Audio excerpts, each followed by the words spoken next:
Little Abao experienced a prophetic dream, envisioning her father coming to the orphanage to fetch her. From that moment forth, the little darling embarked on a journey towards the pinnacle of her life.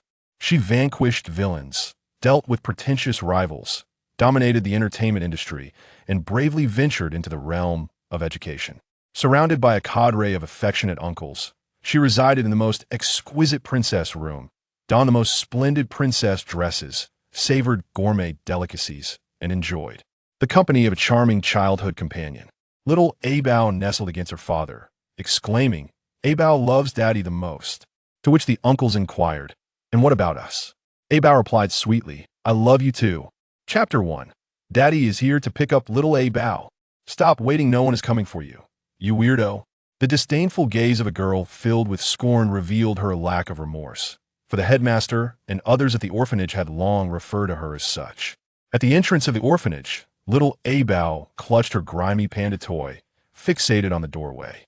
When she ignored the girl, the latter hastened to the side, seizing the headmaster's mop bucket and dousing Abao with a torrent of dirty water. Splash! The deluge struck her, causing Abao to lose her balance and fall to the ground. It was already late autumn, and the chill in the air was biting. The cold, dirty water sent shivers down Abao's spine. She lifted her dark, grape-like eyes, gazing sadly at her dress, the most beautiful one she owned, intended for her father's eyes. She had dreamed of this last night. Daddy was coming to take her away today.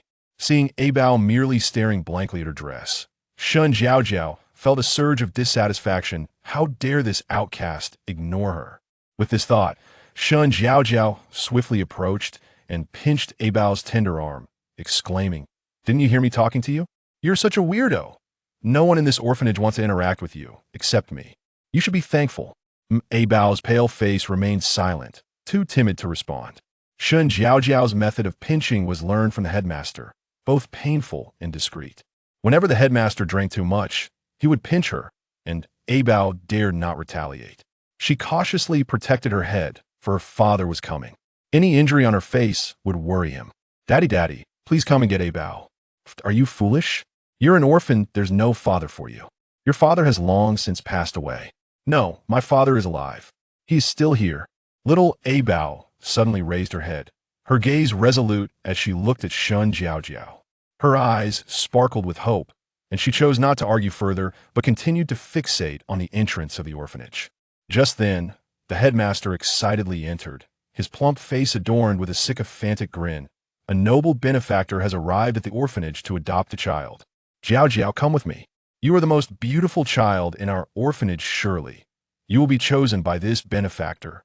Upon hearing of the potential adoption, Abao's eyes brightened, and clutching her panda tightly, she approached the headmaster. "Little Abao wants to get away. What are you doing here? Hurry and sweep the floor." Without hesitation, the headmaster shoved her aside. Although Abao was beautiful, her dull demeanor made her undesirable, branded as a useless outcast. With tears brimming in her eyes, Abao looked at the headmaster. The visitor might be her father. She had to meet him in the front yard. Abao won't sweep the floor. Abao wants to go out front.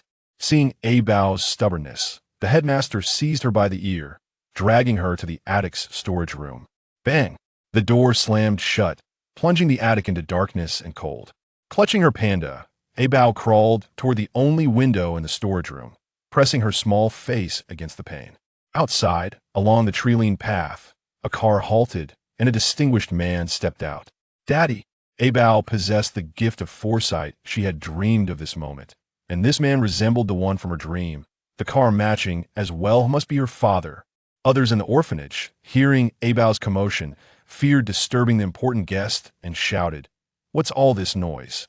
The headmaster is attending to a crucial visitor. If you keep it up, you won't get any food." Tears welled in Abao's eyes. What should she do? She couldn't get out, yet outside was her father, the one coming to take her away. Abao glanced at the window and suddenly hurled herself towards it. Bang! Bang! Bang! The dilapidated window gave way as Abao lost her balance, tumbling down from the second floor amidst shards of glass. How she landed among the glass, pain coursing through her, her little face paling, her body covered in scratches and blood, yet she still smiled, eager to greet her father. Abao lifted her head, her eyes innocent like a fawn, glistening with tears. But in that moment, her joy faded. This man was not her father, little Abao. The headmaster glared at her furiously, secretly pinching her arm, scolding, "Didn't I tell you to behave? Get lost, you're just a nuisance here." Abao lowered her head, the light in her eyes extinguished. Her father had indeed come to the orphanage, yet he hadn't come to take her away. Could it be that Abao truly was the unwanted outcast the headmaster claimed? In the backyard, Abao clutched her toy, softly sobbing. It was so cold. Daddy didn't want Abao anymore. No one wanted her. Winter was fast approaching, and the biting wind seeped into her clothes, reddening her little face. "Daddy, please don't abandon me," the headmaster, having completed the paperwork, learned that the esteemed visitor was from the renowned Shun family of City A, who had taken in interest in Shun Jiao. However, due to Abao's sudden appearance, the mood soured, and the orphanage received little in donations. The headmaster, seeing Abao, was furious and pulled out his belt. "You jinx! You've disrupted my business. They'll deal with you today." Abao didn't do anything wrong, she whimpered, shaking her head and shielding herself. "I just wanted to see Daddy. They'll send you to heaven to meet him right now." Abao's clothes were already too small. Raising her arms revealed a small birthmark on her back. "Stop!" Before the belt could strike her, a man rushed in, kicking the headmaster's belt from his hand and sending the corpulent headmaster sprawling to the ground. The man stood tall in a tailored suit, his handsome face as if crafted by divine hands, exuding an air of noble detachment, resembling a masterful painting. "Daddy," Abao whispered, wanting to rush forward but hesitating. She was injured and bleeding, she felt unclean, and the others in the orphanage disliked her. Would her father also reject her? Jean Seibei glanced down at the forlorn little figure behind the headmaster, her eyes filled with expectation but lacking the courage to approach. Jean Seibei frowned. He had no fondness for such fragile little things. He was uncertain why he had rushed in. Perhaps it was because of that birthmark, identical to one he recognized. Chapter 2. The living Yama and the innocent child. The headmaster, dazed, stared at Jean Seibei, instinctively sensing the man's wealth and status. Immediately, he donned a sycophantic smile, saying, "Sir, this child, she was punished for her disobedience. Our orphanage treats children very well." Jean Seibei remained silent.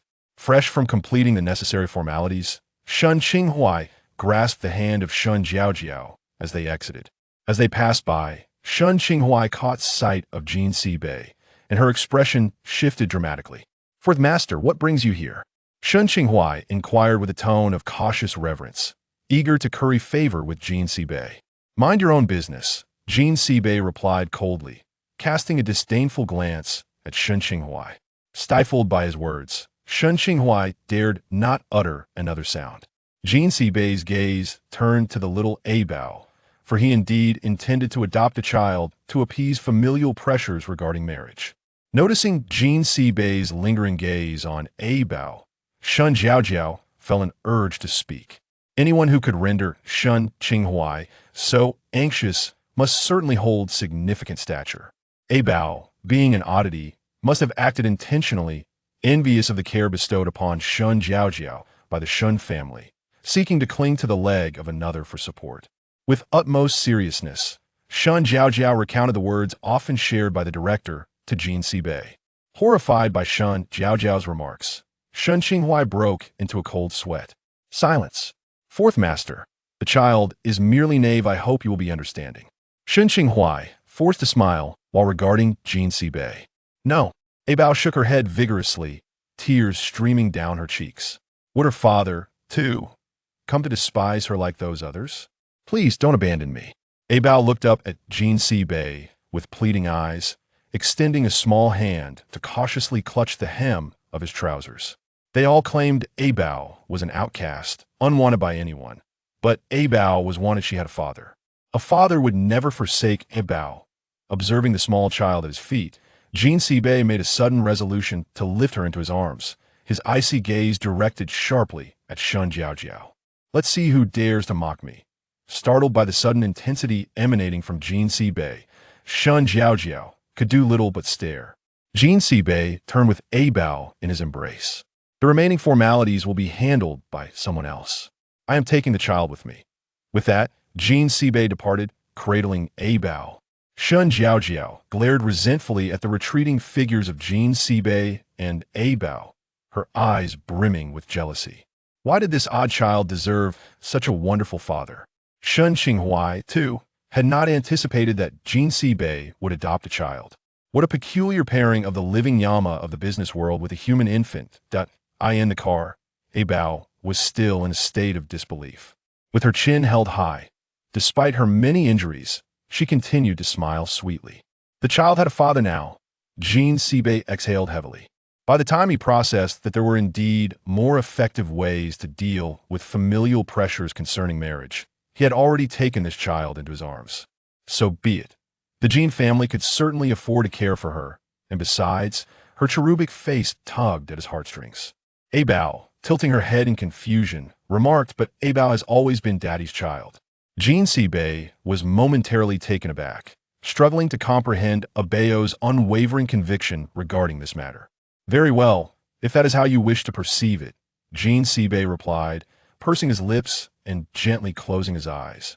Lacking experience in child-rearing and noting Abao's injuries, Jean Sibei decided to first take her to his second brother, Jean Sinan. Upon entering the courtyard, Jean Sinan, who had been eagerly waiting, rushed over, brimming with excitement as he began to search around. "Where's the child?" "Here," Jean Sibei replied, presenting the small bundle. "She has injuries, please examine her." Behind Jean Sibei, Abao, clad in insufficient clothing, timidly tugged at his sleeve, peering up at the unfamiliar figure before her. Jean Sinan offered a benign smile. "Little one, do not be afraid, I am your second uncle." Unable to contain himself, the typically stoic Jean Sibei chuckled upon witnessing his elder brother's awkwardness, affectionately ruffling Abao's hair. "Well done, little Abao. Your second uncle is not a bad person." Upon hearing Jean Sibei's words, Abao blinked and approached Jean Sinan.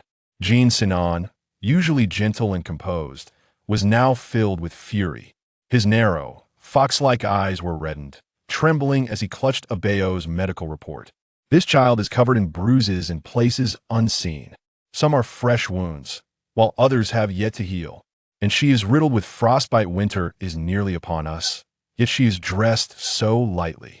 By her age, she is severely malnourished, and further examinations at the hospital are imperative. How could a mere 3- or 4-year-old endure such torment?" Jean Sibei's expression turned icy as he snatched the medical report from Jean Sinan's hands. The temperature in the surrounding environment plummeted, and Abao, standing cautiously at the door's threshold, bit her lip as she observed Jean Sibei's grim demeanor. Chapter 3, A Vent for Xiao Abao. "Xiao Abao, come here." Jean Sibei beckoned to Xiao Abao. Xiao Abao hesitated for a moment. Despite her inner turmoil, she still took her small, short legs and walked towards Jean Sibei. Inside the orphanage, the director finally recognized Jean Sibei's identity. How could a person of his stature come to such a remote place? The Jean family is like a deity in the city. Anyone who has offended Jean Sibei has not fared well. Just hearing his name would make even the most formidable individuals tremble. Who wouldn't he want to curry favor with such a person? Yet, not everyone can meet Jean Sibei. To see him in such a small place, and to take away a peculiar child from the orphanage, was beyond comprehension. If only he had not punished Xiao Abao. Had Jean Sibei first laid eyes on Jiajiao, he might have offered a price far superior to the Shun family. The director felt a wave of regret, fearing that Xiao Abao might report him. That peculiar child was simply being educated, and furthermore, the belt hadn't even touched her. Perhaps Jean Sibei was merely adopting a child for amusement and did not truly care. The director consoled himself with this thought. Was she truly such an unlikable oddity? "I told you, such lofty branches are out of your reach." Shun Jiajiao's eyes sparkled with glee at Xiao Abao's abandonment. Just as the director extended his hand toward Xiao Abao, a pair of polished leather shoes abruptly entered his line of sight, followed by a swift kick.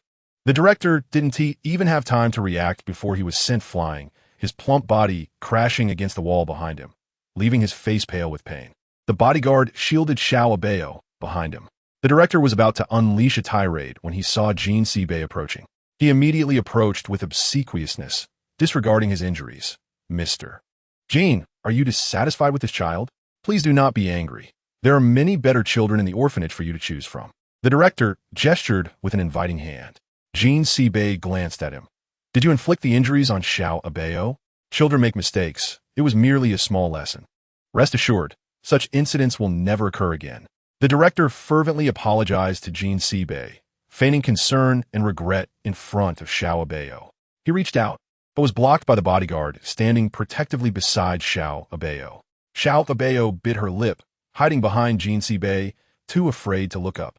The director, infuriated, nearly lost his temper, cursing the ungrateful girl who had been under his care, providing her with food, and now dared to act petulantly in front of a powerful figure. To the director, these children were mere commodities. If there were no affluent individuals to adopt them, they would be sold off to the mountains. Xiao Abao, the director glared at her, a palpable threat in the air. Xiao Abao instinctively trembled, retreating even further. Jean Seibei's eyes darkened. He surveyed the entire orphanage and coldly commanded, tear it down and relocate the other children. Upon understanding Jean Seibei's intention, the director panicked, attempting to apologize, but was stopped by the bodyguard a distance away. No, fourth master, I beg you, this orphanage cannot be demolished. He still hoped to sell these children for a good price. How could it be torn down? The construction crew arrived swiftly, operating an excavator that quickly dug a massive hole in the already unstable orphanage. No. The director's lips trembled as he sank to his knees. He ran over, trembling, desperately trying to save his orphanage, but the construction crew showed no mercy, shoveling dirt over him, leaving him covered in grime. A large bump forming on his head as blood trickled down. Watching the orphanage being reduced to rubble inch by inch, the director felt immense sorrow. Yet before Jean Seibei, he dared not utter a word. The remaining children in the orphanage watched the detested director suffer, their eyes sparkling with delight. The villainous director had finally been punished. The director's despair was palpable. Jean Seibei waved his hand, commanding the bodyguards to step forward, strike him where Xiao Abao was hurt, and make it identical. Jean Seibei's gaze was cold and aloof, exuding an air of a born ruler. The director cried out in agony, quickly becoming breathless, his mind buzzing. The air was filled with his wails. Jean Seibei rose, preparing to leave with Xiao Abao.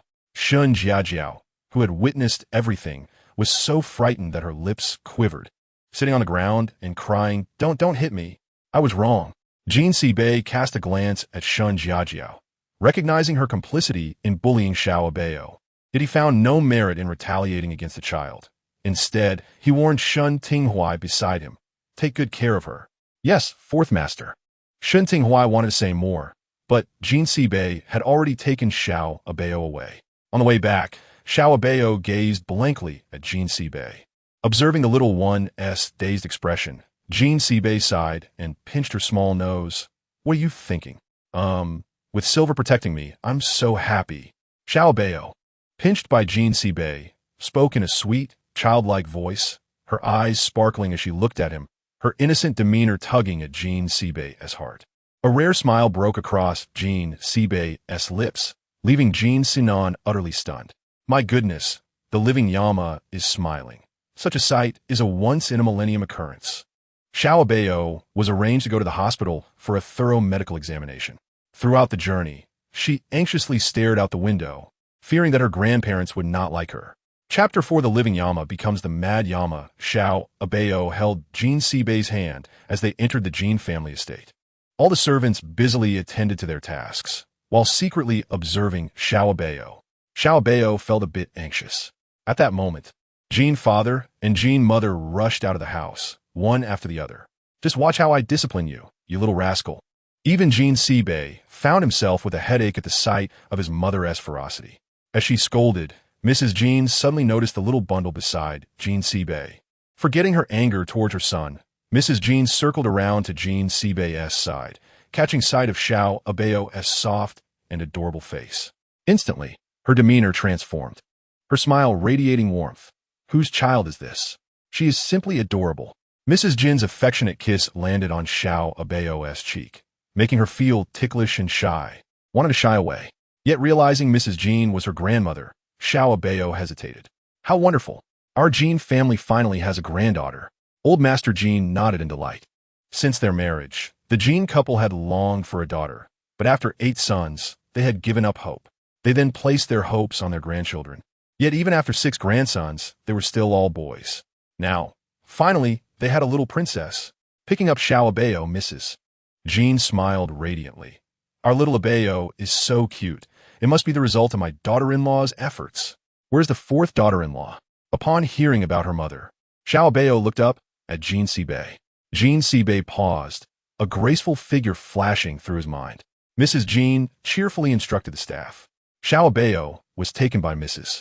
Jean for various adorning activities. Drowsily, Abao leaned against Jean Seabay's embrace and fell asleep. In her dreams, Abao found herself in a place reminiscent of a film set. She dreamed of a bustling street filled with people and numerous vehicles. Suddenly, an old van collided with a celebrity-esque luxury vehicle, resulting in a thunderous crash. Both vehicles toppled simultaneously, sparks flying, and blood streamed down the sides of the cars, revealing a handsome man lying inside, unconscious and covered in wounds. The scene was so horrific that Abao screamed, tears streaming down her cheeks. Inside the Jean household, everyone was left in shock. Jean Sinan initially intended to embrace the little Abao and take her for a health check, but the child's reaction left him both amused and bewildered. Little Abao, look closely. I am your second uncle.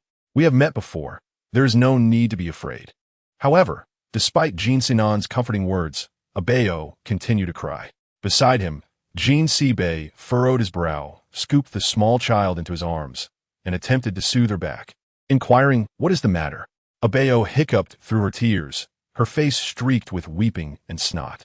Jean Seabay, suppressing his aversion to messiness, wiped her tear-stained cheeks and listened as Abao's soft, sticky voice emerged.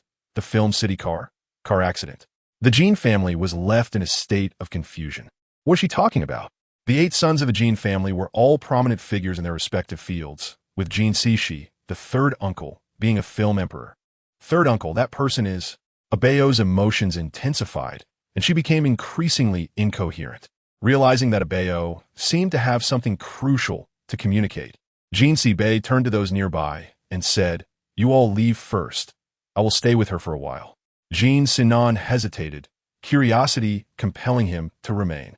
But he was unceremoniously sent away by Jean Seabay. In an instant, only Jean Seabay and little Abao remained in the vicinity. Abao lowered her head, wavering for a moment before finally gathering her thoughts. She looked up at Jean Seabay, her demeanor fraught with anxiety. Abao has something to tell Daddy. Abao has superpowers. Abao can foresee the future in her dreams. Abao anxiously gazed at Jean Seabay, biting her lip and casting her eyes downward, unwilling to meet his gaze. She had previously confided this secret to the dean, warning him to be cautious by the river, but he had dismissed her and even scolded her. Jean Seabay pressed his lips together and affectionately ruffled Abao's tousled hair, encouraging her. And then, what did you see? It seemed that a unique fragrance emanated from Jean Seabay, calming the distressed child before him. I saw a 3rd uncle in a car accident at the Film City. He was rear-ended. 3rd uncle bled a lot. Abao's voice grew softer, fearful that Jean Seabay might perceive her as a jinx, a harbinger of misfortune. In a desperate attempt to convince him and save her yet-to-be-met 3rd uncle, Abao exclaimed. Abao had also dreamed of Daddy coming to pick Abao up. The room fell silent. Abao looked expectantly at Jean Seabay, tears still glistening on her eyelids. Even if Daddy did not believe her and regarded her as an oddity, he must hurry to save 3rd uncle. Jean Seabay's throat moved slightly. Seeing Abao's evident distress, he reached out to poke her cheek. "So you were waiting for me at the door on purpose?" Abao blinked rapidly, nodding vigorously. She clutched Jean Seabay's arm, asserting, "What the little one says is true." Her soft voice was slightly slurred, and she was anxious, causing Jean Seabay to chuckle, which made Abao lower her head in embarrassment, seemingly upset with herself for being so flustered. Unable to contain her curiosity, Abao inquired, "Will 3rd uncle be all right?" To Abao, her father, who rescued her from the orphanage, was a deity. She felt an unprecedented sense of security beside him. "Do not worry. He will be fine," Jean Seabay assured her.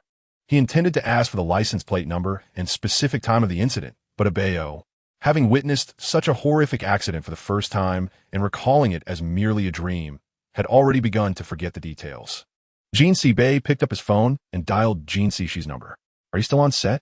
His tone appeared casual. "Yes, I have a few more scenes to shoot," Jean Cixi replied, raising an eyebrow, puzzled as to why Jean Bei suddenly seemed concerned about his work. Due to makeup requirements, Jean Cixi activated the speakerphone. A light voice came through the other end. "Cancel everything and stay at a nearby hotel. You are not to leave for the next 6 months." Jean Cixi nearly dropped his phone, rising in excitement, startling the makeup artist who almost jabbed him in the eye with an eyeliner pencil. "What do you mean?" Before Jean Cixi could ask more, the authoritative figure of the Jean family had already leveraged the resources of the Jean Corporation, compelling directors who had recent collaborations with Jean Cixi to retract their agreements. Jean Cixi was left bewildered, while the voice on the other end remained unfazed, lazily declaring, "The little princess says you should rest at the hotel." Jean Cixi. Has the living Yama become a mad Yama? Chapter 5.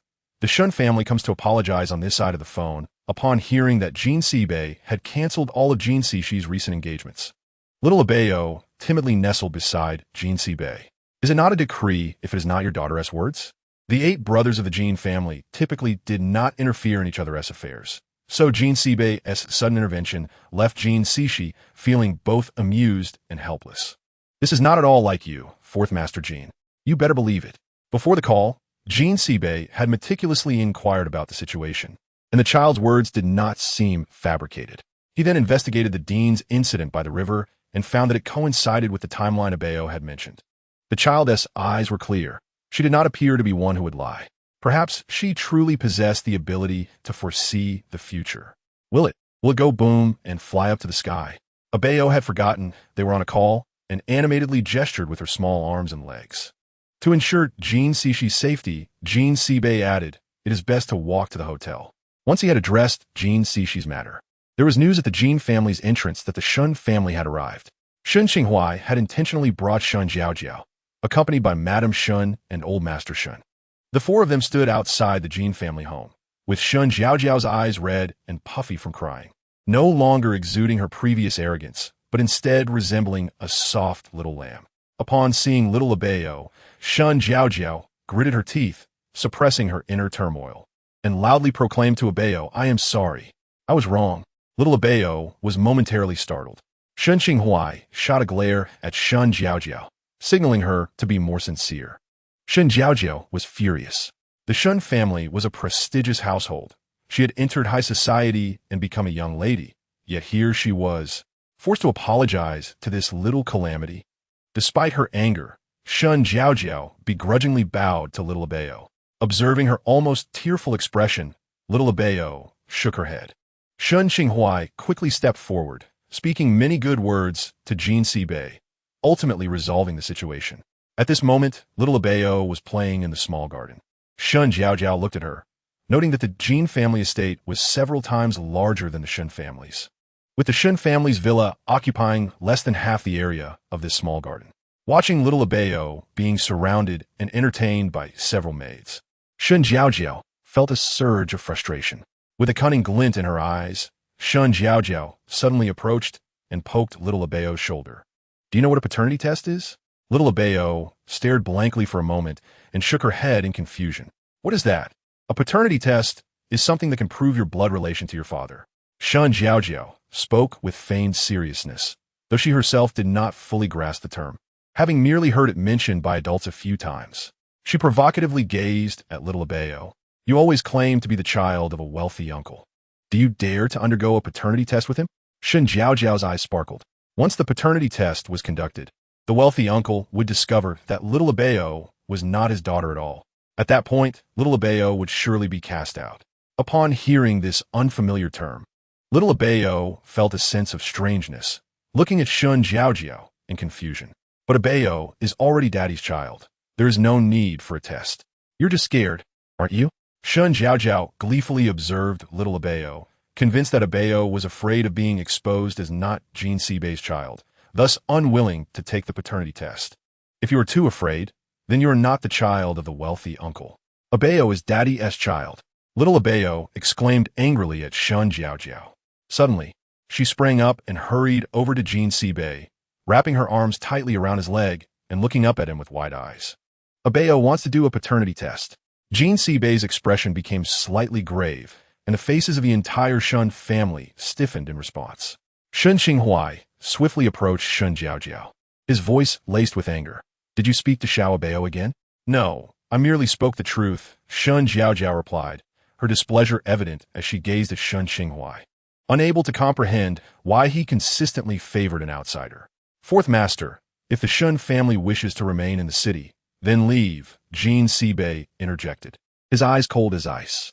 Shun Xinghuai swallowed hard, reluctantly leaving with Shun Jiaojiao, who still wished to argue. Xiao Abao, perplexed, tilted her head and gazed at Jean Seibei. Daddy, are we going to do a paternity test? No need, you're my child, Xiao Abao, Jean Seibei replied. The four men in the room focused intently on the small human child before them.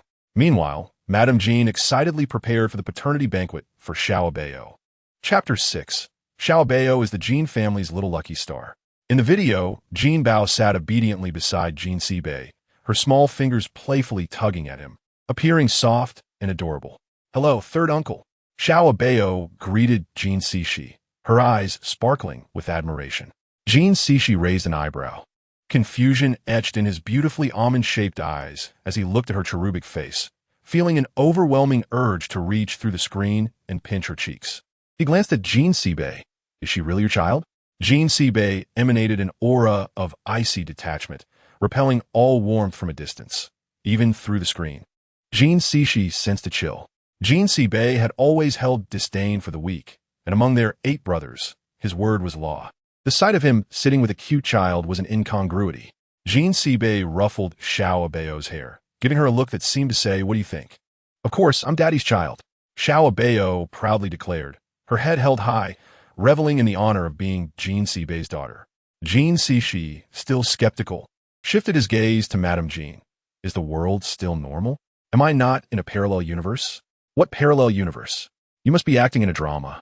Madame Jean retorted, casting him a disdainful glare before preparing to turn off the screen. Startled, Jean Cixi quickly waved his hands in surrender. No, I'm wrong, Mom. He wore a helpless smile. The entire situation was truly surreal. When the topic of the Jean family's strict rules arose, several men exchanged uneasy glances, their expressions darkening. Noticing Madame Jean's displeasure, Xiao Abao waddled over on her short legs, soothing her. Grandma, don't be angry. Aware of his grandmother's mood, Jean Cixi decided to make a graceful exit. I have work to attend to, so I'll be off. Jean Seibei's resonant voice traveled through the phone. Don't forget what I told you. Jean Cixi's hand, poised to hang up, hesitated in midair, his smile turning bitter. Surely, this can't be that sinister? Before he could finish, he saw Jean Bao vigorously shaking her head. It's true. Third uncle, don't doubt me. I wouldn't lie. Believe it or not, it's up to you. Jean Seibei responded, unfazed, having already given his warning. With a dismissive wave of his hand, he hung up. Faced with the sudden black screen, Jean Cixi stood awkwardly. His manager approached, inquiring, Boss, what are our next steps? Just lie here and do nothing, Jean Cixi replied. Having spent years in film sets, he had encountered many directors who relied on superstitions, and despite not fully believing in such strange phenomena, particularly when it concerned the family's little princess, he dared not disobey the orders of the formidable Jean Seibei. Sighing deeply, Jean Cixi settled in front of the floor-to-ceiling window, shaking his head in resignation. Meanwhile, at the Jean residence, Madame Jean continued introducing Xiao Abao to the various uncles present. On set, Jean Cixi found himself bored in the hotel. He initially thought Xiao Abao's warnings were mere chatter. However, as he nearly drifted off to sleep, a black van followed by a nanny car arrived outside. The nanny driver swerved sharply to avoid the black van, inadvertently crashing into a nearby utility pole, jolting Jean Cixi awake. What the? The events unfolded so abruptly that he barely registered what was happening. He saw smoke billowing from the nanny car. The driver slumped against the airbag, while a figure with a camera and mask disembarked from the black van and promptly fled the scene. Boss. Jean Cixi's manager rushed in, and Jean Cixi quickly pressed for details. What's going on? It's a stalker. The person in the car was a popular young actress from your production. After finishing filming today, she was followed by a stalker to the hotel vicinity. The driver panicked and crashed. I recognized that stalker. He pursued you before. Thankfully, You weren't in the film city today. Jean Cixi felt a chill run down his spine. He had not anticipated that Xiao Abao's warning about potential dangers in the film city was indeed true. Had he been the one targeted by that stalker, he might have been the one in the accident. News of the incident in the film city quickly spread to social media. Jean Cixi, the hot-headed fifth brother, upon hearing the news, immediately glanced at the little bundle in Jean Cixi's arms. So, it seems that Xiao Abao's prediction came true. An accident occurred in the film city. Xiao Abao is truly remarkable, simply miraculous. If it weren't for her, third brother might have been in grave danger. Jean Cixi exclaimed, enthusiastically giving Xiao Abao a thumbs up. Jean Cixi raised an eyebrow, looking at the little girl in his arms, suddenly feeling a swell of pride. Well, just look at who her father is. Jean Cixi's gesture surprised the others in the Jean family. Had the formidable leader of the clan softened? Once reassured that Jean Cixi was unharmed, Xiao Abao felt relieved and looked up at Jean Cixi with a puppy-like eagerness for praise. Jean Cixi reached up, ruffling her tousled hair, and chuckled softly. You silly girl. Chapter 7. Will Daddy punish Xiao Abao too? At the banquet, the Jean family reserved the most luxurious top-tier restaurant in the city, Yunming's. The attendees included the most prominent figures in the city, and a lavish affair was highly anticipated, with everyone eagerly awaiting the arrival of the fabled Jean family princess. Xiao Abao sat alone beside the fountain, feeling somewhat uncomfortable in such a setting, but since her grandmother enjoyed it, she chose not to protest. Little child, who are you? A voice suddenly broke her reverie. Xiao Abao looked up to see a woman in a dark blue backless gown, her long hair cascading in voluminous waves. Examining her with curiosity, Xiao Abao recognized her as the woman who had been closely surrounding her father earlier. Furrowing her brow, Xiao Abao instinctively felt a dislike for the woman, yet she politely greeted her. Hello, auntie. The woman's face radiated arrogance as she looked disdainfully at the small child before her. You are all alone, without even a servant. Although you are dressed rather well, you appear soft and delicate, clearly out of place with Jean Cixi. Qiao had long mingled in high society and, realizing that Xiao Abao was not part of her circle, scoffed. Whose child are you? And what are you doing here? This is not a place for children like you. But I'm a child of the Jean family. My grandmother brought me here, Xiao Abao replied, puzzled as she explained herself. Qiao paused, struggling to believe that this little girl was the same child from the Jean family. Just then, Jean Shichuan, the eldest of the Jean family, approached Xiao Abao. Uncle. Xiao Abao's short legs hurried toward Jean Shichuan. Upon seeing him, Qiao's demeanor shifted dramatically as she moved closer, her voice dripping with sweetness. Brother Chuan, are you calling this child? Jean Shichuan, typically taciturn, shot her a sidelong glance, disinterested, and continued to walk over, taking Xiao Abao's hand. Grandma wants you. Xiao Abao and Jean Sichuan arrived at the residence of Madame Jean. The elderly lady proudly embraced Xiao Abao and announced to the crowd, This is my Jean family's little princess, Jean Bao heir, my beloved granddaughter. Previously, the child had been too young to meet everyone, but today marks her formal introduction. Madame Jin's face radiated excitement, holding her precious gem delicately, as if fearful she might drop her. Qiao stood among the crowd, gazing at Xiao Abao in astonishment. She had heard rumors that the city's most eligible bachelor, Jean Cixi, had a daughter, but they had dismissed it as mere gossip. Now, seeing the child before her, the truth was undeniable. Qiao suppressed her rising emotions and scrutinized the little girl, observing a resemblance to Jean Cixi. Yet, Jean Cixi had always kept his private life impeccable, and there had never been any mention of a child. The sudden revelation left Qiao incredulous. Qiao picked up a piece of cake and turned to Shun Jiao, asking, I just heard you mention something. Do you happen to know the little princess of the Jean family? What princess? She's just a little brat from the orphanage. Shun Jiao rolled her eyes, feeling aggrieved that she had merely been invited to a meal at the Shun family, while Jean Bao was celebrated like a star at such a grand recognition ceremony. Unable to contain her frustration, Shun Jiao stormed off. Regardless, witnessing Jean Cixi's affectionate demeanor toward Xiao Abao, Qiao seized the opportunity when the child squeezed through the throng. With a beaming smile, she approached, saying Xiao Abao, So you are the child of the fourth master. Auntie is Qiao, a good friend of your father. As she spoke, Qiao offered a piece of cake to the little girl, knowing children are often fond of such treats. Abao glanced at Chi Yao. Despite the change in the auntie's demeanor, the little girl felt a strange unease and hesitated to reach for the cake. Chi Yao patiently attempted to bond with her. Abao, have you ever met your mother? The child pondered for a moment and shook her head. Since her birth, she had been in the orphanage and had neither seen nor dreamed of her mother. Thoughts of her mother brought a shadow of sadness, causing Abao to lower her head. Chi Yao, smiling, took her hand and suggested, "How about Annie becomes your mother? Later, you can tell the fourth master that you want me to be your mother, all right?" But Abao has a mother. Abao blinked in confusion. Even though she had never met her mother, she was aware that her mother existed, and it was not the woman before her. "But your mother abandoned you at the orphanage. She no longer wants you. If you stay with Annie, I will take good care of you," Chi Yao insisted. Unprepared for the child's resistance, Chi Yao reached out to grab Abao's arm, only to face strong opposition from the little girl. "I don't want to." Mommy didn't abandon Abao. Although Abao had never seen her mother, she believed that her mother's reasons for leaving her must have been compelling. She refused to accept a new mother, especially one who spoke ill of her real mother. With red-rimmed eyes, she resembled a defiant little beast. At that moment, a small stone was thrown with precision, causing Chi Yao's high heels to break. Losing her balance, she fell into the swimming pool with a scream. "Help!" Chi Yao cried out. Abao was pushed aside and landed on the ground. She looked up to see a boy of similar age standing where the stone had come from, casting a cold glance in their direction. Though still young, he bore a strikingly handsome and aloof demeanor, reminiscent of a protagonist from an animated series. The boy glanced at her, his lips parting to utter two words, "Fool."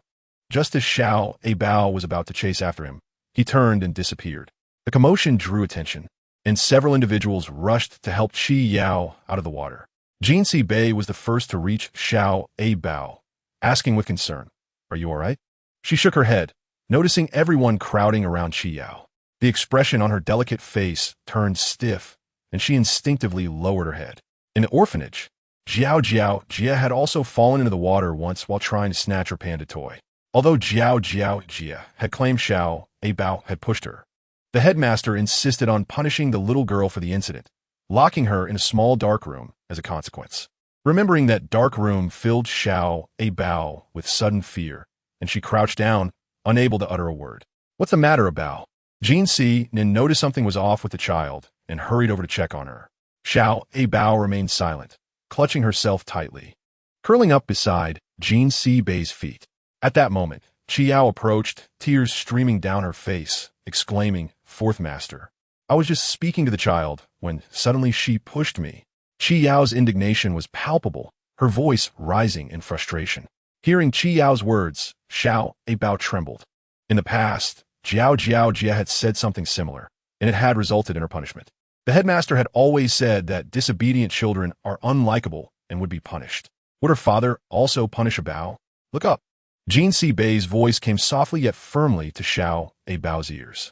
She blinked in surprise, lifting her gaze to Jinsi Bei. He fixed a sarcastic look on Chi Yao, stating, "My child, no one is permitted to make her suffer." Jinsi Bei positioned himself protectively in front of Abao, while Jinsi Chuan, Jinsi Nan, and Jinsi Feng stepped forward, forming a barrier around her.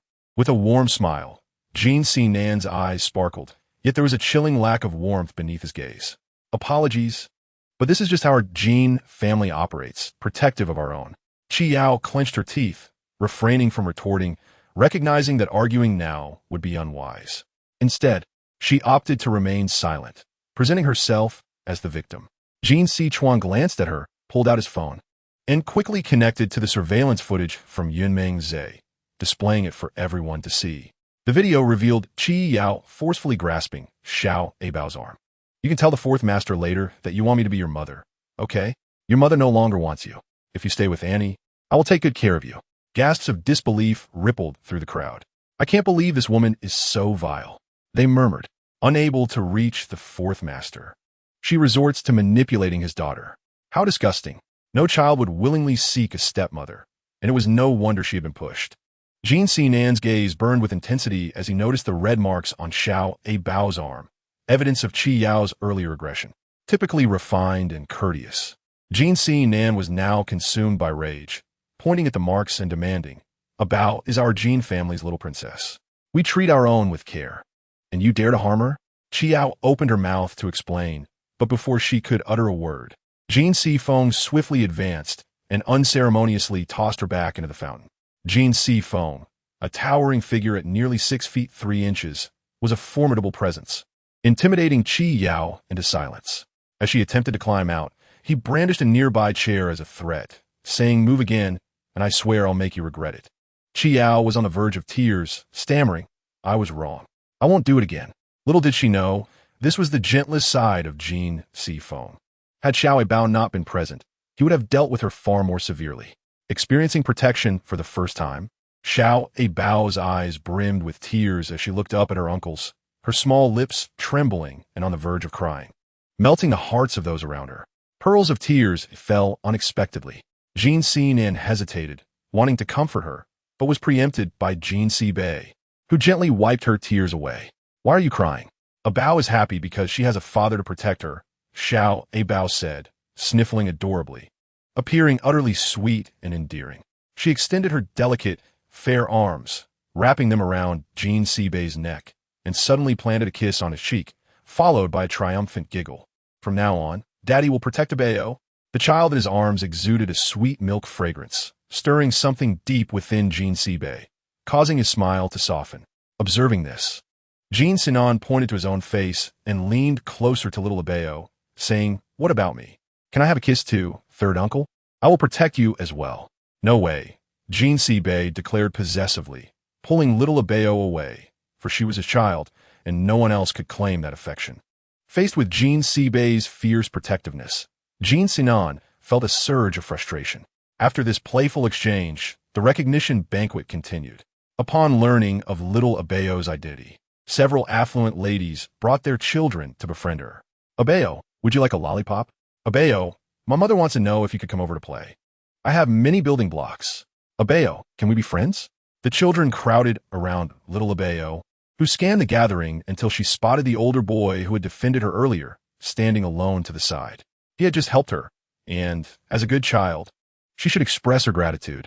Little Abao pointed at him and said, "Daddy, I want to go play with that big brother." Jean Bei looked up and recognized him as the young master of the Qin family, nodding in consent. "Just don't want her too far." Little Abao nodded enthusiastically, and, as she moved away, the other children followed suit. Shun Jiaojiao, feeling the pressure from her family, forced herself into the crowd to get closer to little Abao. Previously adored in the orphanage, she suddenly felt overlooked, which irritated her. Someone in the crowd shoved her aside to reach little Abao. "Don't block me. Stop right there." Shun Jiaojiao angrily attempted to grab the person, but was pushed away. The girl who pushed her, Ruan Qingqing, shot Shun Jiaojiao an impatient glare. "What do you want?" At the beginning of the banquet, Shun Jiaojiao had deliberately tried to assert her dominance among the children, leading them to believe she was the princess of the Jin family. "You liar. The true princess is little Abao. You even said she came from the orphanage. Madame Jean has stated that little Abao is her granddaughter." Ruan Qingqing dismissed Shun Jiaojiao with a wave, losing interest as she ran towards little Abao. Fuming, Shun Jiaojiao exclaimed, "You bad people. Little Abao is just a freak. Why are you all fawning over her? I have always been the most popular." Little Abao hurried to find Qin Zimo, weaving through the crowd until she reached him. "Big brother, thank you for helping Abao earlier." Qin Zimo glanced at her, then at the throng behind her, and coldly stood up, retreating to a corner. Feeling rejected, little Abao's heart sank. Did the big brother dislike her? But if he did, why had he helped her? "Big brother, wait for Abao." Just as she was about to approach him, someone suddenly grabbed her. Little Abao tried to struggle free, but failed. Chapter 9. Sending little Abao to school, the newcomer exuded a menacing aura, causing little Abao to hide behind Qin Zimo. "Who are you?" She blinked, confused by the imposing figure. "I am Qin Yuan Shu," he declared proudly, believing himself to be the most renowned child in the city. Little Abao looked perplexed, failing to grasp his meaning. Qin Yuan Shu, taken aback by her ignorance, scowled, directing his anger toward Qin Zimo as he attempted to shove him. Qin Zimo furrowed his brow, preparing to evade when little Abao dashed out, extending her arms to block the path between them. "You can't bully my big brother." The little one, fierce yet adorable, stood protectively before Qin Zimo. He stared at her, astonished that she would defend him, and for a moment, something within him seemed to unlock. Qin Yuanshu, surprised that someone would dare to confront him, grew displeased. Stay away from her. Qin Zimo's voice was icy, filled with a pride that belied his age. As he glared at Qin Yuanshu, she is from a Jin family. You cannot provoke her. Qin Yuanshu hesitated, recalling his family's warnings not to antagonize the Jin family. His expression soured as he muttered, "Just wait," before storming off. Little Abao turned to Qin Zimo, beaming, "Thank you, big brother." He shot her a glance before silently turning to leave. "Let me see our little princess." Jean Siqing arrived, weary from travel, only to be pushed aside by Madame Jean, who scolded, "You're filthy. Go wash up before you come near." With a resigned sigh, Jean Siqing complied. "Is this the fourth brother's child?" he mused, observing the charming little girl who bore resemblance to Jean Sibei. "This is your little uncle." Jean Sibei introduced her to little Abao. "Hello, little uncle." Her obedient demeanor melted Jean Siqing's heart as he took her hand and asked, "Given Abao's age, it's time for her to start school? I assent it?" "Indeed. In that case, let me teach her." Jean Siqing volunteered. Known for his good looks and vast knowledge, he was a celebrated university professor. Elementary school is not so different from university, he confidently asserted. Jean Sibei raised an eyebrow, recognizing that Abao would benefit from family supervision in her education. "Abao, do you want to go to school?" Jean Sibei asked, glancing at the little one beside him. Little Abao seemed unsure, prompting Jean Siqing to explain. "Going to school allows you to learn many things and make friends." After a moment of thought, little Abao replied, "Learning is to help daddy, right?" Surprised that she thought of herself first, Jean Sibei felt a warmth in his heart and gently ruffled her hair. "Silly child, if you like it, go ahead. If you don't, you can choose not to. There's no need to overthink it." Little Abao blinked, pouting slightly before looking up with a radiant smile. "Abao wants to go to school. Old Ba, you're in charge of the arrangements." Jean Sibei glanced at Jean Siqing. News of the Jean family's little princess enrolling in school quickly attracted attention, with numerous institutions extending olive branches, promising the best educational environment for little Abao. The Jean family deliberated extensively, with several members scrutinizing various schools. "I have infiltrated all the school websites to gather information on every institution in the city." Jean Sichuan summarized his findings. As the esteemed hacker king, he utilized the latest technology to investigate schools for a child, dedicating significant effort to the task, even foregoing substantial contracts for it. Online, many observed Jean Sichuan's activity in various school forums, while previously suppressed scandals about several local schools resurfaced, sending shockwaves throughout the community. After much deliberation, Jean Sinan personally led the charge to enhance the school's medical facilities. When the Jean family invested in the school, Jean Siqing accompanied little Abao, causing a stir among students. "Look, that's the Jean family's little princess. I heard the Jean family's little princess is coming to school. My mom said if I can be friends with her, she'll buy me the best toys." Little Abao, holding Jean Siqing's hand, gazed around with her dark, grape-like eyes, curiously observing the people and things around her. Jean Siqing accompanied Xiao Abao to the academic affairs office. Upon seeing Jean Siqing, the head of the office's eyes lit up, and she immediately approached him with flattery, exclaiming, "Isn't this the 8th young master of the Jean family? I never expected the Jean family to take an interest in us. This must be the little princess of the Jean family, am I right? Rest assured, we will take excellent care of her and will not neglect her." Jean Siqing cast a brief glance at her, feeling indifferent to her flattery. After completing the necessary formalities with the teachers at the academic affairs office, Xiao Abao made her way to the classroom on her own. Upon entering the classroom, Xiao Abao spotted two familiar figures, Qin Zimo and Shun Jiaojiao. Her eyes sparkled with joy at the sight of Qin Zimo, and she trotted over to him, exclaiming, "Big brother." Qin Zimo glanced at her, and noticing there were no vacant seats in the classroom, she pointed to the spot beside him and inquired, "Big brother, may I sit next to you?" Shun Jiaojiao had noticed Xiao Abao the moment she entered the room. Seeing her daring to approach Qin Zimo, she felt a deep disdain for Xiao Abao. While Qin Zimo was undeniably handsome, he was also quite aloof. Shun Jiaojiao had transferred to the school today and was captivated by Qin Zimo's charm, yearning to get closer to him, but he paid her no mind, leaving her feeling frustrated. Shun Jiaojiao sat back, ready to watch Xiao Abao's impending embarrassment. Qin Zimo lifted his gaze to Xiao Abao and shifted slightly to make room for her. "Aren't you coming in?" he asked, Xiao Abao blinked and nodded eagerly. Settling down beside him, Shun Jiaojiao sprang from her seat, gritting her teeth as she watched the two. Qin Zimo was ignoring her while being so kind to that odd girl. How could this be fair? It was Xiao Abao's first day at school, and her curiosity was piqued by everything around her. Throughout the morning, she attentively listened to the lessons, only to discover that Qin Zimo had his head resting on the desk, fast asleep. His delicate eyelashes resembled tiny brushes, and, as Xiao Abao observed him, she found herself irresistibly drawn to his presence. She even extended a finger, gently prodding his eyelashes. As she gazed, she inadvertently drifted off to sleep. In her dream, she saw the large pond at school, and suddenly, Qin Zimo fell into it. He cried out for help, his face turning pale before he fainted. Xiao Abao exclaimed, jolting upright in alarm. Her loud outburst captured the attention of everyone in the classroom, including Qin Zimo, who was startled awake. Upon seeing the little girl with a quivering lip and tear-filled eyes, he couldn't help but frown. He dreaded when girls cried. The teacher approached, noticing Xiao Abao in tears, and immediately grew concerned. Why is Abao crying? Are you all right? The teacher fumbled, attempting to comfort her, but the little one could not stop sobbing. Her chubby face scrunched up in distress. In exasperation, the teacher decided to fetch Jean Siching for assistance, explaining, I don't know what happened. She suddenly started crying after resting her head on the desk. Faced with the weeping Xiao Abao, Jean Siching was at a loss. I don't know how to console a child, he admitted. Take her to the office. I'll go find her father. Jean Siching quickly departed. Shun Jiaojiao, seeing Xiao Abao being taken away, approached Qin Zimo, saying, that Jean Bayer is quite spoiled. You must have upset her.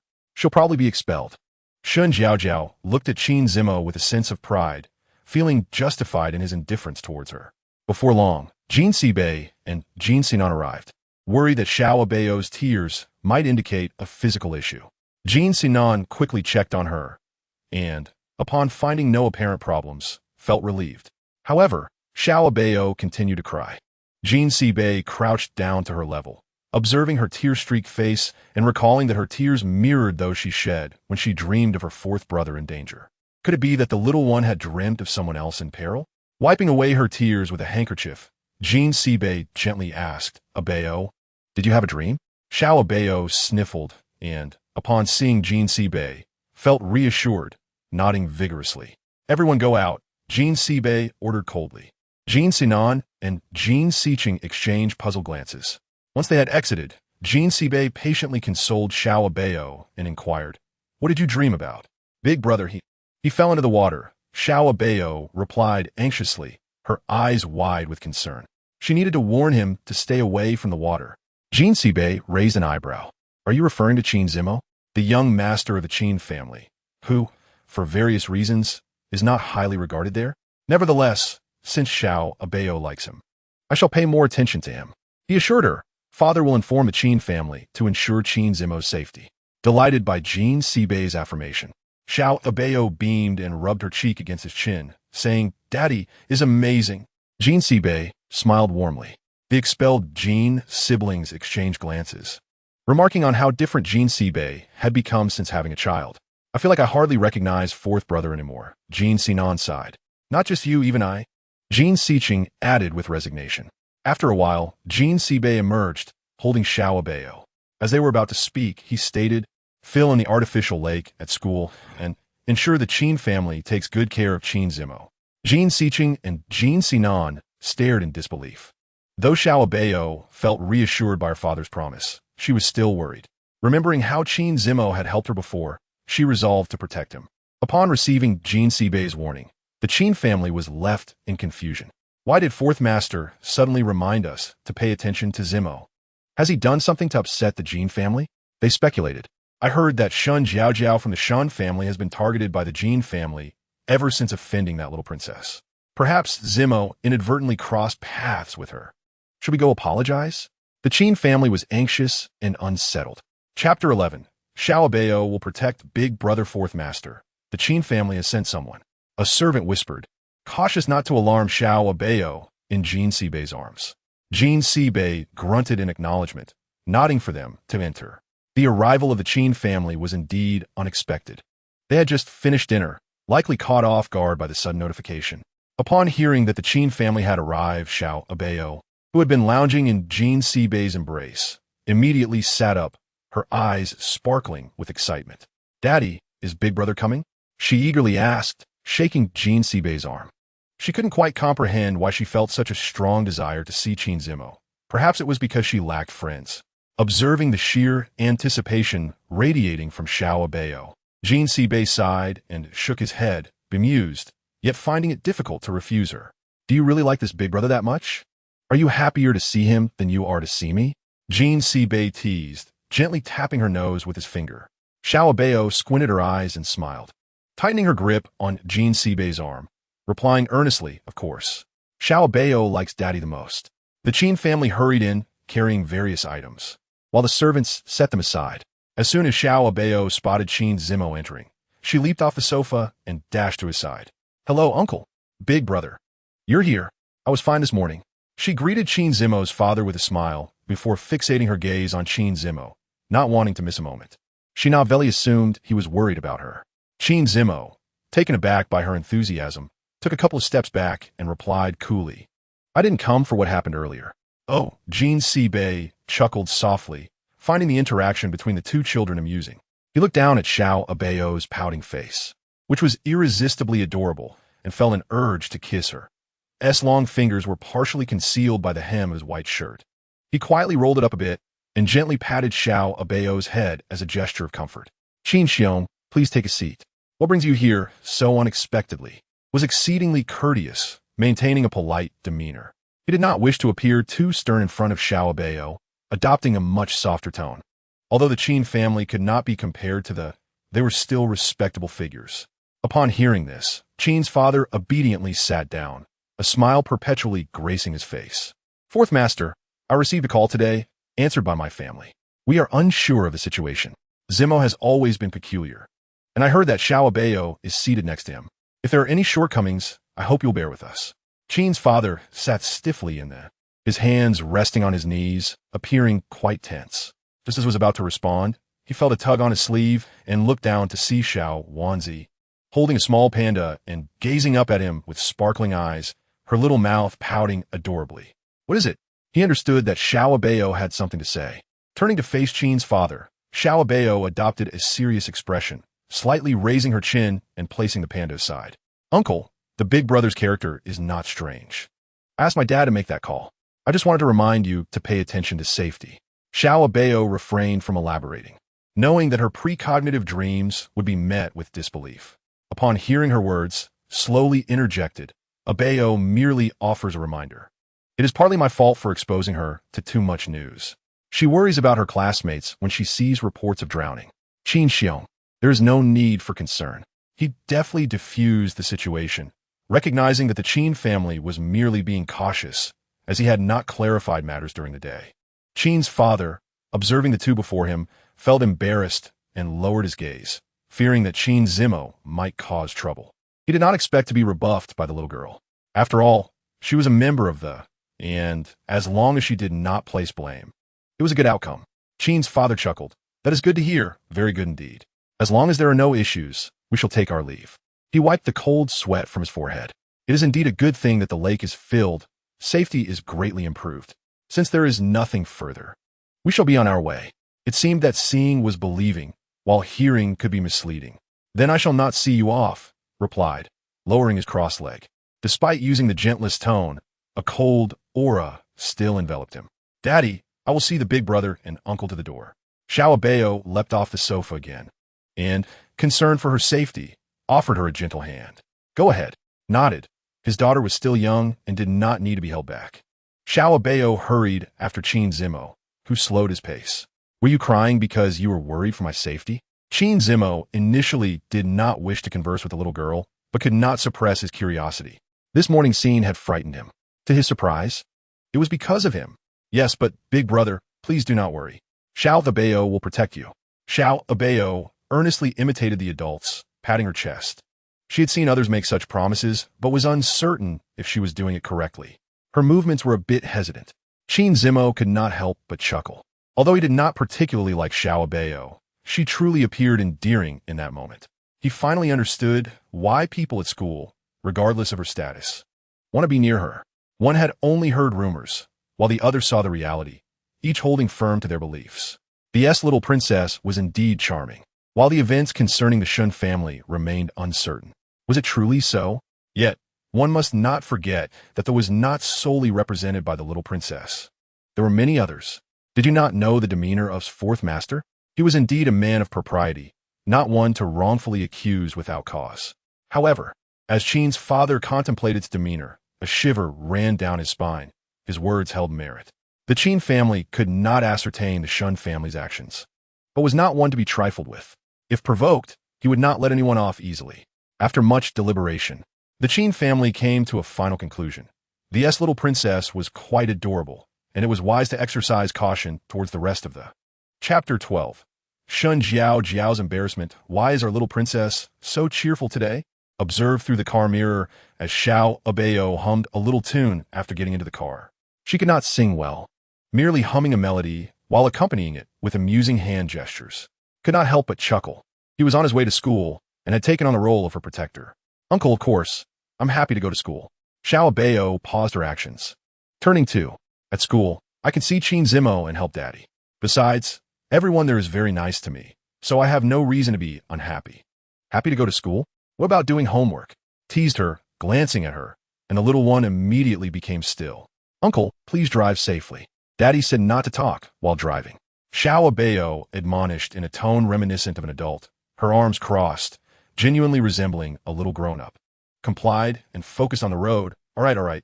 Uncertain about Abao's safety and under the orders of his fourth brother, he escorted her to class, attracting a multitude of gazes. The little girls, captivated by his handsome appearance, were envious of Abao for having such a charming teacher personally escort her. Shun Jiao was particularly green with envy. It was one thing to be sent off at the start of school, but to have such attention regularly bestowed upon her was quite the stroke of fortune. As soon as departed, Shun Jiao approached Abao's seat. What is this? You cried so much yesterday, yet still dared to come to class today? Aren't you afraid of being laughed at? Shun Jiao's words were sharp and did not resemble those of a child. Abao wished to avoid conflict. She was still somewhat fearful of Shun Jiao. Having once been bullied by her and the principal, she began to organize her belongings, steering clear of direct confrontation. Seeing that Abao ignored her, Shun Jiao stepped closer, showing no courtesy. Don't think that treats you well means anything. You're just some unknown person, and you never know when we'll abandon you. Qin Zimo furrowed his brow, unable to endure her words any longer, especially since Shun Jiao had repeated such remarks several times. He set down the book in his hands, his gaze sharp enough to intimidate Shun Jiao. Seeing Qin Zimo supporting Abao, Shun Jiao's face fell. Zimo, why are you siding with her? She pointed an accusing finger at Abao, her frustration evident. Big brother is indeed helping me. Abao no longer remained silent, looking up at Shun Jiao and sticking her tongue out in celebration of Shun Jiao as discomfort. Oof. Abao cupped her face, smiling brightly at Qin Zimo. Thank you, big brother, for helping me, she said in her sweet, childlike voice. Qin Zimo did not spare her glance, reverting to his indifferent demeanor. Seeing this, Abao picked up a book to read. She knew Qin Zimo was merely tough on the outside but soft on the inside. The dream of Qin Zimo falling into the water had left a significant impact on Abao. Whenever she closed her eyes, that dream would inevitably surface in her mind. Her ability to foresee dreams had been confirmed by many, yet the matter concerning Qin Zimo remained unresolved. She had promised to protect her big brother, and she was determined to fulfill that promise. Abao followed Qin Zimo closely, nearly entering the boys' restroom with him. How much longer do you intend to follow me? Qin Zimo looked down at the smaller Abao, her soft and adorable appearance making it difficult to feel angry. Abao, upon facing Qin Zimo's sudden inquiry, felt nervous, her speech becoming stammered. Are you afraid I will fall into the water? Noticing her stuttering, Qin Zimo sighed and continued to engage with her. It's merely common sense. Qin Zimo softly consoled, seeing Abao in such a state truly tugged at one's heartstrings. Abao nodded in response. The school swimming pool was designated for the upper grades. As Jean Siching had explained, the little ones like them were merely here to learn some basic knowledge. However, Xiao Abao felt a sense of trepidation in this space, the only area in the school with a substantial body of water, and so vast that it felt desolate with just their small class present. What if a nightmare were to unfold here again? Xiao Abao stepped back repeatedly, wishing to distance herself from the pool. Noticing her unease, Qin Zimuo gently supported her head, urging her not to retreat further. "I want to go near the water's edge," he murmured. Xiao Abao nodded, her grip on the hem of her clothes loosening slightly. Yet, this exchange caught the attention of Shun Jiaojiao. She had been irked by their closeness since their arrival, and the proximity only fueled her frustration. Why should Xiao Abao have the privilege of playing with the aloof Qin Zimuo? Seizing the opportunity, while Qin Zimuo went to the restroom, Shun Jiaojiao pulled Xiao Abao closer to the water's edge. "Are you really that afraid of water?" Shun Jiaojiao reveled in the prospect of seeing Xiao Abao embarrass herself. She had observed for a long time and was certain that Xiao Abao's fear was palpable at the sight of water. The classmates, witnessing the situation, hurriedly intervened. "Jiaojiao, Xiao Abao, come over here. The teacher is over there." "Indeed, don't linger by the water's edge." Xiao Abao, hands on her hips and lips pursed, still had bright, sparkling eyes. "Don't blame me for not warning you. It's best to keep your distance from the water." Xiao Abao was indeed cautioning her. Yet, Shun Jiaojiao disregarded her words entirely. "Caution me? You think I'm like you?" Trailing behind Zimuo and the teachers with that pitiful demeanor every day. She did not believe Xiao Abao's words. Shun Jiaojiao stepped closer to Xiao Abao, gripping her wrist tightly, fearful that Xiao Abao might fall into the water. Xiao Abao smiled sweetly, lifting her gaze to Qin Zimuo. "I'm fine." Her joy was evident, but she wished Qin Zimuo would not remain there. "Big brother, hurry and get down. Don't just stand there." Xiao Abao began to push Qin Zimuo, her expression filled with urgency.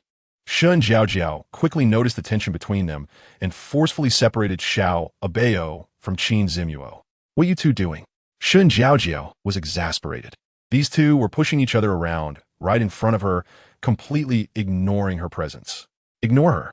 Qin Zimuo shrugged off Shun Jiaojiao's hand and took Xiao Abao down into the water.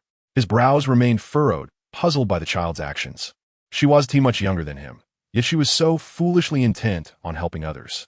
"What is the big deal?" "I'm not afraid." Shun Jiaojiao strutted about, her head held high like a peacock. Suddenly, a splash erupted from the swimming pool. Children scattered in all directions. Panic ensued.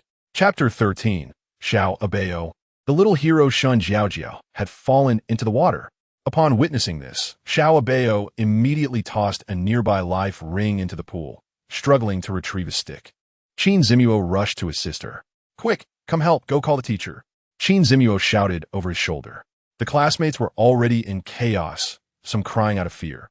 Shun Jiaojiao flailed in the water, finally managing to grasp the stick Xiao Abao had thrown. Together, Qin Zimuo and Xiao Abao worked in unison to pull Shun Jiaojiao up.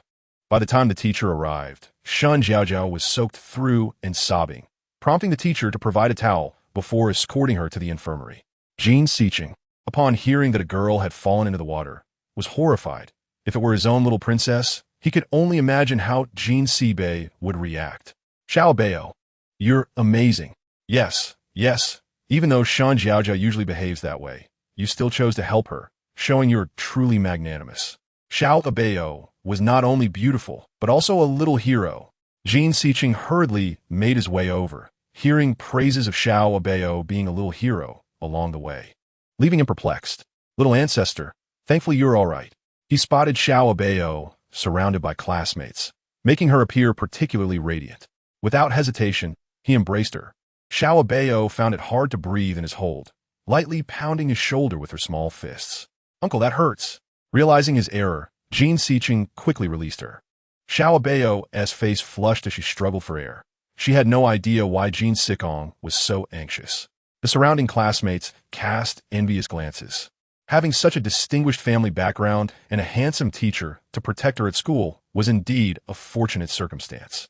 Under their scrutiny, Xiao Abao felt somewhat uneasy. "Uncle, why are you here? Don't you have class?" She shook her slightly sore arms, her cheeks rosy. She understood that her uncle had a plethora of older friends to teach, and his presence here was solely for her benefit. Yet, he always arrived promptly whenever something went awry. What could be more important than you, little princess? Jean Siqing sighed, gently ruffling Xiao Abao's hair. Careful not to disrupt her braids. How come you're unscathed? He glanced at Qin Zimuo, who was supposed to have been the one in the water. Yet he stood there perfectly fine. Qin Zimuo looked puzzled. Should I have been the one in trouble? Xiao Abao took Jean Siqing's hand and led him aside. I was protecting the big brother, but Shun Jiaojiao was unhappy and came after me. I told her the water side was dangerous. She lowered her head shyly, feeling a bit guilty. If it weren't for her, perhaps Shun Jiaojiao wouldn't have fallen into the water. Despite her disdain for Shun Jiaojiao, she still felt a twinge of sympathy for her. Let us go find Shun Jiaojiao. Jean Siqing was now irritated, his previously gentle demeanor darkening with thunderous fury. With fourth brother absent, he felt compelled to interrogate Shun Jiaojiao about why she had been targeting Xiao Abao. I'll go too as a witness. Qin Zimuo kept pace with them. Xiao Abao nodded eagerly. Shun Jiaojiao was quickly rescued, and though she was shaken, she was not severely harmed. Children had weak resistance and would be monitored further. Upon seeing Jean Siqing arrive, Shun Jiaojiao's expression transformed into a cheerful smile. Teacher Jean, are you here to see me? She felt anger towards Xiao Abao. How could she have fallen into the water? It must have been Xiao Abao's jinx. Shun Jiaojiao, are you all right? Jean Siqing inquired, his gaze still sharp. I'm fine, Shun Jiaojiao replied, her smile returning upon facing Jean Siqing. Xiao Abao, observing Jean Siqing's concern for Shun Jiaojiao, subtly poked at the hand he held. Hadn't he come to reprimand Shun Jiaojiao? Why was he now comforting her? Xiao Abao felt a bit displeased, puffing her cheeks in annoyance. Jean Siqing gently patted Xiao Abao to soothe her feelings. Since you're fine now, I must ask why you have persistently targeted Xiao Abao. He had always been gentle with children, but this cunning Shun Jiaojiao was a first for him. He was well aware of the good deeds she had performed towards Xiao Abao in the past. Targeted? Teacher Jean, I haven't tea. Shun Jiaojiao quickly shook her head, feigning tears, portraying herself as the victim. Today, it was Xiao Abao who saved you. You brought her to the water's edge and spoke harmfully. Qin Zimuo calmly stated the facts, his expression unchanged. He merely articulated the truth. Xiao Abao hid behind Jean Siqing, feeling intimidated by Shun Jiaojiao's glare. It was better to keep her distance. Jean Siqing, sensing her unease, reached back to gently stroke Xiao Abao's head, assuring her. He fixed his gaze on Shun Jiaojiao. This incident must not reach your father. If he learns of it, you know the consequences. Shun Jiaojiao recalled the day the Shun family had taken her to apologize. It was truly embarrassing. Observing Shun Jiaojiao's apparent fear, Jean Siqing continued, if you wish to avoid further incidents, treat Xiao Abao like a normal classmate at school. Otherwise, it will not only be Xiao Abao's father who will intervene, but I will as well. Xiao Abao signaled to Jean Siqing that it was all right. She did not wish to witness Shun Jiao's pitiful state. She had never thought much about it, only hoping to continue her studies peacefully at school. But Shun Jiao relentlessly bullied her. Why are you even siding with Xiao Abao, Teacher Jean?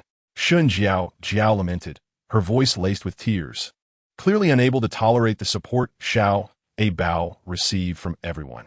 That is because Xiao Abao is in the right, while you are not, Jean Siqing thought, feeling a twinge of compassion for Shun Jiao's youthful naivety.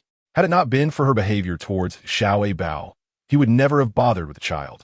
Xiao Abao is a little hero. Why must I be the one that everyone dislikes? Shun Jiao pounded her fist on the bed, regretting that she had not kept Xiao Abao from leaving the orphanage. Now that she had attached herself to the Jean family, no one could contend with her. Xiao Abao held Jean Siqing's hand, feeling an overwhelming warmth. She tugged at him, her sparkling eyes fixed on his. What is it? Jean Siqing softened his previously stern demeanor, smiling at Xiao Abao, his handsome features becoming even more captivating. Xiao Abao giggled, Uncle, you were so cool just now. Her childish voice was utterly endearing. Jean Siqing found himself blushing at her compliment, scratching his head, realizing how genuinely likable Xiao Abao was. He began to question, how could such an adorable child be the offspring of his cold-hearted fourth brother? Chapter 14.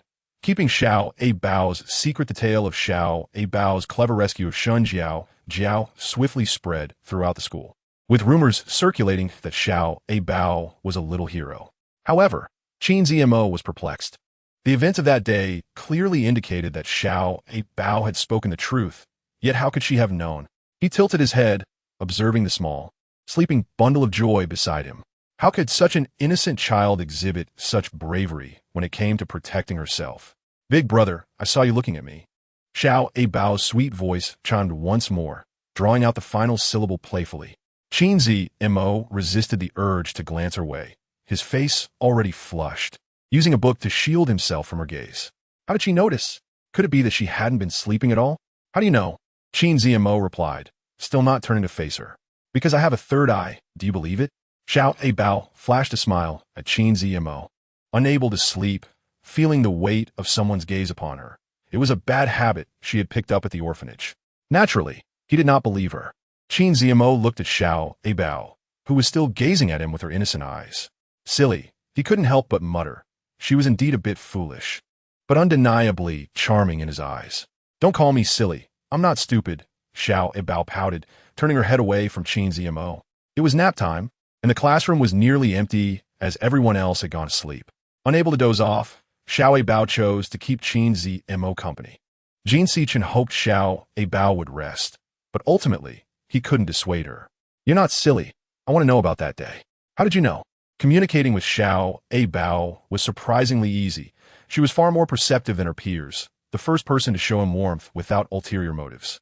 Yet, this alone did not suffice to sway Qin's EMO's heart. Abao's joy at Qin's EMO's interest was palpable as she focused on him. Counting on her fingers, she seemed to have an epiphany. Are you asking about the day I fell into the water? Qin's EMO pursed his lips, nodding, setting his book aside to look at her. This was the first time he had felt such intrigue toward someone. Abao's round, sparkling eyes darted around. She was unsure whether to share this information with Qin's EMO, uncertain if he would believe her.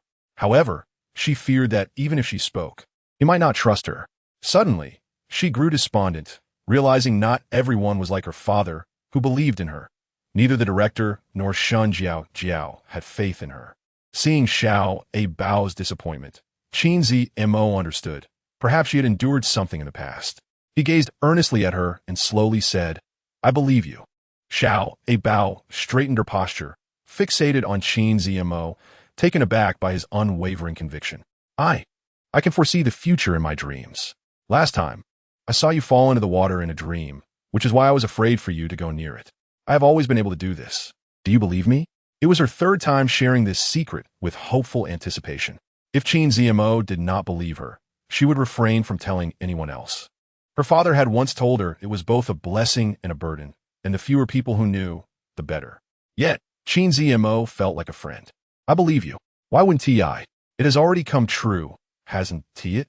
Qin's EMO's lips curled into a subtle smile. The first time he had ever smiled at Abao. Hearing this, Abao beamed, her small white teeth on full display. Big brother, your smile is so beautiful.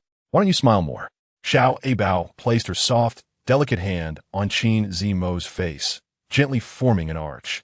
Qin's EMO swiftly returned to his stoic demeanor. Don't move. Oh, Abao reluctantly withdrew her hand and continued to rest her chin on the desk. Gazing at Qin's EMO, the little girl truly blossomed with just a bit of sunshine. Then why are you afraid of water? After a brief hesitation, Qin's EMO replied, I fell into the water when I was young. It made me fearful.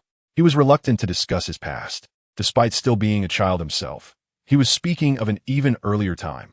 Abao was astute, noticing that he did not wish to delve into his past, and wisely refrained from pressing the matter, fearing he might ignore her afterward. Having superpowers can be exhausting. Abao quickly shifted the conversation, chatting about other topics with Qin's EMO. She had long realized that he was unhappy, but had not anticipated that their discussion would touch upon something he preferred to avoid. What?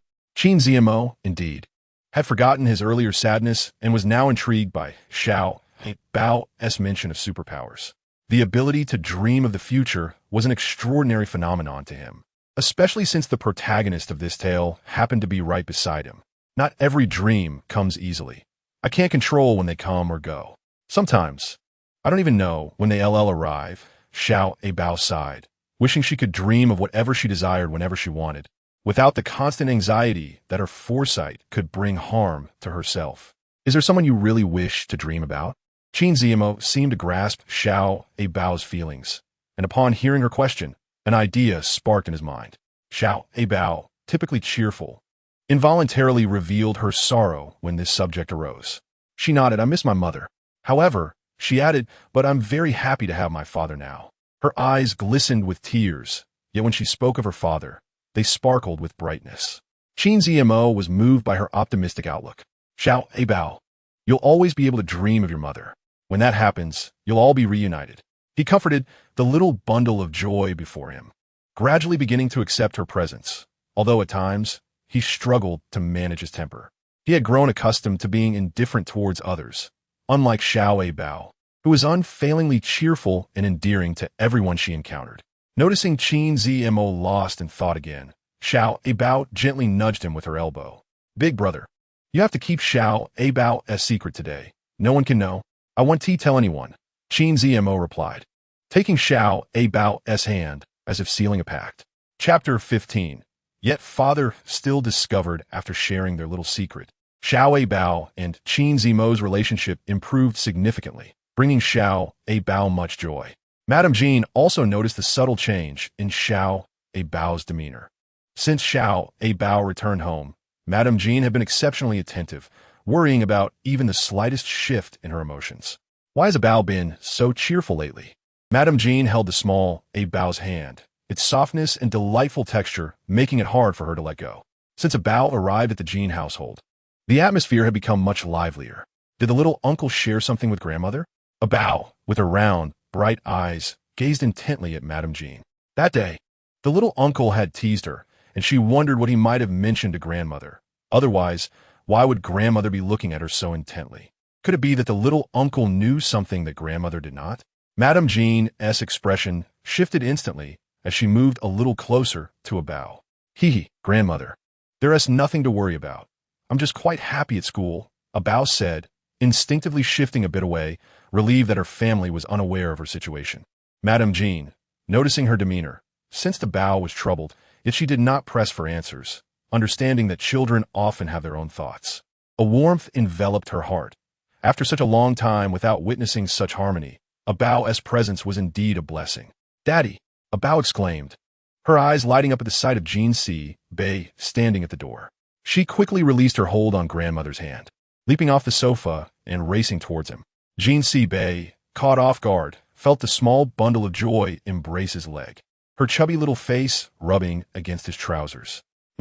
He bent down, intending to lift Abao, only to notice the distinct red marks on her fair wrist, revealed by her rolled-up sleeves. Had it not been for that, he might have overlooked the injury. His brow furrowed, the joy of seeing Abao dissipating, as he surmised that someone at school had bullied her again. He gently lifted her and set her on the sofa. Following his gaze, Madame Jean noticed the red marks on Abao's hand. My dear Abao, who did this? She asked, caressing the marks, fearful of her pain. Abao looked up, smiling brightly. Grandmother, Daddy, it's nothing. Abao, he heard it all. She wished to keep her troubles hidden, although she felt a bit wronged. The little uncle had already stood up for her, and she did not want her father to worry. But Jean Bei could not tolerate it. Abao was a child of the Jean family and should not endure such grievances. After a long day, Jean Chun was juggling both kindergarten and university courses, all for the sake of looking after the little princess of the Jean family. Just when he managed to find a moment of respite, Jean Bei's call came through. You tell me what happened, Jean Bei said, crossing his legs with an icy demeanor. Abao hadn't seen her father so cold in a long while. She instinctively nudged him, only for Jean Bei to grip her small hand, rendering her immobile. All she could do was gaze up at him with her wide, sparkling eyes. Brother, what are you talking about? Jean Chun, fresh from a shower, was perplexed as Jean Bei's call interrupted his thoughts. He wiped his damp hair and sat on the sofa with his phone. What do you think? You have 10 minutes. Come home now, Jean Bei stated. As Jean Chun attempted to protest, he realized the call had already ended. It was over.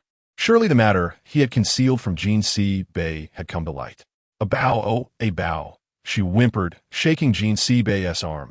But he continued to ignore her. Thus, she sat quietly, clutching her little panda and talking to herself. Madame Jean was at a loss for words. At this moment, Abao was Jean Bei's lifeline, To harm Abao would be akin to threatening Jin Si Bei's very existence. Brother, what do you need me for? Jin Si Chun, with a towel still wrapped around his head, hurried into the Jin residence, feeling utterly disheveled, a state only his elder brother could put him in. Abao approached and took Jin Si Chun's hand, her little pinky fiddling in his palm while the other hand held her panda. It's nothing. Jin Si Chun reassured her, rubbing her head. Daddy, actually I asked the little uncle not to say anything. You wouldn't be happy if you found out. Abao confessed, taking the blame. Jin Si Chun had always taken care of her at school, and she didn't want her father to misinterpret the situation. Standing before Jin Si Bei, she felt like a child caught in wrongdoing. Jin Si Bei gathered Abao into his arms, allowing her to sit on his lap, while leaving Jin Si Chun to ponder alone in the corner. At school, some classmates caused trouble, but Abao intervened for them. However, Abao is fine. Perhaps it was just a minor tussle, Jin Si Chun explained, uncertain of the details, merely recounting what he had heard from others present. Is that so? Jin Si Bei inquired, his gaze icy, causing even Jin Si Chun, accustomed to such looks, to feel a hint of fear. Abao nodded vigorously, her round little head bobbing up and down adorably. Of course, the little uncle has already taught that classmate a lesson. He even mentioned Daddy's name, so I doubt they would dare say anything further. The mark on my wrist might have been from when I was helping, Abao speculated, unsure of how her father had noticed the injury. By the way, Daddy, I'm a little hero at school now. Everyone loves playing with Abao, she exclaimed, playing with her panda's ears, looking up at Jin Si Bei with pride, hoping for his praise. Jin Si Bei, unable to suppress a smile at Abao's cuteness, gently poked her forehead with his finger. My little one is truly remarkable. In the future, you must tell Daddy about any issues. I won't allow anyone to bully you. The promise Jin Si Bei made held profound significance for Abao. Is it that Shun Jiao again? He suddenly changed his demeanor, looking at Jin Si Chun with a stark contrast to the gentleness he had shown Abao moments ago. Jin Si Chun nodded in affirmation. Jin Si Bei dialed the Shun family's number, his expression darkening. Take care of Shun Jiao. If you can't, I'll handle it personally. Chapter 16. The emergence of the little genius. Did you provoke her again? Classmates surrounded Abao, gossiping. Upon entering the classroom today, the air was thick with Shun Jiao's resentment. This young lady, typically the last to arrive at school, was unusually early today, and her demeanor was brusque with everyone. Abao shook her head, tightening the straps of her backpack. No, I don't know. She ain't done anything. Wasn't that the same for her? Qin Zimo set down his textbook, propping himself up on his hands as he observed the bouncy Abao, coldly stating, You're helping Abao. Abao smiled sweetly, taking her seat where Qin Zimo indicated, placing her backpack down. Shun Jiao, witnessing this scene, felt her teeth clench in frustration. If it weren't for Abao, she wouldn't have been scolded by her father yesterday. Upon receiving a call, Shun Tinghua had lectured Shun Jiao, if you continue this way, you won't last long there. How many times must I tell you not to provoke the Jin family? Those words echoed relentlessly in Shun Jiao's mind. During her time at the orphanage, everyone adored her, but now Abao had transformed into a child of the Jin family, and everyone turned to bully her instead. She couldn't accept this humiliation. Abao was merely a mixed breed. How could she be compared to someone who had always been pampered? If it weren't for her mother's protection, she couldn't fathom what her father would do. Shun Jiao clenched her fists, feeling indignant that everyone played with Abao while ignoring her. She needed to devise a plan to get back at Abao. The weather was scorching, and despite the air conditioning in the classroom, drowsiness was hard to resist. Qin Zimo often dozed off during lessons, and Abao had grown accustomed to it. But since he excelled at everything, the teacher paid him no mind. Are you sleepy too? Qin Zimo quietly asked Abao. She was usually full of energy and excitement during class, rarely feeling fatigued. Abao leaned closer to Qin Zimo and whispered, Last night, Dad discovered what happened at the swimming pool. Thankfully, I didn't reveal everything, otherwise. I wonder if he would have closed the pool. She indeed cherished the swimming lessons, and with Jin Si Bei's fondness for her, he would surely spare no one. Fortunately, she had avoided any trouble. As this thought crossed her mind, Abao couldn't help but sigh. Shun Jiao quickly raised her hand. Teacher, I have something to report. Abao and Qin Zimo were chatting during class, and Abao had been dozing off. At last, she had caught Abao in a slip. The computer teacher was not one to be trifled with. Among all the teachers, he was known to be the strictest. Given that computer science was inherently challenging, being inattentive in class was undoubtedly a nuisance for the teacher. Shun Jiaojiao exploited this fact to report Xiao Abao during the lesson. The teacher approached Xiao Abao. Since you haven't studied computer science before, you must pay close attention. He intended to say more, but upon seeing Xiao Abao's innocent expression, especially her bright, large eyes gazing at him, he couldn't bring himself to continue. Xiao Abao was still quite young. Otherwise, he would have had more to say. Noticing the teacher's hesitation, Shun Jiaojiao seized the opportunity to challenge. Teacher, we can hardly do anything normally, yet you show such favoritism towards Xiao Abao now. How can we maintain fairness? Seeing the teacher's troubled expression, she continued, you mentioned earlier that Xiao Abao hadn't studied before. Shouldn't she be even more diligent in her studies? Xiao Abao is now a small hero and a role model in the school. She should set an example. Shun Jiaojiao's tone dripped with malice. They were slightly older than Xiao Abao and had little understanding of computers, let alone someone as young as she was, who would surely struggle. Xiao Abao, what Shun Jiaojiao said is indeed correct. Dozing off and chatting during class is inappropriate behavior. Qin Zimo excels, so the teacher does not reprimand him. But what if Xiao Abao were to falter? Shun Jiaojiao, what do you think should be done? The teacher recognized that Shun Jiaojiao would not let this slide easily. Qin Zimo was a student he favored, and regardless of what he did in class, he never disturbed others. Moreover, he was well-versed in the subject, but with Xiao Abao, he remained uncertain. Provoking the Jin family was not a wise choice. Shun Jiaojiao smirked, Teacher, it's simple. If Xiao Abao can do it, I will apologize for my slander. But if she is at fault, she should be treated equally and punished. Xiao Abao would certainly not falter. Shun Jiaojiao thought to herself. Qin Zimo noticed Shun Jiaojiao's intentions and turned to Xiao Abao, asking, do you need help? Initially, he had asked Xiao Abao first, but it was clear that Shun Jiaojiao was targeting her. This was not a mere computer class. It involved programming, a subject they had been taught from a young age, setting them apart from ordinary students. Qin Zimo was the top performer in class, adept at such topics, while the other students struggled to grasp them. Xiao Abao was new, and he worried she might not manage.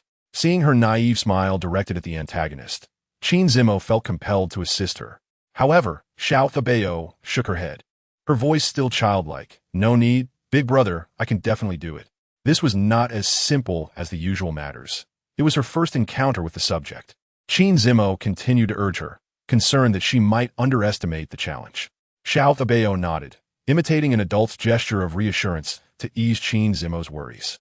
Standing on her small desk, she declared, Teacher, please give me a problem. I can handle it all. They underestimated themselves far too much.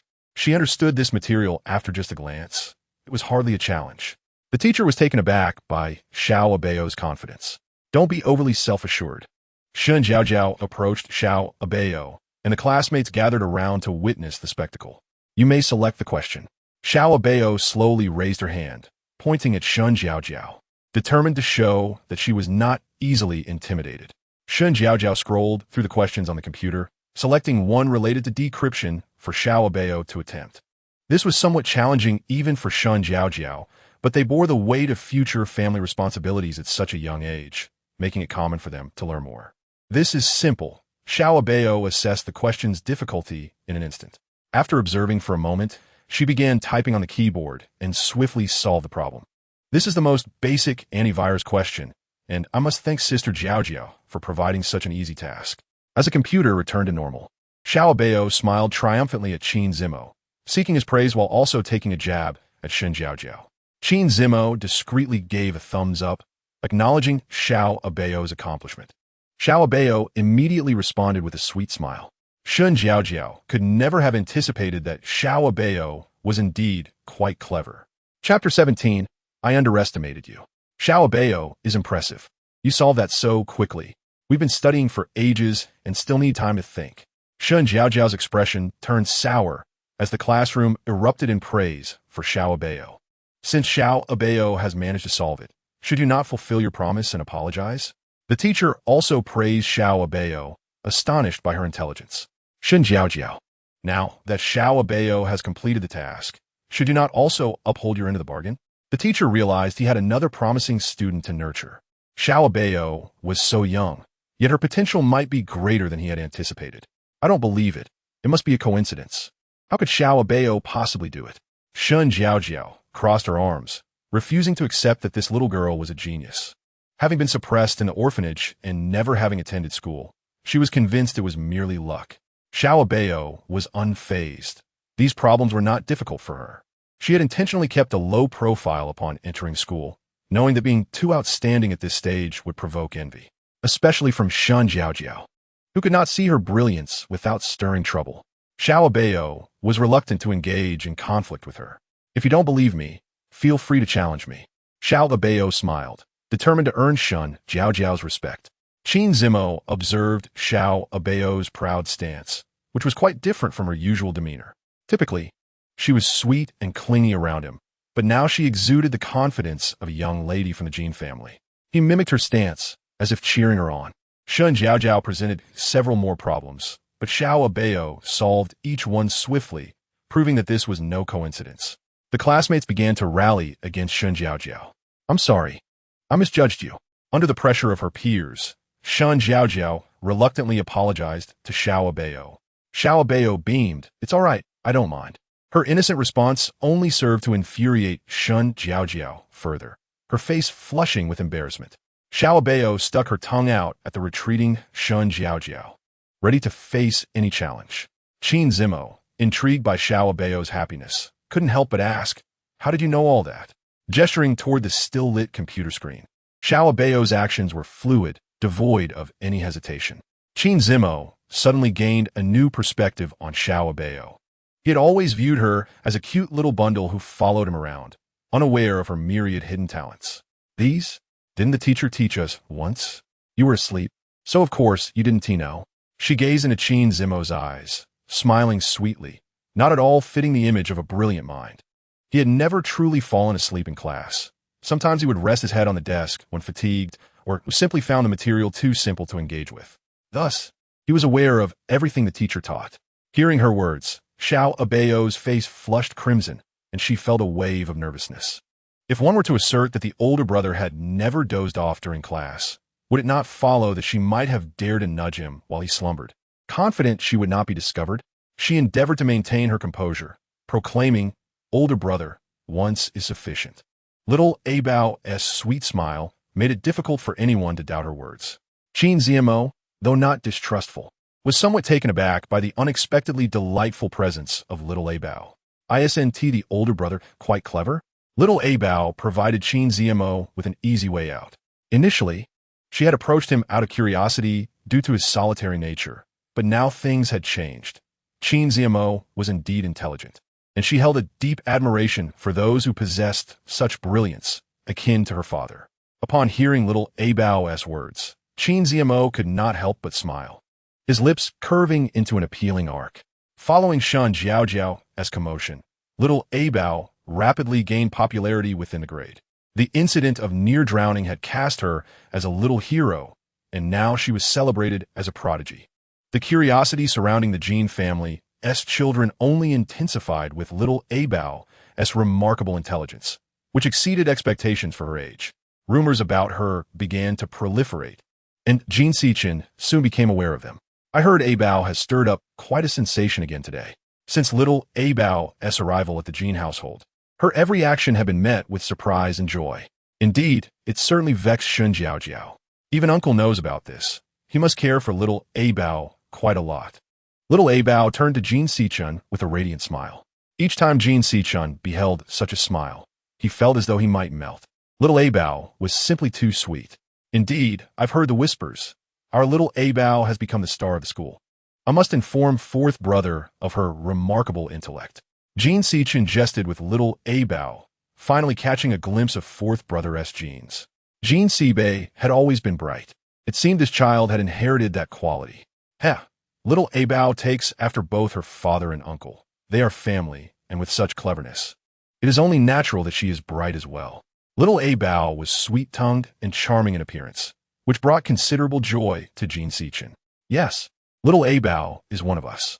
With her intelligence, should she not follow in her uncle's footsteps and become a teacher in the future? Our little Abao will undoubtedly be a beautiful instructor.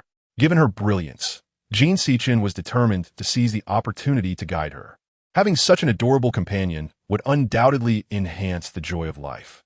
Furthermore, her quick learning would be a point of pride, eliciting envy from colleagues for having such a little genius. Yet, little Abao shook her head. While she adored her uncle, she felt it was not feasible. Observing her distressed expression, Jean Sichin feigned a whimpering tone in conversation. "What is the matter, Abao? Just a moment ago, you were comparing yourself to your uncle. If your uncle wants you to follow him, do you not wish to? That would make your uncle quite sad." Little Abao gently tugged at Jean Sichin's sleeve, her chubby little hand meeting his with delightful warmth.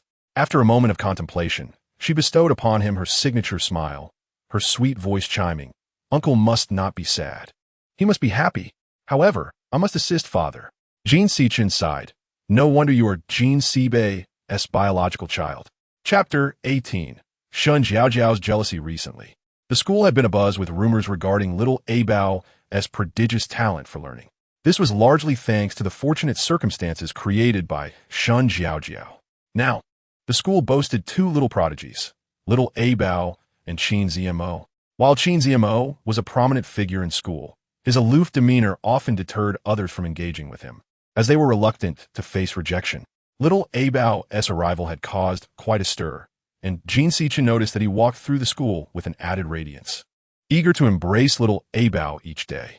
The news of the upcoming Children's Intelligence Competition spread throughout the school, an annual event that would not be missed this year. Qin Zmo had already identified his preferred participant. He had previously pondered whether to enter the competition this year, but with little Abao, it seemed worth a try. "Are you interested?" Qin Zmo waved a promotional flyer in front of little Abao.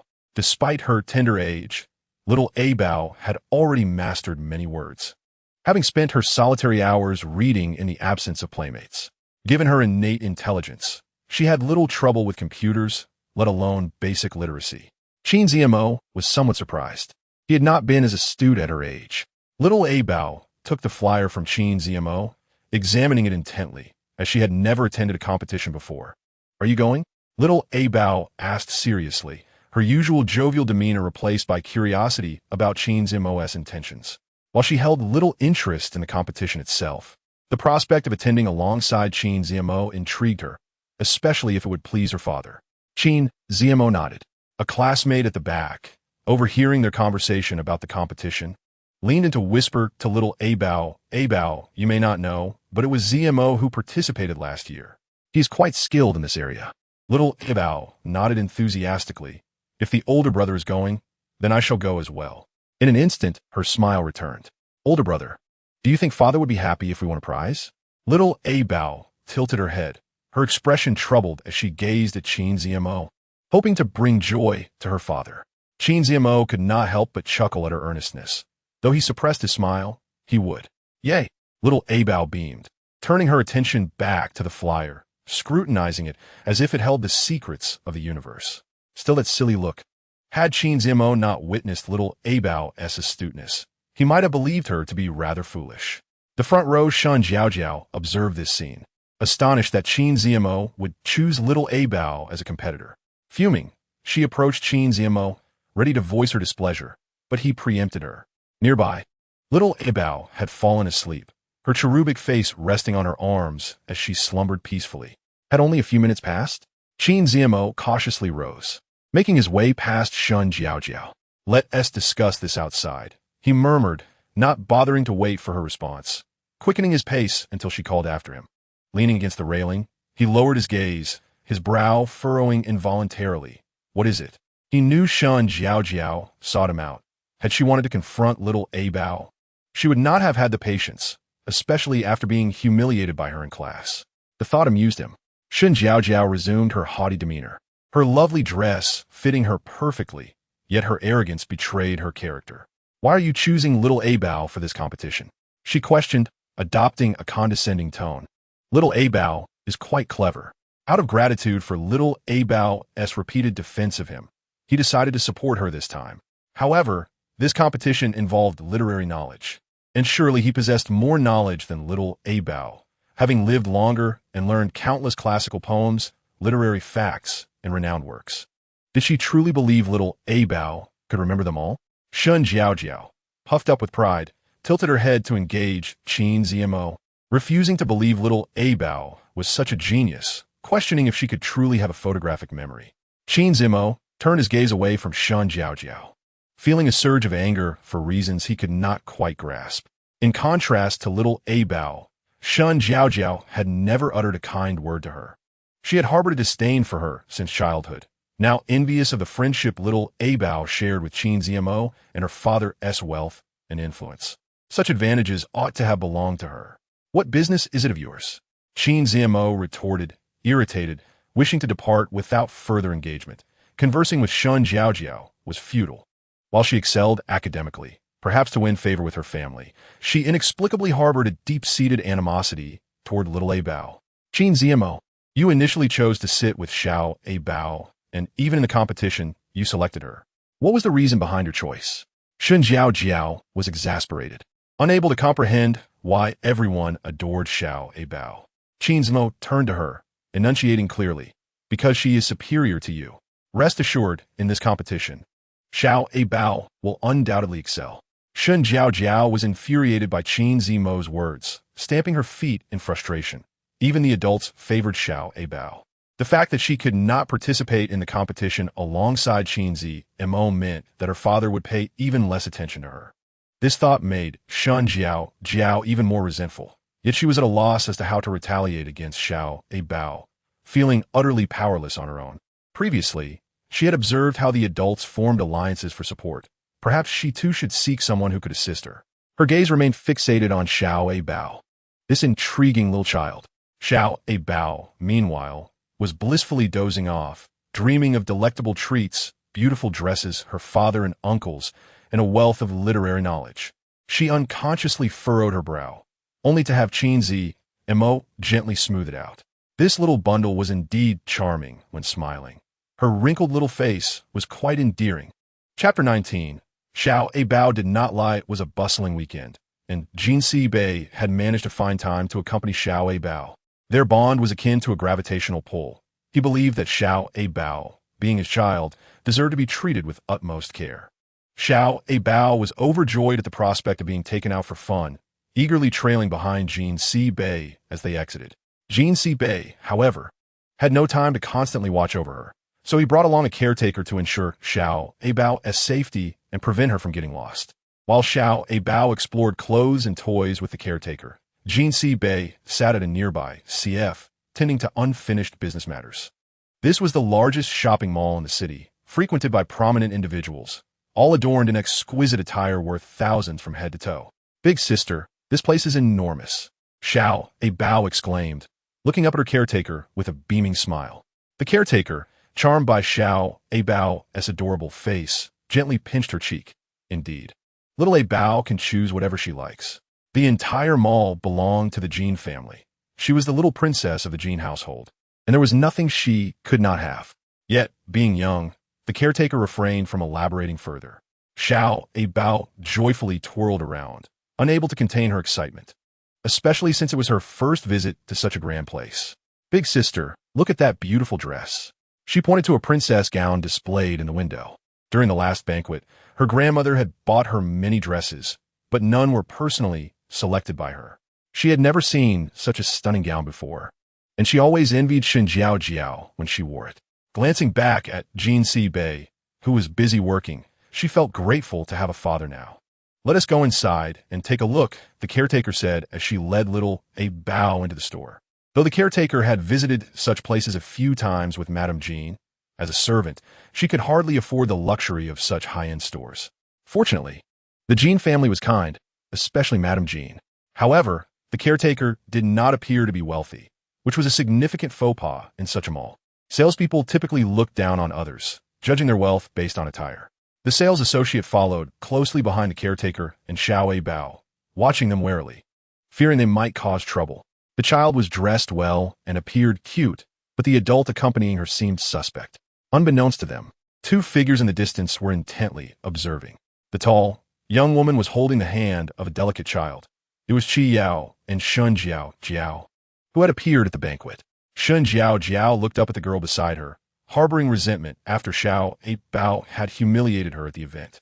With a few clever tricks, she had managed to entice Qi Yao to assist her willingly. Shun Jiao smiled, nudging Qi Yao forward. Annie, I cannot be seen, so it's best if you go. Her gaze fell on Jin Si Bei, who was sipping coffee and reading a newspaper. If he were to discover her presence, he would surely take action against her. It was too early. She did not wish to reveal herself. Qi Yao smiled, already having a suitable candidate in mind, so there was no need for her to appear herself. Silly child, if fourth master discovers me, it would also be the end for me. We have our methods. Like Shun Jiao, she too wore a hat and a mask, aiming to conceal their identities. The waiter eyed the peculiar duo, hesitating due to their six-figure hats. They did not wish to attract any trouble from the affluent. The sales associate was the perfect choice. Qi Yao beckoned her over, handed her a card, and whispered a few words. The two then concealed themselves as they observed everything unfold. The sales associate stared at the card in disbelief, taking a moment to process Qi Yao's request. This card contains 500,000. I need you to assist me with something. Abao gazed at the incredibly luxurious dress before her, the beautiful embellishments shimmering under the lights. She had often dreamed of wearing such a lovely gown, yet the price was utterly daunting. This dress cost over 100,000. 1 0, 2 zeros, 3 4. She counted several times, and the number of zeros remained the same. Big sister, this is way too expensive. Abao tugged at the caretaker's hand, uncertain of her father's financial situation. But she knew this dress was too costly to purchase. What if her father resented her for spending too much money? The caretaker smiled reassuringly. Don't worry. Fourth master can afford this. You could buy several if you wanted. She playfully pinched Abao's nose, understanding why the Jin family adored her. She was indeed a clever little darling. Yet Abao shook her head, despite her fondness for the dress. She did not wish for her father to spend such a large sum. Although she said this, her eyes sparkled with disdain and derision. The caretaker, upon hearing this, grew irritated and stood protectively in front of Abao, admonishing the sales associate. Do you know who this little girl is? How dare you speak to her like that? The sales associate was unperturbed. The woman was dressed in clothes worth only a few thousand, hardly suitable for such a lavish store where items started in the six-figure range. So what? Everything in this store is priced in the six figures. If you dirty anything, you won't be able to afford it. The sales associate then glanced at the dress Abao had touched and sneered. So you're a thief then? Where's the bracelet that came with the dress? Did you steal it? Despite the question, her tone was exceedingly accusatory, and in the next moment, she reached out to pat Abao. The caretaker immediately shielded Abao, but the little girl boldly confronted the sales associate. I didn't take anything. Abao did not lie. Abao was unafraid, having not stolen anything. However, the sales associate ignored her explanation, brazenly dropping the hidden bracelet on the floor, pretending it had fallen from Abao. Her actions were so swift that no one could react in time. The caretaker realized the situation was dire, but was blocked by the sales associate, unable to seek help. In the distance, a cold voice remarked, "How foolish can one be? Look at her, so young yet already stealing and being dishonest. I must inquire how your parents have raised you." The sales associate picked up the bracelet and began berating Abao. With her brows furrowed, Abao finally grasped that the sales associate intended to frame her. It was a deliberate plot to ensnare her. How could such a situation persist? What do you mean by teaching? Suddenly, Jin Si Bei's long legs appeared before Abao, having noticed the commotion and rushed over. The man's icy aura permeated the entrance of the store. The sales assistant, trembling with trepidation, addressed Si. It was unclear what had provoked Si's ire. The anxiety in the assistant's eyes was undeniable. After all, everyone knew that Lu Si Bei was a formidable figure, rendering her speechless in his presence. What has transpired? Jin Si Bei inquired, standing at the entrance like an imposing iceberg, instilling fear in all who heard him. The sales assistant quaked in her boots. It was her first encounter with Jin Si Bei, and the tales circulating throughout the company about him were notorious. If he were to become enraged, there would be no recourse, but thankfully, he was merely a child, so it should not escalate too far. She quickly pointed at Abao, proclaiming, "See, he is just a child, unable to afford clothing, and has even pilfered a bracelet from a store. I was in the midst of reprimanding him." The assistant spoke with a sense of indignation. Fear not. See, I am nearly finished with this matter. It is evident this child lacks parental guidance and has accompanied this financially challenged sister. Her words grew increasingly outrageous and unreasonable. Jean C. Bay appeared reluctant to reveal the truth to the assistant so swiftly. He was genuinely taken aback that such a person existed within his company. It was likely that this rude sales assistant was not an isolated case. Do you treat ordinary customers in such a manner regularly? Jean C. Bay feigned an air of inspection as he queried. No. See, we certainly do not. Moreover, it is only because this child has stolen that we are acting this way. Please do not misunderstand. The assistant hastily gestured, aware that C. detested snobbery above all else, yet she could only persist in her charade. How can you be so sure she has stolen? Jean C. Bay leaned in, his piercing gaze locking onto the assistant's eyes. She flinched, terrified. Jean C. Bay was indeed strikingly handsome, yet exuded an aura of chill that made one want to retreat. I merely found this, the assistant stammered, presenting the bracelet in her hand. Abao yawned, appearing somewhat drowsy. She clutched Jean C. Bay's leg and gazed up at him with teary eyes, uttering "Daddy." That single, soft utterance of "Daddy" struck the sales assistant like a bolt from the blue. "Daddy? Did you hear that?" Jean C. Bay first lifted Abao into his arms, then cast a sidelong glance at the obsequious assistant. Realizing the shift in the situation, the assistant quickly changed her tune. "See, I said it before. This child is naturally clever and beautiful. As soon as she entered, I was captivated, and it turns out she is your child, just as everyone said, utterly charming." She scrambled for excuses. At this point, nothing she said would suffice. Who could have known that this was Jean C. Bay's child? Her previous remarks were all insults towards the child's parents. Jean C. Bay could hardly be bothered to listen to her. Such sales assistants were only capable of uttering these sorts of remarks. Never anything commendable. "Is everything all right?" Jean C. Bay softened his tone as he addressed Abao. "Daddy, I am fine," Abao replied, smiling as she rubbed her cheek against Jean C. Bay's face, attempting to placate him. "Apologize." Jean C. Bay's demeanor shifted back to a stern one as he faced the assistant. "I am sorry, I must have misunderstood. Miss Jean could never steal from us. The child was merely playing, and I overthought the situation. I hope you will not be angry, and that the young lady will not be upset either." The assistant bowed her head repeatedly in apology. Jean C. Bay turned to Abao, seeking her approval. She nodded, pouting adorably, and pointed at her despondent accompanying sister. "Apologize to the accompanying sister." Abao's authoritative tone was immensely endearing, creating a stark contrast with her sweet, youthful voice, reminiscent of Jean C. Bay himself. Jean C. Bay chuckled at her thoughtfulness, recognizing the similarity to her mother. Memories of that woman flooded his mind, but alas, she was no longer the same. Jean C. Bay tightened his embrace around Abao. "I am sorry. I am truly at fault, Mississippi. It is all my mistake." The assistant quickly nodded and bowed, eager to keep her job. Jean C. Bay's gaze wandered to a nearby dress, which would indeed suit the little bundle he held perfectly. After Abao arrived at the Jean household, although he had made time for her, it was still scarce, and he had forgotten to procure more clothes for her. Jean Morin was elderly, and her choices may not necessarily align with Abao's preferences. He looked at Abao with a hint of guilt. "Do you like this?"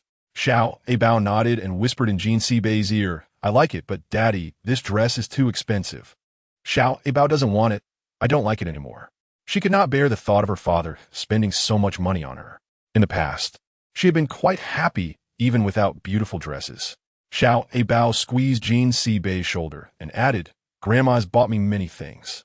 At school, I wear a uniform, so I do not need other clothes." Jean C. Bay felt a surge of emotion at how understanding Abao was, nearly bringing him to tears. "Abao, tell Daddy if you see anything you like, Daddy can afford it. It is merely a dress." To Jean C. Bay, the price of a dress was inconsequential. It was the innocence of the little one that he wished to protect. "Yes, Abao, you should know that the entire company belongs to C. If you like something, just say it." The accompanying sister chimed in, teasing Abao. It was surely uncomfortable for such a young child to be pointed at in such a manner, yet she remained considerate of Jean C. Bay's thoughts. A rarity indeed. No wonder Jean C. Bay was so indulgent towards her. "Wrap this up and fetch a few more outfits suitable for her." Jean Bei did not press Abao further. He knew she would surely not voice her preferences.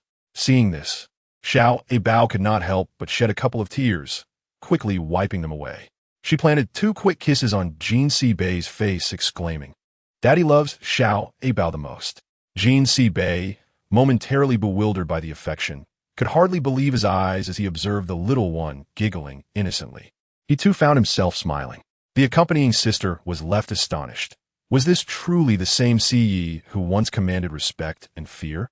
Now he had completely transformed into a doting father, yielding to Abao's every whim.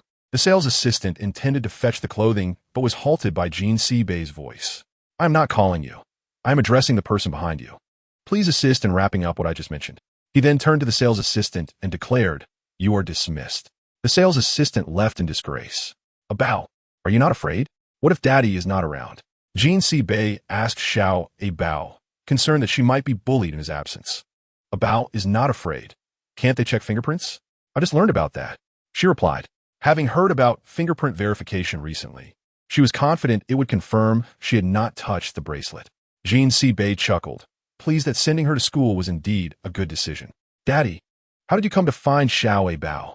Abao inquired, puzzled that Jean Bei had left his work. "I heard a sound, and look, he told me," Jean Bei answered, turning his gaze to the door, with Abao following his line of sight. She turned around, looking at Jean Bei with a pitiful expression, her soft, adorable voice eliciting an instinctive desire to kiss her. Abao believed that her father would not allow her to seek out the elder brother anymore. "This is a secondary card. Just swipe it for whatever you desire.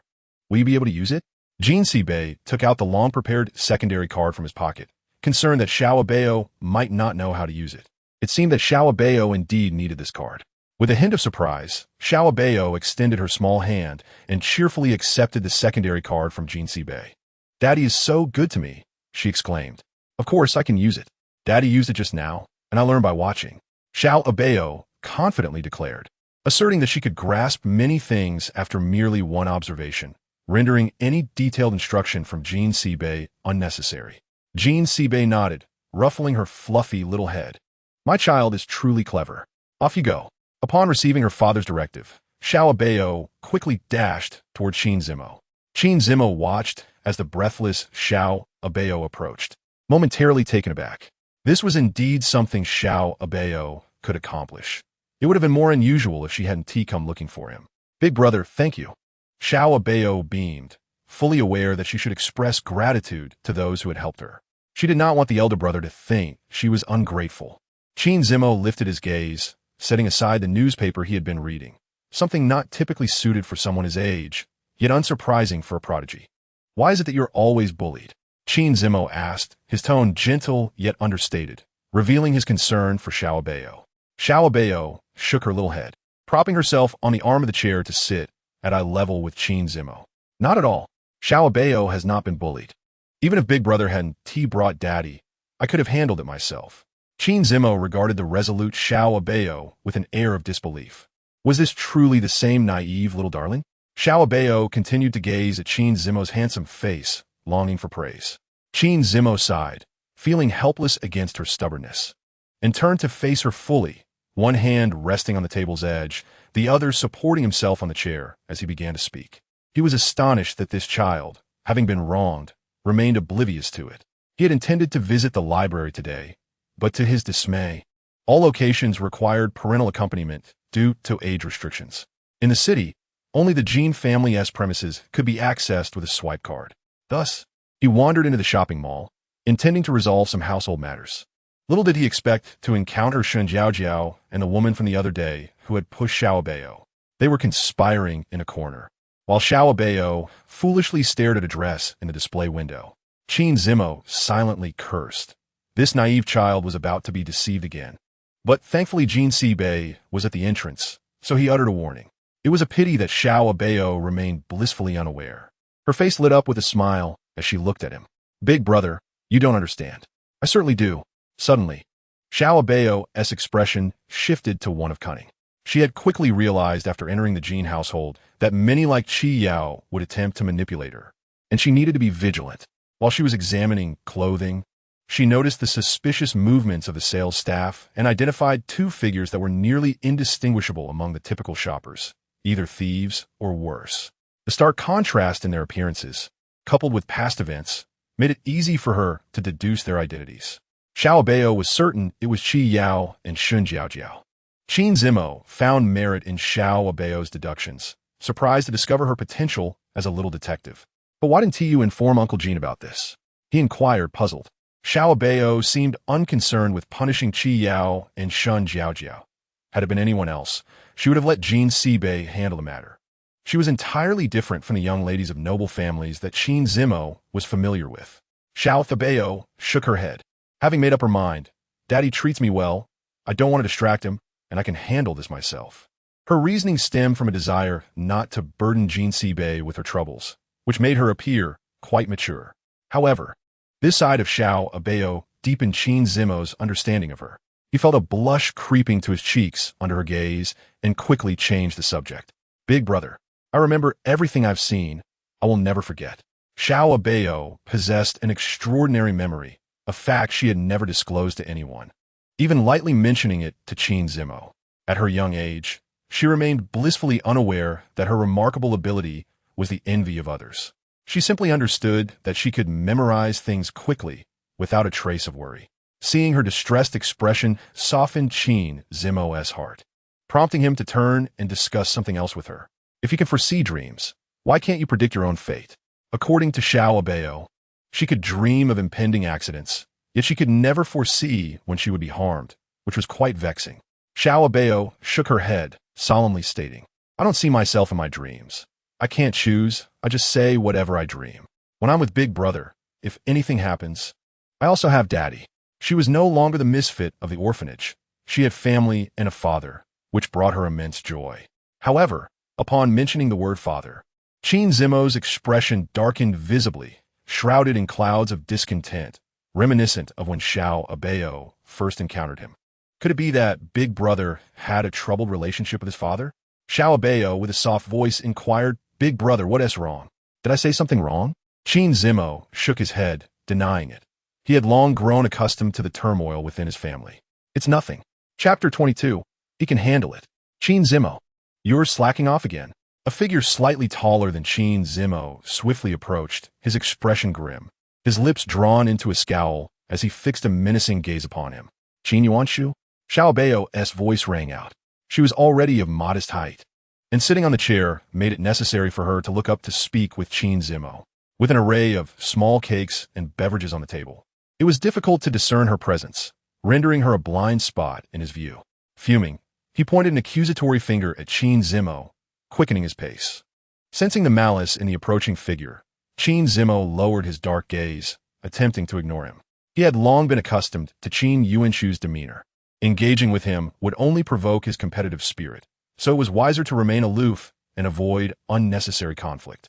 Xiao Abao's smile faltered as she sensed the inexplicable hostility emanating from Qin Yuanshu, and she furrowed her brows, hopping off the chair to follow Qin Zimo. Xiao Abao is also here? Upon spotting her, Qin Yuanshu lowered his finger, appearing somewhat taken aback. He hadn't expected to encounter Xiao Abao again.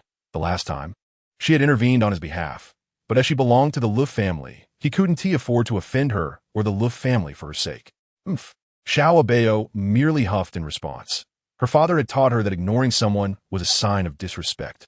However, since he was being rude to Brother Zimo, as a good friend of Zimo, she had no desire to engage. Qin Yuanshu harbored animosity towards Qin Zimo, as his family favored Qin Yuanshu due to him being the eldest son.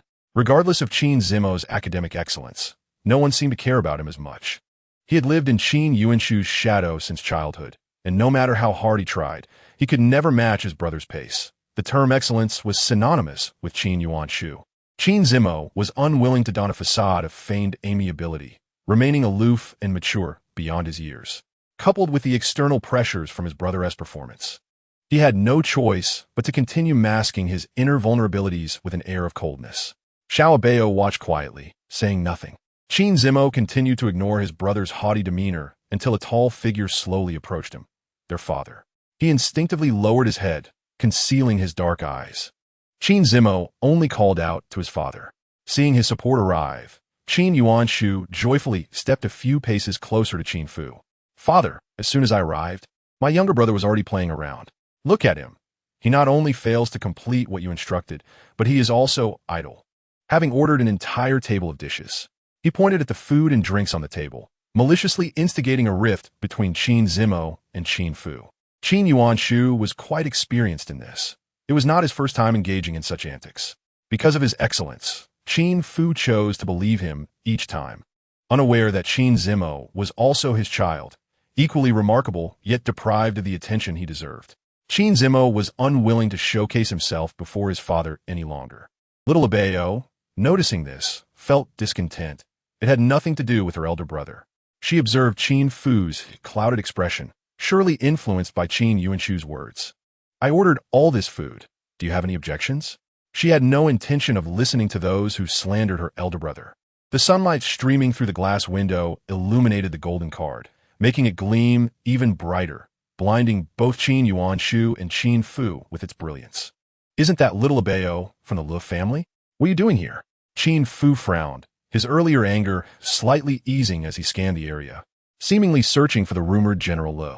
Even while reprimanding Qin Zimo, he feared being misunderstood by Jin Sibei as reprimanding little Abao, which would jeopardize his standing in the city. For the first time, little Abao realized how useful her father's golden card could be. However, she held back her emotions, her eyes reddening, her chubby face pouting, evoking sympathy. I'm scared.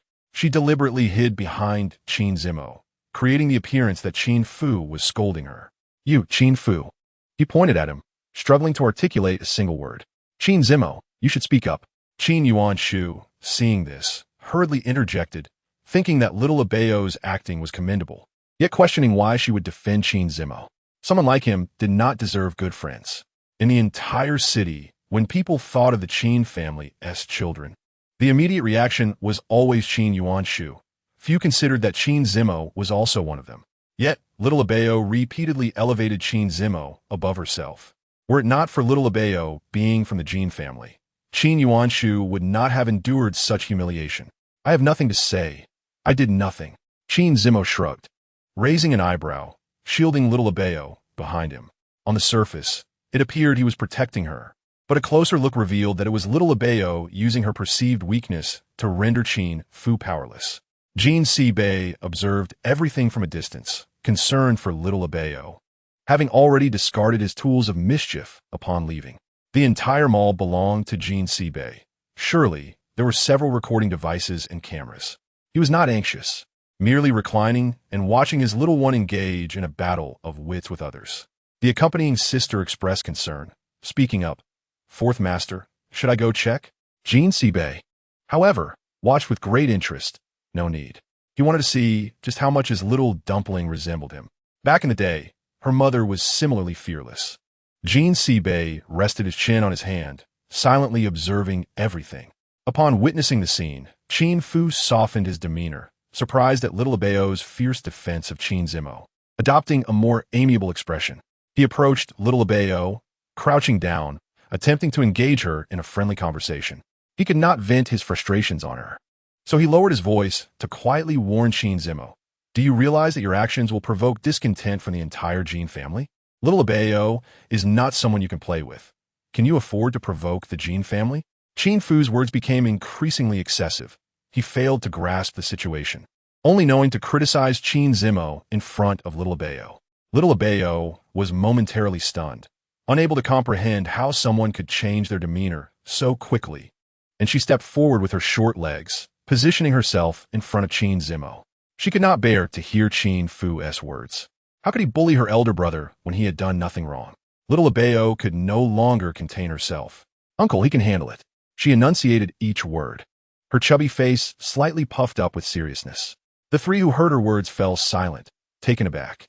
Jin Sibei, through his recording device, heard little Abao's fierce declaration, stroking his yet-to-grow facial hair, a faint smile gracing his lips. Chapter 23. We are good friends, he can handle it. Each time Qin Zimo thought of this, a sense of joy washed over him. Did this not signify that they had truly become friends, at least in little Abao's eyes? Upon returning home, Qin Yuanshu and Qin Fu deliberately ignored him, as if all misfortunes stemmed from his presence. Qin Fu's disdain for him made him unwilling to pursue a connection, and the love that was already scarce gradually faded in the face of such unfair treatment. Since childhood, his father had favored his older brother, prioritizing him in all matters. Simply because everyone claimed Qin Yuanshu was a little genius, destined for greatness. Qin Fu relished hearing flattery. Everyone praised Qin Yuanshu's abilities, and he believed in them, repeatedly overlooking Qin Zimo's existence. Sitting at his desk, Qin Zimo experienced for the first time being protected by someone.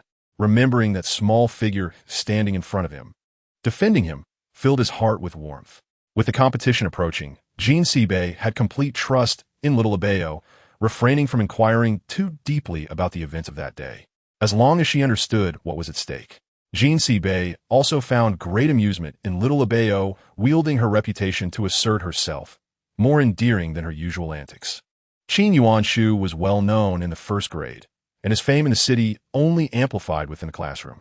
He had specifically inquired about Qin Zimo's class situation. In the past, he could still exchange a few words with Qin Zimo, but now, with little Abao constantly by Qin Zimo's side, he could not utter a single word. He could not afford to provoke the young lady from the Jin family. It was truly troublesome. Shun Jiaojiao noticed Qin Yuanshu hesitating at the classroom entrance and devised a plan. "Brother Yuanshu, are you here to find Zimo? Or should I help you call him?"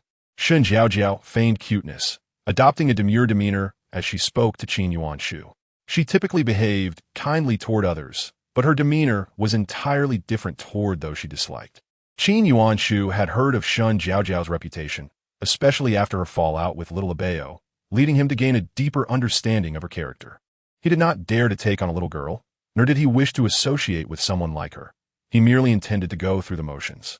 Like Shun Jiaojiao, he was proud and would not engage with those without a shared purpose. "No need." Qin Yuanshu waved his hand, turning to leave. But Shun Jiaojiao blocked his path. She took 2 steps forward, smiling brightly. "Brother Yuanshu, you were the representative for the school the past 2 years. I assume it's the same this year? Aren't you afraid Zimo will defeat you again, just like last year?" She was well versed in the details of the children's intelligence competition. Qin Yuanshu's status as a genius was largely due to his success in the competition, where no problem could stump him, and he handled new challenges with ease. Shun Jiaojiao knew that Qin Yuanshu and Qin Zimo had never gotten along. He always appeared indifferent to his losses in public, yet deep down, he was more afraid than anyone else, particularly of Qin Zimo surpassing him. The last competition had hinted at this. He had merely been lucky last time. This competition necessitated both of them participating, which he dreaded. "I don't want to." "It won't happen this time." Qin Yuanshu insisted stubbornly, continuously concocting excuses, unwilling to admit it was due to a lack of skill. Shun Jiaojiao kept her gaze fixed on Qin Yuanshu's eyes, noticing that he was constantly avoiding her stare. She understood that his true thoughts were likely quite different. She stepped forward, drawing closer to Qin Yuanshu. "Brother Yuanshu, it is entirely natural to desire victory. Do you require assistance?" She had already devised a new scheme, both harboring disdain for Qin Zimo and Xiao Abao, making them a perfect match. If they could collectively undermine the perceptions held by others regarding these two, it would be splendid. "Assistance? What do you intend to do?" Qin Yuanshu squinted, having heard numerous rumors about Shun Jiaojiao, yet he never anticipated she would seek him out. He leaned in closer, eager to discern her intentions. In a conspiratorial whisper, Shun Jiaojiao shared her well-formulated plan, confident that if executed as envisioned, it would yield results. This method was gleaned from a television drama, which she believed she could adeptly replicate. The current Xiao Abao appeared markedly different from her usual self. Typically clad in a school uniform with no adornments, she hardly resembled a child from the Jin family. However, today, her bracelet was completely transformed, likely a recent purchase from the Jin household. "Xiao Abao, that bracelet is quite lovely, although it does not quite suit you," Shun Jiaojiao remarked. Her arms crossed as she looked down at the slightly shorter girl. Xiao Abao glanced at her bracelet before meeting Shun Jiaojiao's gaze. "I think it looks nice. My daddy gave it to me, and I adore everything he gives me." She beamed, her dimples appearing, radiating warmth capable of melting ice. Shun Jiaojiao felt a surge of irritation. All that should belong to her was usurped by Xiao Abao, with a wealthy father and the prestige of the Jin family. Xiao Abao lived a life of comfort beyond compare. Xiao Abao, do not get too smug. Do you truly comprehend what you are holding? Shun Jiaojiao pointed at the encyclopedia in Xiao Abao's possession, skeptical of her ability to recite its contents, suspecting it was mere pretense. After a moment's hesitation, Xiao Abao, fully capable of reciting the encyclopedia, retorted, "Of course I understand. Why don't you ask me?" She smiled proudly, eagerly anticipating the moment Shun Jiaojiao would be proven wrong. Shun Jiaojiao scoffed, turning away. "I wouldn't bother. It's not as if you will achieve anything. Just wait and see how embarrassed you will be." She dismissed Xiao Abao, recalling her previous misstep in provoking her. She had no desire to invite trouble. Just as Xiao Abao prepared to retort, Qin Zimo emerged. His presence served as a formidable support for Xiao Abao. He was typically reticent, yet this was not the first time he had spoken up for her against Shun Jiaojiao. Infuriated, Shun Jiaojiao stomped her foot, wondering why Qin Zimo only assisted Xiao Abao. "Mind your tongue," he replied coldly. Then he turned to Xiao Abao, softening his tone. "Furthermore, Xiao Abao and I are good friends." In the midst of a crisis regarding laxatives, they pondered whether they had erred in some way, fearing that Jin Sibei might hold them accountable. The nurse, watching Xiao Abao's prolonged laughter, grew increasingly apprehensive, unsure of what joyous thoughts occupied the childless mind. She cautiously approached Jin Sibei, trembling. "Fourth master, perhaps you should check on Abao?" Jin Sibei rose. "What is so amusing?" Gradually, he sat beside Xiao Abao, recognizing that her delight was likely linked to Qin Zimo. Jin Sibei could discern the child's thoughts from the expression on her face. Xiao Abao nestled against his arm, seeking comfort, prompting him to lift his arm to allow her to snuggle in. "Daddy, Big Brother said we are good friends." Just a mention of Qin Zimo made Xiao Abao immensely happy, evoking sympathy from anyone who observed her.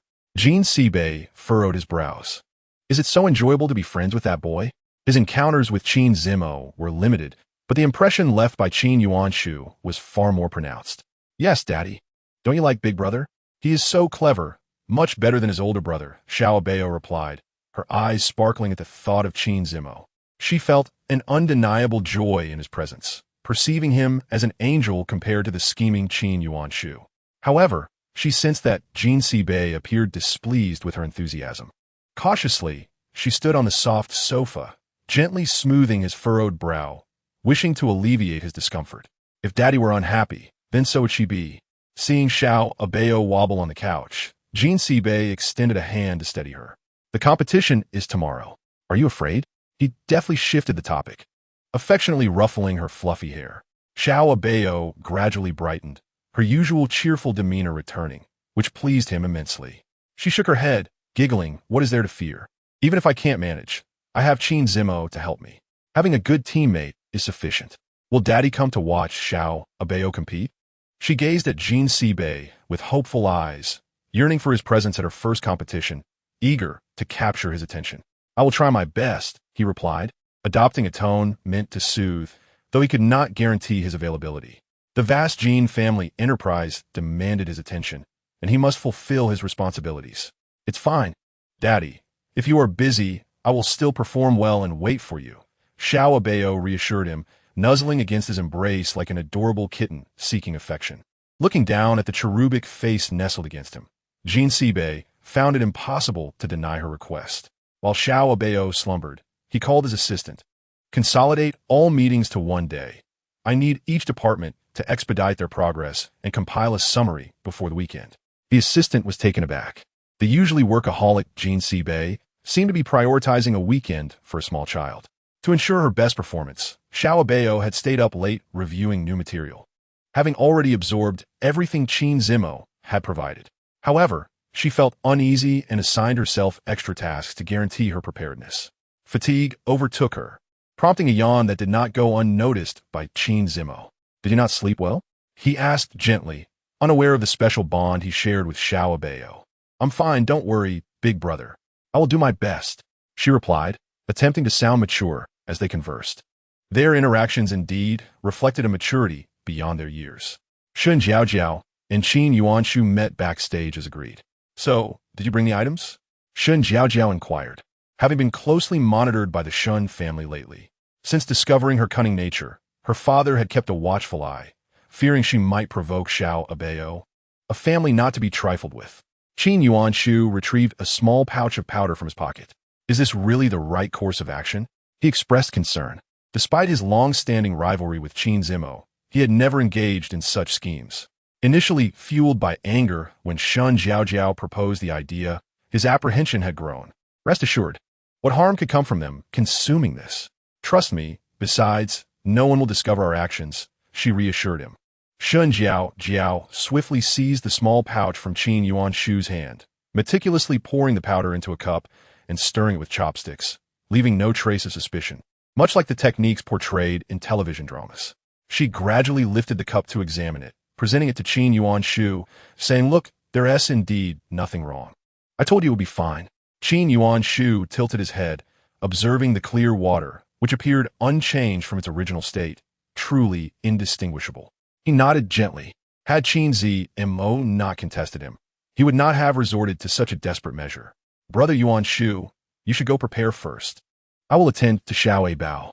Shun Jiao dismissed Qin Yuanshu and carried the 2 prepared cups of water into the lounge. Upon seeing Shun Jiao cautiously bringing in the 2 cups, Abao instinctively shifted back in her seat. With Qin Zimo absent, the lounge was now left with just Shun Jiao and Abao. The empty lounge felt particularly desolate. Abao scrutinized every move Shun Jiao made, seemingly anxious that the water in the cup might spill. This was not her usual demeanor. "Abao, come, you must be thirsty. I specially poured 2 cups of water. Where is Brother Zimo?" Shun Jiao surveyed the surroundings, but did not spot Qin Zimo. She set down the tray and continued searching for him. Abao waved her small hand in front of Shun Jiao, her large eyes fixed on her, stating, "Big brother is not here." Shun Jiao smiled, masking her unease. "Then you may drink first." Abao, not easily fooled, since Shun Jiao's ulterior motives written all over her face. This cup of water was surely suspicious. Besides, it was quite unusual for Shun Jiao to treat her kindly. "Sister Jiao, how about you drink 1 cup, and I drink the other?" Chapter 25. Unmasking Shun Jiao. Abao observed Shun Jiao's increasingly unwelcoming expression, clearly reluctant to drink the suspicious water before her. She smiled subtly, awaiting Shun Jiao's next move. Shun Jiao awkwardly forced a smile, hastily waving her hand in a gesture of invitation. "This cup is for Zimo. I have already had mine when I arrived, so you drink first." Shun Jiao continued to coax Abao into drinking, employing every trick in her book, far less effortless than the scenes in dramas, and she could not fathom why Abao was so resistant. As she gingerly lifted the cup, she noticed the glint in Shun Jiao's eyes, which indeed sparkled with anticipation. Yet Abao gently set the cup down. Adopting a feigned look of helplessness, she said, "Sister Jiao, it's not that I don't want to. I'm just not thirsty right now. I just finished drinking." Indeed, Shun Jiao sighed in resignation. Unable to persuade Abao further, she merely smiled at her to earn her trust. "It's all right. If you're not thirsty, you could drink later." Shun Jiao sighed again, taking a seat on a nearby stool, determined to ensure Abao would eventually consume the water. Abao turned her head, a smirk playing at her lips. "Come on, why do you want me to drink this so badly?" She feigned a mature demeanor, mimicking Jin Si-Bei's usual posture, resting her hands on the table and occasionally tapping the cup. "Nonsense. I'm just worried you might be thirsty. There's no ulterior motive." Shun Jiao averted her gaze from Abao, unable to meet her eyes, her voice lacking conviction. Clearly, Abao had pierced the veil of her deceit. "I'm not foolish, Shun Jiao." Abao stood up from her chair, her eyes fixed intently on Shun Jiao. She had suspected Shun Jiao from the very beginning, but chose not to confront her. However, it was evident now that Shun Jiao was reluctant to confess the truth. Had Brother Yuanshu been present, he would have found her behavior peculiar. Why would she offer water right before the performance? Seeing Shun Jiao unwilling to divulge her intentions, Abao decided to expose her scheme directly. Initially uncertain, Abao's suspicions were confirmed by Shun Jiao's unmistakable reaction, so blatant that it was easily discernible. Shun Jiao, caught off guard, grew flustered, her face flushed with anger. She could hardly comprehend how this once timid Abao had suddenly become so astute. You, Shun Jiao Jiao, she exclaimed, pointing an accusatory finger at Xiao Abao. What is wrong with that? Xiao Abao retorted, her curiosity piqued, maintaining an innocent expression that belied her cunning. To onlookers, Shun Jiao Jiao appeared to be threatening Xiao Abao. Shun Jiao Jiao retreated a few steps, locking eyes with Xiao Abao, stuttering, "On what grounds do you accuse me?" She was thoroughly incensed by Xiao Abao's provocations. Xiao Abao nodded, evidently pleased with her reaction, clapping her hands and smiling cheerfully. I didn't expose you because I didn't want to embarrass you. I can guess what S in this water. Are you aware there are cameras everywhere? Xiao Abao pointed to the surveillance camera above, her gaze directed toward its location. Internally, she marveled at Shun Jiao Jiao's foolishness. Getting caught in her own schemes twice, she could hardly fathom how she had previously bullied her, having received guidance from her uncles. Xiao Abao no longer feared or worried. Please, don't tell them, Shun Jiao Jiao pleaded, her voice tinged with desperation, her eyes brimming with tears as she clutched the hem of Xiao Abao's shirt. She despised being in such a pitiful state. Yet the Jin family was not to be trifled with, leaving her with no choice but to act this way. If you dare to do this again, I will inform my father about everything. This was Xiao Abao's first attempt at intimidation, and she felt a sense of satisfaction. After all, Shun Jiao Jiao had brought this upon herself. All right, Shun Jiao Jiao conceded meekly, her fists clenched as she realized this Xiao Abao was no longer the naive child she once was. She resolved not to let Xiao Abao catch her in the act again, but her resentment towards Xiao Abao deepened. Qin Zmo, having observed the entire exchange, intercepted Qin Yuan Shu as he approached the lounge. Do not provoke her, he casually stated, not bothering to lift his gaze. The ever-exemplary brother seemed to have a penchant for targeting him, never uttering a word of complaint. What do you mean? Qin Yuan Shu's heart raced, suppressing his anxiousness as he addressed Qin Zmo. He could sense the cold aura emanating from him, understanding that Qin Zmo was indeed angry. What do you mean? If there are unsavory elements, do not bring them in. Brother, let me remind you once more, the Jin family is not to be trifled with. I advise you to withdraw from this matter. Qin Zmo still regarded Qin Yuan Shu as his brother, despite having garnered the affection of their parents. He had never voiced any discontent. Were it not for you, I would not have targeted anyone. My focus is not on her, Qin Yuan Shu explained, clarifying that he had no intention of causing harm to the young girl, nor did he see her as a rival. Yet he could not tolerate the prospect of Qin Zmo surpassing him. Then feel free to target me, but leave her out of it, Qin Zmo replied, his demeanor cold yet commanding. Turning his head, he noticed a certain small figure had been standing there for quite some time. The fair-skinned little hand wiped away tears earnestly, gazing at him with a pitiful expression. Big brother, I am so moved, sob sob. Chapter 26. Little Abao is first place in preparation for the competition. Little Abao diligently reviewed numerous videos, dragging Jin Sibei along to watch The Strongest Brain and a series of other programs. However, Jin Sibei's mind wandered, pondering whether little Abao could comprehend the content, which was primarily aimed at children. Yet, little Abao had already grasped the essence, seated on stage. She exhibited no fear, and when she spotted Jin Sibei unexpectedly appearing at the venue, her joy intensified. The host noticed the shift in little Abao's demeanor and quickly instructed the director to adjust the camera to capture her gaze. Indeed, it was a significant discovery as the spotlight suddenly illuminated Jin Sibei, who is no less than a superstar. This is Master Jin Si. Let us guess why Master Jin Si has come today. It must be for the beloved Jin Bao seated on stage. Little Abao smiled sweetly. Her charming smile enchanted countless viewers in front of their televisions, especially when paired with the indifferent expression of Qin Zmo, creating a striking contrast to the golden boy and jade girl. How adorable! This is indeed Jin Sibei's child. No wonder Jin Sibei neglects work for her. Such a delightful little bundle. Little Abao is my internet daughter. The live comments section erupted with excitement, dubbing her a little angel. The director, pleased with the viewership, nodded in approval. Qin Yuan Shu and Shun Jiao Jiao, also competitors, sat on a nearby platform. The children selected through the written exam were few, and they represented the most formidable group for the championship. The host cleared his throat and began to read the questions, employing a buzz-in format where the first to respond would answer. The first question was to name the 4 great calligraphers. At the host's command, the competition began. Little Abao swiftly seized the opportunity and then glanced at Qin Zimo unfazed. Qin Zimo calmly replied, Yin Jinxing, Lu Gongquan, Ouyang Sun, Zhao Mengfu. Excellent. Correct. The two exchanged smiles. Beside them, Qin Yuan Shu and Shun Jiao Jiao were frustrated and hastened their responses. Little Abao and Qin Zimo had a plan. Little Abao would buzz in, while Qin Zimo would answer, ensuring both speed and accuracy.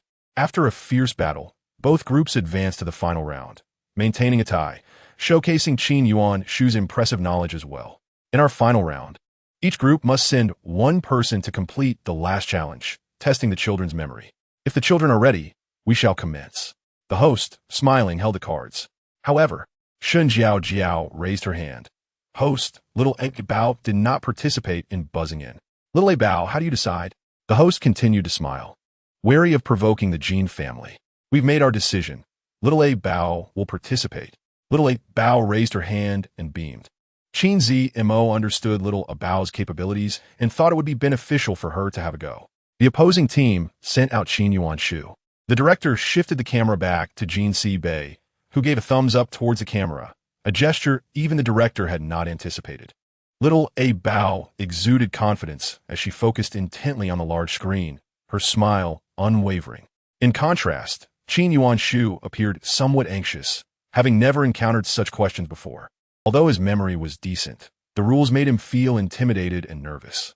He clenched his fingers, holding his breath, desperately trying to memorize the poems and sentences displayed. Suddenly, the big screen shifted, signaling the end of time. Have you remembered everything? Little Abao nodded confidently, radiating cuteness, enhanced by the 2 little braids styled by her caregiver. Qin Yuan Shu, on the other hand, felt nervous but managed a reluctant nod. Qin student, your first number is 9. If you wish to buy osmanthus, carry wine.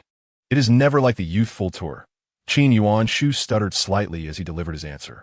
The host applauded, allowing Qin Yuan Shu to breathe a sigh of relief. Little Abao, your first question is 32. Little Abao smiled broadly, standing tall. Willow leaves rustle with cicadas green and dim. Lotus flowers fall under the red sun's embrace. From Wang Engshi's 2 poems on the West Tai Palace wall. The host's eyes widened in astonishment. He was taken aback by Little Abao's ability to answer correctly and even name the author. Little Abao had read extensively, capable of reciting even obscure verses along with their titles. The audience behind the screen was left in awe, never expecting Jean Bei's offspring to be both stunningly beautiful and exceptionally intelligent, raising suspicions about the integrity of the show, even though it was a live broadcast. Little Abao smiled with pride, considering this an easy feat, given her extensive revision of 300 Tang poems before the competition. Moreover, with time having passed, retaining everything became more challenging. Qin Yuan Shu scratched his head, appearing quite anxious as he tried to recall what the 63rd question was. 83765987. Unfortunately, he had misremembered a digit. Next was Little Abao's turn for the 71st question. With her head held high in overflowing confidence, she declared, the 71st question is 564237771, and the previous 63rd question was 83765987. Excellent. Not only did Little Abao answer her own question correctly, but she also answered Qin Yuan Shu's question accurately. Let's congratulate Little Abao and Qin Zimo. Chapter 27. The exceptionally gifted Little Abao Jean Bei was overjoyed, never anticipating that Little Abao would truly secure first place.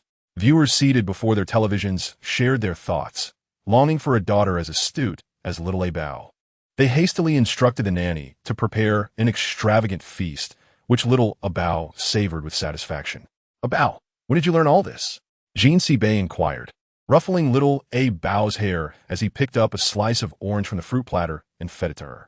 Little Abao chewed the orange, expressing delight. Her nonchalant demeanor suggested that her abilities were nothing extraordinary. Jean Bei involuntarily dropped his jaw in astonishment but quickly regained composure, ensuring that Little Abao did not perceive his shock. You also learn while watching television? Jean Bei asked, utterly amazed. Is this really Little Abao? She is simply a prodigy. Little Abao paused her snacking, turned to look at the astonished Jean C. Bei, and smiled. Yep, I can basically remember everything. Upon hearing this, Jean C. Bei was elated and intended to pull out his computer to share this news with his brothers. The story of his little prodigy needed to be told. Previously, he had been skeptical of Jean C. Chen's words, thinking little Abao was merely exceptional in one aspect. But now it seemed far more complex. However, his computer appeared to have malfunctioned. This was his personal device, and it seemed a hacker had intruded. Jean C. Bei's computer was equipped with an encryption program set up by Jean C. Chuan to prevent such occurrences. Yet, Jean C. Bei was puzzled as to how someone could bypass Jean C. Chuan's safeguards. He felt a twinge of anxiety as he moved the computer, contemplating calling Jean C. Chuan, believing remote control would suffice. Dad, how about I give it a try? I can do it. Little Abao smiled at Jean C. Bei, inching closer to his seat. Jean C. Bei looked at little Abao in disbelief, a smile gracing his face. He did not expect her to possess such skills. He had never taught her this, and neither had the school. But seeing little Abao's confident expression, he found it hard to argue. Allowing her to attempt it seemed reasonable, as Jean C. Bei was exceedingly fond of little Abao. He placed the bulky computer on a small table. Little Abao quickly sat on the floor, just the right height to reach the table. Jean C. Bei propped his head on his hand, watching little Abao as she endeavored to tackle this challenging task. Before one could fully comprehend, Xiao Abao had deftly maneuvered across the computer, executing a series of fluid operations that even Jean C. Bei could scarcely follow, leaving him utterly bewildered. She then turned to Jean C. Bei, exclaiming, "Daddy, look, all done." With her arms outstretched for an embrace, she appeared to find the task rather simple. Jean C. Bei, having been astounded by Xiao Abao twice in one day, began to question his daughter's true identity. Her intelligence seemed almost unfathomable. Observing the eager Xiao Abao seeking praise, he instantly lifted her into his arms and initiated a video call with Jean C. Chuan. "Brother, would you consider taking on a disciple?" Jean C. Bei was candid, laying his intentions bare. Jean C. Chuan regarded the gleaming-eyed Jean C. Bei with curiosity, along with the adorable little bundle he held, whose appearance starkly contrasted with his own. "Do you have a suitable candidate?"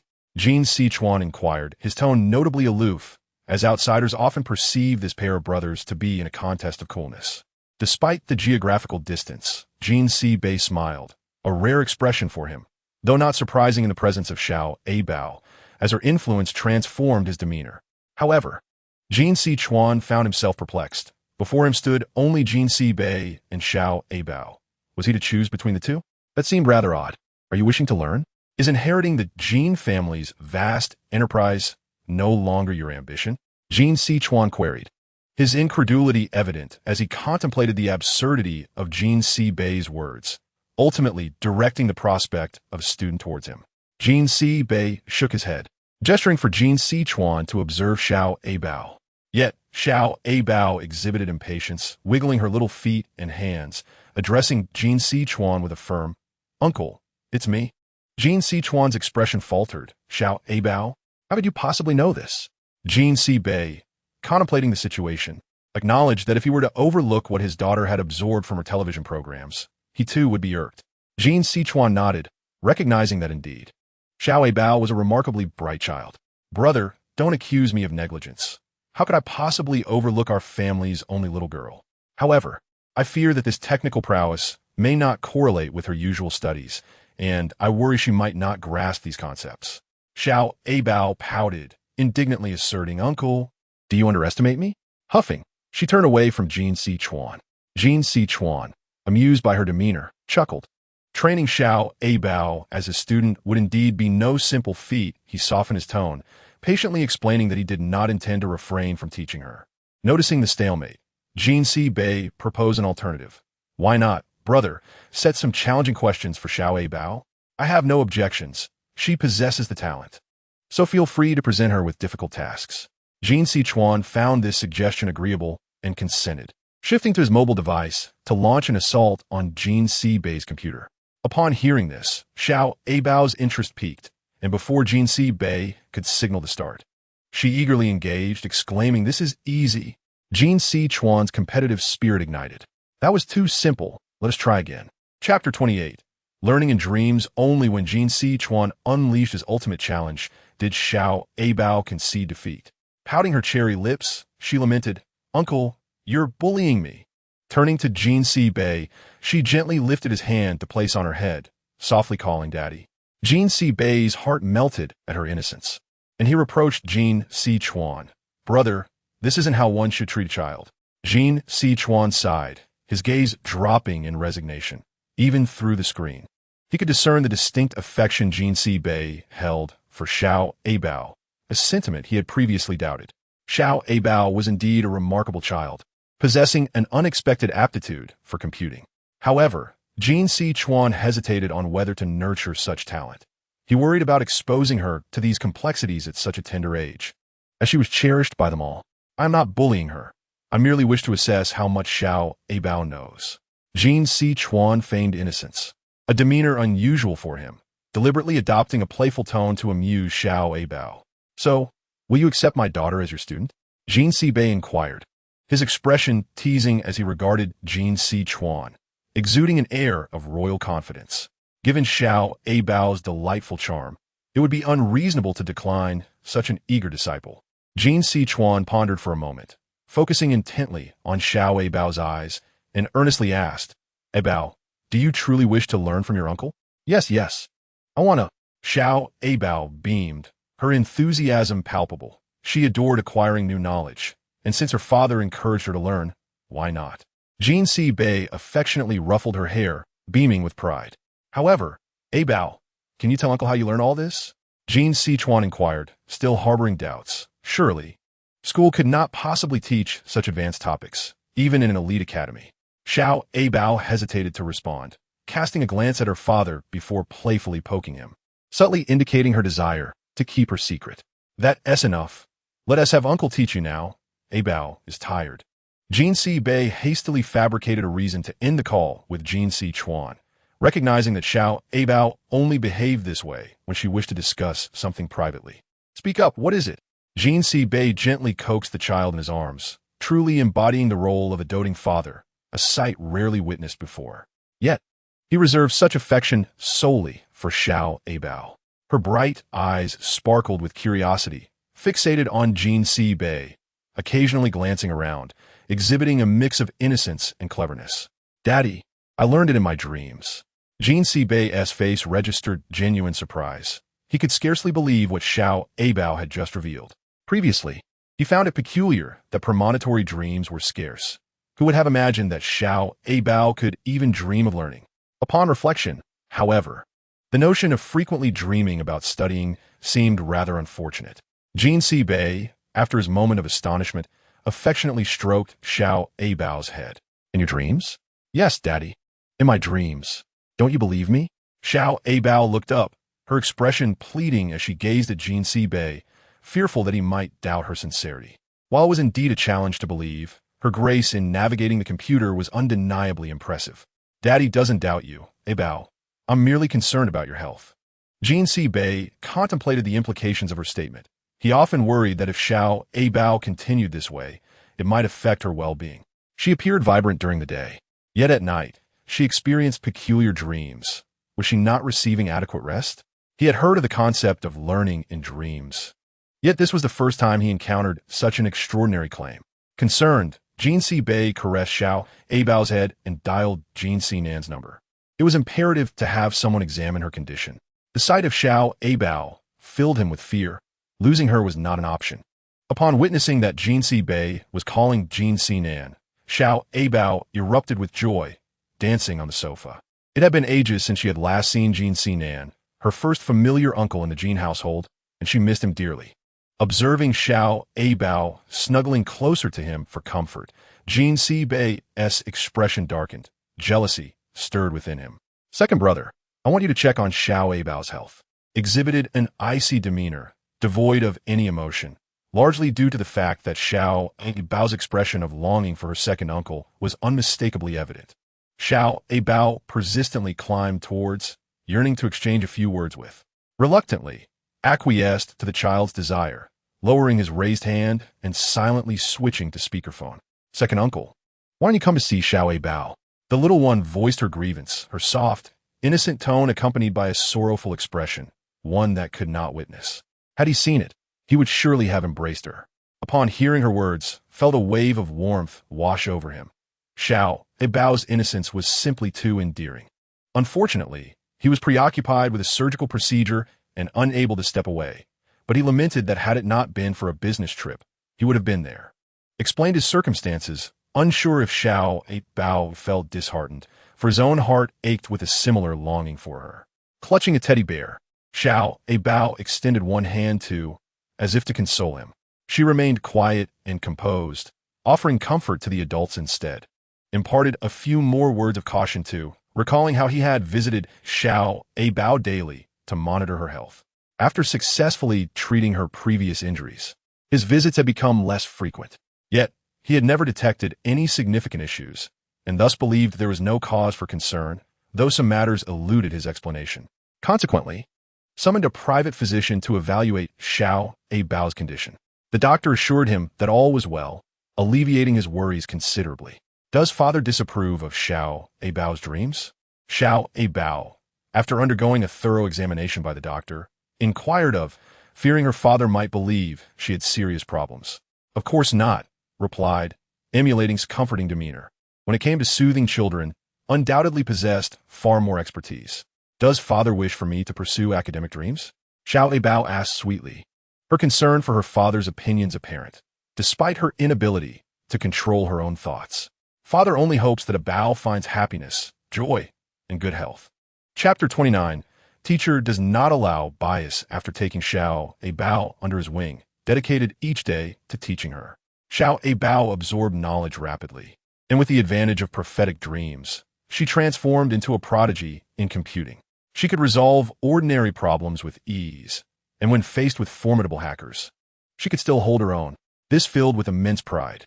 Not only him, Abao discovered her newfound abilities within the family, which brought her unparalleled joy. The unkindness she faced at the orphanage had eroded her confidence, but its presence gradually healed her wounds, allowing her to blossom in self-assurance. During recess, Abao immersed herself in books about computers, determined not to disappoint her second uncle or father. Shun Jiao observed Abao's diligence with a hint of skepticism. Qin Zmo found her earnestness endearing, having initially perceived her as merely a whiny child who had not matured. However, Abao constantly proved him wrong, showcasing her remarkable abilities from every angle. Can you comprehend this? Qin Zmo murmured. Of course, do you doubt me? Abao retorted, looking up at him with a pout, questioning his intent. She set her book aside, ready to debate with him. As long as you can understand, Qin Zmo replied, choosing to ignore her. He reflected on the extent of Abao's knowledge, amazed by her current capabilities and curious if she would continue to impress in the future. Abao, puffing up her cheeks in mock anger, felt frustrated but was not surprised by Qin Zmo's behavior. I heard you are foolishly learning things you cannot comprehend. Shun Jiao mocked, noting that the material in Abao's book was beyond her grasp, as the school curriculum focused on basic computer applications, which bore little relevance. Abao had evidently advanced far beyond her peers. Shun Jiao, who could not believe that Abao was a genius, could not help but taunt her, especially as Abao had become the center of attention among their classmates, dressed in polished shoes and frilly socks. Shun Jiao looked down at Abao with a sense of pride. Unfazed, Abao, though clad in a school uniform, radiated natural beauty. What do you mean by foolishly learning? I can do everything. Can you? The former timid Abao would never have dared to challenge Shun Jiao like this, as she once lacked support. However, the current Abao was different. She was backed by many, no longer alone. Shun Jiao, having felt threatened by Abao's previous assertiveness, was now cautious, yet she remained unyielding, especially when was absent, as she believed no one could stand up for Abao, who said, I can't do it. Shun Jiao stubbornly insisted, unwilling to admit her shortcomings. Besides, with a little effort, everyone can learn. Why wouldn't Abao be able to? She looked at Abao with a haughty expression, showing no fear. I say you can't, so why not prove it? Abao tossed her computing book towards Shun Jiao, a smirk playing on her lips. This book was a gift from Without her prophetic dreams, she would not have been able to understand it. However, with her dreams and its guidance, she had mastered it all and felt confident that Shun Jiao Jiao would falter. Qin Zmo, intrigued by the unfolding dispute, held up the book as he listened intently. "Let me see," Shun Jiao Jiao exclaimed as she received the book from Abao. Inside were complex concepts that eluded her understanding, causing beads of cold sweat to trickle down her forehead as anxiety set in. She hurriedly flipped through the pages, struggling to comprehend the content.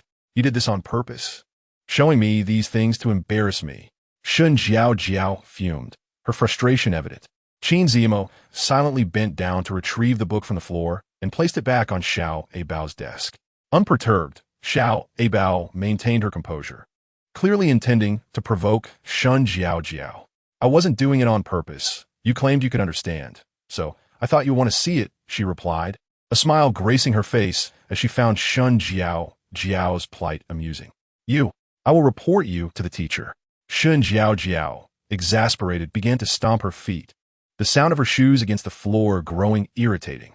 Abao merely hummed in response, unfazed. As Shun Jiao Jiao spotted at the doorway, she rushed to him to complain.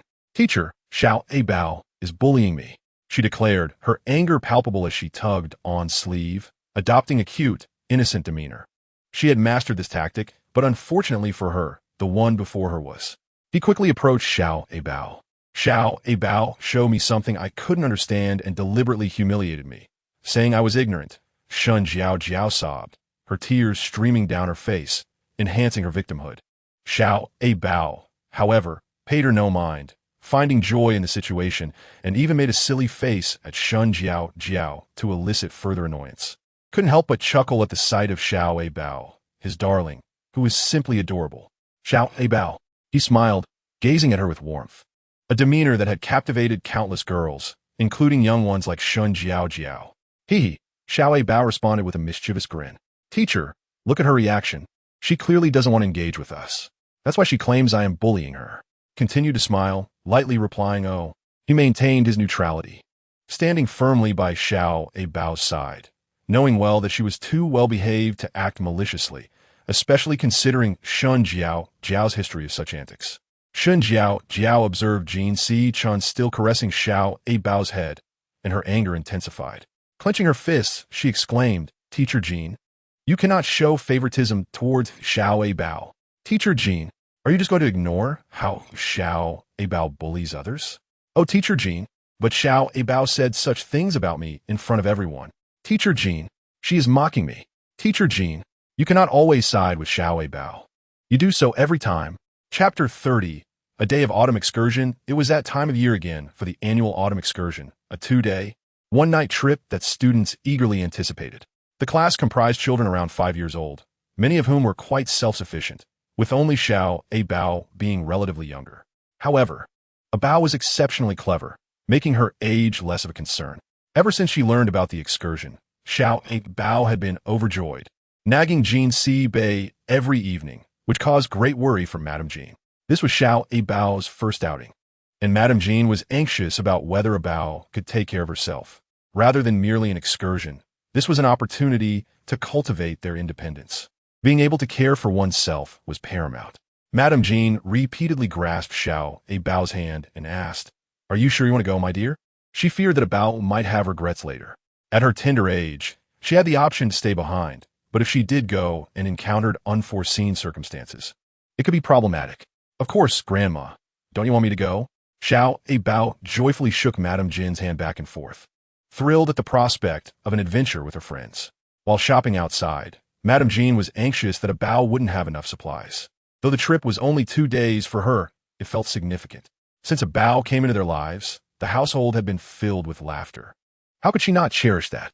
"No, but Grandma hopes Abao can spend more time with her." Madame Jean expressed her fondness for Abao. If Abao were not at home, she would miss her dearly. Hearing this, Madame Jean grew even more concerned and purchased an abundance of items for Abao. Meanwhile, the Shun family was also worried about the trip. Shun Tinghuai was aware of Shun Jiao Jiao's actions but felt powerless against her. He needed to convey the importance of the situation to Shun Jiao Jiao. If she continued her reckless behavior, the consequences would not be pleasant. If you dare provoke the Jin family's child again on this excursion, it will be difficult for you to continue your studies here. Shun Tinghui warned Shin Jiao. He did not want her mischief to jeopardize the entire Shin family. Seeing Shun Tinghui's stern demeanor, Shun Mu quickly intervened to defend Shun Jiao. Jiao is your daughter. Why speak harshly to her on behalf of an outsider? What if the situation is not Jiao's fault? She couldn't have known it would escalate like this. Honestly, Jiao has always been obedient. Your words only serve to harm her. Shun Mu was particularly protective of Shun Jiao, and if it weren't for her affection, Shun Tinghui would have long wished for Jiao to stay away. She is my daughter, and I would rather not have a daughter like this. When has she ever listened to my words? I have repeatedly told her not to provoke the Jin family. If Jin Si Bei calls us, would we still have a chance to remain here? If Shun Jiao did not instigate trouble, Shun Tinghui would be more inclined to accept her presence. But Jiao was indeed a source of mischief, cunning in her ways. With such schemes at such a tender age, Shun Tinghui could hardly fathom what Shun Jiao would become in the future. Dad, Shun Jiao said, her eyes brimming with tears as she gazed at Shun Tinghui, appearing pitiful as if she had been wronged. This was her usual tactic. Whenever she made a mistake, she would adopt this demeanor, and over time, Shun Tinghui grew weary of it. No matter what he said, Shun Jiao would maintain this act. Upon seeing Shun Jiao in distress, Shun Mu's heart softened, and she embraced her, offering comfort. Shun Jiao took full advantage of this, crying profusely, causing Shun Mu to feel a pang of sympathy. Look at what you've done to the child, Shun Mu scolded, gently stroking Shun Jiao to ease her tears. Shun Tinghui, witnessing this, grew even more frustrated and turned away, harboring resentment. He was well aware of Shun Jiao's behavior at home and had no illusions about her character. If she had not provoked Abao, she would not have sought her out. Furthermore, given the Jin family's influence, it was unnecessary to engage in such disputes. What do you mean? She may be clever, but our Jiao is not lacking either. Perhaps she merely pretends to be clever in front of others. Who knows what she is like behind their backs? Have you seen how our Jiao behaves? Shun Mu, always assertive and doting on Shun Jiao, escalated the situation whenever her daughter was involved, refusing to relent. Shun Jiao chimed in, yes, Dad, why don't you believe me? The school teachers are my relatives. They all support me. I am the one who has been wronged. Yet you never stand by my side. Do you think that doesn't hurt me? Shun Mu felt even more heartbroken upon hearing this. You see, it's all the Jin family's doing. Why not confront that child instead? You only dare to shout at me and Jiao at home, when in reality, we are the ones who suffer. Shun Mu was unreasonable, and when faced with such matters, she mirrored Shun Jiao's tearful demeanor, making it impossible for Shun Tinghui to respond. He had considered whether the Jin family might be bullies, yet it was evident that Abao was a well-mannered child. Sitting on the sofa, he had grown impatient, particularly with the unreasonable mother-daughter duo before him. Enough. If Jiao does not provoke others, then others will not provoke her. If Jiao cannot guarantee not to bother the Jin family's child this time, then she should not go on the autumn excursion. Shen Tinghui, unable to manage the two, resorted to threats, a tactic that often proved effective. Despite her disdain for Abao, Shun Jiao was eager to participate in the outing, hoping to discreetly showcase her new dress. Dad, I promise I won't cause trouble. Wiping her tears, she thought that Shun Tinghui would not take severe action against her. At worst, he would scold her, and she felt no fear. Only uncertainty about whether she could outsmart Abao this time. She remained oblivious to the potential troubles that keeping her at home could cause. All she hoped was that this autumn excursion would pass without incident. Chapter 31. Is grandfather following Abao? The school had specifically chosen a camping site to foster the independence of the young children, particularly in an outdoor setting that would allow for more enjoyment. Abao donned a simple yet vibrant casual outfit, shorts paired with a short-sleeve top and a light jacket, exuding energy. Her white sneakers complemented her look perfectly, while the princess dress her grandmother had bought remained unused. Qin Ziemo also wore a casual ensemble, his outfit mirroring Abao's colors. In stark contrast, Shun Jiao sported a lavish princess dress, a request she had made of her mother, determined not to be outshone by Abao, unbeknownst to her, had opted not to wear a dress. Ziemo, may I sit next to you? Qin Ziemo had arrived early. occupying a seat near the aisle and leaving the window seat open. I get car sick. I need to sit by the window. Shun Jiao Jiao offered as an excuse when she noticed Qin Zmo ignoring her. Qin Zmo did not even lift his head, feigning sleep and refusing to yield his seat. At that moment, Abao darted into the front seat and settled between Qin Zmo's legs, claiming the window seat. Qin Zmo instinctively shifted his legs. After Abao sat down, she kept her head down, though the corners of her mouth lifted slightly. Abao, I got here first. I should be sitting here. Shun Jiao fumed, pointing at Abao, her discomfort boiling over into a surge of anger. What does it matter? The elder brother certainly does not wish for you to sit here, does he? Abao is unafraid. After all, Qin Zmo does not harbor any affection for Shun Jiao. So how could he allow her to sit? Zmo has yet to utter a word. Shun Jiao remains incensed, stubbornly believing that Qin Zmo would permit her to take a seat. Little princess, you ought not to speak in such a manner while adorned in such a beautiful dress. It is unbecoming. Abao remarked sarcastically, her gaze having long drifted to the window, uninterested in Shun Jiao, eager to resolve this nuisance promptly. Shun Jiao had no choice but to take a seat beside her, glaring at Abao throughout the journey. Yet, Abao, carefree and untroubled, conversed with Qin Zmo, leaving Shun Jiao to simmer in silent frustration. The destination was indeed a picturesque locale, with vast meadows dotted with camping tents and barbecues prepared in abundance. The children, being quite young, were here merely to experience and enjoy. All the necessary arrangements had been made by the school. What is this place so filled with mosquitoes? Shun Jiao complained as soon as she alighted from the vehicle. The dress she wore reached her knees, and the delicate skin of her calves bore the marks of mosquito bites. It was typical for the wilderness to teem with mosquitoes, especially before winter set in. Observing Shun Jiao's plight, Abao pulled out a mosquito-repellent spray from her backpack and cautiously offered it to her. This is something father bought. It works quite well. Would you like to spray some? Abao turned to look at her. With arms crossed, Shun Jiao turned her head away, refusing to meet Abao's gaze. I have no need for your things. Are you trying to show off? I can ask the teacher for some. Abao chose not to respond, silently stowing the spray back in her bag before cheerfully seeking out Qin Zmo. During the free activity time, everyone was busy organizing their belongings, and Abao, quick in her movements, nestled beside Qin Zmo. Look over there.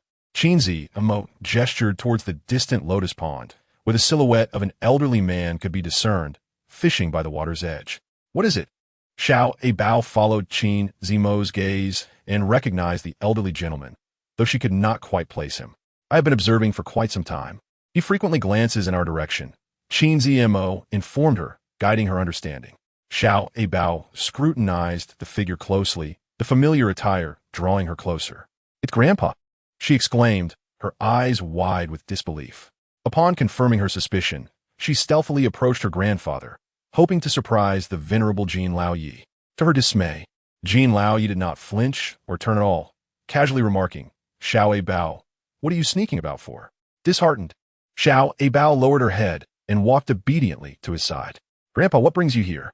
She asked as she settled beside him, unconcerned by the prickly grass beneath her. Why can't Grandpa come fishing? Jin Laoyi chuckled, glancing at Abao. Of course he can, but I suspect your grandfather's purpose here is far from simple. Abao's eyes twinkled as she recalled Qin Zmo's earlier words. He must have discerned it long before her, or else he would not have shared such insights. How had she not realized it sooner? This was indeed a place frequented by the affluent. Despite Shun Jiao's incessant claims, the emptiness surrounding them was telling. The absence of others indicated that her grandfather's presence here was fortuitous and significant. Then tell me, Abao, what is so significant about Grandpa's presence? Jin Laoyi, observing Abao's curiosity, felt his heart soften as he lifted her onto his lap. Grandpa is indeed extraordinary. His sudden arrival here must be for a reason. Surely, he isn't tailing me? Abao mused, piecing together the morning's events when her father had said goodbye without a hint of sorrow. It dawned on her that he must have arranged for someone to keep an eye on her. Is it not because your father is worried about you? Jean Lao Yi could no longer contain his mirth and revealed the truth. I had to pull you into this, my dear. Xiao Abao chuckled. What about Grandma? The little girl, sharp-witted for her age, dared to pose such a question. Jean Lao Yi, a devoted husband at home, seldom raised his voice against Madame Jean, who had the unwavering support of their 8 sons. Yet, in public, he was a man of decisive action. Xiao Abao took delight in asking her grandfather such questions. Where will you sleep, then? Do not fret. I shall fish during the day and rest in the villa nearby at night. Should you require anything, simply seek out Grandpa. Jean Lao Yi reassured her, having promised Jean Si Bei to keep her company, yet recognizing he could not supervise her constantly, as he was also in need of leisure. Xiao Abao nodded, watching her grandfather revel in the tranquility of fishing. Grandpa, do not worry about me. Indulge in whatever pleases you. I will take care of myself and ensure that all is well. You need not fret. Jean Lao Yi smiled as he observed Xiao Abao, who had wandered off, already displaying a concern for others at such a tender age. A wave of emotion washed over him. Chapter 32. Xiao Abao gets hurt now. Let us divide into groups. Some will remain with the teacher to cook and grill, while others will gather firewood and such. Please allocate tasks responsibly and prioritize safety. Do not wander off alone. If there are any issues, seek out the teacher. The class instructor began assigning tasks, and the group members were determined by drawing lots. Xiao Abao found herself in the same group as Shun Jiao, while Qin Zmo was placed in another. Is there something I need to do? Xiao Abao stood idly for a moment. Her luck was rather poor. This group consisted entirely of Shun Jiao's close friends, who busily collaborated without considering Xiao Abao's feelings or opinions. Xiao Abao could only stand by and silently observe, feeling utterly helpless. Jiao, aren't you going to ask her to help with something? We can't possibly do it all ourselves, one of the classmates remarked, their annoyance evident as they watched Xiao Abao's relaxed demeanor. What do you all wish to do? Shun Jiao inquired, hardly lifting a finger herself, her princess dress rendering her incapable of participating actively. She remained seated, while her friends relentlessly targeted Xiao Abao, effectively achieving their goal. One classmate, reluctant and raising her voice, declared, if you ask me, no one here wants to collect firewood. It's such a dirty task. Shun Jiao smiled in satisfaction, her intentions aligning perfectly. Yet she remained anxious about past events, fearing discovery and the repercussions from the Jean family. Fortunately, this classmate was conveniently malleable. Why don't you go and tell her? Since you're unwilling to assist, you can speak to Xiao Abao instead, or you can do it all on your own. Shun Jiao was not foolish. Should anything go awry, she could easily distance herself from any blame. If someone else were to approach Xiao Abao, it would serve her interests well. Indeed, Jiao is correct. You should go and say something. The other girls chimed in to support Shin Jiao. Reluctantly, the classmate approached Xiao Abao and said, Xiao Abao, we've discussed it, and you should go gather firewood. We will wait for you here. All right. Xiao Abao replied obediently, pleased to have a task. She shouldered her backpack and cheerfully set off in search of firewood, though she could not help but worry, as the area was filled with grass, and where could she find small sticks? She ventured further and further, grateful to discover some small pieces of wood along the way. Xiao Abao happily cradled the firewood in her arms, regretting not having brought a bag, as her backpack was already full. Fortunately, the thorns on the firewood did not pierce her, thanks to her wearing a jacket. Little Abao accidentally cut herself on the sharp grass nearby, and the pain was overwhelming. She was unsure of how to proceed and found it difficult to rise. Tears streamed down her cheeks silently. She refrained from crying out loud, having faced similar torment in the past, but this injury appeared more severe. She retrieved some water from her backpack and gently poured it over the wound, washing away the dirt. However, she had forgotten to bring anything else, as her grandmother had packed all the band-aids in her small suitcase, leaving her to endure the pain. Abao struggled to stand, exerting all her strength in vain. How long would she have to wait for her teacher? Meanwhile, Qin Zmo, after finishing his group tasks, realized that Abao was missing. Shun Jiao and her group merrily cooked in place, yet Abao had not returned. Qin Zmo's expression darkened, revealing his growing frustration. Shun Jiao, feigning innocence, looked at Qin Zmo with a superior attitude, claiming that it was not her concern since Abao had gone to collect firewood at her behest. She pointed at the student who had taken the blame. Feeling calm and prepared, utterly unconcerned, she remained seated, looking down at Chin Zmo without any remorse. Yes, our group had no one to gather firewood, which is why Abao went. It has nothing to do with me. I did not intend for this to happen. The blamed student could only explain that she had done nothing wrong and was on the verge of tears under Chin Zmo's glare. Chin Zmo, upon hearing this, merely shot a few disapproving glances. Go tell the teacher. I will find Abao first. He quickly departed, still worried about Abao. What if she was lost? After a while, Abao's expression reflected her despair. She feared that no one would come for her, feeling like the pitiful creature she once was. This thought brought forth tears once more. It was the sound of her sobbing that led Chin Zmo to discern her direction. Big brother. Abao called weakly upon seeing Chin Zmo appear before her, feeling as though she had spotted a lifeline. He had come to find her, relieving her of her fears. Without him, she would not have known what to do. Chin Zmo, wielding a flashlight, noticed several cuts on Abao's body from the grass.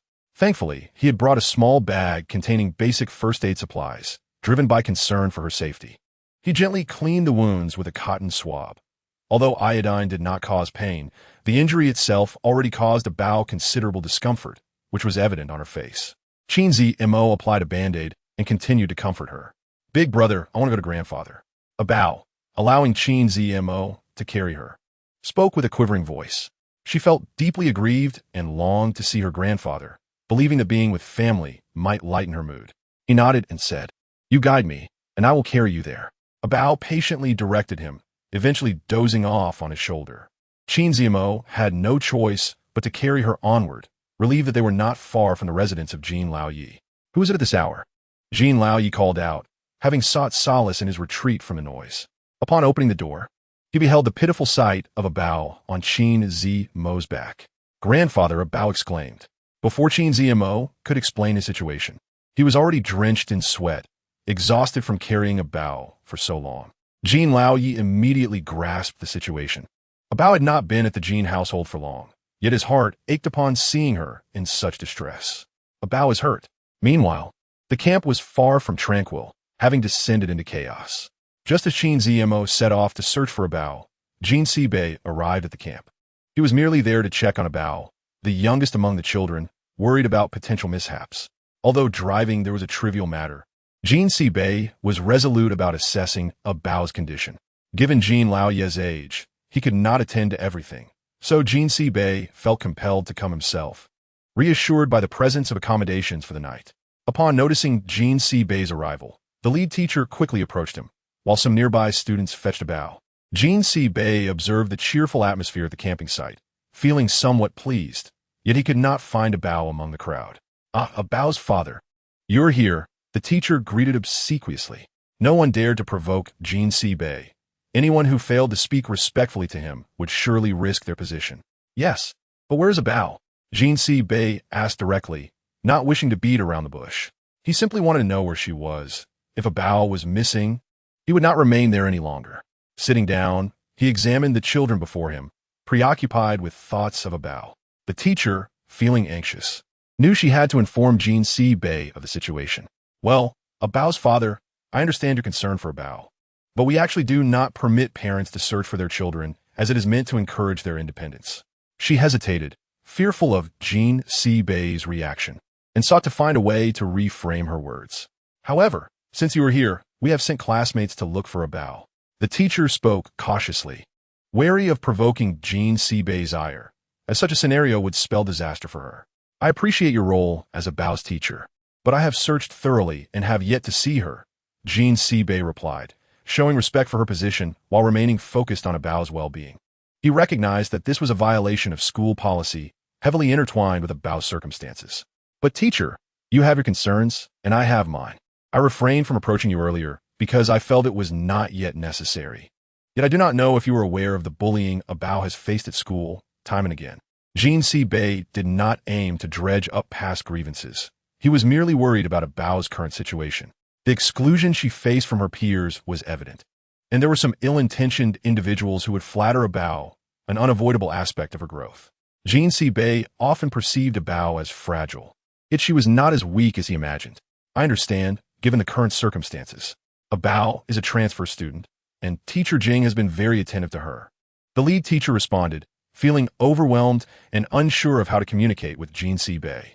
She was aware of the class dynamics, but regrettably, Jean Nan had university classes and could not accompany her, leaving her to face Jean Bei alone. So, are we just to disregard the matter concerning the child? Jean Bei queried, irritated. He was emotionally invested in Abao's situation, adamant that she should not be bullied. Everything else was secondary. He was determined to find a solution to the school's issues. The teacher wiped the cold sweat from her brow, which was not due to heat. The temperature in the mountains fluctuated significantly, and it was already becoming chilly. She felt apprehensive around Jean Bei, whose presence radiated a chilling aura. It is not that we disregard it. Abao's father, there was some misunderstanding between her and her classmates. Shen's child tends to enjoy dressing up and may have had difficulty adjusting to Abao's presence. She explained, aware of the situation but unsure how to continue. However, Bao's father, do not worry. Xiao Bao is quite popular among her classmates. Let's hope so. Jean Bei, having uttered those 4 words, was reluctant to continue speaking. Yet, he did not see Xiao Bao anywhere. Where is Xiao Bao? The teacher anxiously inquired, her face beaming with a smile, eager to have Jean Bei leave. She dared not say another word, fearing that a misstep could lead to dire consequences. Teacher, I cannot find Bao. I searched the entire camp, but to no avail. And I have asked several duty teachers, but Bao is nowhere to be found, and I do not know why. How could this happen? The teacher was beside herself with worry, while Jean Bei seethed with rage nearby. Teacher, just now, Qin Zimo asked me to inform you that he is looking for Xiao Bao. I was delayed a bit in bringing him a flashlight, fearing it would be too dark for him at night. The student summoned by Qin Zimo finally delivered the message. Upon hearing this, Jean Bei was already furious enough to rise from his seat. Was it not just stated that there was no safety issue? What does this mean now? He interrogated the teacher, asserting that this should not have been their error. It was utterly incompetent.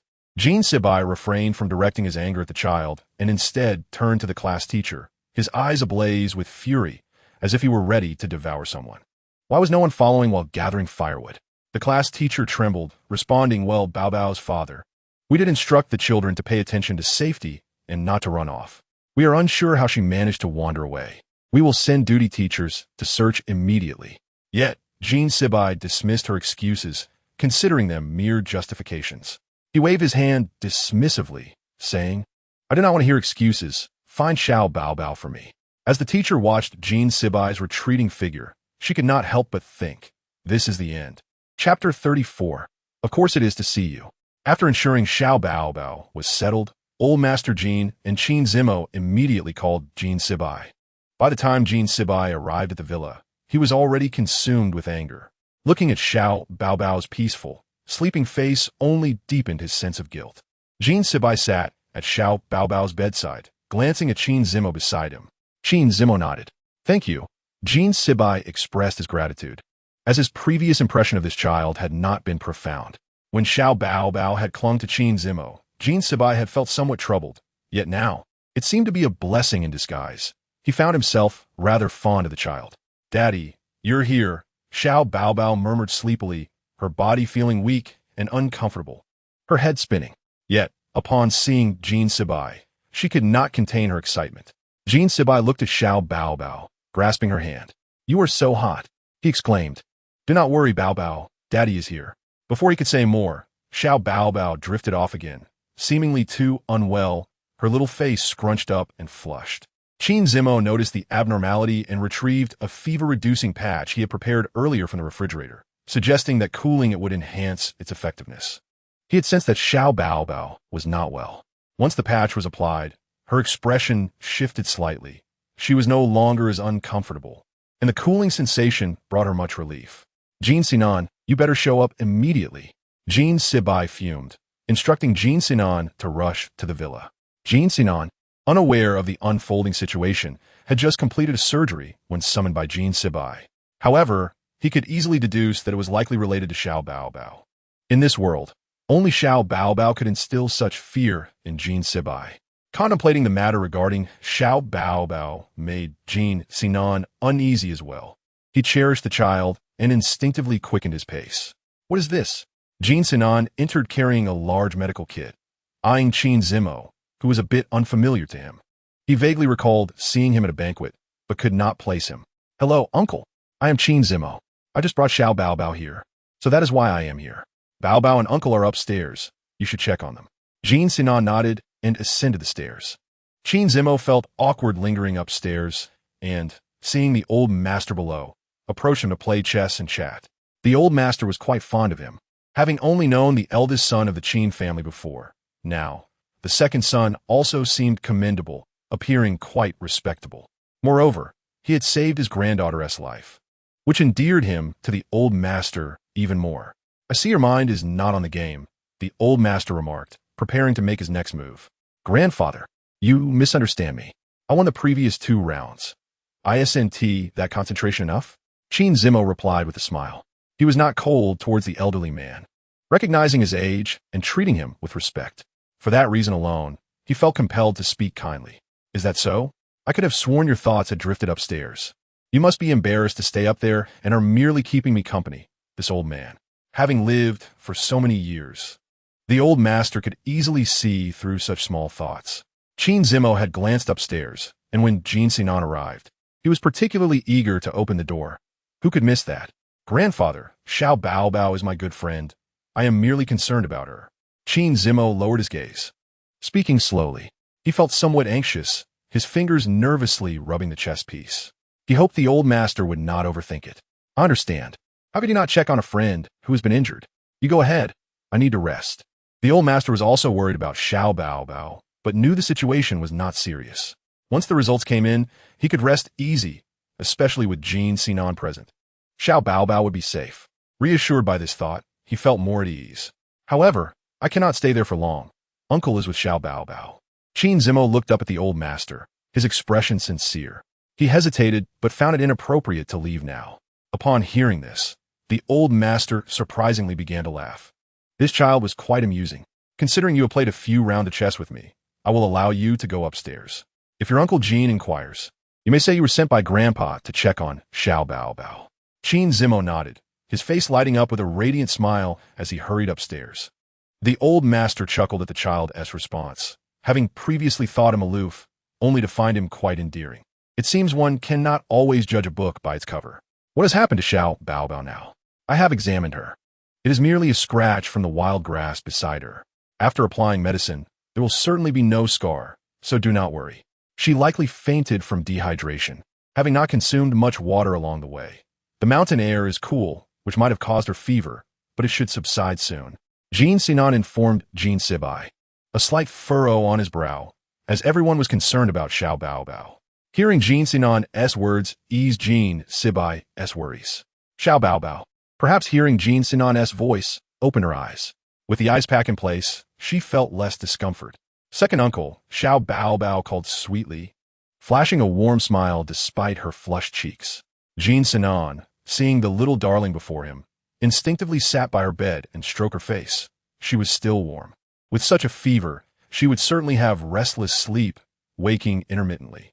Bao, I am here. Is there anywhere else that feels uncomfortable?" Jin Sinan gazed tenderly at Xiao Bao. Concern etched across his features. He naturally felt pity for her. Had he known, he would have preferred not to come to this dreadful place for camping. "No, Bao is fine. Second uncle need not worry." Xiao Bao managed to shake her head with effort. After doing so, she became dizzy and uncomfortable again, but thankfully, she felt significantly better than before. Bao, you must take care of yourself from now on. Do not let it come to this again." Jin Sinan felt a pang of sympathy for Xiao Bao, torn between not wanting to scold her and worrying for her well-being. Seeing her in such a state left him at a loss for words. He could only hope for her improvement. This child, so young, had endured far too much distress, making them feel as though they had failed to protect her adequately. If only they had treated Xiao Abao a bit better. How could things have turned out like this? They were worried, yet found themselves at a loss for words. "I understand, Abao. I am not in distress. Of course, I fell ill just to see you." Xiao Abao sweetly smiled. This sentence melted the hearts of countless individuals, and the person in question, Jin Sinan, felt as though his heart was about to dissolve. Moved beyond measure, he gradually calmed his tumultuous emotions and gently patted Xiao Abao on the head. "Abao, next time you needn't go to such lengths. You can still see here, Bo chapter 35. Xiao Abao is the most obedient child in the world. Xiao Abao opened her eyes, gazing at the flickering light and glancing out the window, deducing that it was already the following day. She tiptoed out of bed, finding no one around her, and slowly walked into the living room, only to discover several people sleeping on the sofa. Xiao Abao carefully took the blanket from the bed and gently covered each of them, including Qin Zimo, who was also asleep. They must have been too exhausted. Despite her illness, Xiao Abao remained aware, knowing that they had been taking care of her without rest. She ambled into the kitchen and closed the door behind her. Fortunately, the kitchen was somewhat distant from the living room, ensuring that the slumbering individuals were not disturbed. Xiao Abao surveyed the ingredients before her: broccoli, tomatoes, potatoes, and greens. But Xiao Abao did not know how to cook. She had seen the aunties at the orphanage prepare meals, but had never tried it herself. This seemed to be her grandfather's villa in the countryside, but it appeared no one had been assigned to manage it. Cooking Manual. Xiao Abao whispered the title, promptly covering her mouth to avoid being discovered. She certainly did not want to wake the sleeping ones. Making porridge would be a good idea, she thought to herself. It is quick to prepare, and there is little concern about it being inedible. After all, porridge is quite forgiving. Xiao Abao carefully examined the steps, prepared the ingredients, and added water. She brought a small stool over to reach the sink and stove more easily. Xiao Abao meticulously washed the ingredients and rice, and after preparing everything, she added water and was done. She dusted off the stool, sat down, and fixed her gaze on the porridge simmering on the stove.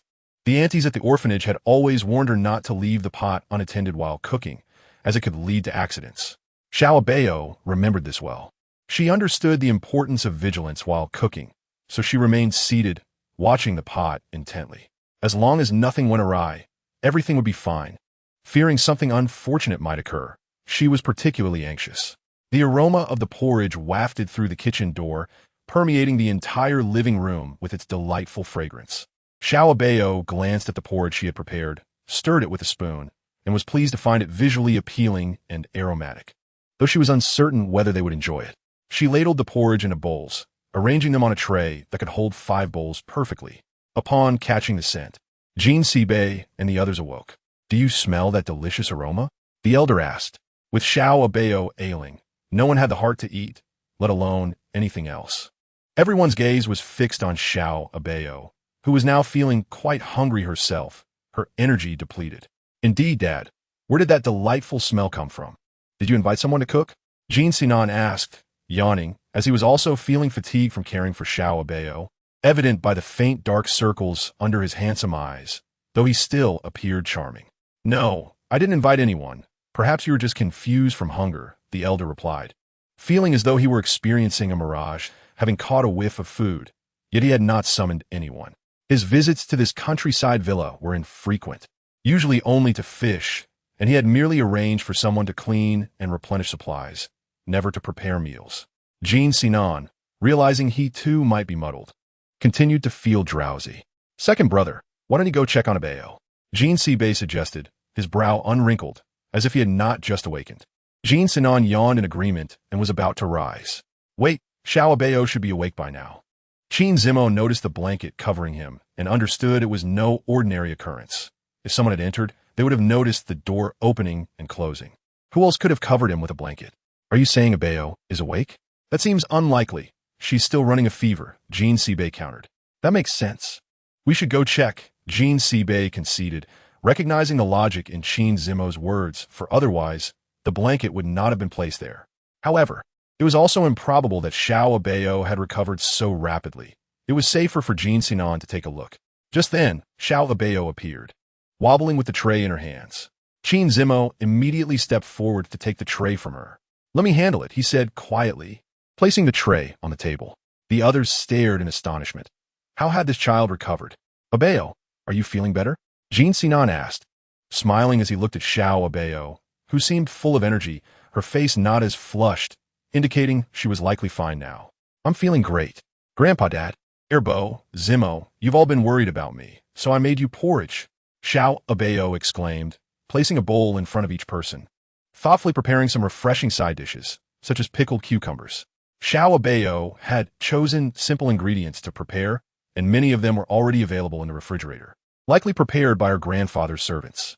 This meant she only needed to adjust the seasoning. Jean Sibe beckoned her to sit beside him.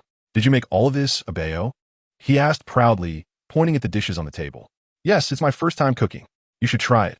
Although I can't guarantee it's delicious, it should be edible," she replied.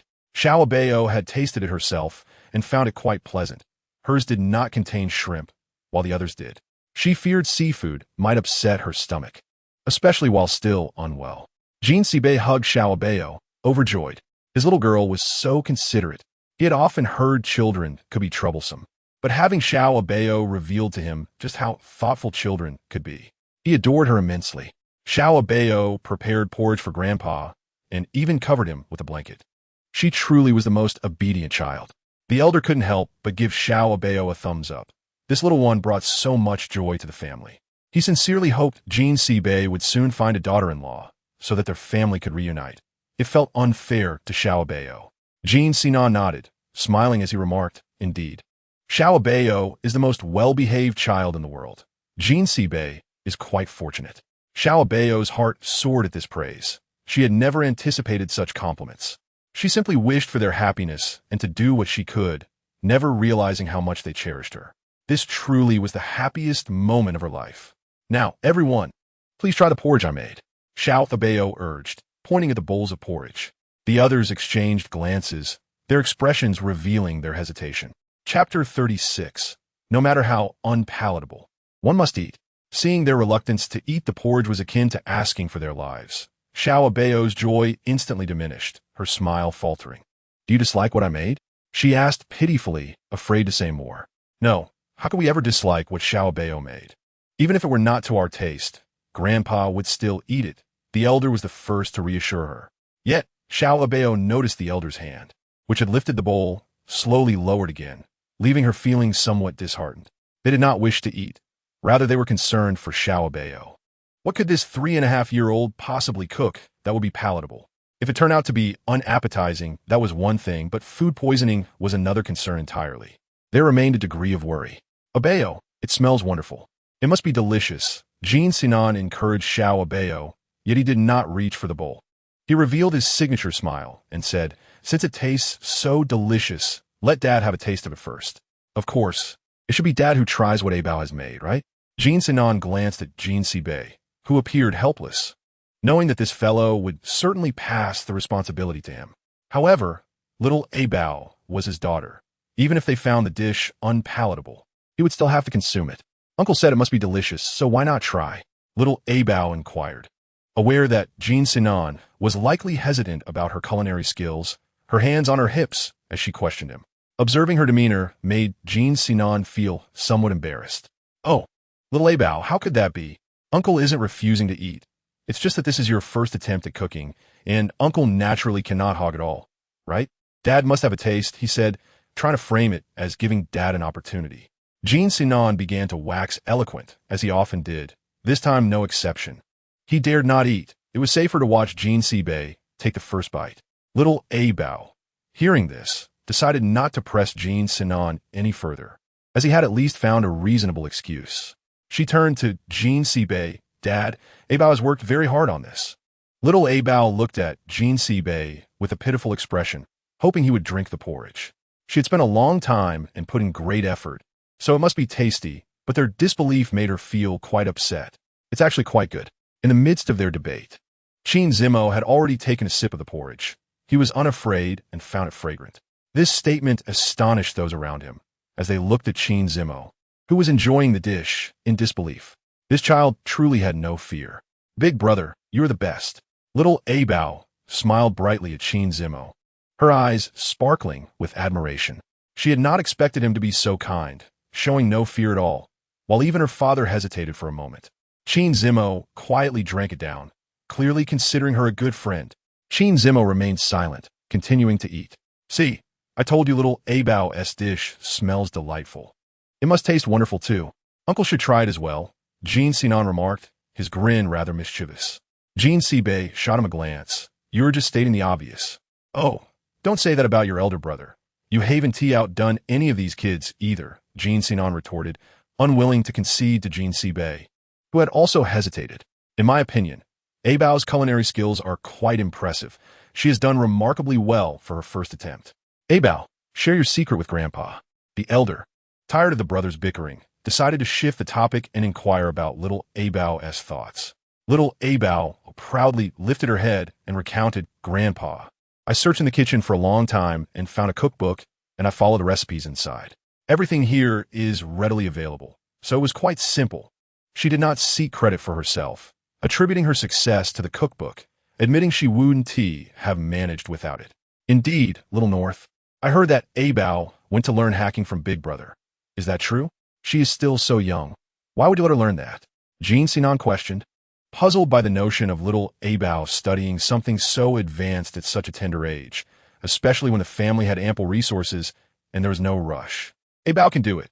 Big Brother says she is clever. Abao, you tell Uncle, Jean Sibe urged, busy sipping the porridge and preferring to let little Abao speak for herself. This was a joyful subject, and little Abao was not at all worried. Of course I can. I even competed with Uncle, and he recognized my talent and took me on as his apprentice. I'm currently reading books that he recommended. Uncle, do you want to see? A flurry of book titles spilled from her lips, names that Jean Sinan had never heard before. It was curious how these brothers each had their own areas of expertise and distinct hobbies, leading to legends in their respective fields. Jean Sinan felt overwhelmed and said, Little Abao is so intelligent. Big Brother has mastered such difficult subjects. Little North, have you considered enrolling Abao in a cooking class? I think she has a natural talent for it and might become a great chef one day. Jean Sibe shook his head. That's unnecessary. I believe Abao can learn it easily. She'll grasp it after just a few observations, and one teen need extensive training. He had immense faith in little Abao. His previous doubts about such matters had vanished, realizing that her extraordinary talent made him aware of the existence of prodigious children. He had never anticipated his child to be so bright. It was all good news. At least he no longer had to worry about little Abao's future. Uncle, how about I learn medicine from you? Little Abao expressed interest in Jean Sinan's profession, thinking that if she learned medicine, she could help herself and other children in the orphanage. Sure, if little Abao truly wishes to learn, I will teach you, Jean Sinan replied. Meanwhile, Chin Zimo absorbed their conversation, realizing that little Abao was indeed learning alongside her uncle. Little Abao was truly a prodigy. Chin Zimo had never imagined her to be such a bright child, and he couldn't help but wonder if little Abao was genuinely compatible with Big Brother, both being exceptionally gifted children. No, that couldn't be. Chapter 37. Just wait and see, little Abao. Jean Sibe did not inform anyone at the school about little Abao's injury, nor did he disclose her whereabouts. He was unwilling to tell the teachers, as it was their negligence that caused the incident. Had they looked after little Abao properly, she wouldn't have been hurt. The teacher spoke tremulously, afraid to engage Jean Sibe further. Everyone understood his temper well, and she feared that one wrong word could lead to dire consequences. It was already remarkable that the Jean family had chosen this school. If she disrupted their plans, it would not bode well for her. For the class teacher, it was best that the Jean family did not pursue the matter. Jean Sibe was already very angry. He was bewildered by the school's stance. Little Abao was a child of the Jean family. If they angered her, who knew what might happen? The other children were also astute, most likely a year or two older than little Abao. Their families would certainly understand that principle. Abao's father, we understand your feelings. After all, the child has suffered at our hands, and we can empathize with your emotions. However, perhaps the children did not mean any harm, the class teacher said, cold sweat beading on her brow as she glanced at the children on the school bus, her expression troubled. She knew the situation was not that simple. No student had informed her about little Abao collecting firewood, but she couldn't disclose that to Jean Sibe. Otherwise, not just herself, but the entire class would be in trouble. No malice. What a lovely notion. Do you know what Abao is like? You keep insisting there's no malice. Jean Sibe retorted, infuriated, realizing the teacher was clearly shirking responsibility. Little Abao had likely been bullied at school. Abao's father, please let me explain. Before she could finish her sentence, the call was abruptly ended, leaving her helpless as she walked back to the bus. Instructing the driver to start the vehicle, Shun Jiao, noticing the teacher's demeanor, quickly approached to inquire about little Abao's situation. Teacher, isn't Abao coming home with us? Shun Jiaojiao asked, looking at the teacher with a pitiful expression, feigning innocence. She usually relied on such a fade to confuse the teachers, who perceived her as an exceptionally well-behaved child, never suspecting her involvement in this matter. The teacher instructed Shun Jiao to take a seat beside her, and soon after, Shun Jiao recounted the events of that day, entirely absolving herself of any wrongdoing and concluding hastily that it was due to the oversight of a classmate who failed to inform the teacher. Teacher, I had no idea that Abao would go missing. I told her she must inform you, but she thought it was not far and didn't want to trouble you. Little did we know Shun Jiao feigned a pitiful demeanor to elicit the teacher's sympathy. As expected, the teacher gently patted Shun Jiao's head, feeling sorry for her and assuring her that it was not her fault. Meanwhile, Jean C. Bei had already dialed the principal's number, having long desired to inquire how the school was managed. Abao's situation was not new. There must be significant issues at play. Mr. Jean, is that you? The principal rubbed his hands nervously, flattered by the call, his heart racing in fear. Didn't you invite me to enroll at your school, promising so much, yet failing to deliver? Jean C. Bei sat calmly, yet his tone was far from pleasant. He intended to frighten the principal. What if something happened to Abao while she remained in this inadequate institution? Mr. Jean, the incident at the swimming pool was merely a case of children playing and being careless. Besides, Abao was not injured. It was that classmate who had it worse. Please, let us not dwell on this. Teacher Si Chun has already addressed it. The principal was alarmed by this response. Reflecting on past occurrences, the swimming pool incident should have been put behind them, and since Abao had not suffered, he chose not to inform Jean C. Bei. It had been a while. Surely, they wouldn't revisit old grievances. Jean C. Bei's anger intensified. He was unaware of the swimming pool incident until it was brought to light, realizing the school was a veritable abyss. The swimming pool? The principal recognized the gravity of his error in mentioning it, realizing Jean C. Bei was oblivious to the details. How careless of him to let that slip. Had he not spoken carelessly, they would not be in this predicament. He should have anticipated that Jean C. would not mention it. Previously, a classmate had a quarrel with Abao by the pool, but it was resolved. What brings you here this time, Mr. Jean? If it's an issue on our end, I assure you we will provide an explanation. The principal was already in a state of bowing and scraping over the phone, and one could only imagine how he would appear in person before Jean C. Bei. During this camping trip, as soon as I arrived, Abao went missing. If not for her classmate Chin Zmo, her fate would have been uncertain, and she was injured. Do you not have teachers ensuring the safety of students' transportation? I will consult the teacher involved and ensure you receive an explanation. The principal replied, uncertain of how Jean C. Bei would react, hoping the matter would not escalate further. Jean C. Bei hung up the phone, only to have the class teacher's call come through. Hello, principal. You're dismissed. The principal said nothing more. That single proclamation was powerful enough. Jiao, what are we going to do? What if the parents find out we went to another class? What do we do? It's already done. Shun Jiao retorted in frustration. Abao, we shall see. Chapter 38. The Trials of Qin Yuan Shu, while everyone else attended classes. Abao had to remain at home to recuperate for a week. Jean C. insisted that Abao's health had not yet returned to normal. If she were to return to school prematurely, it could lead to complications, thus she stayed home. Jean C. Bei accompanied Abao for a few days, engaging in online meetings daily. Abao, with nothing to do, would listen in, finding it quite interesting. Abao, would you like to accompany your father to the Qin residence? Jean C. Bei spoke softly to the glum Abao, knowing she would never refuse a chance to visit a good friend. Each day, Abao seemed less cheerful. Perhaps a visit would lift her spirits. Sure, but what are we going to do at the Qin house? Abao tilted her head and smiled sweetly, clutching her panda stuffed toy and shaking its little hands. In the orphanage, she never felt bored, but now that she was in school and had friends, the days spent away from school felt interminable. There is indeed a purpose to our visit. Your father intends to express gratitude to Chin Zmo, who helped you during your ordeal, Jean C. Bei patiently explained.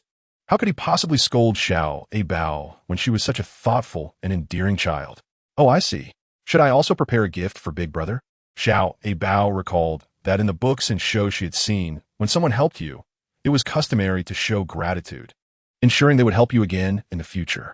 Jean C. Bei smiled at the obedient Abao, gently ruffling her hair. Indeed, whatever you wish to buy for Big Brother, we shall get. His affection for Abao stemmed not only from her being his daughter, but also from the genuine bond they shared. Yay, you are the best, Dad. Abao chose a set of Lego toys, believing that since little boys like them, Qin Zmo would surely appreciate it as well. The tale of Qin Zmo rescuing Abao had spread throughout the school, making him somewhat of a local hero for saving another child. Abao, being referred to as a little hero herself, seemed even more remarkable for having been saved by him. Children, with their limited understanding, grasped the concept of reciprocating kindness. Qin Yuanshu, however, was displeased. Once the center of attention, he now found himself overshadowed, as no one seemed to remember who he was anymore. The spotlight had shifted entirely to Qin Zmo. Brother, what more do you want? Qin Zmo, who had been reading in the garden, had his book snatched away by Qin Yuanshu without a moment's notice, leaving him furious and unwilling to engage with his brother. Nevertheless, as Qin Yuanshu was his elder, Qin Zmo felt obligated to respond. What more do I want? Isn't your newfound fame at school enough? Now you even have the audacity to question me? Qin Yuanshu, feeling disgruntled, believed he should still be the focus of attention. However, the increasing mention of Qin Zmo's name among their peers only deepened his discontent, making him feel increasingly isolated at school. He suspected that Qin Zmo was deliberately trying to overshadow his previous accomplishments. I am not. Brother, doesn't father care about more than just you? Why do you fret so? Qin Zmo dismissed his brother-esque concerns, knowing that Qin Yuanshu was only fixated on his own perspective, making it futile to engage further.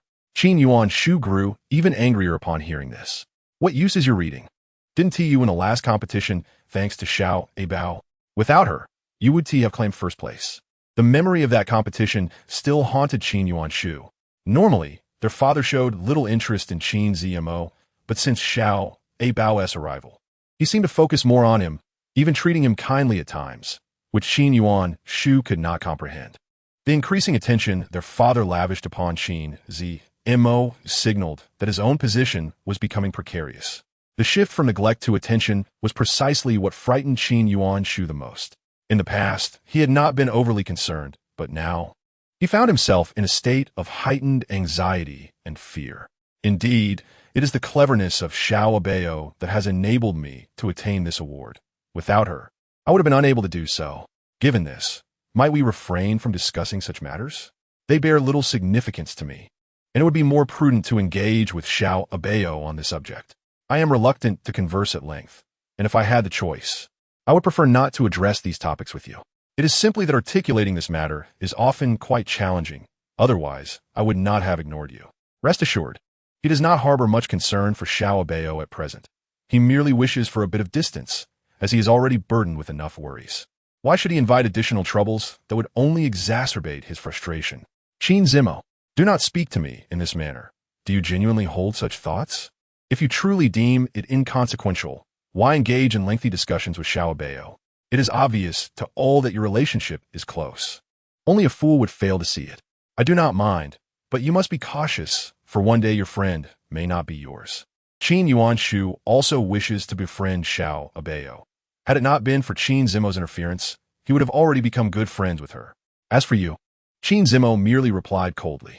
Upon arriving at the Qin residence, Abao began to explore, tugging her father's hand as they wandered about. Jean Bei had no choice but to follow her lead. Daddy, the Qin residence is so beautiful, Abao exclaimed, marveling at its romantic decor, which, although not as grand as her own home, delighted her as a young girl who adored such arrangements. Is our home not beautiful? Jean Bei looked down at Abao, his gaze sharp. Alarmed, Abao quickly replied, No. Our home is even more beautiful. She pulled her father away, sensing that Jean Bei was about to unleash his displeasure. Is that not Fourth Master Jean and the little princess? Come in.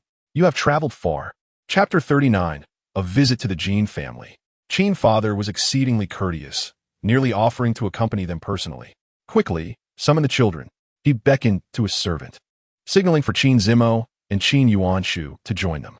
Jean Bei was exceptionally polite, markedly different from their previous visit, having taken great care to appear less intimidating. As Abao had insisted he be kind when they arrived at the door. Is there something you wish us to do? Qin's father felt a twinge of fear at this inquiry, anxious that Jin Sibei might assign him an undesirable task. Had he not worried about this, he would not still be contemplating the matter. However, it was not of great consequence. After sipping his tea, Jin Sibei set the cup down. The grace with which he performed the action was admirable, a testament to his refined demeanor, which was unmatched by others.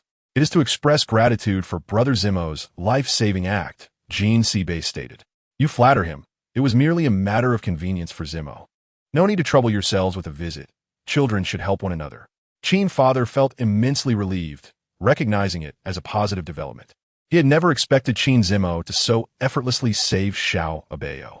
Given his typically taciturn nature, he had feared his son might struggle to make friends. Yet now his good friend was the princess of the Jin family, a fortuitous turn of events that would alleviate many future concerns.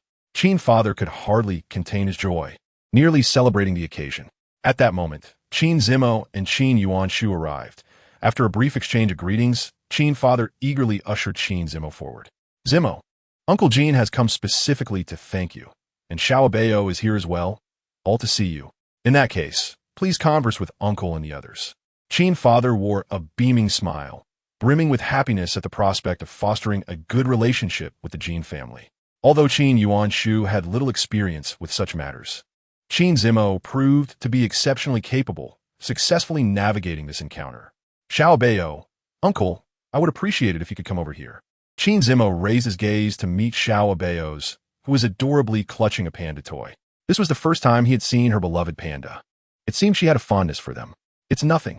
Thank you, big brother, for saving Abao. I have a gift for you. Do you like it? Abao presented a gift she had been hiding behind her back. The item was rather large for her petite frame, yet she insisted on carrying it herself. And Jin Sibei could do nothing but allow her this joy, for her happiness outweighed all else. Thank you, Abao. I truly appreciate it.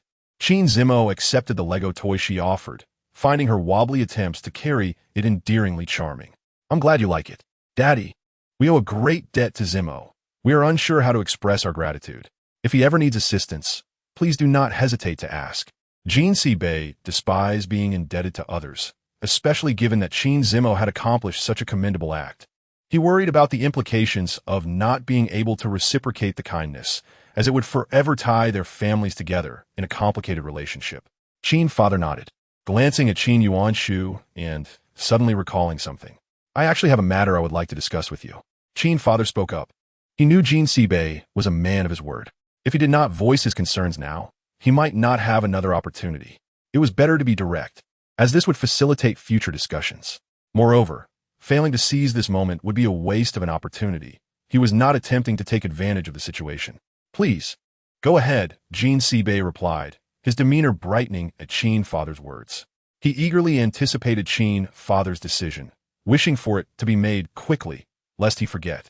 Given that Zimo's brother is soon to enter elementary school, I thought it would be beneficial for friends to look out for one another. Perhaps Abao could also accompany Yuanshu to school. The Qin family held some influence. Yet being able to systematically attend the same school from elementary through high school would be advantageous. He was advocating for Qin Yuanshu, but did not realize that this was truly for Qin Zimo. Qin Zimo remained silent, while Qin Yuanshu held his head high, beaming with joy, confident that his father was in his corner. However, Qin brother, is this not an organized enrollment? Jin Sibei questioned, baffled. This school had been in operation since preschool. How could there be a need for assistance with enrollment? After all, those attending were all exceptional students, and with Qin Yuanshu's intelligence, it was inconceivable that any school would turn him away. Indeed, it is. However, Yuanshu was admitted for his brilliance, and, unfortunately, there are currently no vacancies. I regret not paying closer attention that year, as our family is still emerging. You are aware of this. It is also for Yuanshu's sake, as no one can guarantee that the school will maintain the same standards in the future, correct? Qin's father explained, subtly aiming to secure a favorable future for Qin Yuanshu. Jin Sibei could naturally acquiesce, yet he remained unaware of Qin's father's intentions. With Qin Yuanshu's capabilities, he was destined for greatness. It was not only schools that would keep an eye on such a bright child as he grew. Absolutely not. Uncle Qin, It was Big Brother who saved me. This matter belongs to him, and I believe our father should assist Big Brother instead. Yuan Shu is so clever. There is no need for him to compete with Big Brother. Xiao Abao, seeing that Qin Zimo was not receiving the recognition he deserved, was infuriated. This was rightfully Qin Zimo's, yet no one acknowledged his contributions. She was determined to demand clarity and justification, as the previous circumstances were acceptable, but this could not continue. Indeed, father, I can gain admission without any issue. Qin Yuanshu felt embarrassed and quickly acquiesced to Xiao Abao's wishes. He certainly did not want to be looked down upon for occupying Qin Zimo's position. He would never seize what rightfully belonged to Qin Zimo, as he was indifferent to such matters. Jin Sibei smiled faintly, gently ruffling the hair of the agitated Xiao Abao. See, the children are saying this. You and I need not make decisions. A clever child like Qin Yuanshu must have his own thoughts. Jin Sibei was providing a way out for Qin's father. Chapter 40. Flattering Xiao Abao, the Qin family's hospitality was hard to refuse, so Jin Sibei and Xiao Abao had no choice but to stay for dinner. Finding waiting too tedious, Xiao Abao dashed to the garden to speak with Qin Zimo, only to stumble upon a conversation between Qin Zimo and Qin Yuanshu. Concealed behind a decorative rockery, she curiously observed their exchange, particularly wondering if Qin Yuanshu might speak ill of her older brother again. Qin Zimo, why were you silent just now? Qin Yuanshu felt a wave of embarrassment at how Jin's family and Xiao Abao perceived him. He aspired to cultivate a good relationship with Xiao Abao, believing it would put him a step ahead of Qin Zimo. But now he found himself at a loss for words.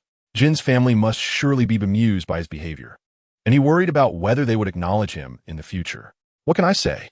Father was discussing your matters. Qin Zimo continued to read, aware that he was not as clever as Qin Yuanshu. From childhood, their father had always considered Qin Yuanshu first. But that did not prevent Qin Zimo from striving to improve himself. He understood what was right and wrong, though he found their father's approach this time rather abrupt, especially since it involved Jin Sibei, who could not grasp the rationale behind it. Fortunately, Jin Sibei was reasonable and understood the context of the situation, refraining from further commentary. Indeed, it pertains to my affairs, but as you know, I have no need for such things. Qin Yuanshu believed he could rely solely on his abilities. He saw himself as a prodigious child until he encountered Xiao Abao and realized there were others as astute as he. Qin Yuanshu's arrogant demeanor was infuriating, and Xiao Abao clenched her fists behind the rockery, unable to tolerate anyone mistreating her older brother, who was such a good person. Initially, she thought Qin Zimo was unapproachable, always isolating himself in corners, but as they interacted more, she discovered he was entirely different from what others had described. He was a genuinely kind person, always saving her and helping her in various ways. She unconsciously considered Qin Zimo her best friend, though she wondered if that might change.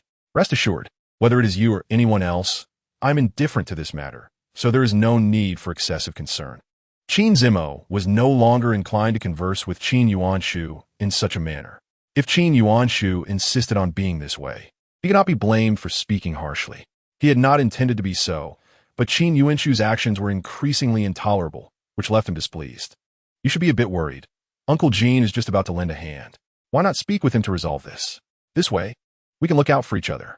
Qin Yuanshu often spoke without regard for Qin Zimo's dignity. He believed himself superior, and his family shared this sentiment, leading him to feel justified in his thoughts over time. Yes, indeed, this matter hardly requires reiteration. I see no issue with it. However, for you, it may not be straightforward, but in my opinion, it is quite simple. No need to overthink. Many things are rather uncomplicated, and saying more serves no purpose. You simply do not understand. Qin Zimo was reluctant to waste words with Qin Yuanshu. I have no desire to converse with you. Think as you please. Xiao Abao emerged from behind the rockery, quickly defending Qin Zimo. He doesn't need your help. Qin Zimo, still irritated, sensed that Xiao Abao had overheard their previous exchange and walked away coldly. He merely wished to shield Xiao Abao from witnessing such a scene. Unsure of how to face her afterward, Big Brother, Xiao Abao watched Qin Zimo's retreating figure, then turned angrily to Qin Yuanshu. See, Qin Zimo is ignoring you again. Qin Yuanshu found her reaction amusing, wondering why this little girl was so attached to Qin Zimo. Did everyone truly favor such a temperamental individual? No. Big Brother would never ignore me. It was you who made him leave. Xiao Abao furious, sought to confront Qin Yuanshu. She had initially hoped Qin Zimo would show her around the Qin residence, but everything had gone awry after encountering Qin Yuanshu. Me? I am wrongfully accused. I did nothing. It is Qin Zimo who does not wish to engage with you, so do not overthink it, Qin Yuanshu remarked, puzzled as to why Abao always bore such a disdainful expression around him, yet smiled cheerfully at Qin Zimo. Could it truly be his fault? He refused to acknowledge any shortcomings of his own. Would you like a small cake? I can fetch one for you, Qin Yuanshu offered, amused by Abao's disgruntled expression. Realizing he would have ample future interactions with the Jin family, he regretted not fostering a better relationship with Abao from the outset, for it would have saved him much worry. I don't want any. Abao turned away. Although she adored small cakes, they were not given by her big brother, so she refused to indulge. Is it because you are angry with me that you want to eat? Qin Yuanshu could tell that Abao genuinely desired the cake, as her gaze had been fixed on it during their previous debate. Of course not. I'm going to find Big Brother. You won't find your Big Brother. When he wants to avoid people, no one can locate him. You might as well stay with me, have something to eat, and later we can enjoy dinner together. I can also keep you company. As he spoke, Qin Yuanshu pushed the cake toward Abao. Abao gazed longingly at the tempting cake, her mouth watering. But since it was not from Qin Zimo, she resolutely refused. I want to eat. You treat Big Brother poorly, always opposing him. Even if I ate it, it wouldn't change the fact that you are unkind to him. I refuse to eat. Abao remained steadfast in her principles, unwilling to engage with the bad guy. What do you propose we do then? Qin Yuanshu inquired, feeling utterly helpless. Yet he realized how dismal it would be if Qin Zimo were to lose even this friend. If you treat Big Brother better, I might consider being friends with you.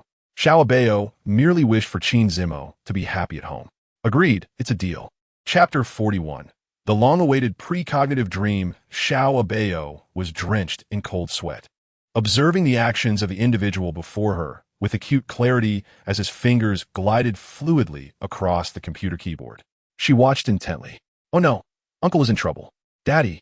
Abao stealthily climbed onto Jean Sibei's bed, gently calling out to him. She did not wish to disturb her father's slumber, yet she worried about her uncle's well-being. Jean Sibei grunted softly, exhausted from a few hectic days of caring for the ailing Abao while managing various company affairs without adequate rest. Initially frowning, his expression relaxed upon recognizing Abao's voice, and he opened his eyes. What is it? Jean Sibei exhibited remarkable gentleness, unable to be stern with Abao. Regardless of what Abao did, he was always willing to accompany her. Upon seeing the tear stains on her small face, he immediately sensed that something was amiss and sat up in bed. What is wrong? He asked softly, for it was only Abao who could elicit such tender words from him. I had a dream, Abao said, clutching her panda toy. Her gaze hesitant as it met Jean Sibei's. You said, Daddy is here, so don't be afraid. Observing the pitiful expression on Abao's face, Jean Sibei felt a surge of concern. Leaning against Jean Sibei, Abao cautiously revealed, it seems someone wants to harm Uncle. Uncle is exceptionally skilled, but it appears someone has been preparing for a long time to surpass him. Jean Sibei's unease deepened. He had previously been aware of some troubling matters, yet he had never encountered anything so sinister. Jean Sichuan was a master in his field, not easily defeated. But the fact that these words came from Abao compelled Jean Sibei to believe her. He understood that Abao would never deceive him, nor would she have any reason to do so. He was convinced that her dreams held truth. Abao recounted everything she had seen in her dream to Jean Sibei. After listening, he too began to worry but coaxed her to sleep, assuring her not to fret. His concern was not about what the adversary might do, but rather about Jean Sichuan, his elder brother, whose temperament he well understood. If he were to face defeat, his confidence would quickly wane. How could that be remedied? How have you been studying lately, Abao? Jean Sichuan inquired over the phone, checking in on his little disciple. He was thoroughly pleased with Abao, having never encountered such a prodigious child before. Now that she was part of the Jean family, he felt immense joy and was determined to nurture her well. Abao nodded and smiled sweetly at the video call with Jean Sichuan. Don't worry, Uncle, I've learned everything very well. When will you come to see me? She asked, a hint of disappointment in her voice, as it had been a long time since she last saw him. Their interactions had been limited to video calls, and she missed him dearly. Uncle, open the door. It's Xiao Abao. Jean Sichuan's voice suddenly echoed from the entrance. Hearing this, Xiao Abao quickly leaped off the sofa to open the door for him. Jean Sibai could only sigh. He had not anticipated that Jean Sichuan would arrive so soon after the troubling news. Jean Sichuan had merely been concerned about his beloved little disciple, feeling a sense of discomfort for not having visited sooner. Regardless, he was elated, having long wished to see Xiao Abao. Uncle! Xiao Abao exclaimed sweetly as she ran to Jean Sichuan, reaching out for a hug. Oh, our Abao is growing more beautiful by the day. Jean Sichuan, a typically aloof individual, transformed in the presence of Xiao Abao, yet after praising her, he reverted to his usual stoic demeanor. Did you come specifically to see Xiao Abao? She asked, happily nestled in Jean Sichuan's embrace, her delight evident after such a long separation. Yes, he responded, then turned to Jean Sibai. What is going on? You should let Abao speak, Jean Sibai suggested. What should I say? Xiao Abao, perplexed, inquired, glancing between the two adults. Abao, Uncle wants to know why you said my career is in danger, Jean Sichuan prompted, adopting a childlike tone, his habitual indulgence evident as he spoke to Xiao Abao. He could never bear to scold her, wishing only for her happiness as she grew. I don't really know how to explain it to Uncle. It seems someone wants to harm you, but I couldn't see clearly, Xiao Abao confessed, contemplating whether to share her idea. Harm me? It must be him. Jean Sichuan concluded upon hearing her words, realizing he had not disclosed many matters to his family. He indeed had several competitors who would go to great lengths to defeat him, which had caused him considerable frustration. Thus, hearing Xiao Abao's words prompted an immediate reaction, though he had not anticipated the possibility of it becoming a reality, which now caused him concern. Previously, he had been untroubled because he believed these rivals could never surpass him. However, the gravity of Xiao Abao's statement suggested that it warranted serious attention. Abao, do you have something to say? Jean Sibai noticed Xiao Abao fidgeting with her hands, her expression troubled, indicating she had something on her mind. Xiao Abao looked up at Jean Sibai, realizing she had been discovered. Actually, I have an idea, but I'm not sure if it can be realized. She hesitated, having never attempted it before, yet wanting to assist her uncle. Jean Sichuan gently ruffled her hair. Speak. I want to compete in place of Uncle. Although I'm not sure if I can win, I know this competition doesn't require a face reveal, so no one will know. This time, I'll help Uncle, she declared earnestly, gazing up at Jean Sichuan, uncertain if he would believe her. To her surprise, Jean Sichuan simply smiled. All right, you can do it. Jean Sibai looked at Jean Sichuan in astonishment. He had not expected him to agree so readily. Jean Sichuan was quite particular about his reputation, and if anyone mishandled his affairs, he would be furious. Yet he had readily acquiesced to Xiao Abao's request, his gaze softening as he looked at the adorable little girl. Is this feasible? Jean Sibai asked on behalf of Jean Sichuan, seeking clarity. It should be fine. Does Daddy not believe in Abao? Xiao Abao turned her big, glistening eyes towards Jean Sibai, her innocent expression making it hard to refuse. Of course I believe you, he replied with a gentle smile, unable to resist pinching her cheek.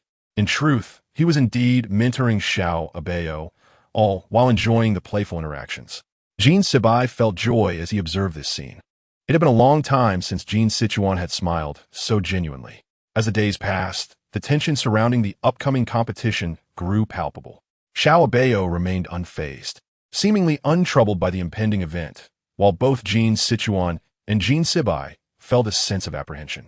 Xiao Abao watched the operations on the computer, breezily navigating the challenges without a hint of worry, even as Jean Sichuan felt his heart racing. Jean Sichuan was astounded by Xiao Abao's skills. It seems my daughter is quite capable, Jean Sibai noted with surprise, recognizing her serious demeanor as somewhat professional. Just look at who taught her, Jean Sichuan replied, pride swelling within him. Xiao Abao had indeed performed admirably, demonstrating skills in areas he had not taught her and offering him new insights. However, he remained uncertain if they would secure victory. Xiao Abao was brimming with confidence, her abilities matching her self-assuredness. She beamed, stretching her arms in a lazy yawn, feeling tired after several restless nights. Such circumstances were hardly favorable for a child. Is it done? Jean Sibai raised an eyebrow, incredulously uncrossing his legs as he gazed at the computer screen. In a mere few minutes, everything had indeed returned to its original state. Although he had never witnessed such a competition before, he found Xiao Abao remarkably impressive. Xiao Abao nodded repeatedly, having completed her task with exceptional perfection, which was not necessarily difficult. Given how effortlessly Xiao Abao had accomplished it, how could one be certain that Uncle would encounter issues? Jean Sibai was puzzled. Despite Xiao Abao's intelligence, she could not surpass Jean Sichuan. Completing the task swiftly and excellently was truly not a formidable challenge. You are unaware indeed. It is Xiao Abao's cleverness at play. This task, contrary to appearances, is quite challenging and requires considerable adaptability. He exploited my weaknesses, knowing I would become anxious as a result. Yet this time, it was not me, and thus he failed, Jean Sichuan explained, his gaze toward Xiao Abao increasingly affectionate as he could not help but embrace her, planting a kiss on her cherubic face. Actually, that is not the case, Uncle. Your abilities are equally commendable. Have you been feeling unwell lately? Xiao Abao inquired, shaking her head while wiping her saliva-stained face and freeing herself from his embrace. Upon seeing Jean Sichuan, she realized the essence of her dream was not merely a question of capability. Indeed, Jean Sichuan nodded, pondering how Xiao Abao had transformed into a little psychologist. Well, that is correct. Xiao Abao acted out of concern for Uncle's mood. Had he been in good spirits, dealing with him would have been a breeze. Xiao Abao continued to comfort Jean Sichuan, fully aware that he was not entirely at ease. After all, she was just a child and had managed splendidly. What more could be expected from an adult? Look, even children are here to encourage you. Whenever he felt conflicted, seeing Xiao Abao's innocent eagerness to help everyone rendered him speechless. He chose to simply watch her grow, allowing her to select her own path. Indeed, Xiao Abao is truly a wonderful disciple of Uncle. Sibai, have you considered allowing Xiao Abao to pursue this professionally? Jean Sichuan seized every opportunity, particularly as he observed how exceptionally suited Xiao Abao was. Xiao Abao grasped concepts effortlessly, a prodigy in her own right. Should she continue to develop in this domain, her potential accomplishments were boundless. Regardless, he was thoroughly satisfied with the current situation. That will not do. Xiao Abao should pursue whatever she loves. Jean Sibai's heart belonged to Xiao Abao. Unless she consented, no one could dictate her path, especially since she had yet to agree. Why should that be an issue? Surely, we cannot expect Xiao Abao to inherit the company. That is precisely my intention. She is just a girl, so young. Are you not concerned? I'm not worried. She is so intelligent, my child. She will manage. Xiao Abao tilted her head, observing the two adults in heated debate, utterly confused about their quarrel. Daddy, Uncle, please stop arguing, she exclaimed loudly. Come, let us hear what Xiao Abao thinks. Jean Sibai looked at her with confidence, certain that she would side with him. All right. Jean Sichuan also felt assured, knowing that she was his disciple and would undoubtedly support him. If Xiao Abao chooses Daddy, will Uncle be sad? Xiao Abao tilted her head towards Jean Sichuan, who wore a smug expression, convinced that she would undoubtedly select him. Jean Sichuan nodded, visibly disappointed. Of course, Uncle will be sad. Xiao Abao then turned her gaze to Jean Sibai. Daddy, if Xiao Abao chooses Uncle, will you be sad? Jean Sibai was somewhat taken aback, surprised that she had posed the question to both of them. He nodded gently, tacitly agreeing. At that moment, Jean Sichuan suddenly brightened. Could this not imply that she might choose him? Xiao Abao appeared to ponder deeply, hesitating for quite some time as the two men fixed their eyes upon her, each hoping she would choose them. I have an idea. Xiao Abao clapped her hands, finally arriving at a comprehensive solution. Neither of you shall be chosen. If Daddy will be sad and Uncle will be sad, then I will choose neither, and everyone will be happy. Jean Sichuan and Jean Sibai fell silent, realizing that Xiao Abao was merely a child who wished for the happiness of all. Chapter 43. A special gift. Xiao Abao was invited to attend Qin Yuanshu's birthday party. This was no ordinary birthday celebration. It was evidently a grand gathering of several prominent families. Qin Yuanshu donned a bespoke little suit, the white shirt paired with a black jacket, exuding an air of maturity. His glossy black shoes sparkled brilliantly. Noticing the multitude of guests, Xiao Abao dashed off to find Qin Zimo. Big brother, why aren't you wearing something similar?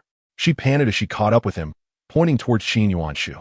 She was puzzled as to why Qin Zimo was not clad in such fine attire, especially since everyone else was dressed formally. It was odd. as Qin Zimo was typically well-versed in etiquette and could not possibly be unaware of such conventions. Following Xiao Abao's gaze, Qin Zimo observed Qin Yuanshu, who stood out starkly among the children in his black suit. "It's my brother's birthday. I prefer not to be too ostentatious," Qin Zimo replied with a smile, noticing Xiao Abao's continued expression of bewilderment. Xiao Abao tugged at his sleeve, urging him to follow her. Having visited the Qin residence before, she was familiar with the layout. "What's wrong?" Qin Zimo allowed her to lead him, saying nothing as he wondered when he had become so comfortable with Xiao Abao. There were many moments when he would think of her even in her absence. Xiao Abao firmly grasped his sleeve. "I think Big Brother should change into proper attire. He always bullies you and will speak ill of you in front of Uncle." She was concerned that Qin Yuanshu would mistreat Qin Zimo, prompting her to address him in this manner. Pushed into a room by Xiao Abao, Qin Zimo had no choice but to change. He sighed, glancing down at his shirt, pondering why Xiao Abao was so particular about his lack of a jacket. Xiao Abao waited outside, her head bowed, when suddenly a pair of black shoes came into view. Qin Yuanshu had long since noticed Xiao Abao's absence and sought to check on her. "What brings you here?" Xiao Abao tilted her head, her expression devoid of emotion towards Qin Yuanshu, as she truly had no desire to converse with him. Qin Yuanshu smiled. "Didn't you say you wanted to be friends with me?" Her expression subtly shifted as she regarded him. "You promised not to bully Big Brother. You must keep your word." "Of course, I haven't bullied him. Today is my birthday," Qin Yuanshu asserted, lifting his chin, waiting for Xiao Abao's next remark. Only then did Xiao Abao retrieve a small gift box from her pocket. Although she had no intention of preparing a gift for Qin Yuanshu, her father had taught her to treat everyone equally, whether they were liked or disliked. Moreover, Qin Yuanshu was not as disagreeable as she initially thought. She slowly handed the small gift box to Qin Yuanshu. "Thank you. Now, let's go downstairs to eat cake." Just as Qin Yuanshu was about to lead Xiao Abao downstairs, the door swung open. Qin Zimo stood at the entrance, dressed in a charming white suit. He had been lingering at the door for some time, listening to their conversation, and had not opened it until now. "Big Brother, you look so handsome in that," Xiao Abao exclaimed, her eyes sparkling with admiration. Qin Yuanshu seethed with frustration. Just as he had begun to bond with Xiao Abao, her attention shifted entirely to Qin Zimo, leaving him feeling overlooked.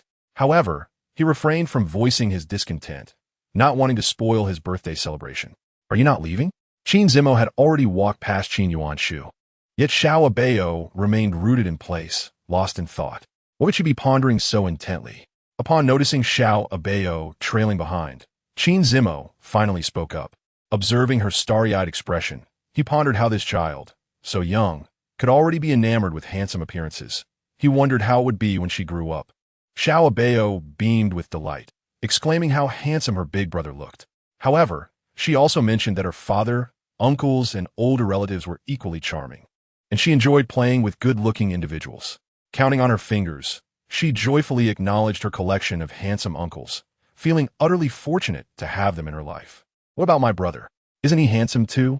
Qin Zimo recalled the earlier moment when Xiao Abao had presented a gift to Qin Yuanshu, his heart heavy with discontent. While Xiao Abao was indeed a good friend, Qin Yuanshu had many friends of his own. "Well, he's all right, but I still think my big brother is better. If he treats my big brother poorly, I won't like him either." Xiao Abao looked up at Qin Zimo, her words reflecting her genuine feelings. It wasn't that she disliked Qin Yuanshu per se. Rather, it was her concern for Qin Zimo that influenced her sentiments. She always felt that Qin Yuanshu was bullying Qin Zimo, and anyone who bullied him was someone she could not tolerate. However, she acknowledged that Qin Yuanshu hadn't done anything particularly wrong recently, and thus sending him a gift was merely a polite gesture. Qin Zimo offered a faint smile. "Oh, Big Brother, I have something for you." Xiao Abao tugged at Qin Zimo's sleeve, reaching into another pocket to pull out a small box. Qin Zimo was taken aback by her action. It was his first realization that girls' dresses could indeed have pockets. No wonder Xiao Abao's dress appeared so full. It contained quite a few items. "Here, this is for you." Xiao Abao presented the little box to Qin Zimo. It seemed to resemble the one she had given to Qin Yuanshu earlier. "Little one, isn't this just like the one I gave to my brother?" Qin Zimo toyed with the box, glancing at Xiao Abao. She placed her hands on her hips, her brow furrowed in a displeased expression. "Who said that?" "Of course. It's different. I specifically chose this for you. How could I give you the same thing? Then why give it to me? Despite his curiosity, warmth enveloped his heart. It had been a long time since someone had thought of him in such a manner. I just thought that even though today is his birthday, since I am here, I shouldn't let my big brother be sad. Xiao Abao smiled up at Qin Zimo, her intentions pure and uncomplicated. It wasn't for any special occasion, merely a desire to bring a little joy to her big brother. Chapter 44. Xiao Abao misses her mother, little one. Are you suggesting that I am usually unhappy? Qin Zimo gazed down at Xiao Abao, who was significantly shorter than him, feigning seriousness. He was merely teasing her. I am not, and don't call me little one. As Qin Zimo bent down, Xiao Abao instinctively took 2 steps back. She had no intention of entertaining Qin Zimo. He always referred to her as little one, making her feel like a child, although she was quite clever and considered herself quite mature. Aren't you a little one? Qin Zimo chuckled at Xiao Abao, clearly amused. Aren't you one as well? Just as they were locked in this playful stalemate, Shun Jiaojiao approached. Xiao Abao almost forgot that the Qin and Shun families had a decent relationship, making Shun Jiaojiao's presence quite normal. Brother Zimo, why aren't you coming over? Shun Jiaojiao always spoke in a sweet, syrupy tone, and she did so intentionally. Even though Qin Zimo had rebuffed her many times, she persisted in her demeanor. I just like it over here. Seeing Qin Zimo's frown, Xiao Abao hurried over to Shun Jiaojiao, unable to tolerate her demeanor. If you enjoy being over there, go ahead. After all, Qin Yuanshu is over there. Noticing that Shun Jiaojiao ignored her, Xiao Abao continued to voice her discontent, indifferent to Shun Jiaojiao's presence. If it weren't for certain special reasons, she wouldn't bother talking to her at all. Huh, Qin Yuanshu? What does that have to do with me? I'm here for Brother Zimo. Shun Jiaojiao responded, her voice no longer soft and sweet. She had no desire to engage with Xiao Abao and felt somewhat relieved that they were in a space filled with children, as dealing with Xiao Abao alone would have been more challenging. Shun Jiaojiao felt discomfort just looking at Xiao Abao, her envy of Xiao Abao's popularity gnawing at her. She was tired of feeling like a mere backdrop to Xiao Abao's charm. Oh, you came to see Big Brother, but he isn't paying attention to you. Xiao Abao playfully jumped around in front of Shun Jiaojiao, sticking out her tongue at her. Regardless, she felt safe with Big Brother around. She was confident that he would protect her from Shun Jiaojiao. She had no doubt that Big Brother would side with her. Shun Jiaojiao grew increasingly irritated by Xiao Abao's antics, but made a concerted effort to maintain her composure. She refused to let Xiao Abao see her displeasure. Xiao Abao, don't get too carried away. This isn't the Jin family. Shun Jiaojiao held her head high, exuding an air of arrogance, indifferent to how others perceived her. But this isn't your home either. Xiao Abao shot back at Shun Jiaojiao, her cheeks puffed up in defiance.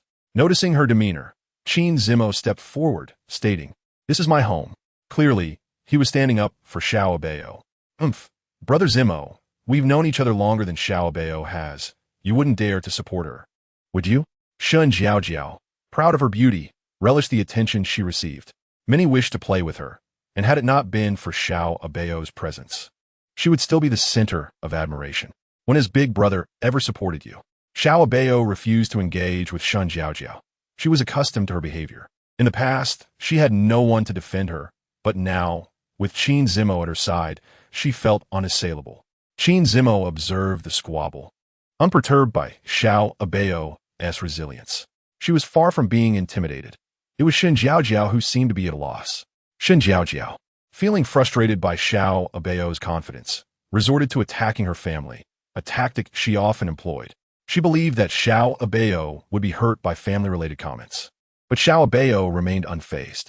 I don't believe my father is that kind of person, and he has never changed his view of me based on your words.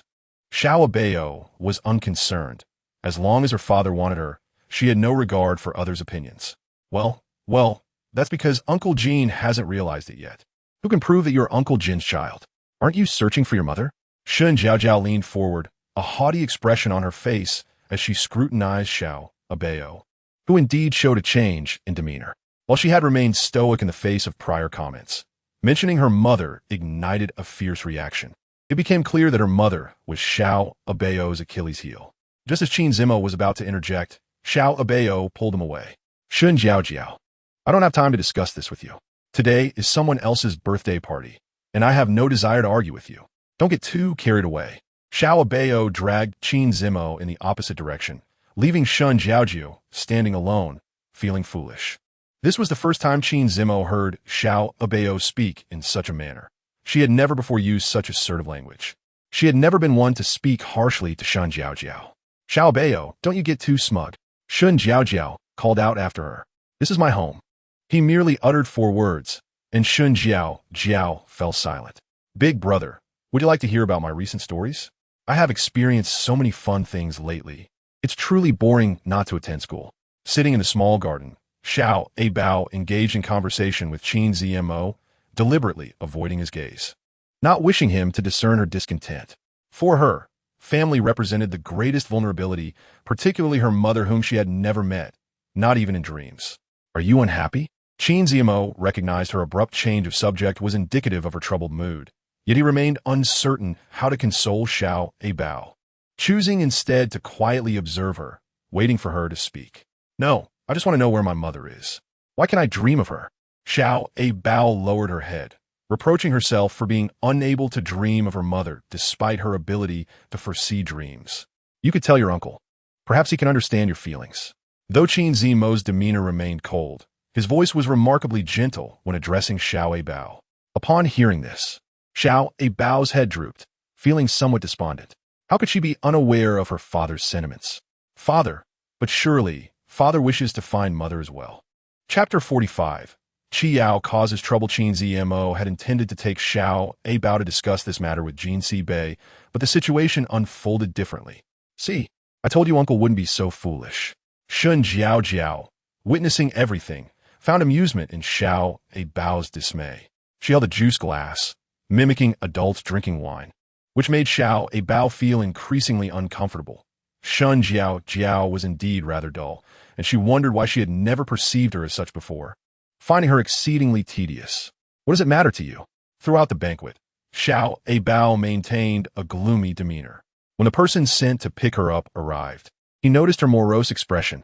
He was Jin Si Bei's assistant. Typically, he managed Jin Si Bei's affairs at the company and had never encountered their charming child. It was no wonder Jin Si Bei hesitated to come to work. Who could bear to leave such a lovely little girl at home? Uncle, I want to find father. Xiao Abao spoke to the assistant, who surprisingly nodded in agreement. Why do you want to go to the company? The assistant seated Xiao Abao in the back seat and began to inquire, pulling out snacks to amuse her. He had worried he would not know how to entertain a child, but upon meeting Xiao Abao, he realized such a well-behaved child required no coaxing. Still, her persistent gloom made him a bit apprehensive. A child's unhappiness is never a good sign, especially not knowing if Jin Si Bei would think he was responsible for it. I miss father. Uncle, you are father's assistant, right? Father often speaks of you at home, saying you are particularly capable. Xiao Abao savored the cheese stick handed to her by the assistant, its delightful flavor lifting her spirits slightly at the prospect of seeing her father. The assistant couldn't help but smile broadly at her words. Typically, Jin Si Bei never uttered a kind remark at the office, often speaking vaguely, and even compliments were hard to detect, leading everyone to perceive him as quite aloof. Is that so? Seeing the assistant's delight, Xiao Abao replied, Uncle, of course. So you must help father well in his work. She was unwittingly aiding Jin Si Bei in fostering good relationships. The assistant was taken aback by her next comment, expecting her to say something else, but instead, she was defending her father.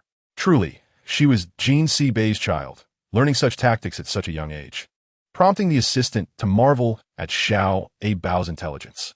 Suddenly, Xiao Abao appeared to have an epiphany. Uncle, was father busy before? She worried that her presence might hinder Jin Si Bei, for Xiao Abao had always been a heartwarming presence. He is indeed quite busy, but rest assured, he would be most delighted to see you. You need not worry. You will certainly meet Jin Zong. The assistant adopted a comforting tone as he led Xiao Abao into the company.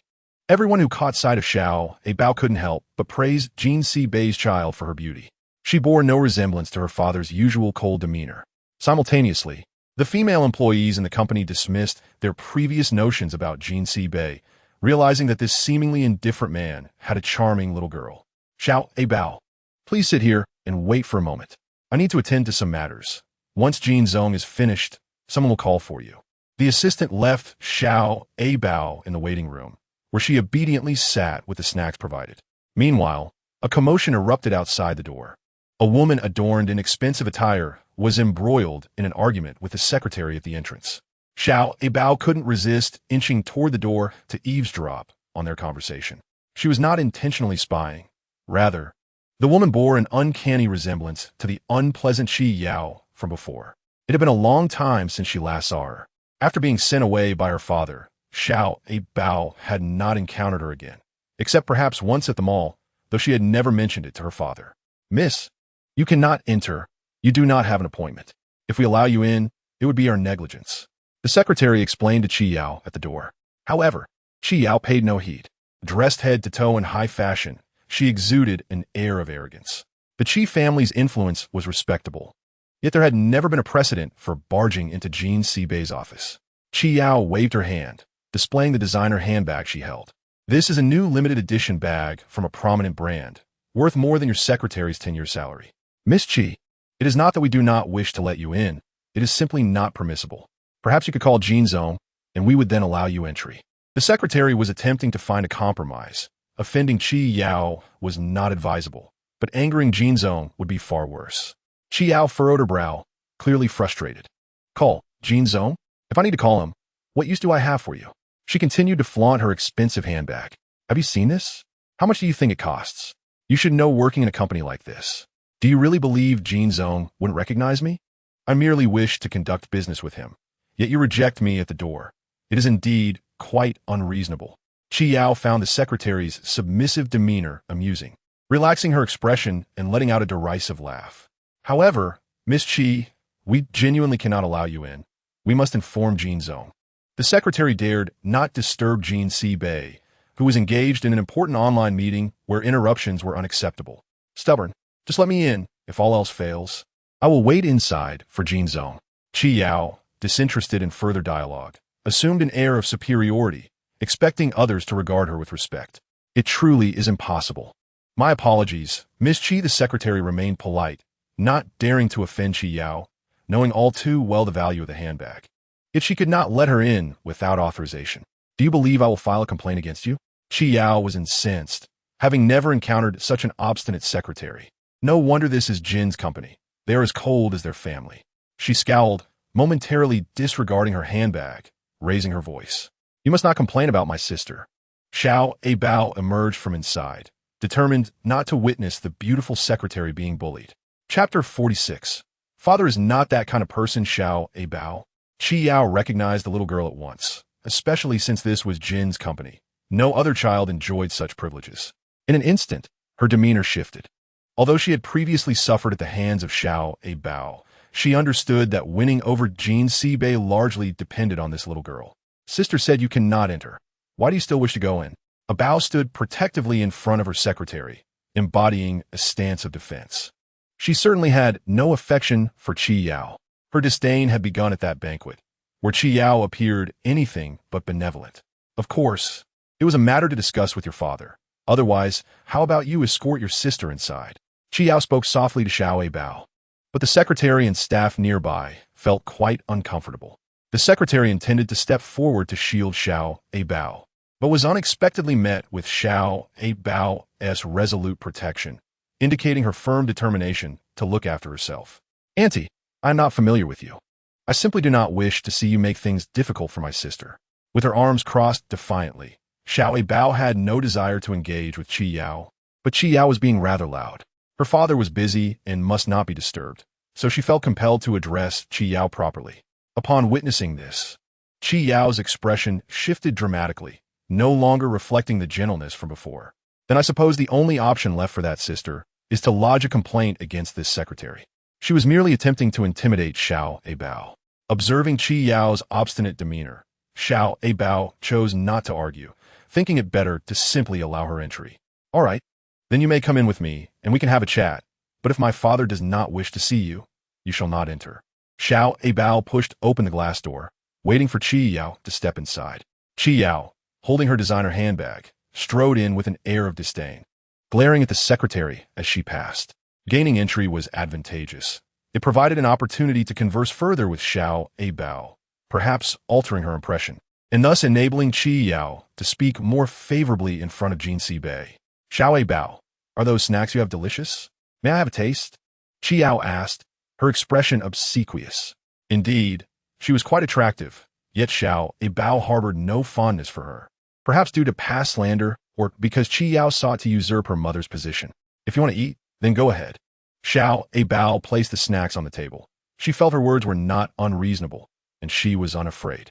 The previous incident had served as a warning, and this time she would certainly keep a watchful eye on Qiao.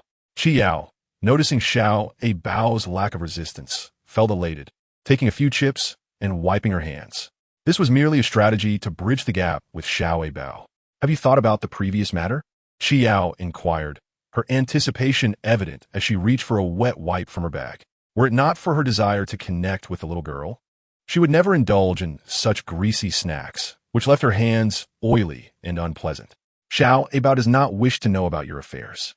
Xiao Bao ignored her entirely, picking up the tablet given by her assistant to continue watching cartoons, giggling away. Qiao remained persistent. You must understand, even if you do not want to, your father will acquiesce to me. Soon, you'll have no choice in the matter. She adopted a serious tone, intending to intimidate Xiao Bao. Not a chance. My father is so fierce towards you. How could he possibly engage with you? Xiao Bao continued to disregard her, wholly unconvinced by Qiao's ominous words. Previously, her grandparents had advised her that those who sought to ingratiate themselves with the powerful were not to be trusted. Qiao is clearly one such person. Do you know what your father does, Xiao Bao? Much of the time, there are collaborative relationships involved. Qiao had approached Jin Si Bei precisely for this reason. The Qi family, in a sudden turn of fortune, had become a prominent figure in the city overnight, leaving many to wonder if they had won the lottery. The underlying reasons remained a mystery, yet numerous companies vied for the Qi family's investments. Had she not possessed such audacity today, she would not have dared to approach Jin Si Bei, nor speak so brazenly to the secretary. Jin Si Bei was bound to consider a few favors, as it would not do to make matters too tense. Xiao Bao found it curious. Although she was aware of the familial interests at play, her grandparents had spoken of them at home, yet Qiao had been disparaged by her father. What does that mean? She set down her tablet, glancing toward Qiao, pondering the potential repercussions of sabotaging her father's business. To put it simply, I plan to invest in your father's company. While securing this funding may not seem significant, it would be troublesome if I were to invest in a rival company. Qiao explained to Xiao Bao, observing that she still cared about Jin Si Bei. She suspected that targeting him might not be overly challenging, but pursuing other avenues could prove difficult. Thus, she deliberately conveyed this information to hint at her potential special relationship with Jin Si Bei. Xiao Bao swiftly analyzed the implications, though she remained unsure, concluding that Qiao was not good news. Oh, what do you want? What purpose does this serve for Abao? Xiao Bao was fishing for information. She blinked her large, innocent eyes at Qiao, exuding an air of naivety, while she remained unconcerned. Qiao, finding the child rather endearing, contemplated the prospect of becoming a stepmother. Though Xiao Bao's cleverness could be troublesome, it certainly is useful. As long as Abao allows me to be your new mother, that would be immensely beneficial. Qiao continued to coax Xiao Bao, raising her hand to pat the girl's head, only to be thwarted as Xiao Bao dodged away. I have told you countless times that I have a mother. You need not entertain such thoughts. Xiao Bao dismissed the woman, perplexed as to why Qiao consistently sought to assume her mother's role. Was it truly so desirable to take on that position? Yet she already had a mother. You may feel that way, but your father does not share your sentiment. I shall quietly inform you that perhaps your father has more than one. Yes? You do not even know who your mother is, do you? Qiao leaned closer to Xiao Bao, whispering conspiratorially. She was acutely aware that someone was likely eavesdropping at the door, vigilant of any perceived bullying against Xiao Bao. Not a chance. My father is not that sort of person. The secretary, sensing a disturbance inside, hastily pushed open the glass door. Miss Qi, I kindly ask you not to discuss such matters with Xiao Bao. Otherwise, it may become difficult for us to explain to Mr. Jean later. The secretary spoke, her tone submissive yet protective of Xiao Bao. Explain? Our statuses are hardly comparable. What do I need to explain? Qiao dismissed the secretary's concerns. And your status is what exactly? Chapter 47. I do not require it. Father. Xiao Bao rushed over to embrace Jin Si Bei's leg. allowing him to lift her and settle her onto the adjacent sofa, maintaining a distance of over a meter from Qiao. Mr. Jean, the secretary bowed her head respectfully. Fourth Master, it has been a while. Qiao ingratiated herself, adopting a higher-pitched tone as she placed her designer handbag aside, seemingly for Jean Bei's benefit. What is it about? Jean Bei, not acknowledging Qiao, expressed concern for Abao. Had he not overheard their conversation, he would have remained in a meeting. Upon hearing Abao's voice, he hesitated momentarily before concluding the meeting to step out. Abao shook her head, indicating that Qiao had not harmed her, only spoken harshly. Fourth Master? Qiao sought to capture Jean Bei's attention, using a saccharine voice that borderlined on nauseating, creating an unsettling ambience. Jean Bei turned his gaze, his eyes seeming to emit piercing intensity. His formidable presence, towering over others, was the reason for the admiration he garnered, and Qiao reveled in his unapproachable demeanor. I, Fourth Master, was merely joking. The child is unharmed, so please do not be upset. I have serious business to discuss with you. Qiao felt a twinge of fear under his scrutiny, instinctively lowering her gaze, as memories of their previous encounter at the banquet flooded her mind. The secretary felt her heart race, fearing Jean Bei's displeasure. After gathering her composure, she spoke, Mr. Jean, this Miss Qi insisted on entering. Despite our attempts to dissuade her, she would not listen. The young lady brought her in, but I sensed something amiss, prompting my entry. The secretary did not hear the entire conversation, only catching a few fragmented words. Jean Bei turned to look at Abao, who was quietly nestled in his embrace, neither crying nor fussing, and his heart softened in that moment. I am aware of your family's matters. Jean Bei was well aware of the dealings of the Qi family. There was scarcely anything in the entire city that he did not know. Furthermore, the Jean family members engaged in various industries, providing support for one another without needing to concern themselves with other matters. Jean Bei often conversed with his brothers, knowing who was rising and who was falling. The situation with the Qi family was purely an accident. Unexpected wealth is difficult to retain, a simple truth. However, this also instilled enough confidence in Qiao. She raised her head with assurance, realizing that he was aware. She slowly spoke in a coy manner, Fourth Master. I came to discuss this matter with you, but Qiao glanced at the secretary and Abao, wishing for them to leave so she could be alone with Jean Bei. Business secrets could warrant any request. Jean Bei, slightly impatient, replied, Speak plainly. Qiao cast a sideways glance at the two, cleared her throat, and continued, Fourth Master, if we were to express our intention to invest in you, we are aware that your company is planning to develop new products. Jean Bei nodded. An investment offered at one's doorstep was likely not so simple. Qiao, brimming with confidence, thought that such a favorable opportunity would surely entice Jean Bei, a businessman, to accept. Abao, feeling apprehensive, lowered her head further, fearing that her father might indeed acquiesce to this woman. She remained silent, trusting that her father was not that kind of person.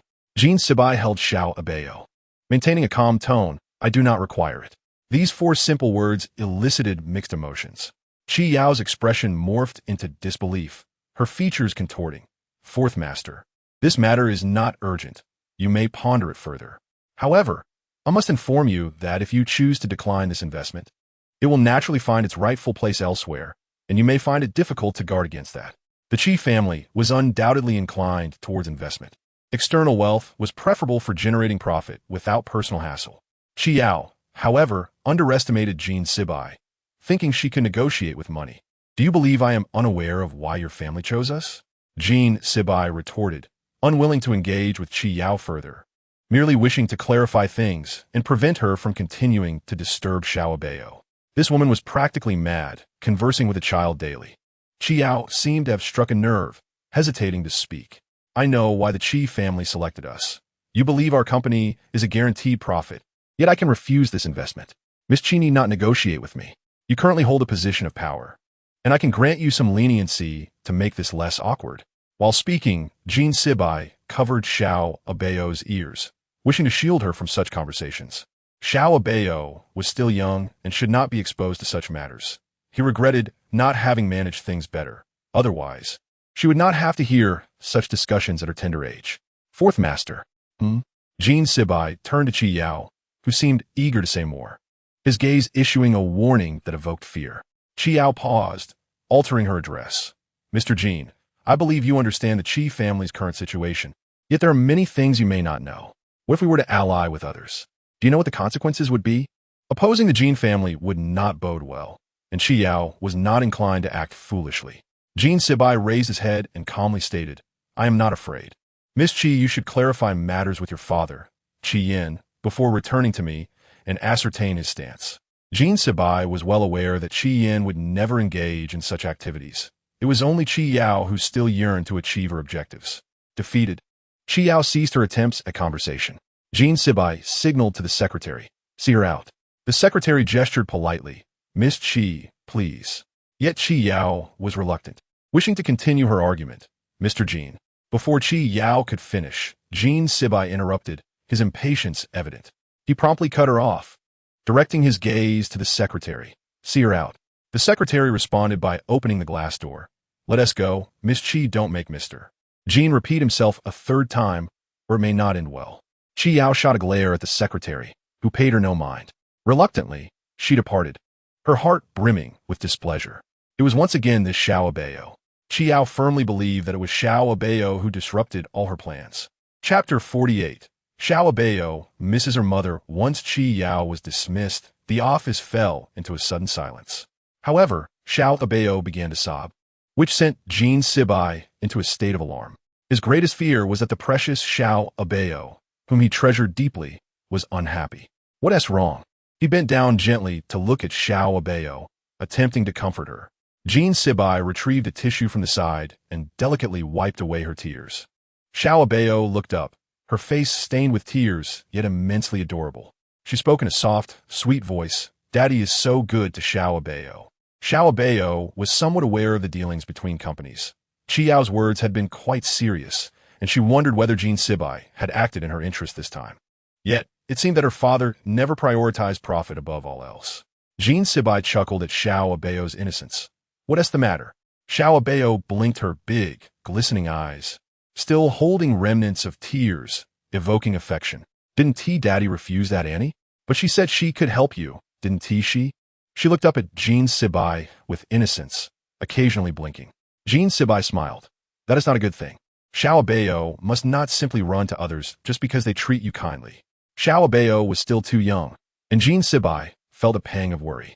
This child had endured hardships in her early years, leading her to perceive any act of kindness as significant. What if she were deceived as she grew older? He was genuinely concerned. It would be a blessing if she could awaken to reality early, but it would be troublesome if she could not. I understand, Daddy. Can you tell me if this matter will affect you? Once Xiao Abao heard this, she began to pout, certain that if her father said it was fine, then it surely was. Despite her lingering worry for him, if her father said so, it should be all right. Jean Sibai, noticing her curiosity, playfully pinched her nose and patiently explained. Actually, the company is indeed planning to develop something new, but the funding situation is not as dire as she suggested. However, if she were to invest in our competitors, it could pose some threat to us. Xiao Abao nodded, pondering the funding issue. An idea struck her. Daddy, do uncles and aunts have as much money as you? What? Is Xiao Abao short on money? Jean Sibai laughed at her naive expression. Xiao Abao grasped the hem of his clothing, shaking it side to side. I just want to know, Daddy, please tell me. Uncles and aunts are also quite wealthy. When New Year comes, let them give Xiao Abao some pocket money. Jean Sibai poked Xiao Abao's forehead, bemused by her thoughts. Then it's settled. Let the uncles and aunts invest in Daddy, and he won't have to worry anymore. Xiao Abao clapped her hands, smiling brightly at Jean Sibai. It appeared that Qi Yao was nothing to worry about. Her own uncles and aunts were also wealthy, and there was no need to engage with Qi Yao any further. However, she was uncertain about what to do afterward. Silly girl, Daddy is not worried at all. Jean Sibai pondered for a moment, realizing that the little girl was concerned about this matter. Yet it was merely Qi Yao's exaggerated claims that caused anxiety. He himself was not worried and certainly did not need Xiao Abao to fret. Regardless of how this situation unfolded, it would not matter. Qi Yao could not pose a threat to him. Daddy, Xiao Abao called Jean Sibai pitifully, feeling a mix of concern and fear. What's wrong? Jean Sibai pondered how this little girl was perfectly fine just moments ago, yet suddenly appeared in such a pitiful state. He was at a loss for how to address the situation, having just resolved one issue only for another to arise with the child's unexpected sorrow. He felt compelled to comfort her. "Daddy, I miss Mommy," Xiao Abao expressed, her voice filled with grievance. Upon hearing Shun Jiao Jiao's remarks, she felt discontent, and the mention of Qi Yao only deepened her unhappiness. If only her mother were present, perhaps she wouldn't have to endure so much distress. The thought of longing for her mother struck Jin Sibai with apprehension. He too missed her dearly, yet despite searching for so many years, there had been no trace. Seeing Xiao Abao in such despair tugged at his heartstrings, a painful reminder that he had failed to provide her with a complete family. It was likely that Qi Yao had said something unkind that Xiao Abao had chosen not to share with him. "I don't know, I just miss Mommy a bit," she admitted. "Daddy, what does Mommy look like?" Xiao Abao looked up at Jin Sibai with a face full of yearning. She had never heard her father speak of her mother at home, which led her to worry that he might have forgotten her. Yet, her father treated her so kindly. "Here, Abao, take a look," Jin Sibai said gently as he carefully opened a drawer of his office and retrieved a framed photo. The woman in the picture was none other than Xiao Abao's mother, Luo Shiuro. In the photograph, Luo Shiuro wore a sweet smile, resembling the little girl before him.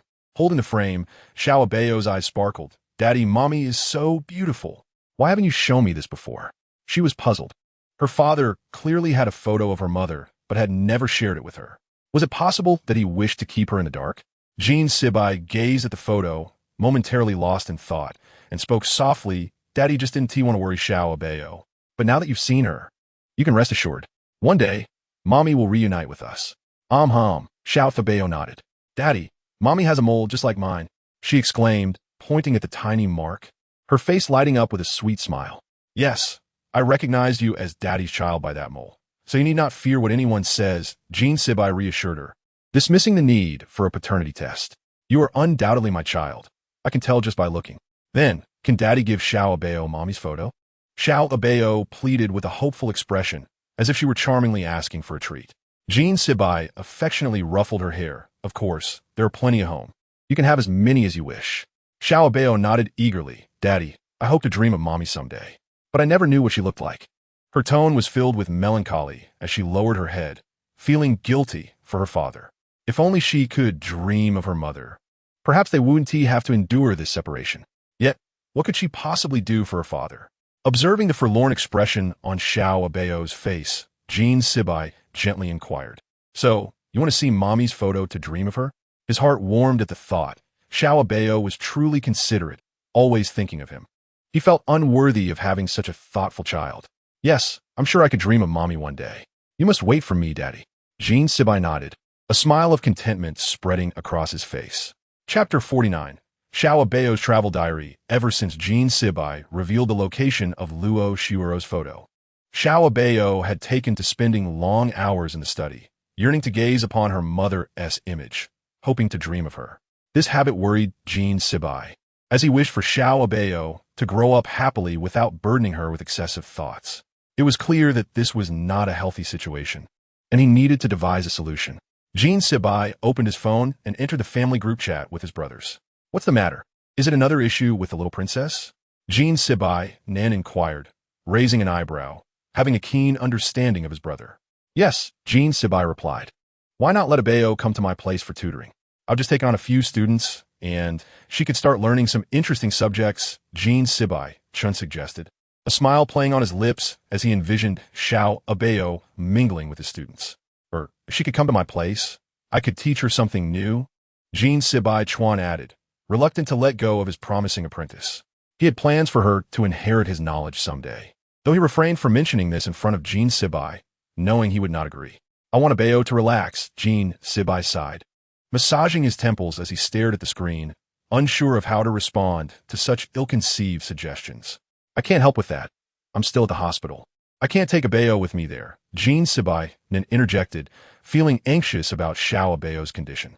Jin Sibai, who had just landed from a flight and was currently resting, scrolled through his phone. He had yet to meet Xiao Abao, having only seen her during family meetings via video calls, and he was exceedingly curious about her. His brothers had each shared different perspectives, fueling his intrigue. "I think that idea has merit," Jin Sibai agreed. Seconded, came the chorus from the group. After some contemplation, Jean Sibai decided that spending time with Jean Sibai would indeed be a good option. They were family, and he felt a sense of security in their company.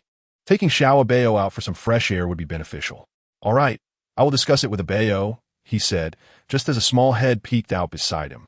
Daddy, can Abao go out to play? Xiao Abao's eyes gleamed with excitement, resembling an adorable puppy. She had been standing there for quite some time, but Jean Sibai had been too engrossed in his thoughts to notice her presence. Looking at her eager expression, Jean Sibai's heart sank momentarily. Abao, are you really that unhappy at home? No, it's just that Abao is so bored at home. I already know everything from school, but if you don't want me to go, I'll stay and keep you company. Xiao Abao replied, obediently sitting beside him in silence. If her father disapproved, she would never go, but if he agreed, she would be overjoyed. Seeing her demeanor, Jean Sibai couldn't help but smile, realizing how much he had come to cherish her presence. It's all right, silly. Daddy doesn't think that way. I just feel it would be nice for you to enjoy some time outside. He gently patted her head, and as soon as Xiao Abao heard she could go out, she erupted in joyful cheers. Clearly, the little one longed for the outside world. Jean Foreign, who had been downstairs reading the newspaper with Jean Lazizi, was perplexed by Xiao Abao's sudden excitement. Grandma, Abao can go out to play, she exclaimed joyfully. She often gazed at her mother's photo, hoping to dream about her, but now that she could go out, she could momentarily set aside that longing. Keeping it in her heart had been uncomfortable. A little outing would do wonders for her spirit. Really, Abao? You can't have another incident like last time, she cautioned, feeling a bit uneasy.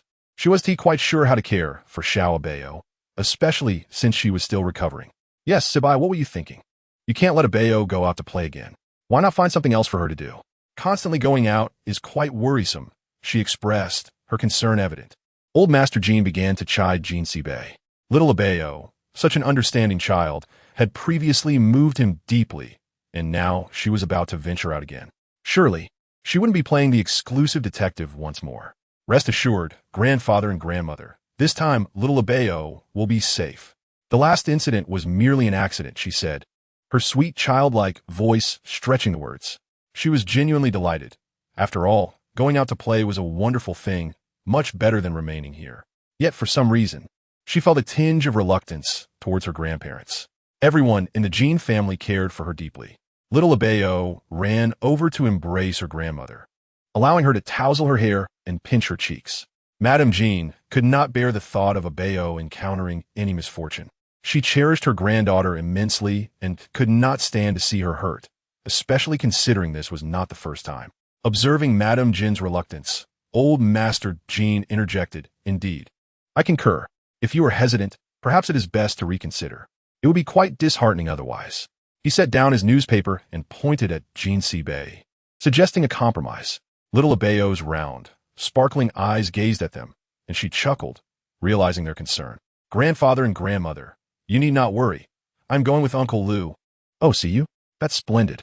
Hearing this, Old Master Jean and Madame Jean finally relaxed and resumed reading the newspaper. Jean Sibai was rendered speechless.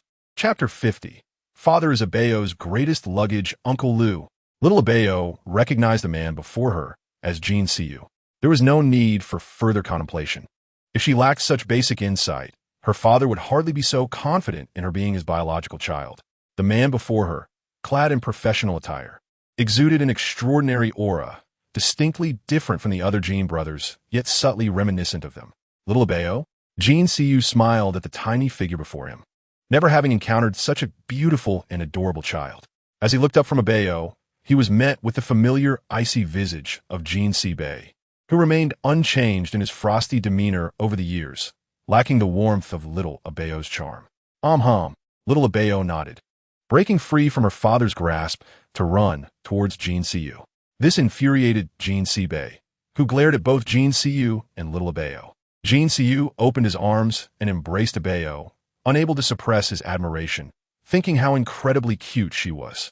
Initially concerned that Jean Sibai's child might be mischievous, he found her to be quite well-behaved, alleviating his worries. Fourth brother, he suddenly remembered to greet Jean Sibai, lifting his gaze and smiling at him. As a pilot, Jean Siu was often away from home, frequently flying international routes, making his return even more infrequent. Yes, Jean Sibai complimented Jean Siu, appreciating his younger brother's reliability and diligence.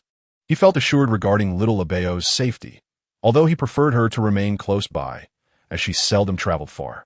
The Jean group had been preoccupied with the launch of new products, leaving little time to accompany little Abao. It was a source of discomfort for him. Had he accompanied her, he would not have needed to worry as much about safety. However, the more he fretted, the more chaotic the situation seemed, leaving him uncertain about the best course of action. Nonetheless, he found solace in the fact that this outing was not entirely unfavorable, especially with Jean Siu's presence, which was a significant difference from school. Jean Siu presented little Abao with a prepared bottle of milk, having arranged a delightful assortment of snacks for her. As the in-flight meals were hardly appetizing. "Thank you, Uncle Lou," little Abao said sweetly, taking a sip of the warm milk. "It tastes so good. You are so thoughtful. Who would have thought you could be so meticulous? I am worried about entrusting little Abao to you," Jean Sibe remarked, watching her drink the milk obediently, feeling a sense of discomfort as she prepared to travel far from home. He was seasoned enough to know that nothing would go awry, and taking little Abao along was not a significant concern. Jean Sibe nodded, relieved it wasn't an international flight. Had it been, he would have been much more anxious. Little Abao had yet to learn foreign languages. If she were to get lost, he couldn't fathom how she would manage. This thought prompted Jean Sibe to consider hiring a foreign language tutor for her. The school was supposed to offer bilingual education, and he had neglected to ensure she was enrolled in classes alongside her classmates. By next autumn, she should begin her bilingual studies. "All right, Uncle Lou, how much luggage can we bring on the plane?" Little Abao inquired sweetly, sipping her milk while glancing up at Jean Sibe, eager to learn how much she could take. Her grandmother wished to send her with many items, but her father had vetoed most of them, leaving her with only a small backpack containing a change of clothes, toiletries, and a small first aid kit. Jean Siu would surely assist her in purchasing anything else she might need. Jean Sibe felt no cause for concern. The most vital item was the supplementary card belonging to Jean Sibe, safely in little Abao's possession. She was clever and would not encounter any issues. Jean Siu hesitated for a moment, then smiled gently at little Abao. "Why do you ask about luggage, Abao? You only have a small backpack, right?" He found it amusing that she was contemplating luggage, and he enjoyed teasing her. "Yes, Uncle Lou, you must tell Abao," she insisted, shaking his hand. Though her strength was minimal, she managed a slight sway. Jean Siu patted her head, relishing the soft texture of her hair. "Anything is fine. What do you wish to bring? You could check in oversized items on the plane." "Check in? Does that mean I can bring something very large?" Little Abao released Jean Siu's hand and gestured in the air, indicating something quite substantial. Jean Sibe, momentarily perplexed, wondered if he had overlooked something. He had ensured that little Abao's belongings were complete. After all, her beloved panda plush was already in her possession. He felt a sense of urgency, as the plane was departing soon, leaving no time to fetch anything else.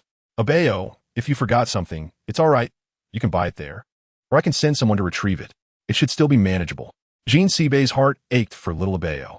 Jean Siu was taken aback, surprised that his usually stoic brother had transformed into a doting figure, finding it rather amusing. Abao's item is very large, and there's no need to purchase anything." Little Abao shook her head, asserting that such an item could not be bought, calling her father foolish. Jean Siu appeared to grasp the essence of the situation, beaming as he refrained from revealing anything to Jean Sibe. "Just how large is this item, Abao? Is it that enormous?" Jean Siu mimicked little Abao's gestures, illustrating something of considerable size. He had already deduced little Abao's intention, but was reluctant to divulge it, wanting Jean Sibe to figure it out for himself. When little Abao saw that Jean Siu understood, she nodded enthusiastically. Yes, it's that big." She made gestures that only Jean Siu could comprehend, bubbling with excitement. At that moment, Jean Sibe was utterly bewildered, failing to understand their exchange, and was uncertain about what significant item had been overlooked. He grew increasingly anxious for little Abao. "Abao, stop playing riddles with your father. What did you forget? I can go get it for you. It's no trouble at all." Little Abao merely smiled at Jean Sibe, declaring, "Father is Abao's greatest luggage." She continued to gesture as if indicating an object as large as Jean Sibe himself.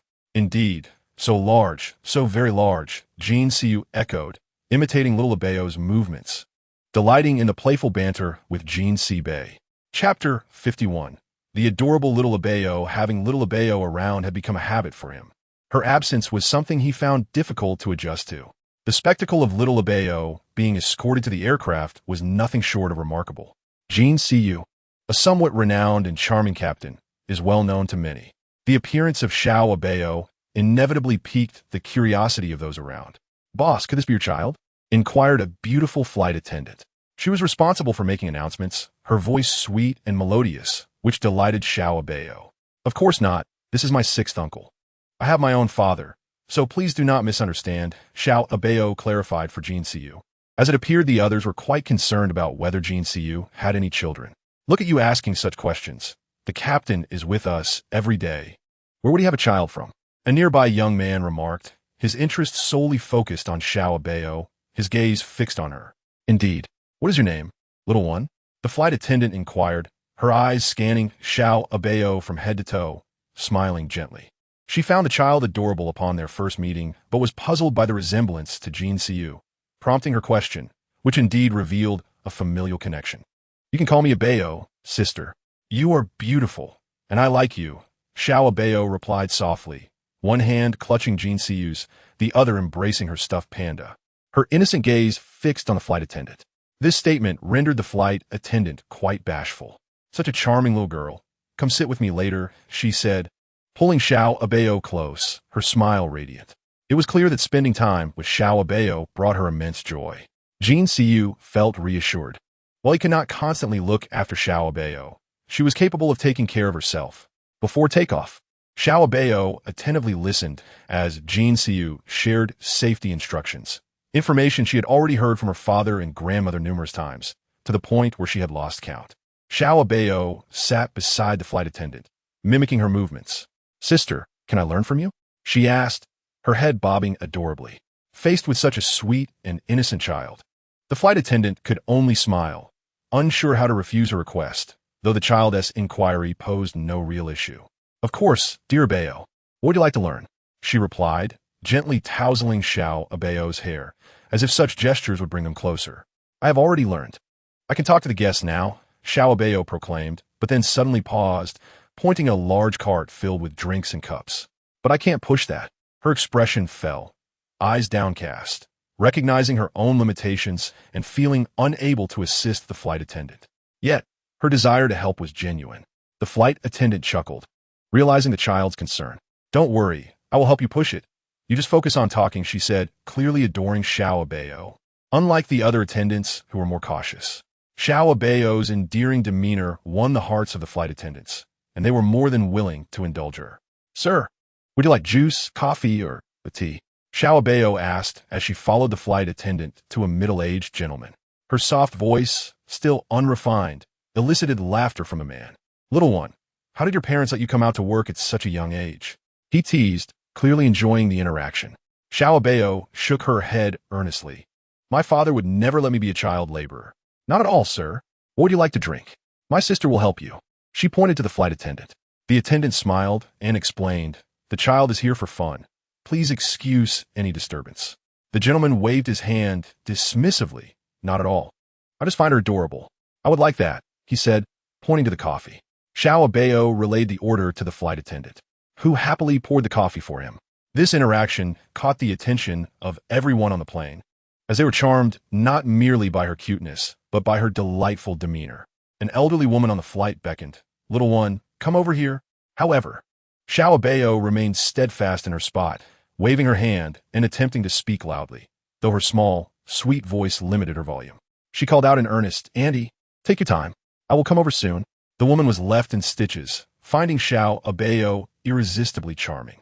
"Well done, Abao. You certainly have a knack for this." The flight attendant mused, unaware that Xiao Abao was a little genius. She was impressed by how quickly Xiao Abao learned and how well she performed, though her small stature and age were evident. Nevertheless, laughter and joy filled the cabin, a scene previously unseen. "Hey, sister, what's wrong? Do you want me to follow you?" Xiao Abao giggled, her eyes sparkling. "Yes. Would you like to be a flight attendant like your sister, accompanying your sixth uncle?" The flight attendant encouraged playfully, thinking Xiao Abao, so clever and beautiful, would be well suited for the role. "Oh, sister, I want to work with my father. If my sixth uncle needs my help, I will certainly assist him.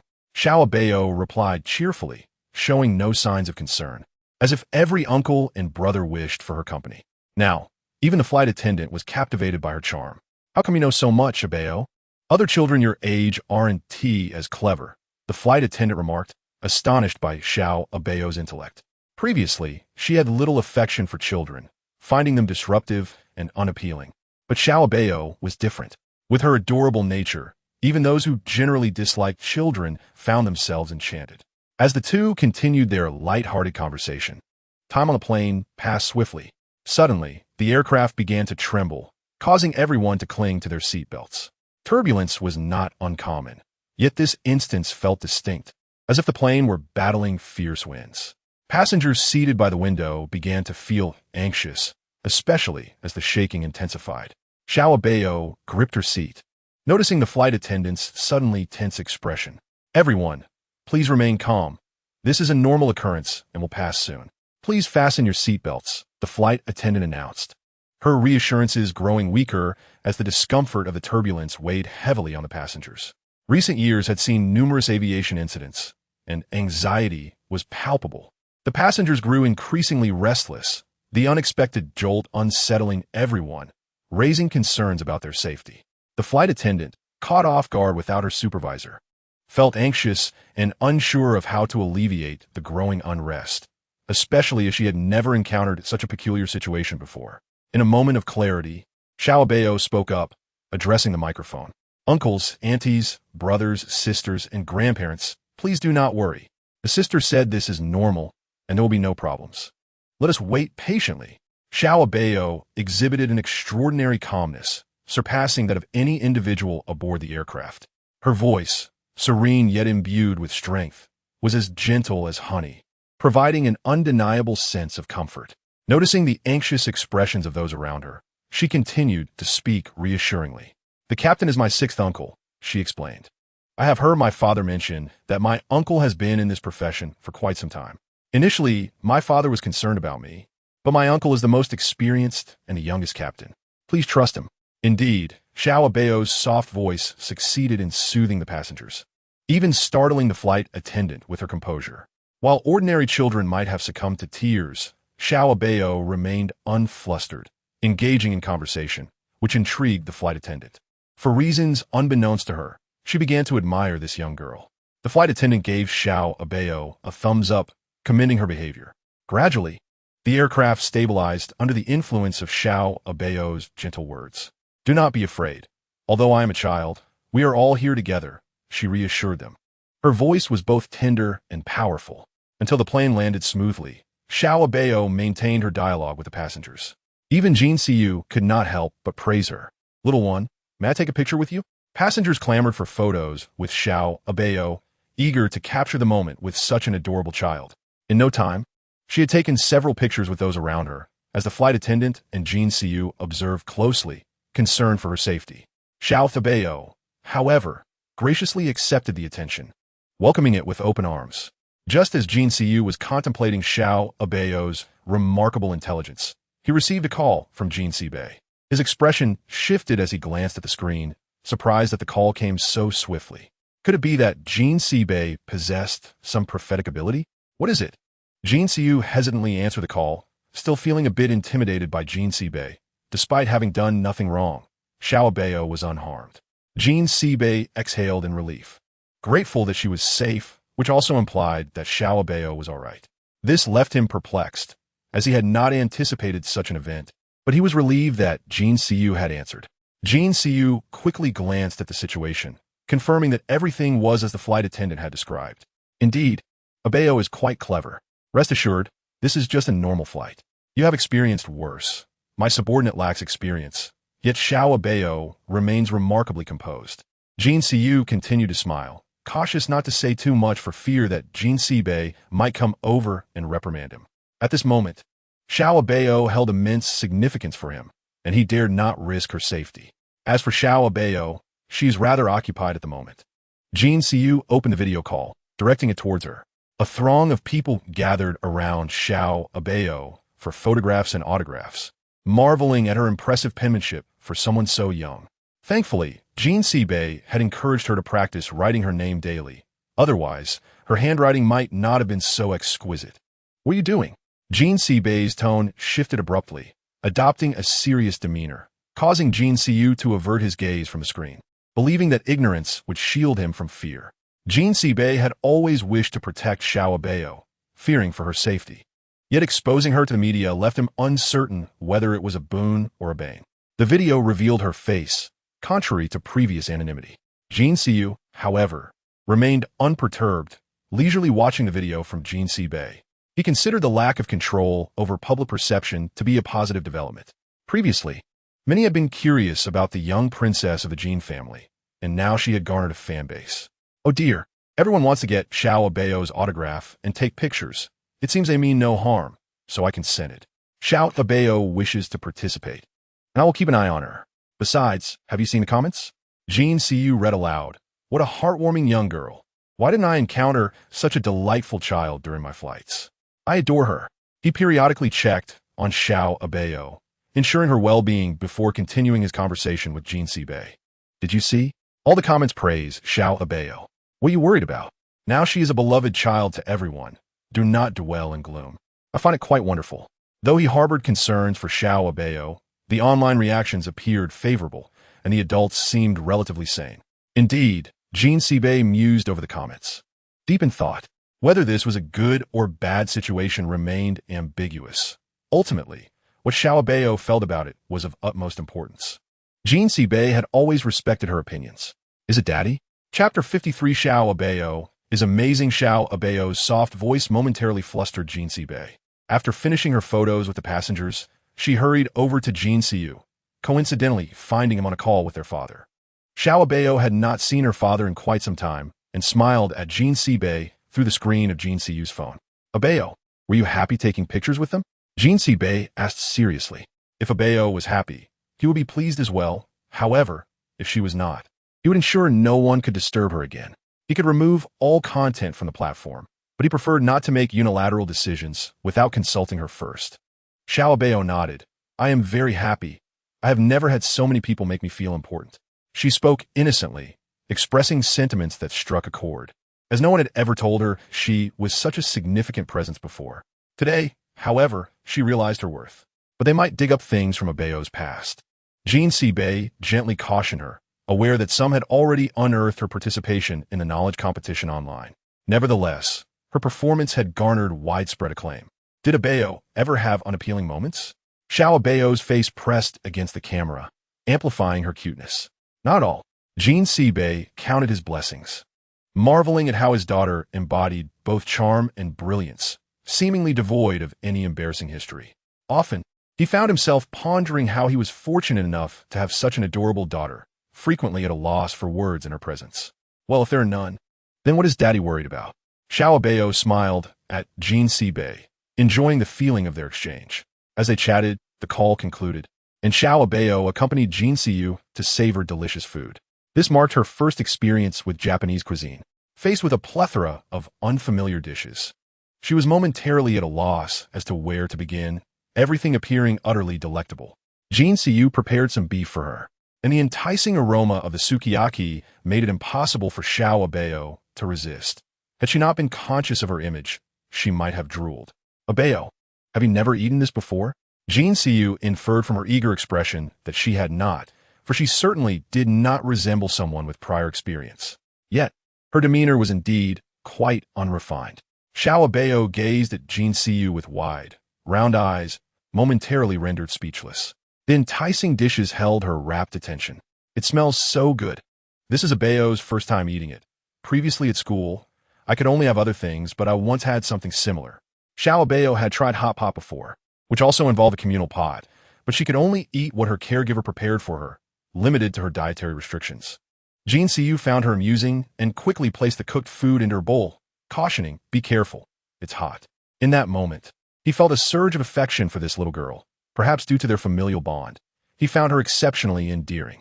Abao blew gently on the food before placing it in her mouth, savoring each bite. It was indeed delicious. Her sparkling eyes were fixed intently on JNSY as she began to anticipate the next delectable morsel. It had been quite some time since she had savored such delicious food. Indeed, the meals served on the airplane were far from appetizing, and with no time for snacks. She had no choice but to forego eating, compounded by the inclement weather and the turbulence along the way. Observing her enjoyment, JNSY quickly placed more food into Abo's bowl. "Are you the little girl from the airplane?" A young woman, perhaps in her 20s, approached. Her expression a blend of nervousness and excitement as she clutched her phone. Unfazed, Abao turned to the girl with a sweet smile, relishing her meal when this sister appeared. While other children might have been put off and reluctant to engage, Abao remained unbothered. "Yes, it's me." Just as JNSY was about to reach out to intervene. After all, they were dining. He began to understand JNSBI's perspective. If this continued, it could indeed become troublesome, yet to ignore it felt equally inappropriate.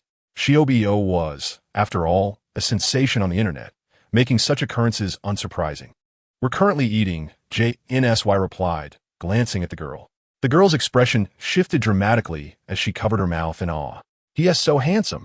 Abao, understanding the situation, waved her hand dismissively. "Sister, you're looking for me, right? Please don't set your sights on my uncle."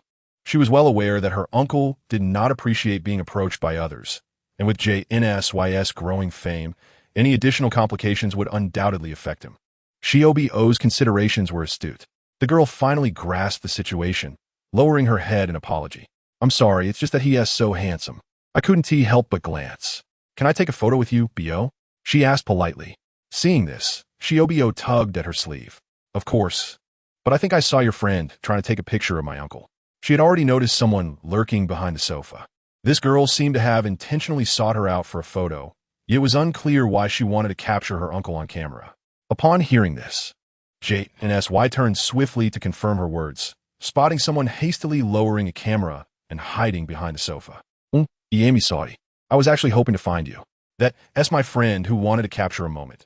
Perhaps they were just taken by how handsome Captain JN is." The girl quickly explained, her heart racing with anxiety as her intentions were unveiled, leaving her at a loss for words. "Too handsome? That's not it. I can tell you're deliberately trying to photograph my uncle. I might have been willing to take a photo with you, but your intentions are too transparent. If you don't leave, my uncle might get upset." Abao was protecting JNSY, and this sister's behavior seemed suspicious. The girl had clearly acted as if she didn't know JNSY, yet her recording was unmistakable. With no choice, the girl signaled to her companion to depart. Little did they expect that this young girl was so clever. Their plan to ride the coattails of fame had been completely unraveled, leaving them with no opportunity to post videos. The girl began to grumble at her companion for getting caught, and they left in a huff. JNSY couldn't help but chuckle at their foolishness. "Bao is truly remarkable," he praised, giving her a thumbs up. Even he had failed to notice what she had. "That is all thanks to my uncle's good teaching." Chapter 54. The resourceful Abao, having finished her meal of Japanese cuisine, Abao rubbed her belly in satisfaction, absolutely delighted. JNSY, gazing at the adorable child, found himself momentarily at a loss for words. If only this little one could maintain such a disposition indefinitely. "Uncle, you're so foolish." Abao broke the silence, anticipating a dessert that JNSY had promised her, feeling it was rather excessive to deny her now. JNSY handed the menu to the waiter and turned back to the little girl, smiling. "Why do you say that?" JNSY felt bemused, questioning how he could be deemed foolish by such a small child. It was utterly unfathomable to him, as he had never been spoken to in such a manner before. However, this little girl was a treasure of the JN family, so he accepted her words without question. "Of course you are foolish, uncle. It's so obvious. Can't you see?" Abao asked, unaware of JNSY's obliviousness. Hearing this, JNSY felt a wave of discomfort. Just moments ago, she had praised his teaching, and now she was disparaging him. "Who was it that just said I was a good teacher?" he exclaimed, moving closer to pinch her cheeks. Abao protested playfully, not wanting to be pinched. She had merely given him face earlier. Uncle, I was just being polite since there were so many people around." She grinned at him, her eyes sparkling with mischief. "Do you know why your father allowed you to come out with me, Bao?" JNSY suddenly adopted a serious demeanor, sitting upright as he inquired earnestly. Abao nodded, already understanding JNSY's intent, though she had never disclosed her thoughts to J and SBI. In her view, the situation had shifted to something less dismal. Perhaps her father simply wished for her spirits to improve. Initially, she had thought her father might have found her too bothersome at home, but now she realized he wanted her to be happier. I think it's because my father believes I should come out and have some fun.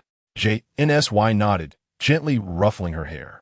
Feeling a bit cramped from sitting too long, he adjusted his posture slightly. Then he addressed Shiobio. In that case, can you tell Uncle why you are feeling down? I can tell you, but you must not reveal it to my father, Shiobio insisted, inching closer as if sharing a secret with JNSY, her expression somber as she shifted her distance from him. Of course, Uncle 1T, tell your father. But why don't you want to share? JNSY took on the dual responsibility of conversing and entertaining Shiobio, while also subtly probing for information to assist J and SBEI. Understanding why Shiobio felt disheartened was indeed a challenge for him. But he had no choice but to help as much as he could. It's related to my mother. I don't want my father to feel sad if he hears. Shiobio fiddled with her fingers, speaking softly. What a perceptive child. JNSY reached across the table to gently pat her head. If not for his long legs, he wouldn't have been able to reach her. Shiobio know that. Uncle, look at that strange person over there. She hurriedly settled beside him, whispering. She had been observing the individual for quite some time and was unsure how long they had been dining. There was only one person, but they seemed far from there to eat, dressed conspicuously, and she wondered why they were so heavily concealed, even wearing a mask and hat. Dressed entirely in black. Shiobio found it exceedingly odd. She was somewhat worried they might be the same person who had tried to sneak a photo earlier. Which person? JNSY followed her gaze, finding it indeed peculiar, yet strangely familiar. That one. Uncle, can't you see? It's particularly strange. ISNT it? Shiobio pointed urgently, but kept her voice low to avoid alarming the person, fearing the repercussions. JNSY chuckled softly. What is wrong, Bo? Are you afraid being with me? He found it amusing. It was the first time a child had felt fear in his presence. On ordinary days, Jean Cu is indeed a paragon of security, possessing not only height and handsomeness, but also exceptional flying skills. Who could possibly resist such charm? Little Abao, however, appeared somewhat incredulous. No, how can I not trust Uncle Lu? It's just that I'm afraid. She quickly reassured Jean Cu, recalling her earlier fright. She found it perplexing that her uncle, despite his maturity, still needed comfort. So, what does Abao intend to do? Protect Uncle Lu? Jean Cu, feigning fear while hiding beside little Abao, couldn't help but smile at her antics. Was it really that amusing? Suddenly, a man clad in black materialized beside them. His expression somber. The atmosphere around them grew heavy, and upon glancing up, little Abao recognized those familiar eyes. Daddy, she exclaimed as she swiftly hugged the man around the waist. She had initially thought a villain was watching them, only to discover it was her father. The sheer astonishment of Daddy coming to find her filled her with joy. Ah, isn't this fourth brother? Did you arrive just as I was on the phone? Jean Cu chuckled, amused at Jean C. Bay's evident concern for little Abao, who had traveled 1,000 miles to be with his child without a moment's hesitation. Little Abao, ever attached, clung to Jean C. Bay, refusing to let go. Observing the heartwarming scene, Jean Cu contemplated capturing it on his phone. But upon witnessing Jean C. Bay's icy demeanor, he decided against it. Yes, I booked the next flight as soon as you two went up. It happened to be quite close, Jean C. Bay explained, rarely offering insights into his actions. Jean Cu pondered whether he was addressing himself or little Abao. Regardless, it was a rare occasion to hear fourth brother speak so much. Is Daddy here to find little Abao? But you promised I could play outside. Little Abao protested. Jean C. Bay gently ruffled her hair, fully aware of her thoughts. As he spoke, he tightened his embrace around her. Every second apart from his little one was unbearable. Since Daddy is here, why not accompany Abao for a little outing? Little Abao suggested, rising from her seat. She reached out her tiny hand to smooth out Jean C. Bay's furrowed brow, concerned for him after days of stress due to work. Jean C. Bay glanced at his watch and nodded. You take Abao first. I'll handle the bill. Little Abao was overjoyed, tugging at Jean Cu's hand, bouncing with excitement. Not wanting to dampen her spirits, Jean C. Bay discreetly pressed the send button on his phone, changing the meeting to an online format for 8 o'clock that evening. His secretary had anticipated this and optimized the schedule to ensure that General Manager Jean could enjoy quality time with his child. with his phone stowed away. Bay felt a sense of relief as he caught up with the two and, lifting little Abao from behind, spun her around before placing her back in his arms. You had grown accustomed to this, ever since this little one entered their lives. Fourth brother had become nearly unrecognizable. Where shall our little Abao go? Though we came for fun, we have no itinerary set. To the aquarium, little Abao exclaimed. Then off to the aquarium we go. With her father's consent, her earlier sentiments of melancholy vanished, replaced by pure delight. Upon arrival at the aquarium during peak season, they encountered a lengthy queue. Bay exchanged glances with Yu. Shall I stand in line? Yu asked, feigning dismay. Do you expect me to do it?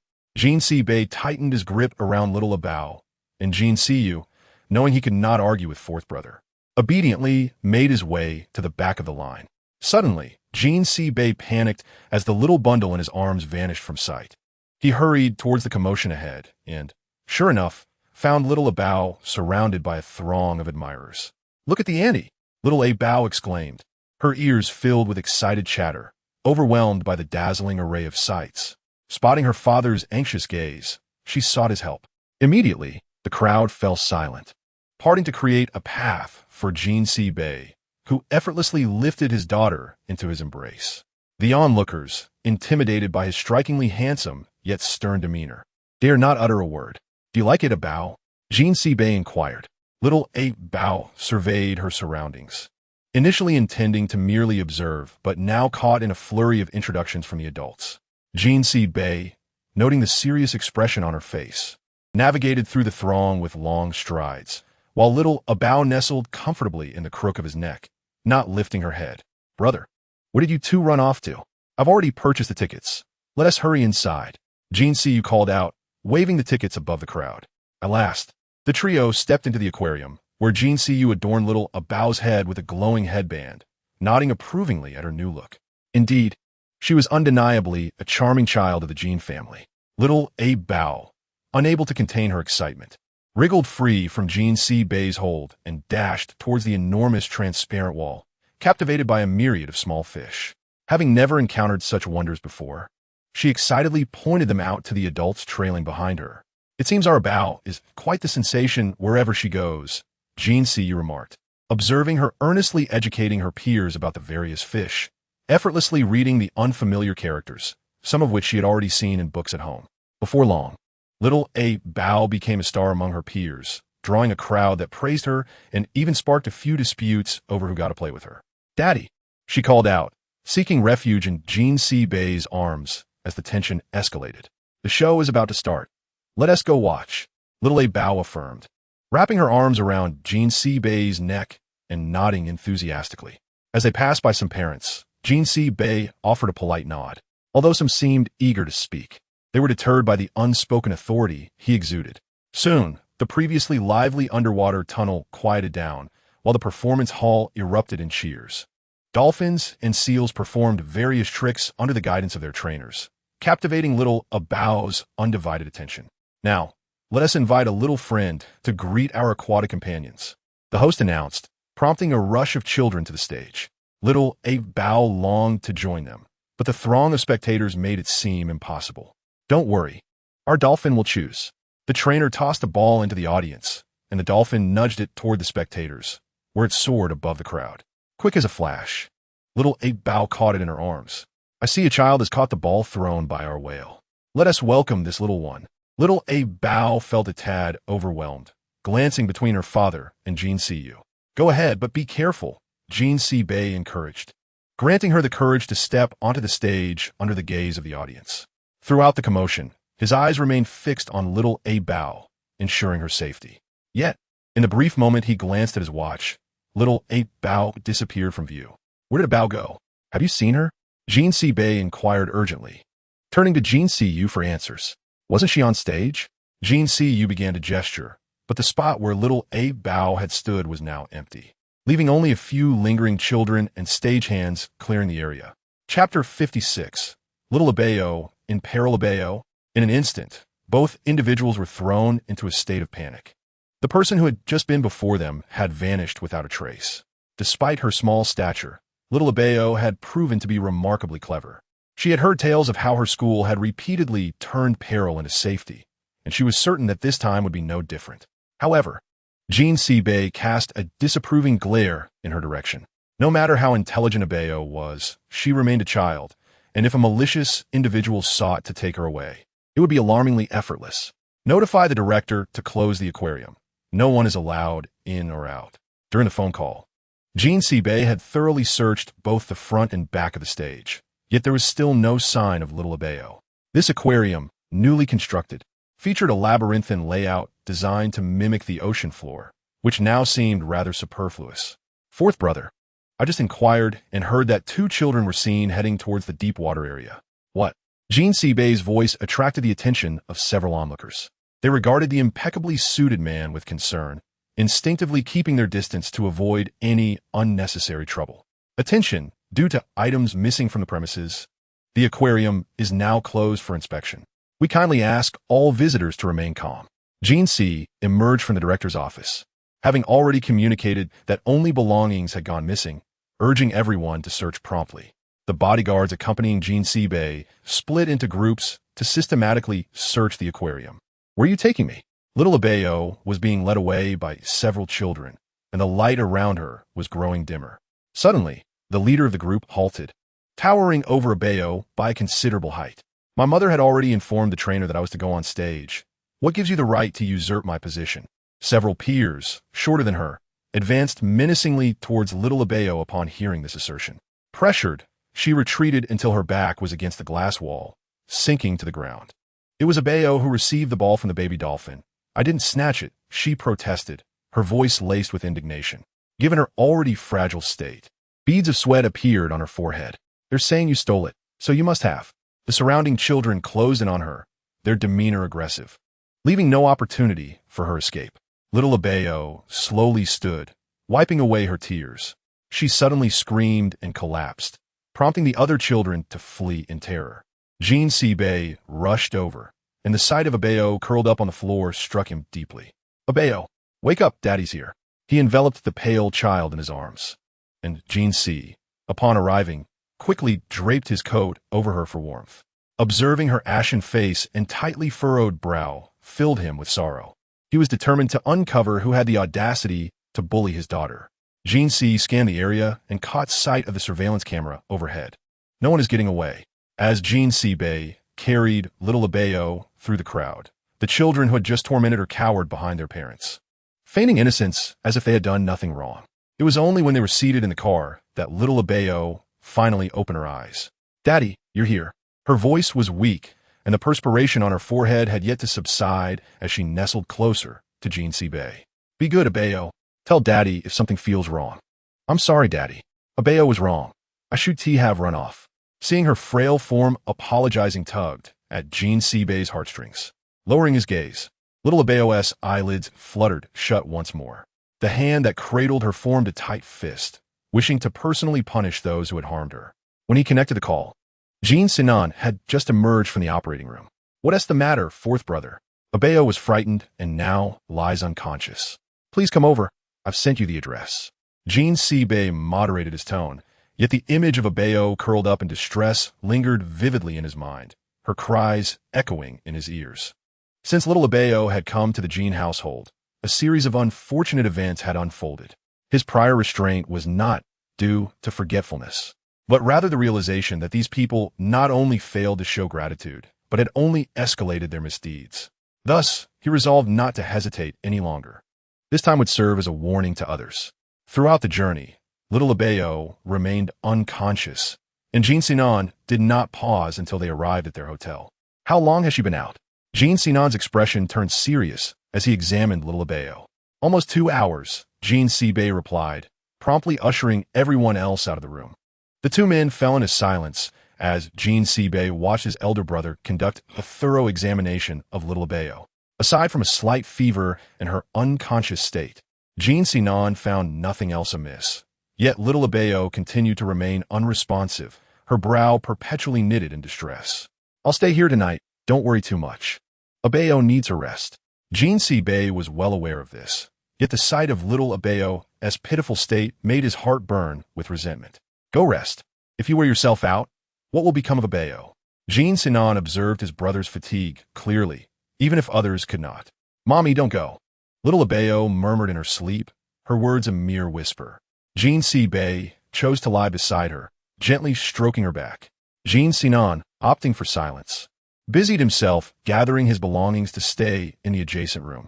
In her dreams, little Abao searched for her mother's figure, a shadow that grew increasingly faint. Yet she reached out her arms in vain, unable to catch up and falling instead. Abao, you must be strong and stand up, she heard, her heart heavy with longing. Yet her mother remained elusive. Though tears streamed down her cheeks, she endeavored to rise, brushing off the dust from her clothes. Yet, when she sought to find her mother again, there was no longer an outstretched arm to grasp. The crying intensified, and her sobs grew ragged. Abao, be good. Daddy is here. Jean Bei, wide awake, kept his eyes fixated on little Abao until he finally succumbed to sleep as dawn approached. Chapter 57. Little Abao's gift. When little Abao awoke, it felt as if she had slumbered for an eternity. She recalled dreaming of her mother. Yet before she could embrace her, she had vanished. Attempting to move, she discovered herself tightly held in her father's embrace, prompting her to cease all movement. It became clear that her father had been by her side the whole time, explaining why her sleep had been so deep and prolonged. Daddy, I love you. Little Abao whispered softly into Jean Bei's ear. Jean Bei, with one arm, pulled her closer, his hold firm yet gentle, preventing her from wriggling free. Relinquishing her struggle, Abao noticed that her father showed no signs of waking. Cautiously, she managed to extricate herself from his grasp, emerging from his embrace. Little Abao felt a wave of relief wash over her. It was evident that her father had not rested well for a long time, so she tiptoed out of the room. Quickly, she summoned Jean Sinan to the living room. Jean Sinan gazed at the little bundle of joy, concerned that he couldn't adequately care for her, yet he worried for her well-being. Rest assured, your father will surely sleep well now. Come here. Let Uncle check if Abao is all right. Little Abao obediently hopped onto the sofa and leapt into Jean Sinan's arms. He was utterly enamored with the little one, wishing he could spend every day at home with her instead of being preoccupied at the hospital. Jean Sinan pressed his forehead to little Abao's, checking for fever. If the fever persists, she might need a shot. Meanwhile, Jean Bei awoke feeling considerably lighter. Noticing that little Abao was missing from his side, he quickly stepped out to find her cozied up with his brother. Why did you come out without a shirt? If you fall ill again, you might require an injection. Jean Bei draped a blanket over little Abao and gently lifted her from Jean Sinan's embrace. Jean Sinan chuckled, surprised that his younger brother was so protective, as if a mere hug could whisk away his precious daughter. Abao secretly smiled with a grin. Dad, why are you jealous of Uncle Air? Unbeknownst to her, her thoughts were exposed, causing Jean Bei to clear his throat to mask his embarrassment. With Abao around, the atmosphere in the room was lively, a stark contrast to the previous coldness. The air was thick with the scent of jealousy. Jean unrelenting, bumped foreheads with Abao. She was aware her father had something to say to her, and she too had words to share. Abao, Dad remembers telling you that he would grant any request you made. Abao interrupted Jean Bei, unable to decipher her intentions. Jean Bei felt an uneasy premonition, yet nodded in agreement. It was evident that the child had hesitated for quite some time before speaking. Dad has prepared something for you. Really? Thank you, Dad. Abao exclaimed, wrapping her arms around Jean Bei's neck and planting a heavy kiss on his cheek. Observing Jean Mo's lack of reaction beside her, Shun Jiao couldn't help but taunt, not everyone appreciates your silly gifts. Look, brother Zmo, doesn't he even want to acknowledge you? Shun Jiao crossed her arms, her expression brimming with satisfaction, knowing that Qin Mo despised such raucousness. She awaited the moment when Abao would be scolded, eager to see if she would still be as jubilant. He has already received a gift from me. To her surprise, Qin Mo not only accepted, but also stood up to help Abao organize the crowd surrounding them. Brother Zmo, aren't you the one who dislikes noise the most? Let me take you outside. The teacher just asked me to retrieve the assignment book from the office. Why don't you come with me? Shun Jiao extended another invitation. Qin Mo, however, remained focused on the gift in his hands, showing no signs of stopping. What are you staring at? Don't think Brother Zmo helping you is a big deal. He is simply being kind. Shun Jiao's small shoes clacked loudly as she exited the classroom, with a few who had received gifts hastily following her. It wasn't until most of the gifts had been distributed that Abao stealthily retrieved a beautifully wrapped gift box from her bag. "This is a gift for you. I hope you like it," she said, presenting it with both hands. In truth, Zmo had not received a gift earlier. It was merely a tactic to fend off Shun Jiao.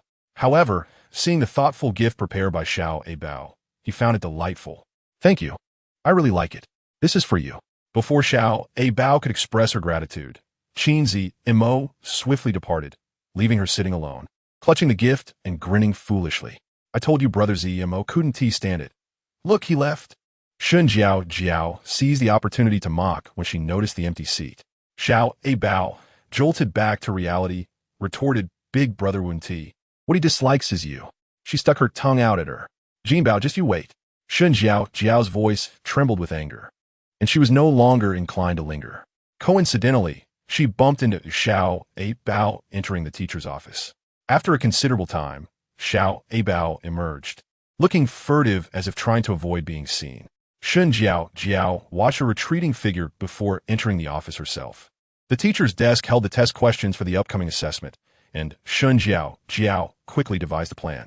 In less than a minute, she exited the office, feeling unusually quiet for several days, even avoiding taunting Abao.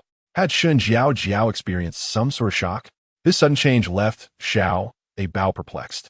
She sensed something was amiss, but could not pinpoint what it was. Yet Shun Jiao still regarded her with an air of indifference. "Brother Zmo, could you explain this solution to me?" Zmo slightly turned, and Abao inadvertently glanced over, unaware that this glance would prove pivotal. Chapter 58. An unexpected gathering. Zmo had always been averse to such gatherings, and just as he was about to speak, he was interrupted. "Come on, Jinbao. Join us. It's lively with so many people." Abao felt as if the sun had risen from the west, astonished that this young lady could speak to her so amiably and invite her to her home. After school, Bei waited punctually at the school gate for his precious daughter. As the crowd dispersed, Abao still had not appeared. "Dad!" Suddenly, a pair of small hands wrapped around his leg from behind. Bei took Abao's backpack and slung it over his shoulder, kneeling to gently wipe the dirt from her face, which resembled a little kitten. "Dad, today Shun Jiao invited me to her house for a gathering." Upon hearing this, Bei raised an eyebrow, thinking flattery without reason must be for ulterior motives. "Do you want to go?" Bei always prioritized Abao's wishes. If she wanted to go, it was a done deal. Abao nodded, her primary motivation being that Brother Zmo would be there. Bei watched as Abao giggled in the car, her joy unwavering until they reached the entrance. "Mr. Jean, welcome. Please come in. It's been a few days, and Miss Jean has grown even more beautiful." Bei had heard such compliments countless times, nodding slightly as he proceeded to the main hall. What was intended to be a simple gathering transformed into a full-fledged business event with Bei's arrival. Had it not been for some children present, the atmosphere might have entirely devolved into a cocktail party. "Dad, I want to go," Abao began hesitantly, and Bei understood her intention. "You may go, but not to any dangerous places." "Don't worry, Dad. I'll find Brother Zmo." Before he could finish his sentence, she had already vanished into the crowd, leaving Bei to sigh. Girls grow up too fast. "Big brother, what are you doing here?" Abao finally spotted Zmo in the corner of the gathering. He was squatting in front of a cage where a small cat was persistently rubbing against the bars, seemingly longing for affection. Quick on her feet, Abao opened the cage door, but the small cat swiftly escaped. "Don't run." Abao dashed after it. As the two of them chased outside, Shun Jiao, hiding on the second floor, peered out, knowing the cat had been deliberately placed there. The little cat soon vanished, and despite their thorough search of the yard, Abao and Zmo found no trace of it. "Help! Someone come!" A cry from upstairs drew many gazes. Shun Tinghuai, still holding his cup, rushed upstairs. Those who were concerned followed closely behind, only to see the little cat rubbing against Shun Jiao, whose previously fair skin was turning red from the contact. "Mom, I feel unwell." Shun Jiao felt as though someone was choking her, her face visibly reddening. Clinging to her last shred of consciousness, she pointed towards the crowd, her gaze ultimately resting on Zmo and Xiao Abao. "I'll let it out." "I'm sorry, Annie," Qin Ziamo said, pulling Xiao Abao behind him to shield her. Xiao Abao was confused as to why her brother would defend her when she was the one at fault. Shun Jiao shook her head vigorously, but soon succumbed to her condition, collapsing into Shun Tinghuai's arms. "What do we do to deserve this? If anything happens today, I will hold you accountable." Shun Tinghuai, infuriated, vented his frustration at a child. The murmurs of the onlookers echoed throughout the room. And upon receiving a notification from Jin Si Bei, Jin Si Nan hurried to the Shun residence. "Madam Shun, don't worry. Just one more injection will suffice. And ensure she takes her medication on time." Although the injection was optional, Jin Si Nan insisted that this time, Shun Jiao needed to learn a lesson. "Mom, I don't want an injection." Hearing this, the girl on the bed quickly opened her eyes. "Be good. It will make you better quickly. Tomorrow, wherever you want to go, I will take you." Shun Jiao had no desire to go anywhere. She wanted to avoid injections and the embarrassment. Hearing the cries from within the room, Xiao Abao could hardly contain her amusement, realizing that her second uncle was indeed quite harsh this time. Once everyone had dispersed, Qin Ziamo was nowhere to be found, and Xiao Abao followed Jin Sibei to recount the entire situation. "Let us go to the Qin residence." Jin Sibei is perceptive enough to discern the thoughts swirling in Xiao Abao's mind. Aside from her daily companions, her greatest concern is none other than Qin Zimo. Even from the entrance, Xiao Abao can hear the reprimands echoing from within the house. Sir, President Jin has arrived. What brings him here?" Qin's father hastily rolls up his shirt sleeves and strides to the door. "A sudden visit from President Jin. My apologies for the lack of hospitality. Please come in." This must be the precious daughter. She resembles President Jin so closely, it's truly remarkable. Xiao Abao has often overheard such remarks, understanding that they're merely due to her father's esteemed position. Each time, she secretly observes the relief on their faces as they depart. She wonders what urgent matter compels President Jin to arrive at such a late hour, knowing that his time is always invaluable. It is not a significant issue. Our Jin family does not shy away from accountability. Today, Zimo has unjustly borne the blame for my daughter, and I am here to inform you. Qin's father glances at Qin Zimo, realizing why the young man had been so reticent moments ago. It is only right. It is commendable for young men to shoulder responsibility. Consider it a form of growth, he reflects, exhibiting remarkable magnanimity. Xiao Abao, however, pays little heed to the ensuing conversation, gravitating closer to Qin Zimo. He remains silent, his head bowed, not once meeting her gaze since she arrived. "I'm sorry, Brother Zimo. I should not have let you take the blame." Xiao Abao abhors being indebted to anyone, especially not to Qin Zimo. "It's nothing," he responds coolly. She fears he may truly be upset and intends to ignore her. And tears begin to well up in her eyes. They cascade down like a string of pearls that have come undone, leaving Qin Zimo flustered and hastily pressing a tissue into her hand. "What is wrong, Abao?" Jin Sibei, drawn by her sobs, wonders how she went from calm to crying in an instant. "The big brother won't talk to me anymore," she wails, her voice still laced with the remnants of her childishness, causing the adults present to chuckle despite the gravity of the situation. Chapter 59. The big brother is hurt upon hearing the laughter. Xiao Abao's cries intensify, and Qin Zimo, who is particularly troubled by girl's tears, finds himself utterly helpless. "Don't cry, little Abao, let me show you my models." Qin Yuanshu seizes the moment, presenting her with a rabbit plush toy. Gradually, her sobs begin to subside. "Let us go together, big brother." Xiao Abao timidly looks at Qin Zimo, clutching the rabbit and tugging at his arm, her small frame seemingly trying to lift him from the sofa. It is not that Qin Zimo is unwilling to accompany her, but he had just been reprimanded by his father. "Go on, take your sister for a tour. You must look after her," Qin's father instructs. "Understood, Dad." Without lingering, he turns and leads the two upstairs, his smile now absent. Earlier at school, he had made numerous attempts to win Xiao Abao's favor, only to be met with indifference. Today, he intends to showcase his merits, confident that Xiao Abao will admire him as much as he believes he deserves. The thought inflates his ego, for he possesses trophies earned through years of dedication. "Did you win all these?" Xiao Abao had assumed they were mere rumors, but was astonished to learn that Qin Yuanshu was indeed a prodigy. "This is just a fraction. Many more are stored away by my mother," he boasts, having lifted his head at her inquiry. In truth, Xiao Abao harbors little interest in his trophies. Her desire is simply to be with her big brother. Yet, Qin Yuanshu is relentless, and, as she trails behind, she steals glances at Qin Zimo. Qin Yuanshu steps forward, blocking Xiao Abao's path. Consider this. Join me in an alliance, and I can introduce you to various competitions. His words are enticing, but his intent is to prevent Qin Zimo from gaining the upper hand, seeking a formidable partner, with Xiao Abao being the ideal choice. However, Xiao Abao is not inclined towards competitions.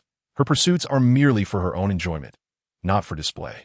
I have already told you, I will not join you. If you wish to remain my friend, you must treat my big brother well and not regard him as a thorn in your side. She articulates her long-held sentiment. Qin Yuanshu is momentarily taken aback. He had extended an invitation, yet finds himself inadvertently defending Qin Zimo. Who does he think he is? Merely an undeserving second son. Everything belonging to the Qin family will eventually be mine. Xiao Abao observes the arrogance in Qin Yuanshu's demeanor, reminiscent of his father seated below. It is astonishing how two brothers from the same father can be so vastly different.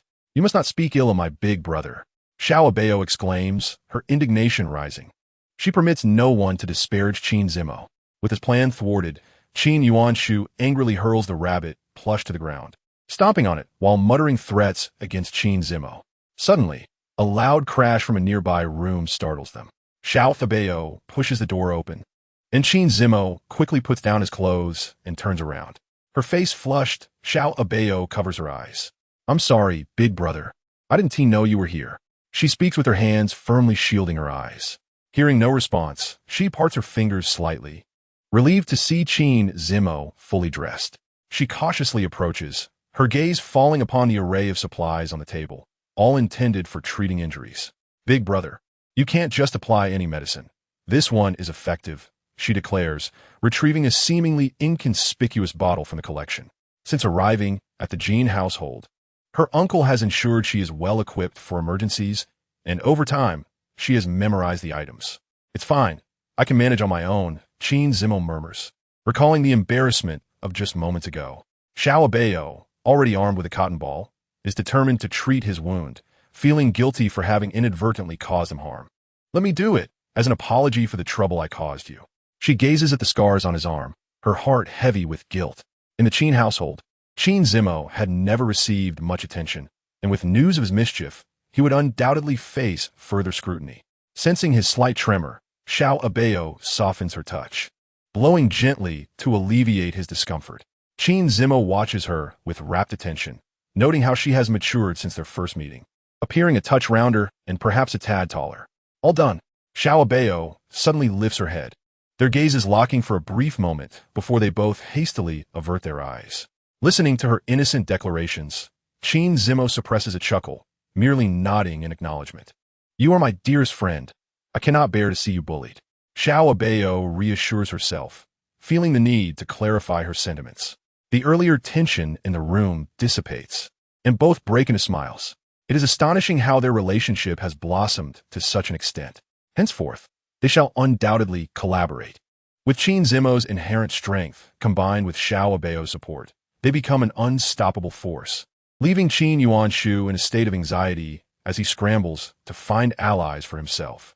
Having considered everyone, he finds none suitable until a thought strikes him. Shen Jiajiao would make an excellent partner, particularly because she despises Xiao Abao. Chapter 60. They form an alliance, worrying about the injuries her big brother bears. Xiao Abao feels a twinge of concern. Observing her distracted demeanor, Jean Sibei gently pats her head to reassure her. Do not fret. The Qin family will not trouble Qin Zimo any further. Xiao Abao blinks her bright, sparkling eyes, cautiously seeking confirmation. Is that true? Jean Sibei nodded slightly, affectionately pinching her nose. Of course, otherwise, our little Abao would be quite distressed. Little Abao touched her pinched nose and wrapped her arms around Lu Sibei's neck, showering him with several wet kisses. Daddy, you're the best. Brother Zmo want to be bullied.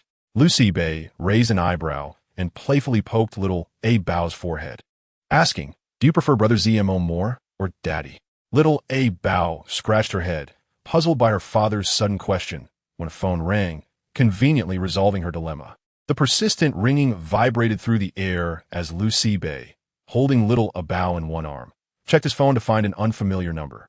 His expression turned cold, yet his gaze softened as he looked at little Abao. After setting her down, he went alone to the study. The funds of Jin Zong and his associates had been monopolized for 3 days. The secretary handed a tablet to Jin Bei, who observed the sharply declining stock prices with a slight smirk, satisfaction flickering in his eyes. He had promised they would pay a price. This was merely the beginning. Children are not to be blamed for their parents' shortcomings. Anyone who dares to harm his daughter will face dire consequences. He continued to leisurely swirl the red wine in his glass, his superior demeanor fully displayed at that moment. He intended to make them feel like ants on a hot pan, calling out to the heavens in vain, unable to find solace amidst despair and suffering. On Monday morning, little Abao woke up early and sneakily emerged from the house with Jin Sinan. Upon spotting Jin Bei, she immediately concealed her hands behind her back. "Good morning, Daddy." Little Abao squinted her eyes and smiled, her laughter bending them into crescent moons, warming Lu Bei's heart. "Abao, today Daddy has some matters to attend to at the company, so let your uncle take you to school. All right?" Jin Bei crouched down, carefully adjusting little Abao's dress. "Don't worry, Daddy. Abao will be good." Jin Bei could easily guess that the little girl was hiding something from him. "Abao, it's time to go. Let us hurry," Jin Sinan urged from behind, fearing that Jin Bei might ask more questions. Listening to his mother, Jin Bei cleared his throat to mask his awkwardness. He intended to say something, but upon glancing at Madame Jean, who was making faces at little Abao, he quietly ascended the stairs. When little Abao arrived in class, it was empty. She promptly set down her backpack and placed the medicine her second uncle had given her on Qin Zimo's desk, then sat down in her seat to review her literary knowledge as if nothing had happened. When Shun Jiao appeared, the classroom was almost full. Wearing a mask, she let her hair hang down to cover her face. Curious glances surrounded her, and Shun Jiao's face flushed red with embarrassment and frustration. "What are you staring at? Haven't you seen someone with allergies before?" She had initially wished to avoid others, but her mother insisted she could not rest at home. Now, the entire class would start mocking her. Little Abao hesitated, but eventually took out the prepared medicine and handed it to her.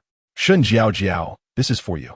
Before Shun Jiao could criticize her, she collided with the medicine. "What is this? Who used your things? You just wanted to see me humiliated, didn't you? I've heard that cat was released by you." She felt extremely wronged, covering her face in fear of being seen by others. "This is from my second uncle. It's said to be especially effective for allergies. Do you want it or not?" Little Abao placed the bottle on her desk, her tone indifferent, and walked away without lingering. "Who would want your things? Just because you have an uncle, what is so special about that?" Shun Jiao gritted her teeth, dramatically pretending to throw the medicine bottle into the trash, only to bump into Qin Zimo, who had just entered, rubbing his still aching injury. As Shun Jiao was about to speak, she realized it was Qin Zimo, whose expression was not quite favorable. "Brother Zimo, are you all right?" "I'm sorry. I didn't mean to."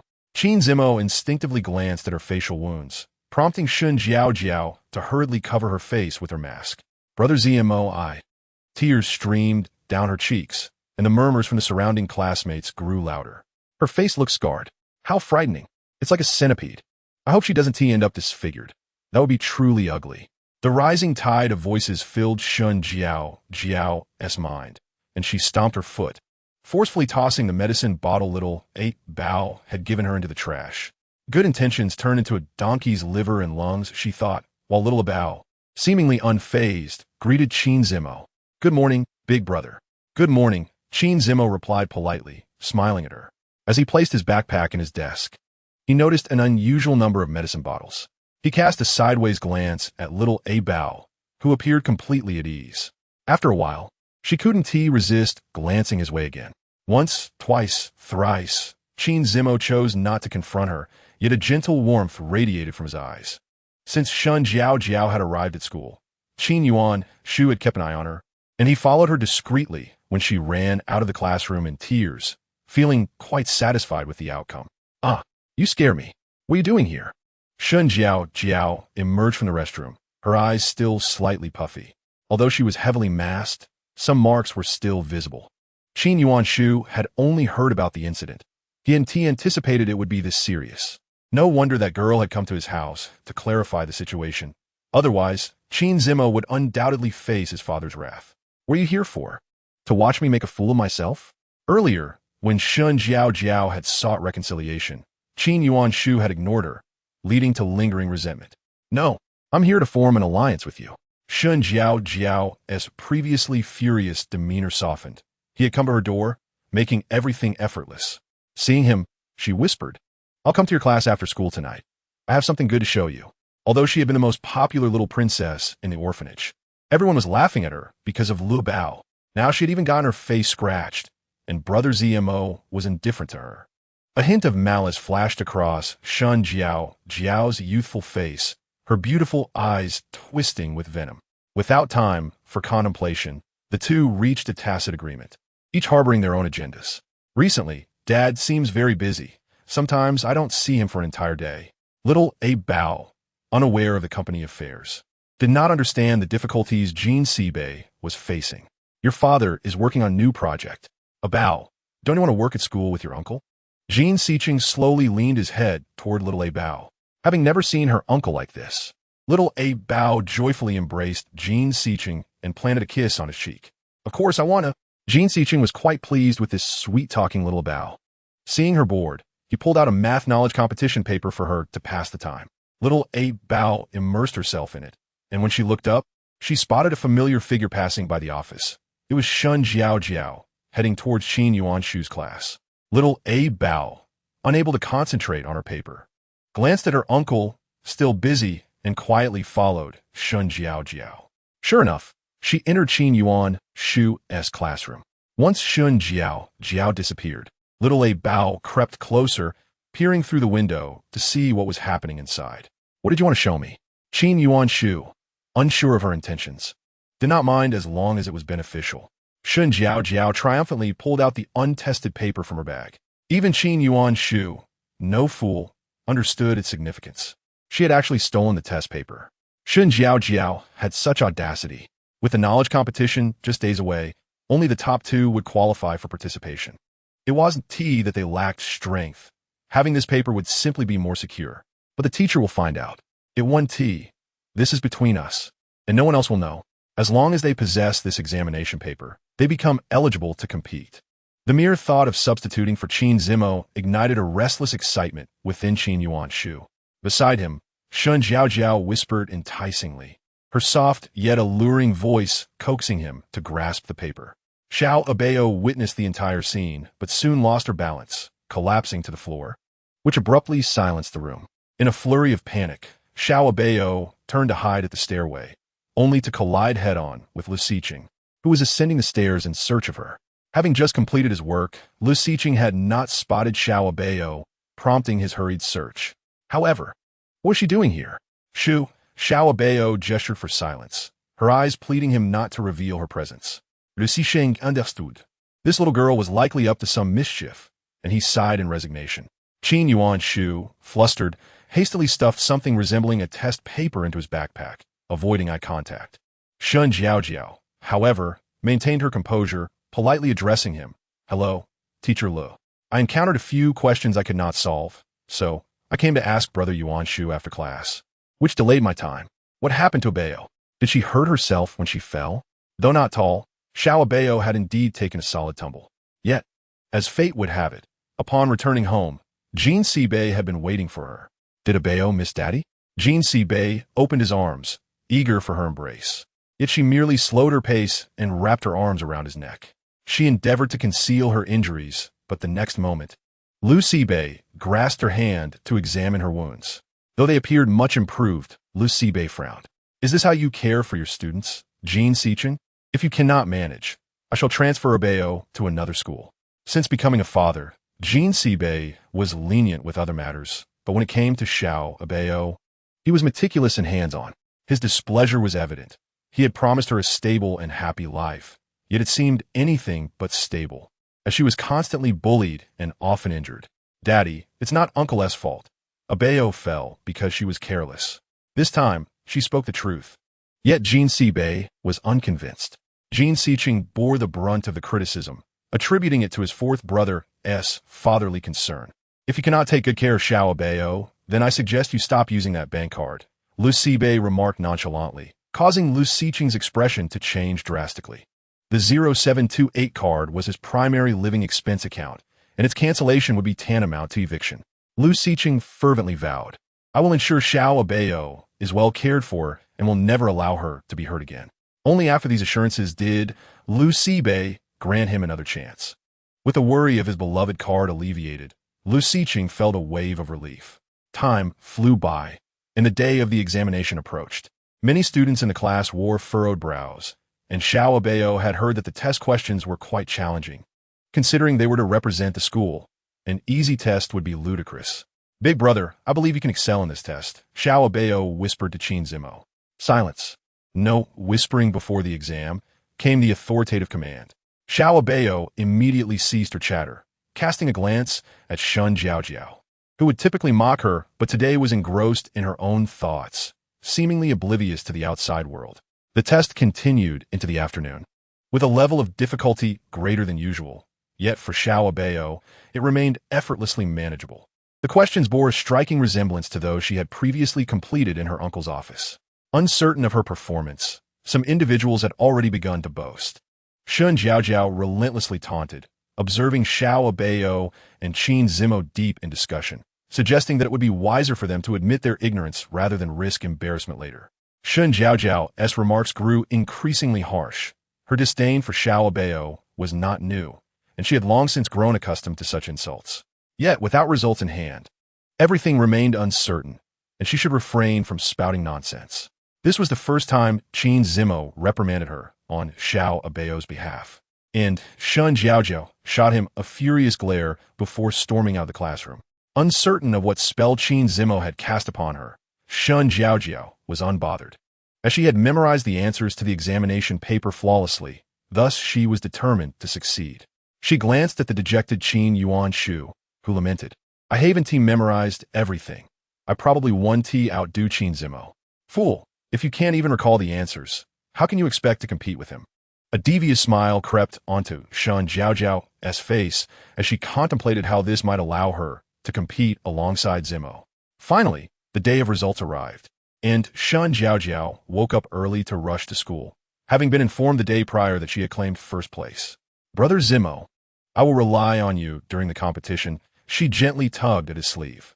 From a distance, Xiao Abao noted Zimo's unwillingness as he shook off Shun Jiaojiao's grasp. The class erupted in praise for Shun Jiaojiao, who was to represent the school. Who is this? Aren't you supposed to compete? How can you participate when you rank third? Laughter filled the room, and Xiao Abao felt no embarrassment. Rather, the true disgrace lay with those who achieved first place through deceit. Shun Jiaojiao raised an eyebrow in triumph, her pride soaring. Xiao Abao clenched her fists, her voice resolute. Dare you challenge me to another exam? Why should I compete with you? You didn't achieve first place, Shun Jiaojiao retorted, fully aware that her underhanded tactics had granted her a chance to compete alongside Qin Zimo.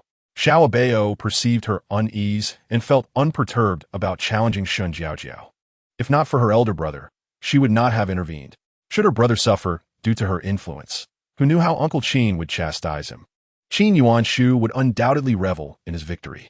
Xiao Abao deftly sidestepped the main issue, contemplating for an extended period before concluding that this was the most prudent course of action.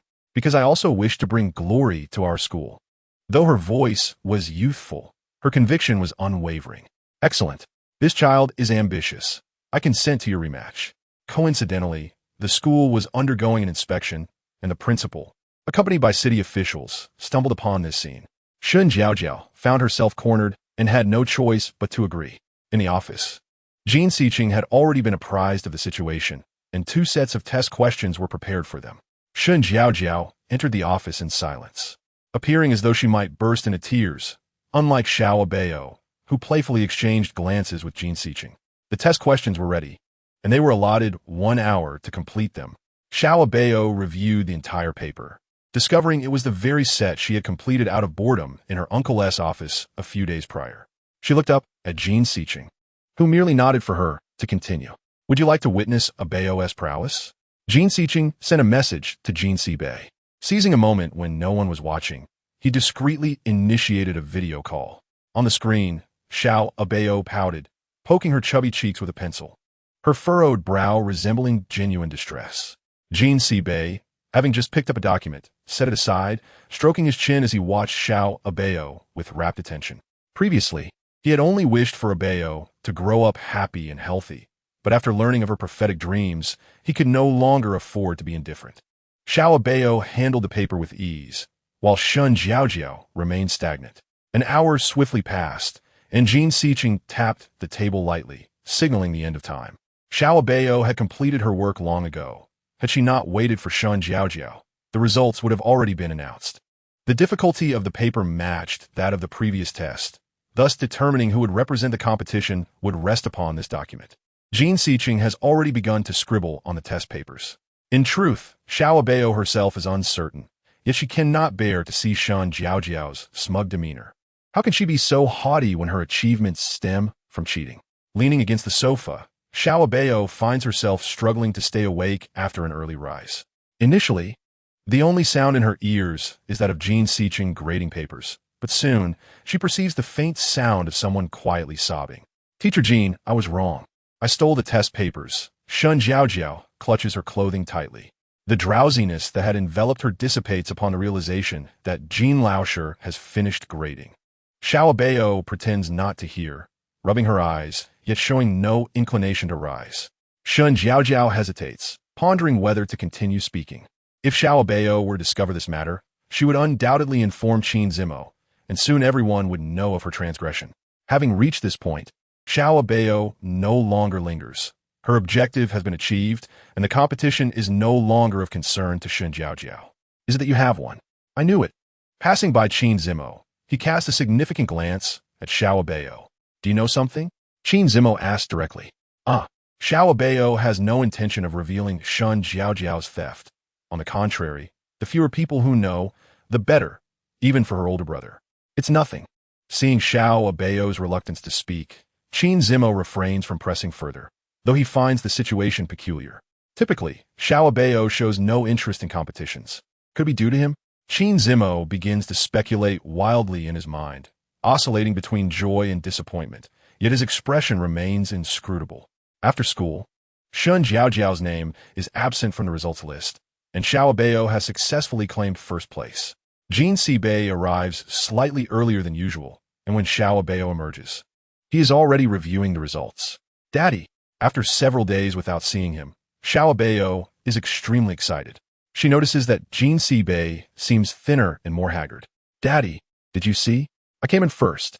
Xiao Abao beams, patting her chest, while not far off, Qin Zimo, yet to check the results, undoubtedly recognizes her elation as a sign of victory.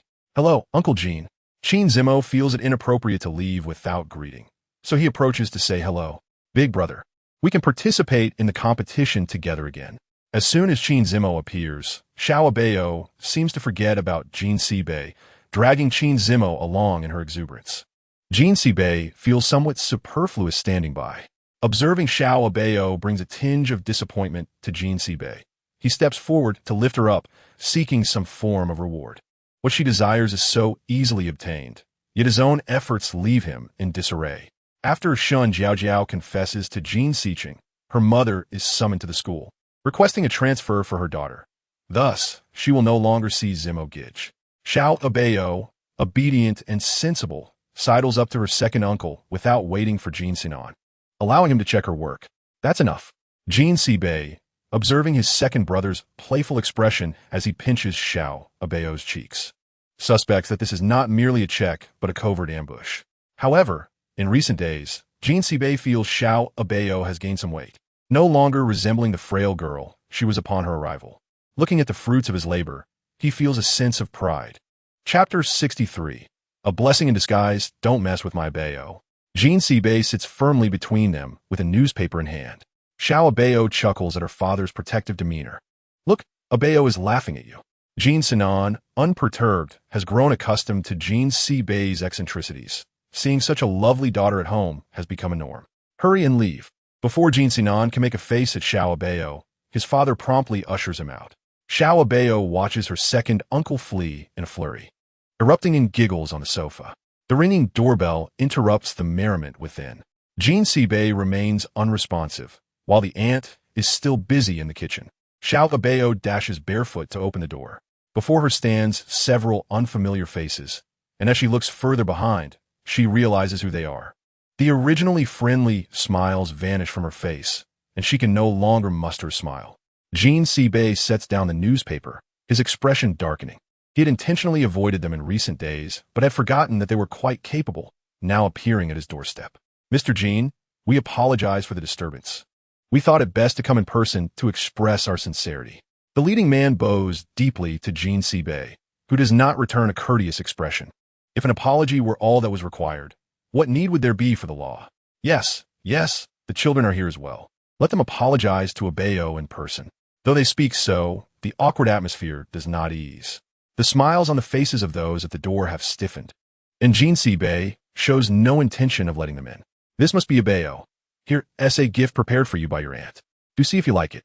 A woman extends a gift bag toward Xiao Abao, who clings to Jean Sibei's clothing, hiding behind him, feeling as though this woman intends to take her away. You have seen enough? Take care of yourself. Jean Sibei provides no opportunity for them to speak further.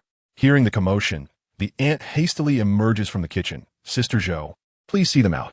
Mr. Jean, don't you want the investment from the Qi family? Seeing Jean Sibei pause, the man feigns cleverness, stating that if Mr. Jean lets him off this time, the investment will be indispensable. Jean Sibei scoffs lightly, we do not need it.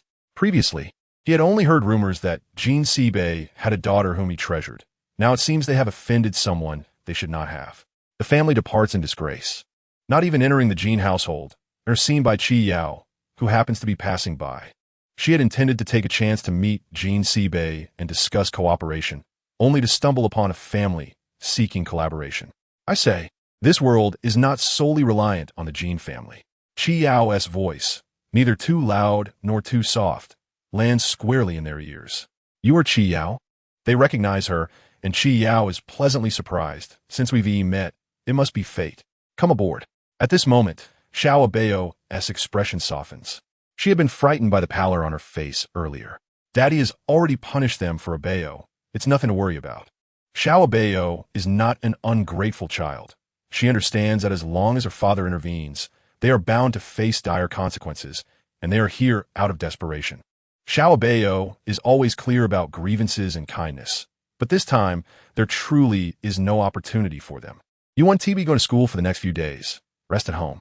Dedi, em fine.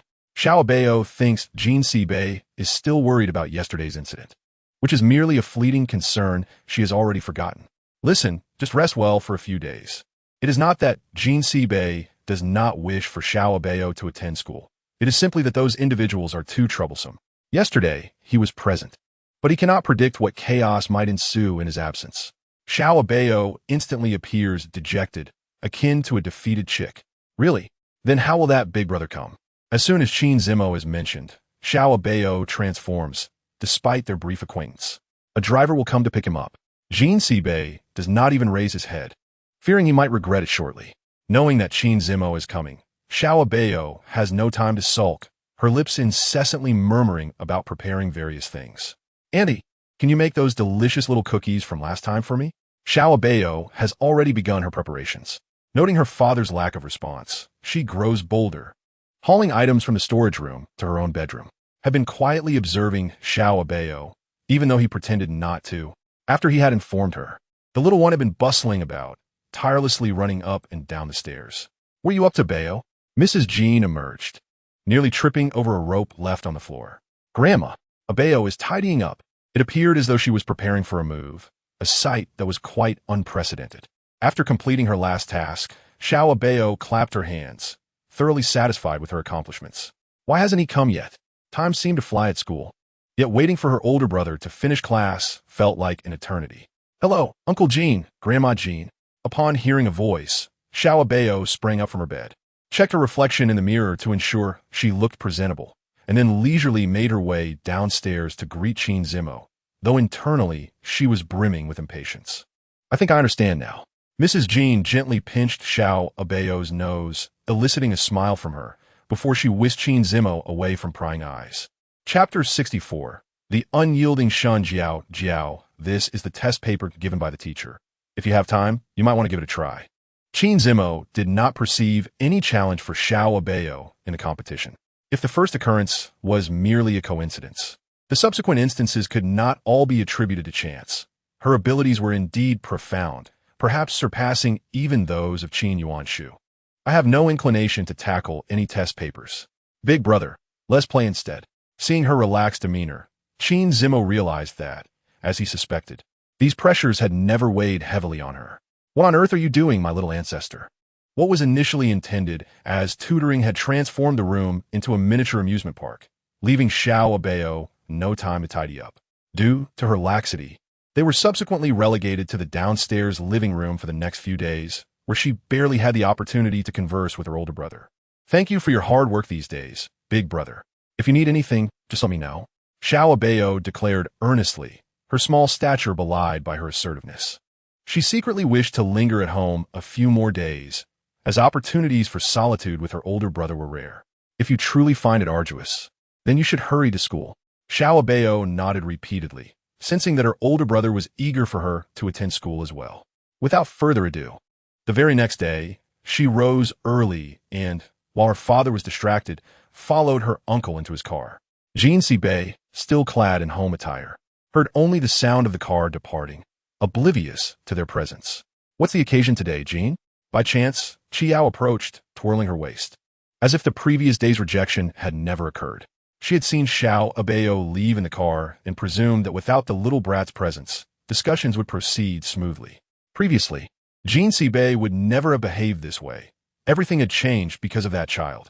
However, remaining cooped up at home for tutoring was not a viable solution. Although Xiao Abao was intelligent, normal social interactions were essential. He disapproved of his fourth brother's approach of ignoring the outside world and focusing solely on books. Don't worry, I'll handle things on my end. Xiao Abao was already accustomed to such situations. As long as she could venture out, it was tacitly approved by her father. On the way back to class, Xiao Abao felt a twinge of anxiety, uncertain about what harsh words Shun Jiao might utter, especially since it was she who had caused her embarrassment. Upon entering the class, everyone was celebrating, and Shun Jiao was conspicuously absent. She had thought she would at least retain her position in class, but the situation had escalated far beyond her expectations. However, the good times were short-lived. For Xiao Abao felt an undeniable attraction that seemed to draw Shun Jiao to her every move. I thought it was someone important. Turns out it's just you. Are you so happy about the competition that you've forgotten to watch where you're going? Shun Jiao's sharp tongue was as familiar as ever. This was the Shun Xiao Abao knew. Even after moving to a regular class, her presence was formidable. I'm sorry, I didn't mean to. Xiao Abao picked up the fallen books and homework of another girl, realizing she was late, and hurriedly left without engaging further with Shun Jiao. She assumed everything was coincidental, unaware that Shun Jiao had followed her into the changing room. Having already surveyed the surroundings, Shun Jiao knew this place would be deserted except for changing. She located Xiao Abao's locker and slipped a note into the pocket of her school uniform before quickly exiting, leaving no trace of her visit. She would not allow anyone to easily take her belongings. If they did, they would pay a price. Qin Yuanshu had not seen her for several days, but today he finally caught sight of her. Is this what you call a test paper? Why am I not in first place? He would have confronted her had she not been a girl. He detested being deceived, especially since this incident had led his father to scold him repeatedly, leaving him unable to hold his head high in front of Qin Zimo, all because of Shun Jiao. What's wrong? You did the exact same test paper. If you didn't secure first place, you can't blame me. Do you want me to report this to the teacher? Upon hearing this, Qin Yuanshu panicked. Simple reprimands were one thing, but if his father discovered he had cheated, he would face dire consequences. Even if he harbored resentment, he was powerless. They were now bound together like ants on the same rope. Shun Jiao observed his helplessness, recalling how he had previously rejected her, and found it laughable. Still want to talk? The teacher is coming. Leaving Qin Yuanshu alone, bewildered and unsure, he regretted not having refused her outright. The competition proceeded as scheduled. Xiao Abao initially hoped to ride the school bus with her older brother, but her father insisted on driving her. Abao, there's no need to be nervous.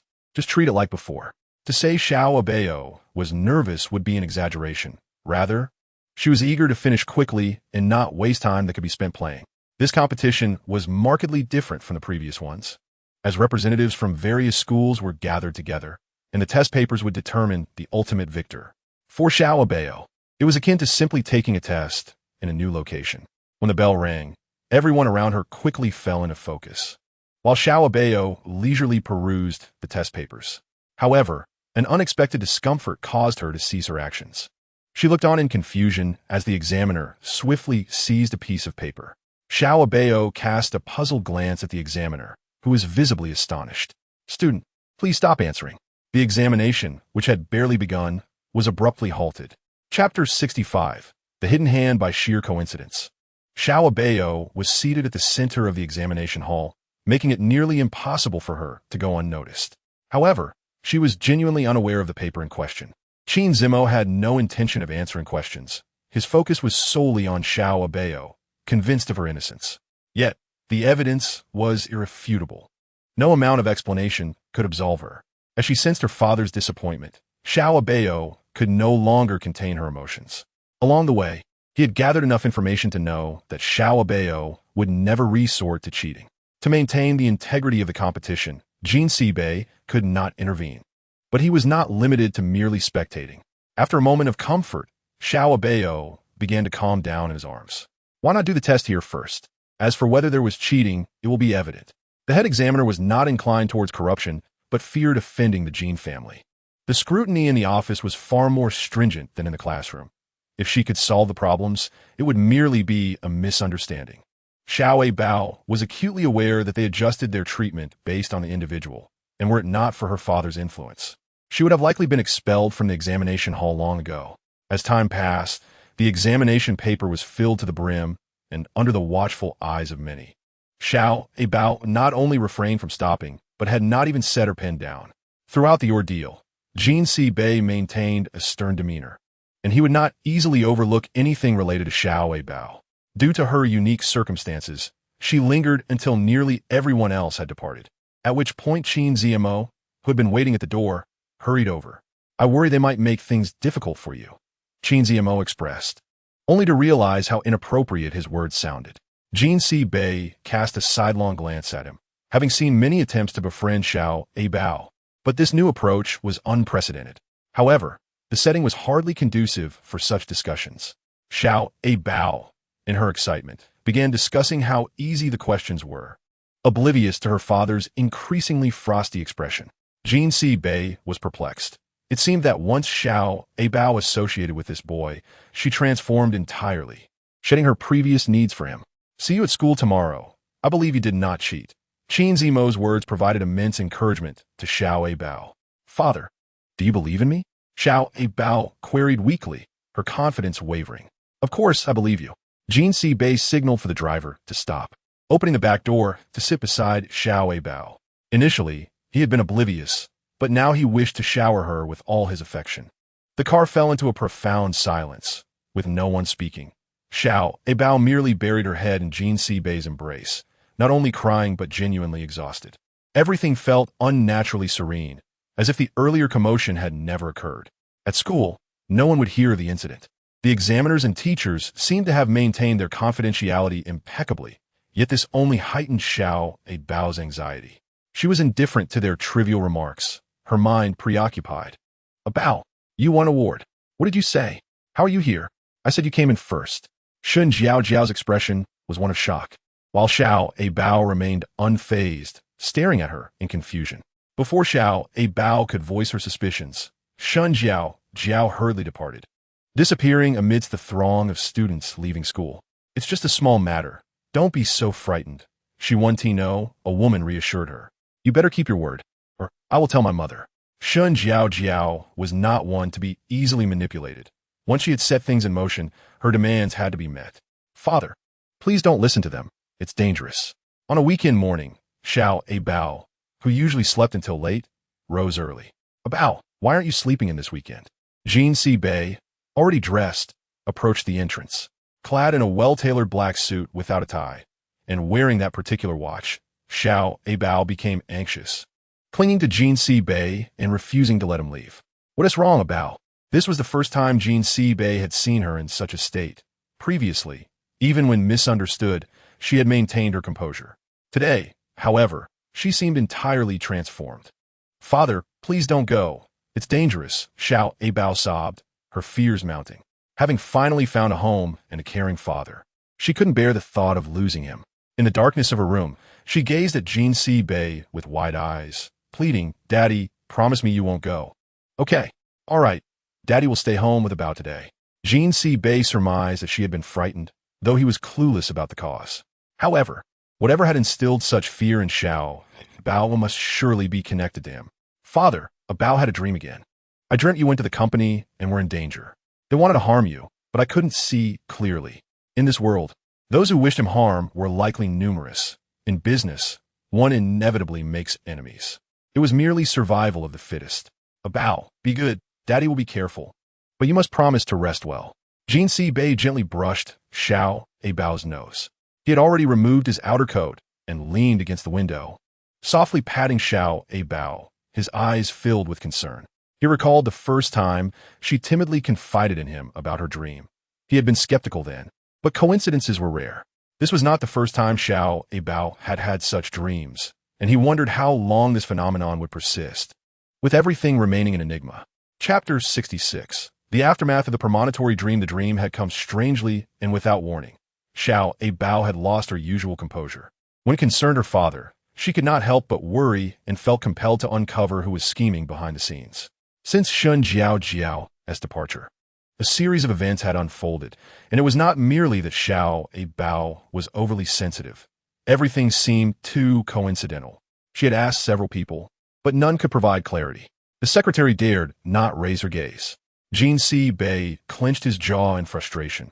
He found himself at a loss for how to proceed. In human affairs, every action leaves a trace. It was merely that the time had yet to be ripe.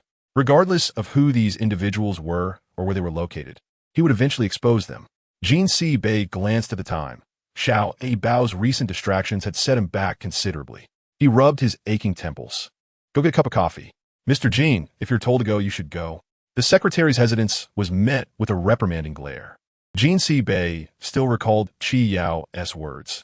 Under different circumstances, he would have readily accepted such a significant profit, but the counterpart was Qi Yao. Suddenly, an idea struck him. He placed his coffee down. Cooperation? Premonitory dreams? Everything began to make sense. The room fell silent as Abao occasionally shifted in bed, her eyelids heavy with sleep. She slumbered peacefully, despite being alone in the room. Abao cried hoarsely, clutching the hem of her father's shirt. "Daddy, don't go. Don't leave Abao." Tears blurred her vision, yet her father was still taken away. Everything had occurred so abruptly. Her grandparents had fallen ill, and her uncles were too preoccupied to tend to her needs. "Father," her voice, now hoarse from crying, sought to convey the entirety of her dream. Outside, the morning light was still early. She wondered if her father was awake. Quietly, she slipped out of her room, glancing down the dimly lit corridor where only the study light glowed. She dared not speak loudly for fear of disturbing her father. "Why are you out without shoes?" Jean Bei was ascending the stairs when he caught sight of Abao. She disregarded her footwear, promptly recounting her dream to him. Jean Bei had nearly guessed correctly. They had indeed been waiting for him to take the bait, and he was eager to discover who had set this trap. After ensuring Abao was settled, he did not pause. If they were to play a game, it had to be convincing. Only by enticing the fish with bait could he gently reel them in. As he descended the stairs that morning, he overheard his younger uncle mention that Jean Bei had gone to the company early. "If Abao feels unwell, there's no need to push yourself. I can get you a leave of absence, so you can rest at home." Jean Chun had promised to look after Abao. Any mishap under his watch would be his responsibility. "I'm fine, uncle. Let us go." He had forgotten how stubborn she could be. Throughout the day at school, Abao refrained from discussing her premonitory dream, trusting her father would resolve everything smoothly. "I must tell you, you should have seen her in her previous state of distress." Abao thought she had entered the wrong classroom, stepping back just as she collided with Qin Zmo, who was about to enter. "Be careful." At the same moment, Qin Zmo reached out to steady the retreating Abao. She had not made a mistake. This was indeed her class, and she did not misidentify Shan Jiao, who sat in her usual spot, surrounded by the same familiar faces. "Good morning, Brother ZMO," Shun Jiao Jiao said, deliberately lowering her voice. Abao nearly choked on her leftover meal, yet she was the only one who felt it was odd. Shun Jiao Jiao cast a glance at her, capturing the disdainful expression of Abao, and thought that some people ought to concern themselves more with their own households. Her triumphant demeanor suggested she was the orchestrator of all events. Throughout the entire morning, Abao was lost in thought, and when noon finally arrived, she rushed to the office to inquire about her father's situation. "Uncle, how is Dad?" Abao's heart raced. It was only then that she felt a sense of relief, resolutely deciding to believe that her father would return safely. In Jean Seibei's office, he had just sent off the satisfied Yao. "Just follow my instructions and prepare a few more copies," he instructed. As he gazed at the counterfeit contract in his hand, Yao was likely under the impression that she had secured the Jean family, unaware that she didn't even know how to enter the door. It was as simple as a sheep entering a tiger's den. Jean Seibei was somewhat pleased with his own cunning, and all of it traced back to Abao. He glanced at the time, having arrived early at the school gate. Upon seeing Jean Seibei, Abao's face lit up with joy. Thankfully, her father was unharmed. She suspected she could not dare to appear before him, knowing his temperament would not easily allow her to leave. "Dad, I'm so worried about you," Abao exclaimed, tightly embracing Jean Seibei's neck. She had been on edge all day, not knowing how long this anxiety would last, wishing she could accompany her father to the office to be aware of his every move. "Be good, Abao. Dad would never let anything happen to himself. How could he bear to leave such a lovely Abao behind?" He leaned down to nuzzle her forehead, her tousled hair brushing against his cheek as she giggled in his embrace. After several days, he finally heard Abao's laughter again. "Let's postpone the meeting a bit," Jean Seibei said, reluctant to interrupt Abao, pushing the unimportant meeting back once more. "Fourth brother, don't delay your work," Jean Seibei teased. He understood that even if it were postponed, it would not hinder Jean Seibei's efficiency. As expected, Abao ceased her activities and promptly rose from his embrace. Now, it was Jean Seibei's turn to feel displeased, having been caught off guard. "Tomorrow, I won't let Uncle take you to school," Abao said, her heart swelling with joy. She had long anticipated this. "Dad can focus on work. Abao will play by herself and not disturb you." Such a small child. Yet her words instilled great reassurance. Very well, very well." Jean Seibei nodded repeatedly, thoroughly satisfied. Chapter 67. Trouble descends. Abao intricately linked all the events. Yet there were always moments that eluded her understanding. She sighed, lamenting her youth. If only she were older, she could investigate freely, and her father would no longer need to worry about her. "Dad, starting today, I will go to school with Uncle Driver on my own," she declared, not waiting for the aunt to help her dress, having already organized everything herself. In truth, she was capable of managing, but the aunt and her father never afforded her the opportunity to do so. Jean Seibei examined Abao from head to toe, aside from her messy hair. She appeared fine. His concern was not for her ability to be alone, but rather his desire to spend more time with her to fill the void from before. The aunt swiftly tidied her hair, adorning it with the new hairpin their father had bought. Jean Seibei observed the little figure before him, noting more and more the resemblance to her mother. "Goodbye, Dad," Abao chirped as she skipped out the door, her spirits evidently high. It was no wonder. After worrying for several days, now knowing everything, she could finally relax. Children cannot hide their emotions. "Good morning, Teacher Jean," Abao greeted her uncle on the way. Bowing respectfully, Jean Si-chun, taken aback, reached out to touch her forehead, but she swiftly darted away. "No good deed goes unpunished. Let us go," Shun Jiao said, pulling the girls behind her straight to the office. Back in class, a group had gathered around Abao's desk, and upon Shun Jiao's entrance, the previously lively chatter fell silent, with several individuals immediately standing beside her. "You seem rather cheerful," Shun Jiao remarked, having always been at odds with her, often throwing barbs even when there was nothing to quarrel about. The mere thought of Abao's astonished expression made her stifle a laugh. Abao could never have anticipated her presence. "Certainly, with so many people caring for me, how could I not be happy?" Abao deliberately struck at Shun Jiao's sore spot. Nevertheless, Shun Jiao remained unruffled, continuing to act as she pleased. "Oof. Let us see if you can still smile later," she retorted, storming off, a familiar scene to the classmates who had grown accustomed to such antics. Abao made several faces at Shun Jiao's retreating figure. She was no longer the girl who could be bullied. As the class bell rang, the homeroom teacher arrived late, urging everyone to hurry in. After a lengthy period since school began, new students were finally arriving, but upon seeing the newcomer, Abao felt little anticipation. "Hello, everyone. My name is Xiao Mian," the voice barely audible, entirely unlike the one that had confronted her that day. Abao abruptly stood, her throat constricted, unable to utter a word. Qin Zmo, noticing her discomfort, gently urged her to sit down. "From now on, classmate Xiao Mian will study with us. You can sit behind Jin Bao." Abao tensed at the suggestion. Having her sit behind her was akin to placing a ticking time bomb. She felt a wave of distress she could not articulate. Throughout the day, Abao could only absorb a third of the lessons. The remaining 7 parts were spent fixating on the girl behind her. "I didn't expect we would meet so soon." Xiao Mian broke the ice first. Qin Zmo glanced back and forth. Having not heard Abao mention they were acquainted. "Now that you are here, we are all friends. I hope you enjoy your time in class," he encouraged. Abao, eager to escape, let her test paper flutter down without noticing. Xiao Mian picked it up with a smile, unexpectedly revealing her timid nature. Abao nearly fled to the car, only to find Jin Bei had replaced Uncle Driver, having seen through her earlier panic. "What is wrong, Abao?" Before Abao could respond, someone tapped on the window. "Abao, your paper fell.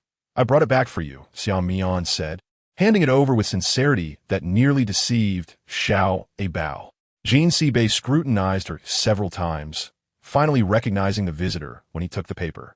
His brow furrowed as he grasped the reason behind Abao's distress.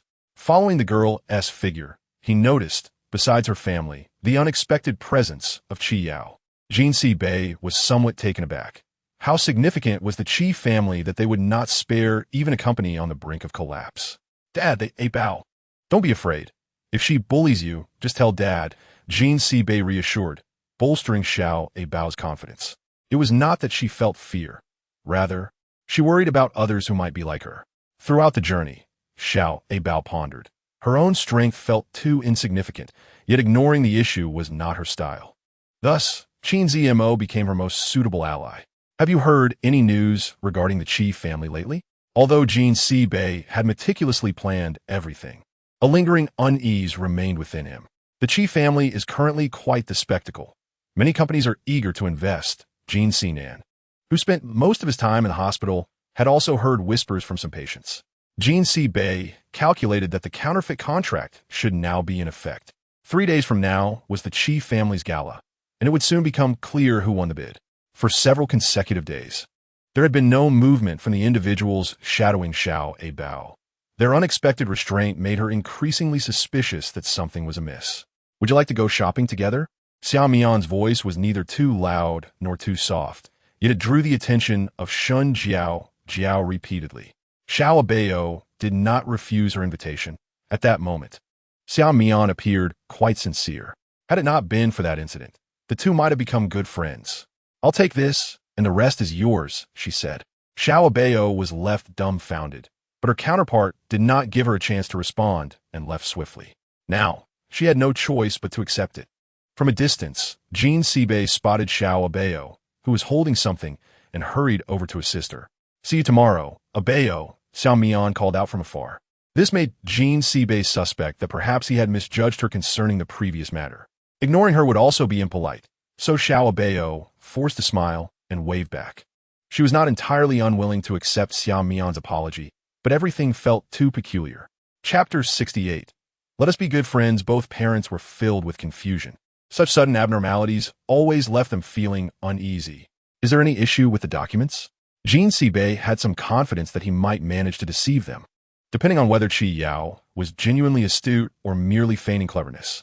"Rest assured, everything has been arranged," replied Qi Yao. Jin Bei nodded with satisfaction. This was precisely the outcome he had been eagerly anticipating. He intended to demonstrate to everyone that crossing him would lead to dire consequences. No matter how troublesome, they would bear the blame. At the venue of the wine party, families brought their children, resembling a peculiar amusement park. Jean Sibei had even customized a charming little dress for Xiao Abao, a tasteful pink that accentuated her fair complexion. Be good, Abao. Remember to greet people later. I remember. Dad, you've already said it 800 times. Xiao Abao replied. Since morning, Jean Sibei had been incessantly reminding her. Xiao Abao's ears felt as if they would develop calluses. She was not particularly interested in the wine party, but the prospect of seeing her older brother had coaxed her into agreeing. Upon arriving at the entrance, she spotted Qin Zimo in a small suit. It was her first time seeing her older brother in formal attire, and he looked just as handsome as she had imagined. Jean Sibei, unable to move the person behind him, followed her gaze to understand. Guests continued to arrive, and Xiao Abao's face was beginning to ache from smiling. After a considerable wait, the event had yet to commence, and she could no longer resist the urge to find her older brother to play. "Ah, there you are," Xiao Mian said, gently tapping Xiao Abao on the shoulder. Due to the previous incident, Xiao Abao always felt a moment of hesitation upon seeing Xiao Mian, although she did not seem to mind. Shun Jiaojiao approached, saying, "I was looking for you. I didn't know you were here." The affectionate tone made Xiao Abao frown involuntarily, and she took a few steps back as she saw her getting closer. Without uttering a word, Xiao Mian grabbed Xiao Abao and led her to the children's area by the pool. Although Jean Sibei was still engaged in discussions, he occasionally glanced in their direction. Qin Zimo circled around several times before finally settling on a swing nearby. While other children frolicked, the three of them sat awkwardly, feeling out of place. The originally unrelated individuals now exchanged glances. Xiao Abao never expected the evening to unfold so harmoniously. The host's voice broke the tranquility, drawing everyone's attention. Xiao Abao stood beside her older brother, realizing that he looked particularly handsome that night. Without any preamble, the host swiftly announced the winning list. In the crowd, Xiao Abao noticed Xiao Mian's parents cheering joyfully. Just as everyone was celebrating, a shrill scream shattered the noise. Shun Jiaojiao suddenly sprang from her spot, colliding directly with Xiao Mian, and her momentum sent her tumbling toward the pool. Xiao Abao instinctively reached out. Despite their previous unpleasantness, human life was at stake. "Abao, Mian." The crowd ceased their cheers, and the atmosphere grew tumultuous. Qin Zimo removed his coat and tossed it into the water, shouting, "Quick, grab her!" Xiao Abao was still flailing, pushing Xiao Mian away, while Jean Sibei had already stepped into the water, which reached his chest, but for the child, it was a perilous depth. As Jean Sibei cradled Xiao Abao, she had already lost consciousness, while Qin Zimo successfully rescued Xiao Mian from the water. The entire wine party descended into chaos. An ambulance arrived, just as a police car followed closely behind. "You are reported for illegally using a false contract for profit. Please come with us." "Dad!" Xiao Mian cried out, watching her father being led to the police car, the flashing lights before her becoming increasingly blurred, until her world spun. She had warned him not to take Xiao Abao to such a dangerous place, yet he insisted on bringing such a large child into potential peril. With so many people present, a moment of inattention could lead to danger.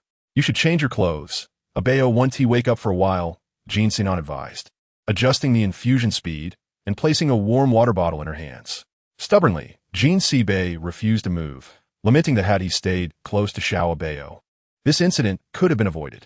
In her slumber, Xiao Abao furrowed her brow, her expression indicating discomfort. "When will she wake up?"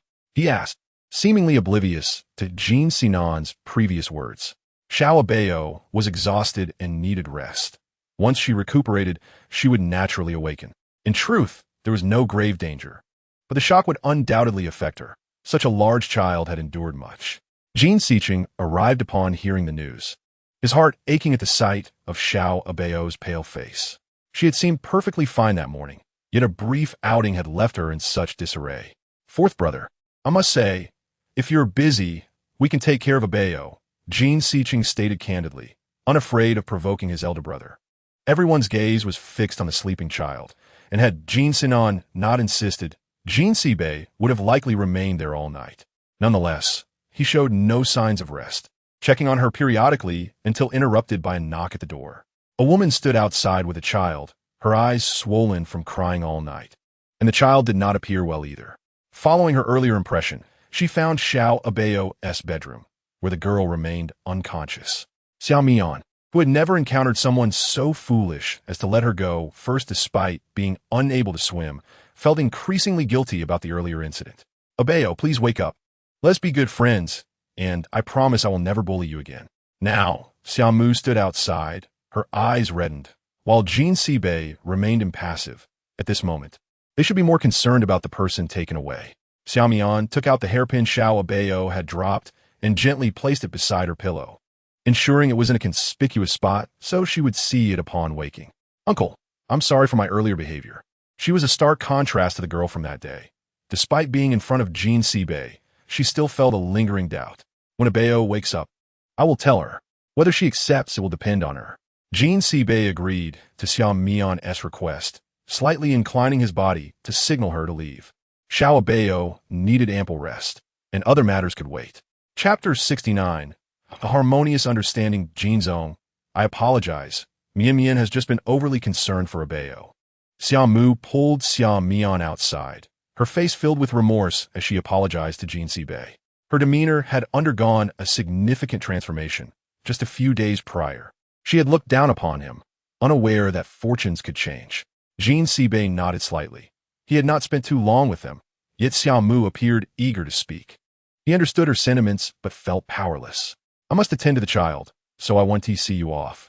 Sister Zhou had already gestured for them to leave. It would be rude for them to linger any longer. After their visit, Xiao Mu had no opportunity to speak, feeling increasingly embarrassed, while Xiao's father awaited interrogation. Everything had unfolded so unexpectedly, leaving them unsure of whom to trust. Xiao Abao had opened her eyes, even attempting to sit up. Second uncle, I want to go to school. Xiao Abao no longer wishes to trouble her elder brother. It has barely been a short time since the beginning of school, and due to her own circumstances, she has taken an extended leave. As time passes, even the teachers may begin to overlook her. The thought of this fills Xiao Abao with anxiety. She does not want to appear so fragile in her father's eyes. It is perplexing how, despite having worked diligently even when suffering from high fever, she has become so easily affected by care and affection. Xiao Abao believes that her father, uncles, and relatives have indulged her excessively. While this indulgence brings happiness, it seems to have gradually diminished her fighting spirit. She obediently takes care of her health, assuring herself that she will attend school every day.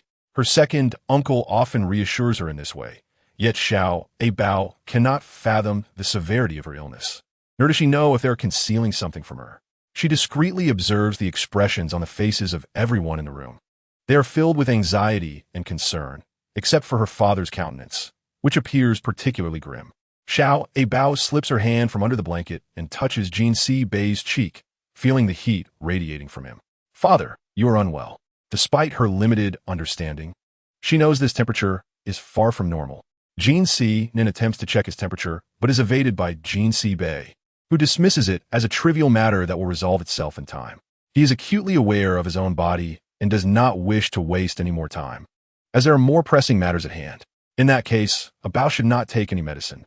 Xiao Abao had prepared herself mentally, but upon hearing her father's words, she releases the bitter concoction from her grasp. Jin Si-nin shakes his head. It is evident that she is indeed Jin Sibei's daughter, as they share similar temperaments. He exits the room, gently closing the door behind him, having already prepared the medicine on the bedside table. Father and Abao will take the medicine together. Xiao Abao, despite her own discomfort, insists on placing the medicine in Jin Sibei's hands. She raises the bowl of bitter liquid to her lips, leaving Jin Sibei with no room for refusal. He gulps it down in one go, and she grimaces, placing her own bowl down. How can there be something so bitter in this world? Jin Sibei pops a piece of peeled candy into Xiao Abao's mouth, and the sweetness quickly spreads. They share a smile, amused by the earlier antics, while Jin Si-nan, who had been eavesdropping at the door, shakes his head and departs with his cup in hand. As Xiao Abao rests, Jin Sibei refrains from telling her about Xiao Mian's visit, believing it best for her to remain undisturbed. When she is ready to inquire, he will recount everything in detail. Whether the Qi family is willing to assist is beyond his control. Observing the data becoming clearer, Jin Sibei feels a sense of relief. This matter can now be considered settled. Having remained at home, Xiao Abao does not encounter her elder brother, who had rescued Xiao Mian the previous day, suggesting she is likely unharmed. While she stares at the ceiling in a daze, a gentle knock sounds at the door. Come in. Typically, only the housekeeper would knock, and she had not called for anyone. A figure cautiously peeks in. Xiao Mian surveys the room, ensuring Jin Si Bei is absent before entering.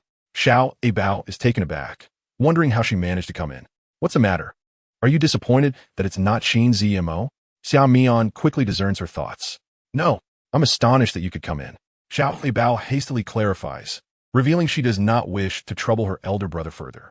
Xiao Mian raises her hand, casually tossing her bag aside as she sits on the edge of the bed, assuring her, feel free to ask me anything in the future.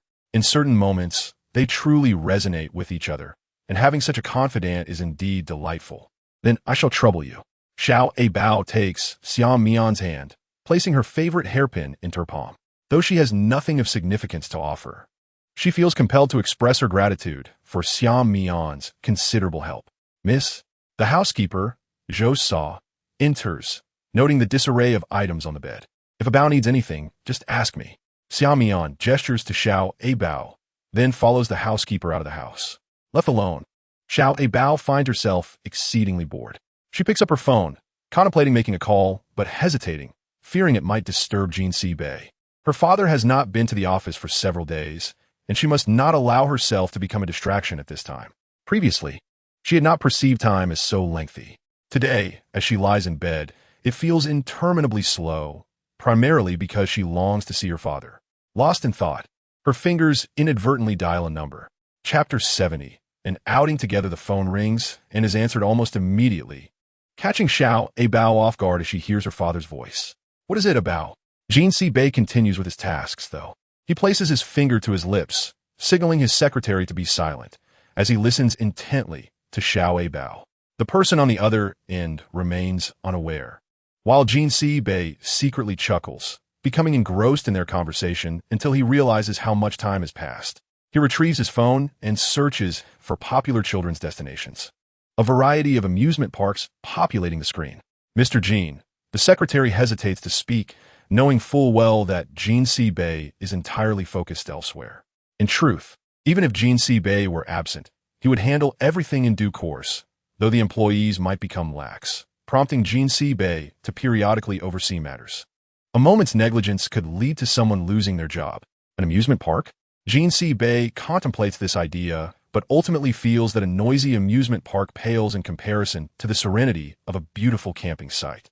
He quickly solidifies his thought and prepares to depart, his secretary already anticipating his decision. Perhaps I should call again to confirm, but no, if father is driving, that would be disruptive. Let me see which little one is not resting properly. Jin Si Bei stealthily approaches Abao's bedside. She remains oblivious to his presence until he wraps her in the blanket, and she shyly covers most of her face, revealing only her eyes, which flutter at him. I just woke up. Abao mumbles from beneath the covers, her gaze evasive. He does not expose her little fib, but instead hands her a glass of water. The warmth travels through her fingers to her heart, and Abao obediently drinks it all. Abao is so good. Father has some wonderful news for you. At the mention of good news, Abao perks up, completely shedding any semblance of illness. She eagerly anticipates returning to school. Being at home is dreadfully dull. Only Xiao Mian occasionally visits after school, while her elder brother is nowhere to be found. Jin Si Bei deliberately teases her. The good news is, Father, please tell me quickly. Abao shakes Jin Si Bei's arm eagerly. The good news is we are going camping tomorrow. Upon hearing this, Abao immediately snuggles into her father's embrace. She observes the child nestled in Jin Si Bei's arms, noting how much she resembles him. He approaches slowly but stops just before reaching her, leaving Abao feeling a bit unnerved. She is not unaware of who stands before her. She has seen him countless times on television, yet she is surprised by how much more handsome he is in person. Third uncle. Abao's voice is sweet and innocent, her wide eyes enhancing her innocent demeanor. She is utterly charmed, reaching out to her, and she does not resist.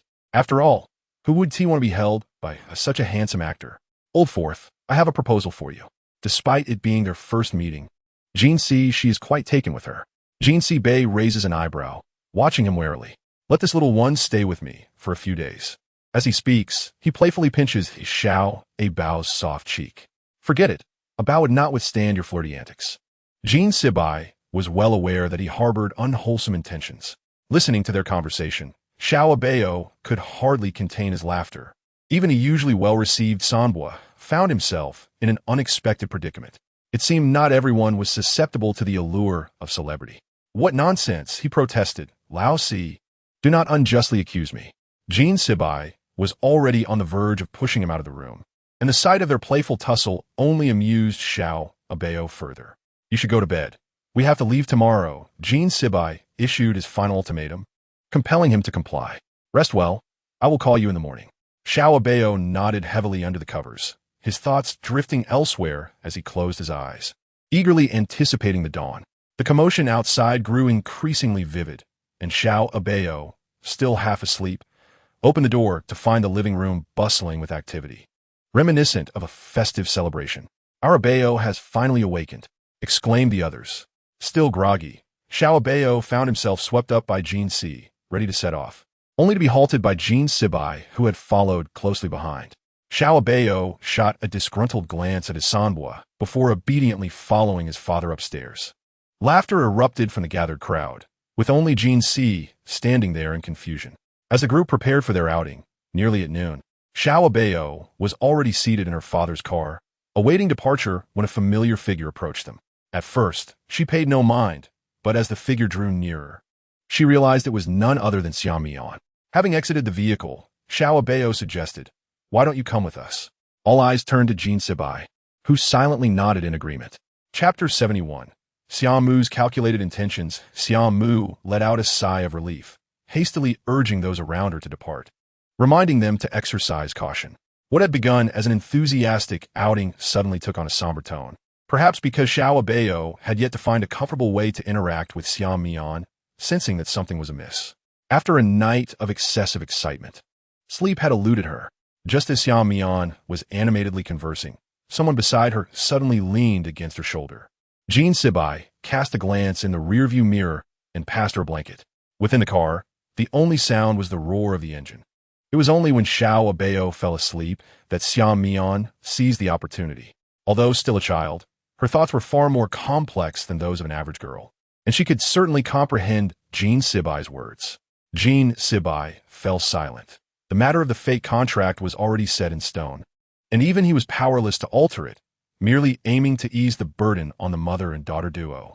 Xiao Abao, nestled against Xiao Mian's shoulder, remained awake, having heard everything clearly, and could not help but wonder if her father was somehow involved in the matter. To avoid suspicion, she kept her eyes closed until they arrived at their destination, where she finally dozed off. Outside the car, a new world unfolded before them, and all doubts dissipated in an instant as the convoy came to a halt. This was to be Xiao Abao's first true camping experience, a delightful novelty. They arrived at a wooded area with a stream nearby, and in a moment of distraction, Xiao Abao darted away, closely followed by Xiao Mian. Before anyone could react, Xiao Abao was already splashing in the water, causing Jean Sibai to nearly lose his composure as he rushed to pull her out. Observing the displeasure etched on her father's face, Xiao Abao hesitated to speak. "You are to stay here and not go back into the water. Do you understand?" Jean Sibai intended to raise his voice, but upon meeting Xiao Abao's gaze, he faltered. Xiao Mian immediately took hold of Xiao Abao's arm, reassuring Jean Sibai, "Don't worry, I'll keep an eye on Abao." Before leaving, her mother had insisted that she treat Xiao Abao kindly and perform well in front of Jean Sibai. Having been accustomed to her pride, she initially resisted, but her mother's insistence left her no choice. While Jean Sibai remained somewhat apprehensive, he acknowledged that the two were indeed getting along better than before.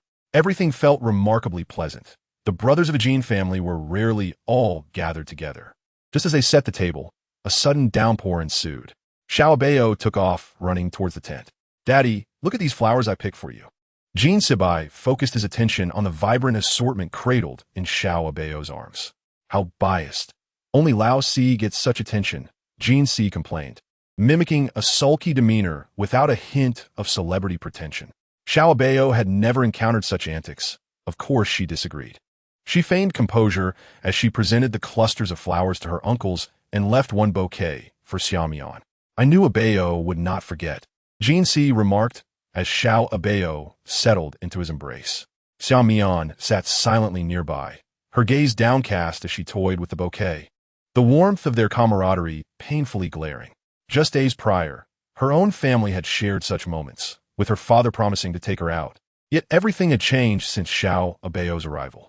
Tears welled in her eyes, but she quickly wiped them away, forcing a smile. She watched as Xiao Abao basked in the adoration of those around her, a mixture of envy and sorrow swelling within her. She had not heard anything about a school celebration, and Xiao Abao cast a resentful glance at Jean Siching, convinced that her uncle had withheld information from her. "I want to participate," she declared, glancing at her father. Uncertain if her older brother would attend, Xiao Abao resolved that she must find a way to school. She had plenty of clever schemes, and even if her father discovered her plans, her uncles would surely protect her. "I will make it happen, as long as I can go to school." Xiao Mian felt a twinge of doubt, realizing this was directly opposing Jean Sibai. Xiao Abao winked at her, and despite her reservations, she nodded, though unease gnawed at her. Determined to assist, Xiao Mian steeled herself, dismissing her worries. "Abao, come here," called Jean Si as soon as they entered the house, beckoning her from the sofa. It had been an entire day. What words could not be spoken until now? Puzzled, Xiao Abao approached her sombre. "Be cautious with that, friend," he warned.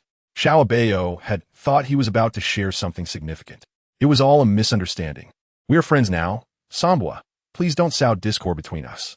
Jean Si was taken aback by her confusion, recalling the myriad of personalities he had encountered in the entertainment industry, including many like Xiao Mian. "Heed my advice and keep your distance," he urged, ruffling Xiao Abao's hair, perplexed by her naive thoughts. Chapter 72. Xiao Abao also wants to run for election. The appointed time arrived, and Xiao Abao had been preparing for several days. This was a secret between the two of them. No one else knew, and as she watched her uncles leave one by one, only her father remained. "What are you doing up so early?" Jean Sibai caught her in the act, and she was relieved she had not yet changed into her school uniform. After finally seeing her father off, Xiao Abao felt a weight lift, only to realize she was nearly late. In a flurry, she changed her clothes and dashed out while the housekeeper was hanging laundry, just in time to find Xiao Mian waiting for her at the door. "Is this really okay?" Xiao Mian asked, belatedly realizing the implications of their actions. "Don't worry, I won't expose you," Xiao Abao assured her, chuckling at the irony. Even if she remained silent, Jean Sibai would undoubtedly figure it out without much investigation. "Get in, let us go," she urged, patting the front seat. Despite their haste, they arrived late, sprinting through the school gates. As Jean Siching headed toward the office after checking attendance, he spotted the figure that should not have been there. "Why the rush? What is the hurry?" Jean Siching halted the two individuals in their tracks, causing the swift little Abao to pause as well. Xiao Mian felt a twinge of discomfort as she observed Abao's attire, each piece a bespoke creation from internationally renowned luxury brands. Treasures that the affluent would vie for yet seldom acquire. The ease with which she donned such opulence at school, coupled with her popularity and academic prowess, left Xiao Mian pale at the corners of her lips. Her steps slowed, and she released Abao's grip on her hand. "Xiao Mian, what troubles you?" "There's no turning back now," Abao remarked as she gradually adjusted her pace. "Teacher, we apologize for our tardiness," she said, bowing her head in a sincere manner.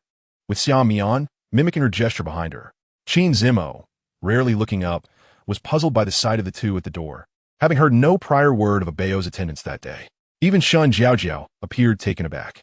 "Complete today's assignments 5 times. Now go," the teacher commanded, not daring to impose a harsher punishment given Abao's status. Xiao Mian felt a flicker of relief. Abao's wealth and influence seemed to shield her from the teacher's ire. Yet, she pondered why Abao deserved such privilege. "Are you feeling better?" Qin Zimo inquired in a lowered voice.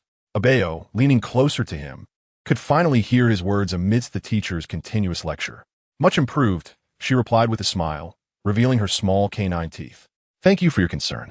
Her grin transformed her cheeks into delightful dumplings, evoking an irresistible urge to pinch them. Qin Zimo, unable to resist, reached out and playfully squeezed her cheeks. "Is something wrong with your eyes, Shun Jiaojiao?" The sudden gaze directed at her was met with discomfort by the teacher. As the bell rang, students poured out of the classroom, eager to gossip about the day's trivial events. "What is there to discuss? Have you never seen a blackboard before?" Shun Jiaojiao could not endure the chatter around her. The surrounding students dismissed her, merely continuing their conversations in hushed tones just out of her hearing. You did that on purpose, Shun Jiaojiao asserted fiercely, now standing before Abao. Despite being new to the school, it seemed she had inadvertently offended this young lady, who scrutinized her every move. Abao chose not to engage further, understanding that arguing would only invite unnecessary trouble. Some people must have heard about the upcoming school celebration. Prompting their swift arrival, Shun Jiaojiao said, crossing her arms and taking a few steps forward. Abao, unperturbed, retorted, "Indeed, I have come to compete and see who will ultimately take the stage." She raised her head defiantly, matching Shun Jiaojiao's intensity. "You are participating too?" Qin Zimo finally spoke after a lengthy silence. Abao nodded emphatically, realizing she had not yet had the chance to explain this to him. Nor was she aware of Xiao Mian's situation. "I eagerly await your performance. It will surely be magnificent," Qin Zimo expressed candidly. Shun Jiaojiao pouted in indignation, feeling this was the highest praise she had received in days. Just days prior, Qin Zimo had shown indifference towards the competition. Yet now he seemed invested simply because Abao had arrived. This little girl must have bewitched him, Shun Jiaojiao thought resentfully. If you wish to compete, you must do so on your own merits, no backdoor dealings. Backdoor dealings? Was she implying that Abao should keep Jin Siqing out of the picture? Abao had no desire for her uncle's involvement, knowing that with so many candidates, if she were to secure an early advantage, it would likely jeopardize her standing at school. "Let us compete. I fear no one," Abao declared resolutely, determined to earn Shun Jiaojiao's respect. Due to the overwhelming number of applicants, the competition extended over several days. Yet a suitable candidate remained elusive. Abao's late arrival meant she would be among the last to compete, and she approached the registration desk alongside Xiaomian. "Teacher, please be accommodating. This opportunity is truly vital." She heard a clamorous voice before she could speak. It was the final day, yet the influx of participants remained steady. The allure of the older brother was undeniable, as many sought to gain his attention. For reasons unknown, Abao recalled his earlier words, unsure if they were driven by anticipation or mere flattery. Dismissing such thoughts, she approached the teacher with her application form and asked, "Teacher, may I still register?" The teacher frowned, her tone reproachful. "Why are you so late to register? Many have already performed." Abao and the others felt a wave of disappointment wash over them. "Has the lead role been chosen?" Abao pressed on. The teacher, taken aback by her question, replied, "Not yet, but today is the last day, if necessary. We will select someone at random. The lead role is one of utmost importance. How can it be chosen so carelessly?" Abao contended, insisting that even a delay of a day was warranted to ensure the best selection, for such decisions were critical to the quality of the performance. The teacher pursed her lips, silent, yet gazed at Abao in disbelief at the philosophical insight emanating from one so young. "Very well, you may participate," the teacher conceded, having been swayed by Abao's reasoning, prompting gratitude from the others. Xiaomian submitted her application alongside Abao's to the teacher. As time dwindled, Abao felt a wave of anxiety wash over her. Her father would soon arrive home, and she dreaded the thought of him discovering her absence. Seizing a moment of privacy, she pulled Jin Siqing aside. "Uncle, please ensure fairness and impartiality." Jin Siqing understood her concern. He feared that if he were to eliminate her, she would miss the chance to perform alongside Qin Zimo. Such a clever little girl, he mused. Yet his decision was not solely his, as there were others involved, particularly his elder brother. If he had no objections, even permitting Abao to perform would be acceptable. As the crowd began to gather outside, Abao quickly distanced herself from Jin Siqing. "Thank you, Teacher Jin, for your guidance. I shall certainly do my best." While others remained oblivious, Shun Jiaojiao was acutely aware. Who are you performing for? If you were selected, everyone will suspect you relied on Teacher Jin's influence. Shun Jiaojiao's pointed remarks drew attention, and several pairs of eyes turned towards them. "That is not me. I will not depend on any assistance," Abao replied earnestly, her expression resolute, determined to earn her place solely through her own merit. Contestants affixed their numbers, and the waiting room buzzed with anxiety, with the exception of Abao, who calmly completed her punishment for the day. The tasks were not particularly challenging. Within a few moments, she had resolved them, even managing to devise 5 distinct processes. Satisfied, She closed her notebook, observing many eager participants entering, only to emerge in tears shortly after. With such abilities, what do you expect to achieve? I refuse to weep, Shun Jiao declared, her chin held high, disdainfully glancing at those who had been eliminated. Abao listened from behind, acknowledging that Shun Jiao's performance was indeed vibrant. But with herself present, the guidance she had received made all the difference. For this performance, Abao had sought advice from her third uncle, who had patiently instructed her. She felt immensely grateful for his mentorship. Without it, she might not even surpass Shun Jiao, which would have been a source of embarrassment. Taking a deep breath, Abao observed the dozen or so teachers seated before her, realizing she had never noticed so many at school before. She focused on Jean Sicheng to steady her nerves. Throughout the performance, Abao kept her gaze fixed on her uncle, as looking elsewhere would only heighten her anxiety. Upon concluding her performance, the auditorium erupted in applause, startling Abao. She bowed repeatedly to the teachers below, never having anticipated such a response. During her performance, there was no applause, only a few teachers nodded in approval. The loud clapping must surely be attributed to Lu Si-chan being her uncle, rather than genuine appreciation for her acting skills. Shun Jiao, unable to contain her frustration, began to seek various excuses to absolve herself. Anyone could become her scapegoat. Abao, I just heard applause. Xia Mian approached little Abao's side, revealing her own hesitation. Hearing the continuous compliments made little Abao feel bashful. It was not long before she spotted her father at the door. In a panic, she glanced around, forgetting that her uncle was still at the venue. Jean Si-bei approached her, merely taking her backpack, and the anticipated reprimand did not materialize. This only intensified little Abao's anxiety, creating an eerie calm before the storm. She simply lowered her head and followed her father. Dad, Abao knows she was wrong. She feared her father might ignore her, tugging at his hand in a display of affection, as if he might abandon her at any moment. Had she known this would happen, she would have communicated with him properly. Abao, if you wish to come to school, you should tell your father. Why sneak out? Do you know how worried I was today? It seemed she had been too willful. Upon reflection, her father had always indulged her, and he likely would not have refused her request had she asked. Little Abao regretted her haste, fixated solely on how to get to school. She tugged at Jean Si-bei's sleeve, promising herself that there would not be a next time. It is said that recognizing one's mistakes allows for improvement.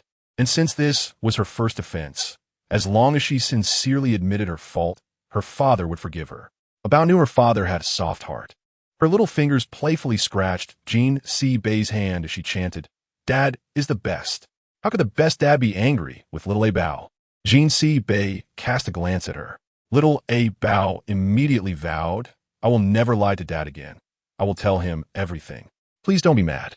Unable to resist her charm, Jean Si-bei ruffled her hair and offered a few admonitions before relenting. Not necessarily. The results haven't been announced yet.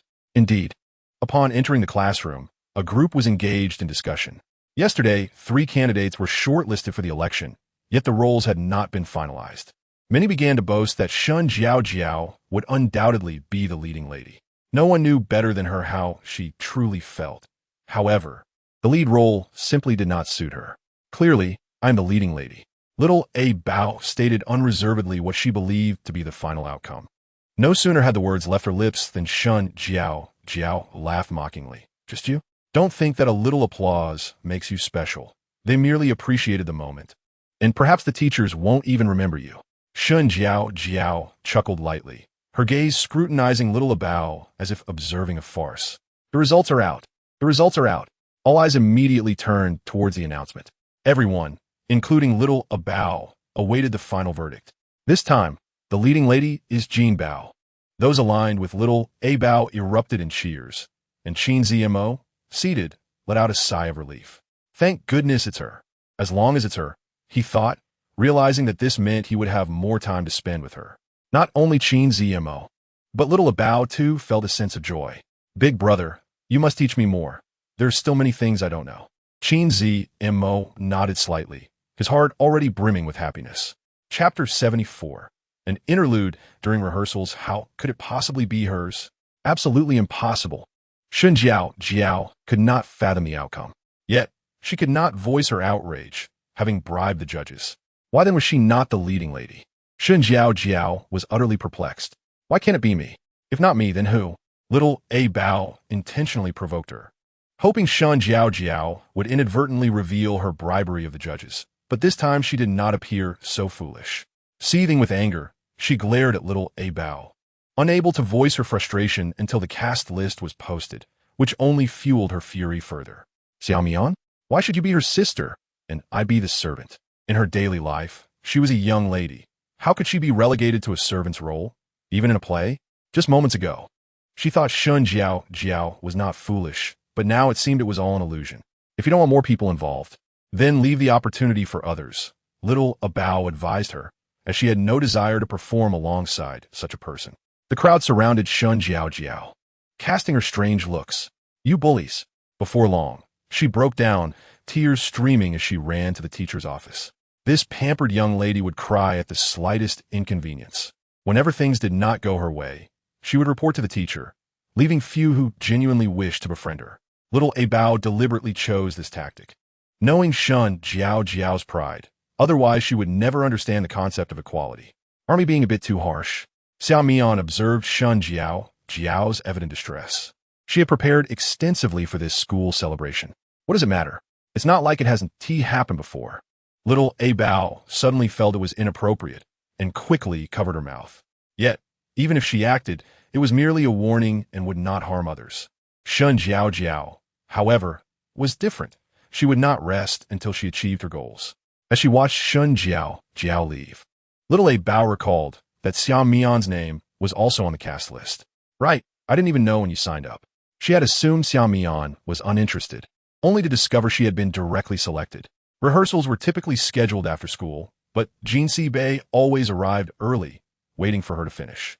Dad, you don't have to come so early. I'm fine here. Little Abao did not want Jin Si Bei to rush for her sake. He could have managed many other matters in that time. She aimed to be a considerate child, relieving her father of burdens and not adding to his troubles. She was already thrilled that he agreed to let her participate in the school celebration. The thought of causing him additional worry weighed heavily on her conscience. Go practice well. I'll wait for you, Jin Si Bei reassured, gently patting little Abao's head, signaling her to relax. With him present, Shun Jiao Jiao would not dare to misbehave. All that remained was for her to focus on rehearsing. Observing her small figure, Jin Si Bei felt a newfound strength emanating from her. It was his first time watching little Abao perform. Although she was still a child, her presence was compelling. Ori, as little Abao took her final bow. Jin Si Shi, seated in the back row, stood up to applaud. No wonder she is his niece. Her every gesture is exceptional. Third uncle, what brings you here? Little Abao hurriedly concluded her performance and rushed to Jin Si Shi's side. She had hoped he might come to offer guidance, yet he had genuinely arrived today. The nearby teachers paused in their tasks, surprised to encounter a star. Little Abao beamed at their excitement, feeling elated that her third uncle had come to see her. She glanced at her father and then took Jin Si Shi's hand, leading him toward the stage, confident that with his guidance, her performance would undoubtedly be a resounding success. Not only Xiao Mian, but even Shun Jiao Jiao seemed transformed in Jin Si Shi's presence. Her usual arrogance dissipated. Stay composed, and you will certainly shine. With his guidance, her performance would be flawless, and combined with little Abao's intelligence, it was bound to be spectacular. He could hardly wait to witness the premiere. Xiao Abao herself could hardly fathom that her performance would garner such high acclaim. Just a couple of days prior, she had been fretting over the prospect of failing the competition, which would have been utterly humiliating.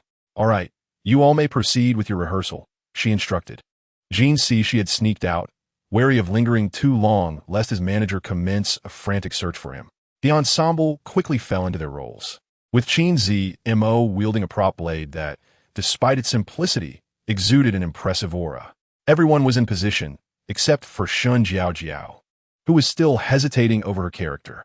Since the rehearsal began, she had displayed dissatisfaction, even neglecting her lines. The directing teacher hesitated to chastise her too harshly, which inevitably slowed the entire process. Shun Jiao Jiao, if you do not cooperate, I will inform the teacher to replace you tomorrow, Xiao Abao exclaimed, her patience wearing thin. During reprimands, Shun Jiao Jiao would often adopt a fierce demeanor, as if she were the elder sister, or reporting to the teacher. Even if you do, it won't result in a replacement. Shun Jiao took advantage of her status, emboldened by it. Abao indeed felt powerless against her. Yet she was not the only one in the ensemble. Perhaps a servant could be chosen as her substitute. Jinsi Bei finally set aside his tablet. He was unsure how many times they had rehearsed, but each time Shun Jiao left a profound impression on him, suggesting that measures needed to be taken. Should any issues arise during her performance, the consequences would be regrettable. The directing teacher was left speechless. What are you waiting for?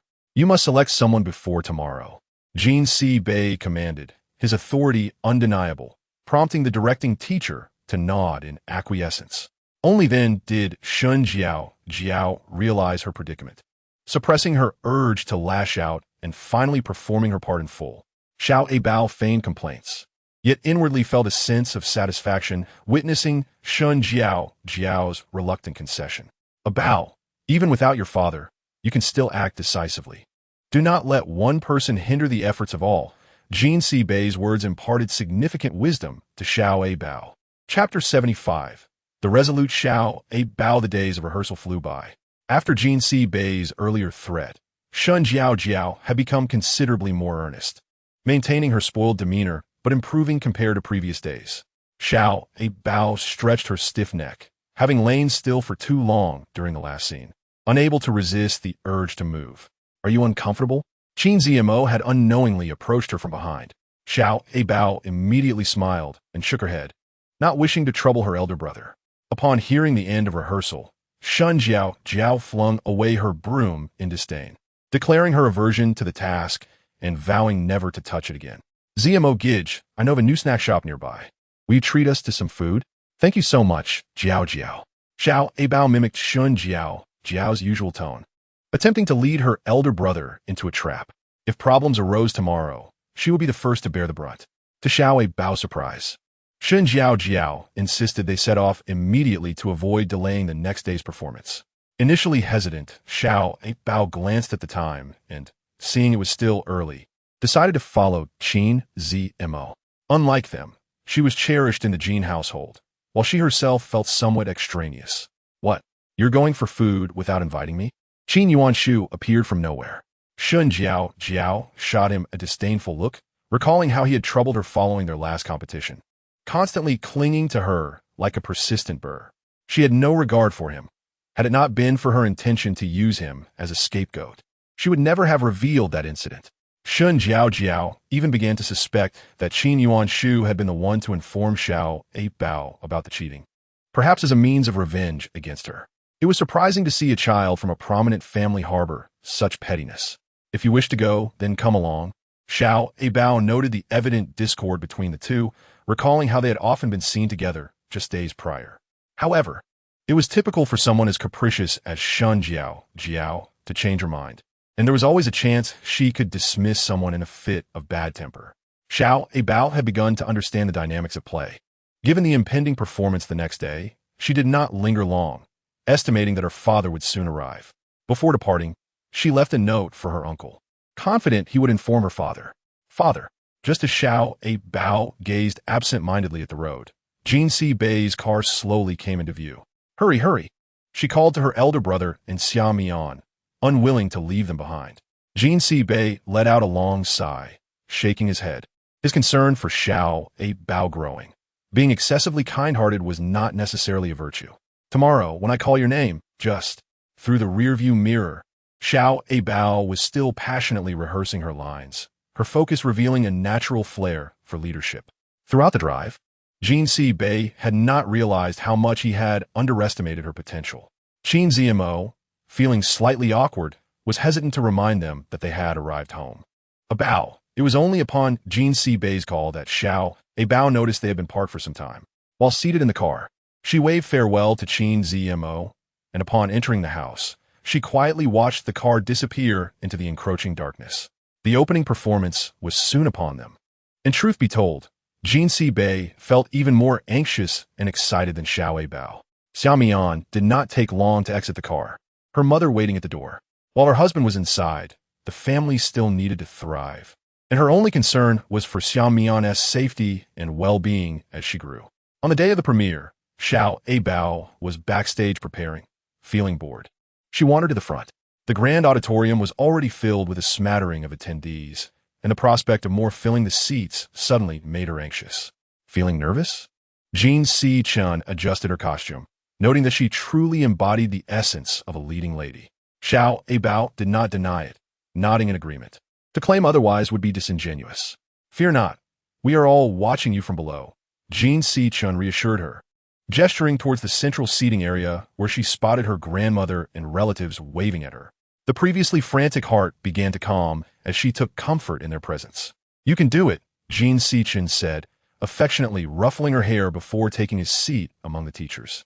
The table was stocked with various beverages, and Abao eagerly drank from her glass several times.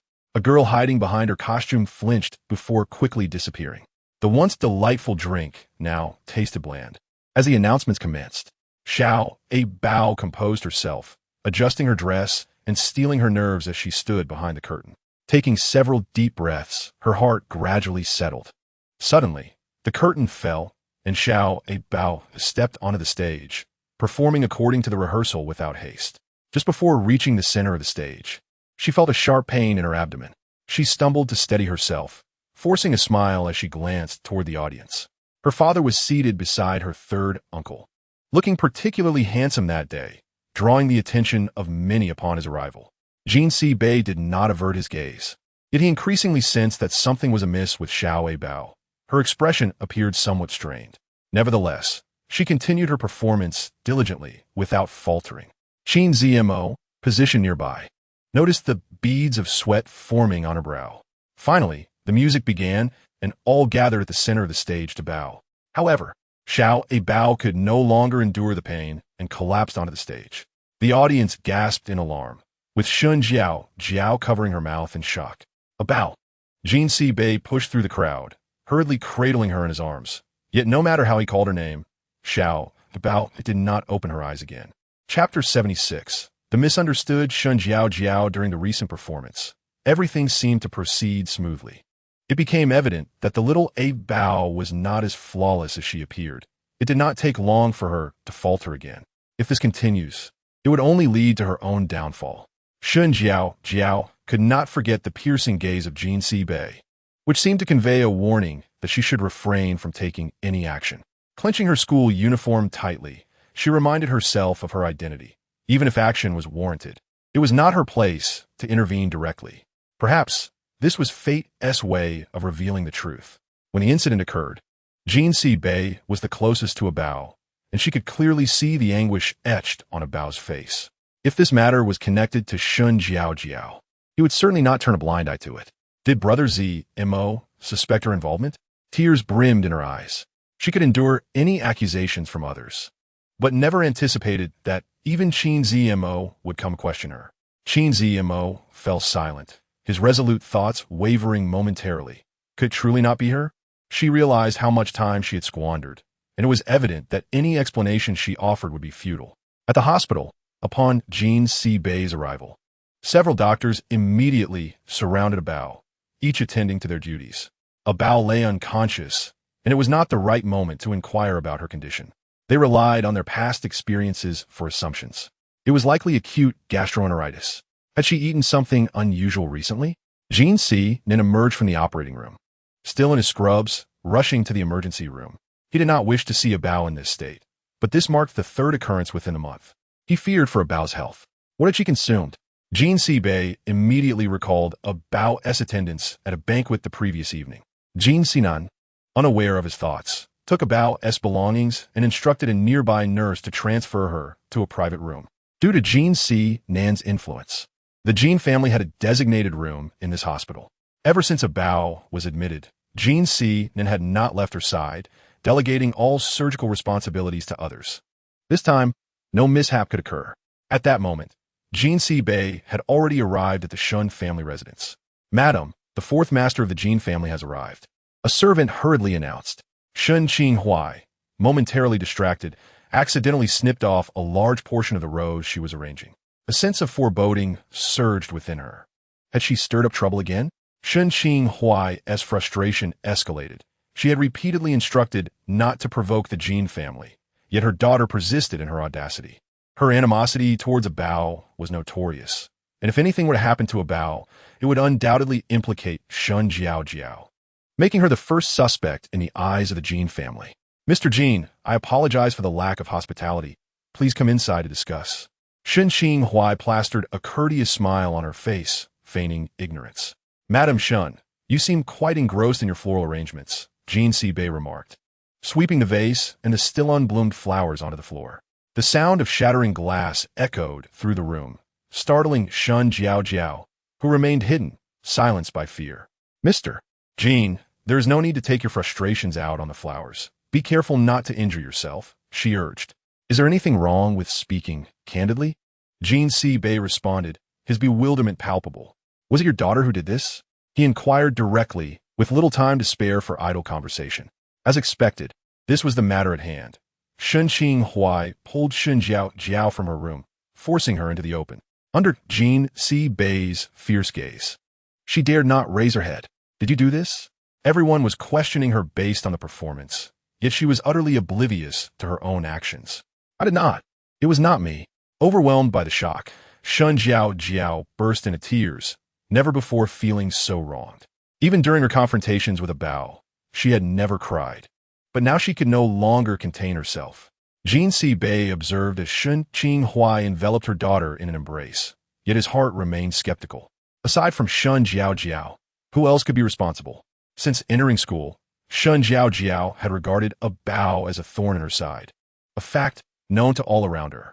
Mr. Jin, despite her boldness, even she would not dare to engage in such acts, Shun Qinghai remarked, sensing the peculiarity of the situation.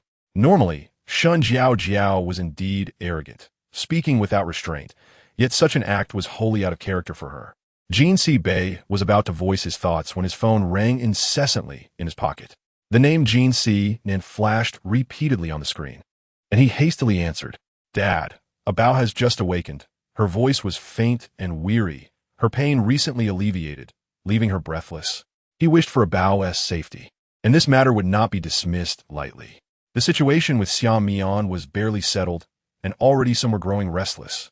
After exchanging a few words, the call was abruptly terminated, leaving Jin Si-bei anxious. He did not want to prolong the standoff any longer. Abao's abdomen felt warm, and the pain had significantly diminished. Everyone was diligently preparing, yet one individual's gaze wandered restlessly, ultimately drifting toward the refreshment area. Abao followed her, curious about the identity of the one dressed in identical attire. Chapter 77. The recurring dream during the previous competition.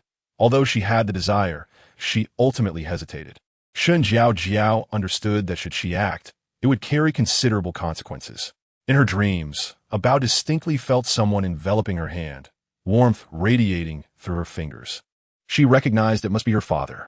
As she squinted her eyes, the room was brightly lit, and she was uncertain how long she had been asleep. But awakening felt quite pleasant. Jin Si-bei noticed Abao's furrowed brow and rose to draw the curtains closed, leaving only the bedside lamp on, casting the room into darkness. Are you still in discomfort? He inquired, taking a seat beside her, warming his hands to gently rub her abdomen. Abao remained obedient, nestled in her father's embrace, quiet and calm, finding comfort in his presence, even feeling drowsy. You cannot sleep any longer, Abao. If you do, you may look unwell. Jin Si-nan chimed in, carrying the congee prepared by the family's cook. Though she recognized it as an attempt to reassure her, Abao felt an overwhelming joy.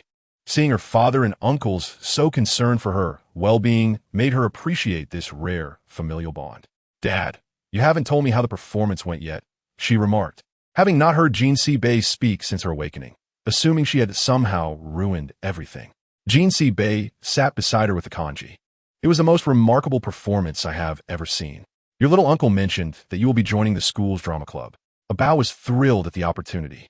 It felt as though fate were smiling upon her. And what about Shun Jiao? She inquired, her curiosity piqued. Once the name was mentioned, Jin Si-bei's temper flared. Even if she managed to join, he would not allow her to succeed. As he remained silent, Abao sensed the underlying tension. The recent dream resurfaced in her mind, and she hesitated to share it with her father, deciding it was best not to mention it at this moment. It is often said that children recover quickly from illness, and Abao was a living testament. Within just 2 days, she was back to her old self, indulging in food, and even causing a commotion on the entire floor. Fortunately, the top floor, where Abao was situated, was sparsely populated, causing minimal disturbance to other patients' rest, yet it proved exhausting for Jean Sinan. Abao, indifferent to the circumstances, donned her shoes and pressed the elevator button. As the door slowly opened, she was poised to rush in when her father unexpectedly appeared before her. "Look, Dad, this is the model I built today." Abao presented the completed model to Jean Sinan, having spent the entire day on it. Feeling quite proud of her accomplishment. "Well done, Abao. You shall be rewarded with a trip to school tomorrow." Jean Sinan understood that even if he were to give another little Abao a gift, it might not necessarily be appreciated. Yet she would surely be delighted to go to school. He chuckled, pondering why she was so joyful about attending school, while other children often wept at the thought. Little Abao, however, never expressed such discontent. "Daddy, you promised me, and you must not go back on your word," she emphasized, wary of her father's potential change of heart. Observing her happiness, Jean Sinan felt a sense of relief. As long as little Abao was cheerful, everything would be just fine. It wasn't until they were on their way to school that little Abao recalled her own dreams and the earlier incident, even neglecting to inquire about Xia Mian's well-being. With her thoughts occupied, she set off for school early. Having fainted during the performance, she encountered numerous inquiries from her classmates, receiving even more concern than when she first arrived. "Abao, you finally made it. How are you?" Xia Mian was the first to notice her. Upon hearing her voice, Qin Zimo lifted his head from his book, his eyes filled with worry. "Don't worry, I just arrived." Little Abao believed herself fortunate, having escaped several close calls unscathed. It was a stroke of luck, coupled with the protection of her father and uncles. Otherwise, she might have vanished without a trace. "Such pretense. Who are you trying to fool?" Shun Jiaojiao remarked, feeling that the incident was somehow linked to her. "You haven't even been addressed, yet you're already speaking of others." Those nearby stood up for little Abao. Before the situation reached a conclusion, she wished for no such occurrences. "It has nothing to do with Shan Jiaojiao, so please refrain from making assumptions." Upon hearing this, not only was Shun Jiaojiao taken aback, but Xia Mian beside her was equally stunned. She wondered how little Abao could discern that Shun Jiaojiao was not involved, as it was evident that the incident bore Shun Jiaojiao's signature. The onlookers were equally perplexed as to why little Abao would defend Shun Jiaojiao. "Big brother, shall we go to the drama club? Are you coming?" Little Abao extended an invitation, having been informed by her uncle earlier that morning about the drama club. She had rushed to class and momentarily forgotten. Hearing little Abao mention Shun Jiaojiao reminded her, and after watching them leave, she followed behind. They were not alone. She considered herself fortunate to have been selected as well, though it was somewhat related to her own abilities.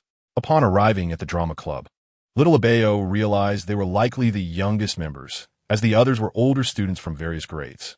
"You must be little Abao, how adorable!" one exclaimed. Yes, I heard you fainted after your performance yesterday. Are you all right now?" "I'm fine now, truly," little Abao responded, somewhat overwhelmed by the enthusiastic inquiries. Today was indeed exhausting. The noise subsided only when the supervising teacher arrived. Shun Jiaojiao stealthily slipped into the classroom, taking a seat in the least conspicuous spot. "You little one, come sit at the front," the teacher called out, inadvertently catching Shun Jiaojiao. With no choice, she stood up and sat hesitantly beside little Abao, feeling her body tense and her expression awkward, a stark contrast to her usual demeanor. "Is it necessary to switch seats?" "No need for that," little Abao smiled gently, finding it an inconsequential matter, merely a matter of sitting for a while. Chapter 78. The sudden envelope. Little Abao did not absorb much of what the supervising teacher said. Her attention fixated on Xia Mian. Those around them failed to notice their unusual behavior, while Qin Zimo listened intently, his focused gaze enhancing his charm. The teacher merely introduced them, marking a small, welcoming event. Observing the enthusiasm of her peers, little Abao felt considerably reassured. As they left the classroom, little Abao was intercepted by Qin Yuanshu just outside the restroom. "Do you want to know who was behind that incident?" Little Abao wished to ignore him, turning to leave, but Qin Yuanshu seized her arm. "I truly know everything. It's just a matter of whether you want to listen." His demeanor suggested he indeed possessed some knowledge. Little Abao glanced around to ensure no one was watching before reluctantly following Qin Yuanshu to the end of the corridor. "Speak your mind," she urged, frowning, unwilling to prolong her time with him. "If you want to know, you must agree to one condition." Before he even began his explanation, he had already set a condition, prompting little Abao to feel wary. She would not acquiesce to unreasonable demands. "Just say it quickly. I'm pressed for time," little Abao insisted, crossing her arms in a protective gesture due to her unease. "I'm merely offering a condition. The final decision remains yours." Qin Yuanshu's words were vague, leaving her puzzled. "Before you proceed, why don't you share your condition first? I need to determine its worth." Now fully recovered, and having not impeded the drama production, little Abao considered her current situation the best outcome. Her only wish was for Shun Jiaojiao to settle down a bit. As the class bell rang, Qin Yuanshu still had not uttered a word, and little Abao lost her patience. "Class has started. I don't want anyone thinking there is something unclear between us." She tucked the envelope into her pocket, feeling no urgency, but rather a flicker of anticipation that someone might come forward about the matter. Until school ended, little Abao did not encounter the person she was hoping for. "What is wrong? What are you looking at?" Qin Zimo stood up, preparing to leave. Shun Jiaojiao's face brightened at this, as she finally had a chance to spend time alone with him. "Brother Zimo, let us go," she exclaimed. But Qin Zimo did not exhibit the same warmth towards little Abao as before. Rather, he walked ahead, solitary and aloof. Shun Jiaojiao, however, felt no discomfort, happily trailing behind him. She discreetly retrieved the envelope she had hidden all day, pulling out several photographs. They depicted a dimly lit corner that closely resembled a place from her dreams. Little Abao recognized it as the beverage station. A figure stood in front of it, identifiable as a girl. Yet beyond that, she could discern nothing more. The girl lingered momentarily before departing, and the silhouette bore an uncanny resemblance to the one in little Abao's dream, leaving her astonished. Could it be that she possessed the ability to foresee dreams or relive them? Yet this time, she had not clearly identified who it was. "Abao?" Her father's voice suddenly echoed from outside. Jean Sibei entered the room, causing little Abao to hurriedly conceal the photographs. As Jean Sibei caught sight of the corner of a photograph peeking from her drawer, he subtly pressed his lips together, deliberately averting his gaze. "I'll go warm up a cup of milk for you." He turned and exited the room, and only after he left did little Abao release a sigh of relief. Surely, he didn't see anything? She accepted the cup of milk her father handed her, cheerfully taking a sip. "Daddy, is there something you need?" Jean Sibei smiled, settling beside little Abao with a gentle tone. "Today, I discussed with your uncle about starting a new class." Little Abao was somewhat confused by her father's sudden announcement regarding a new class. Wait, she suddenly realized if her father and uncle were starting a new class, it meant she would be transferring, which was akin to probing her willingness. The thought of not being able to see her older brother frequently after the transfer made little Abao inexplicably sad. This class is specifically tailored for students participating in competitions. Special courses will be arranged for you. Noticing her expression darkening, Jean Sibei further explained. Xiao Abao let out a sigh of relief. Regarding the students participating in the competition, that older brother could also join her. Suddenly, she recalled the conditions proposed by Qin Yuanshu today. This was indeed the reason behind it.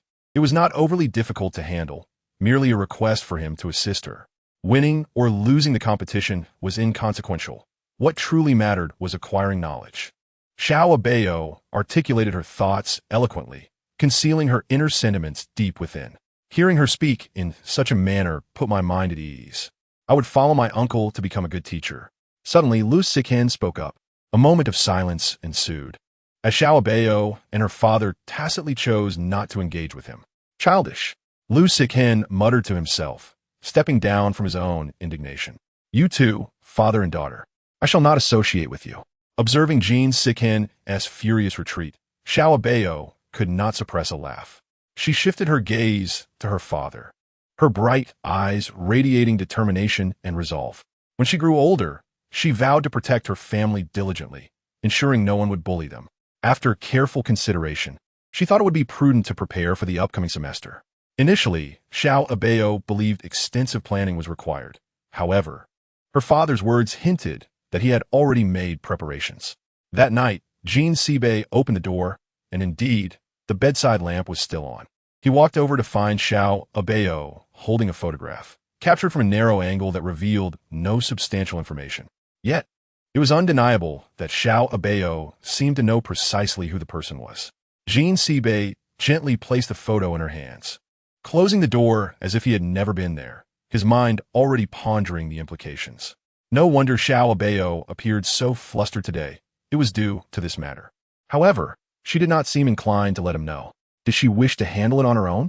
Chapter 79. Unraveling the misunderstanding between them. Jean Sibei contemplated for a moment, then decided to take a photo of the picture. He trusted Xiao Abao to manage her affairs. Yet she was still a child and might overlook certain aspects. He thought to himself, and found it natural, what parent does not worry about their child? Xiao Abao remained blissfully asleep in her bed, while Jean Sibei sat beside her, lost in thought as he observed her peaceful slumber. He remained oblivious to the identity of the person in the photo. Even Jean Sikhen, who frequently roamed the school, had not discerned it, much less himself. Although he desired to interrogate her thoroughly, it would not suit his character. "Good morning, Dad," Xiao Abao exclaimed as she descended from the bed, causing the photograph to slip from her grasp and fall to the floor. She hurriedly retrieved it, fearful that her father would enter and discover it. She could not conjure any excuses, not out of deliberate concealment, but rather to avoid unnecessary complications. Until their departure, Jean Sibei had not heard Xiao Abao mention the photograph. It appeared she intended to keep it from him. Indeed, she had grown, harboring her own secrets. Had he not been observant, he would not have noticed. Xiao Abao believed she had evaded a predicament, yet in truth, her father had caught her red-handed. As she settled back into her chair, Xiao Abao noticed a flyer on the desk. It was indeed the peak season for competitions, and she had lost count of how many times this month they had occurred. "Will you participate this time?" Qin Zimo, like Xiao Abao, had also received an invitation. Having experienced one competition, there would undoubtedly be more to come. They spent most of their time not in school, but in competitions, and the material they learned barely kept pace with their endeavors. Xiao Abao suddenly understood why her father insisted on establishing another class. Upon reflection, it appeared she had not learned much here.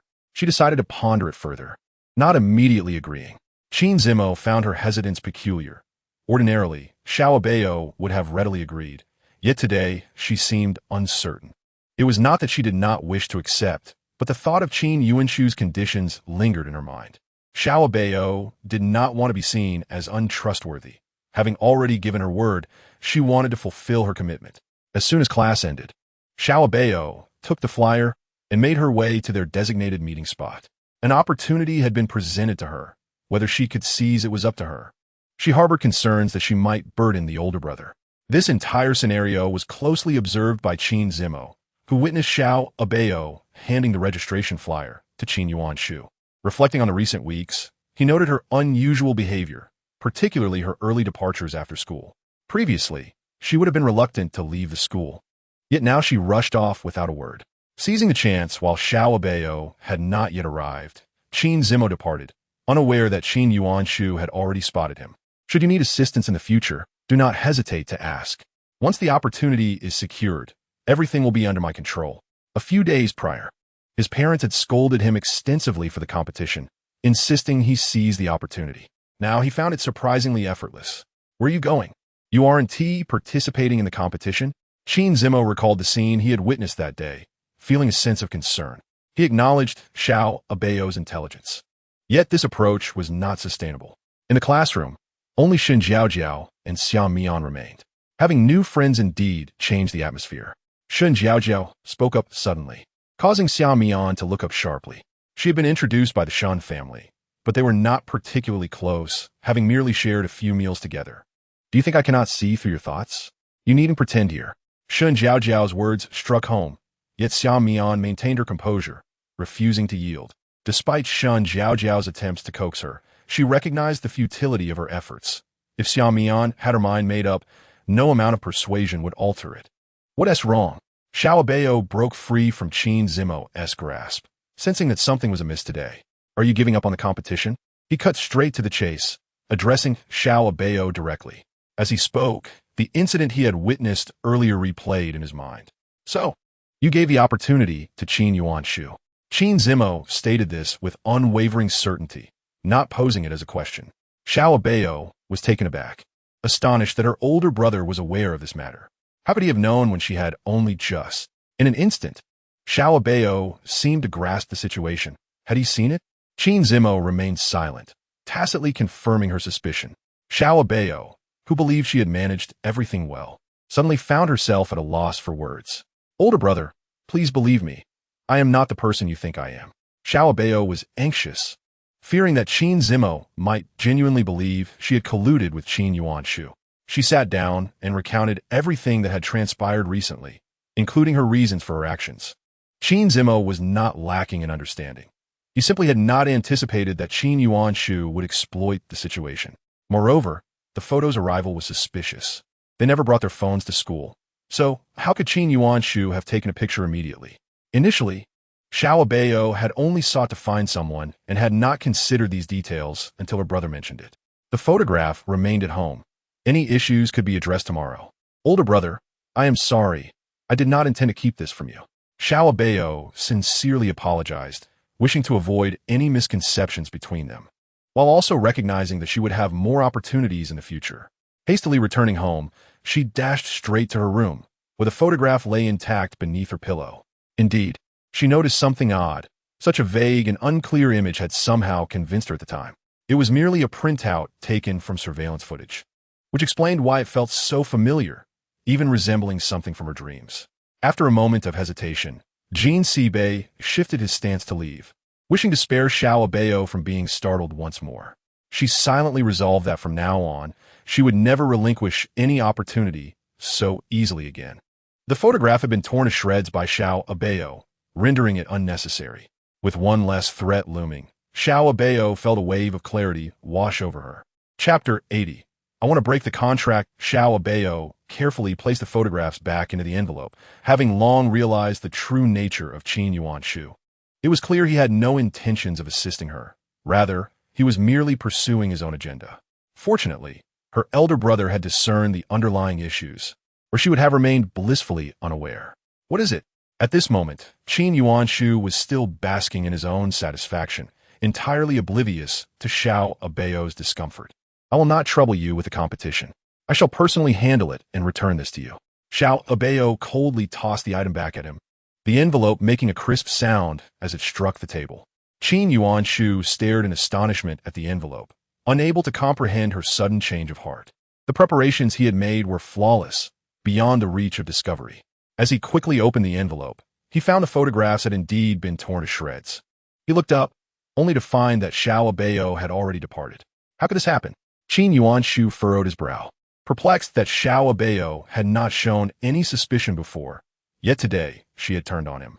It was all his fault for sabotaging his own plans. He clenched the envelope tightly, crumpling it before tossing it into the trash bin.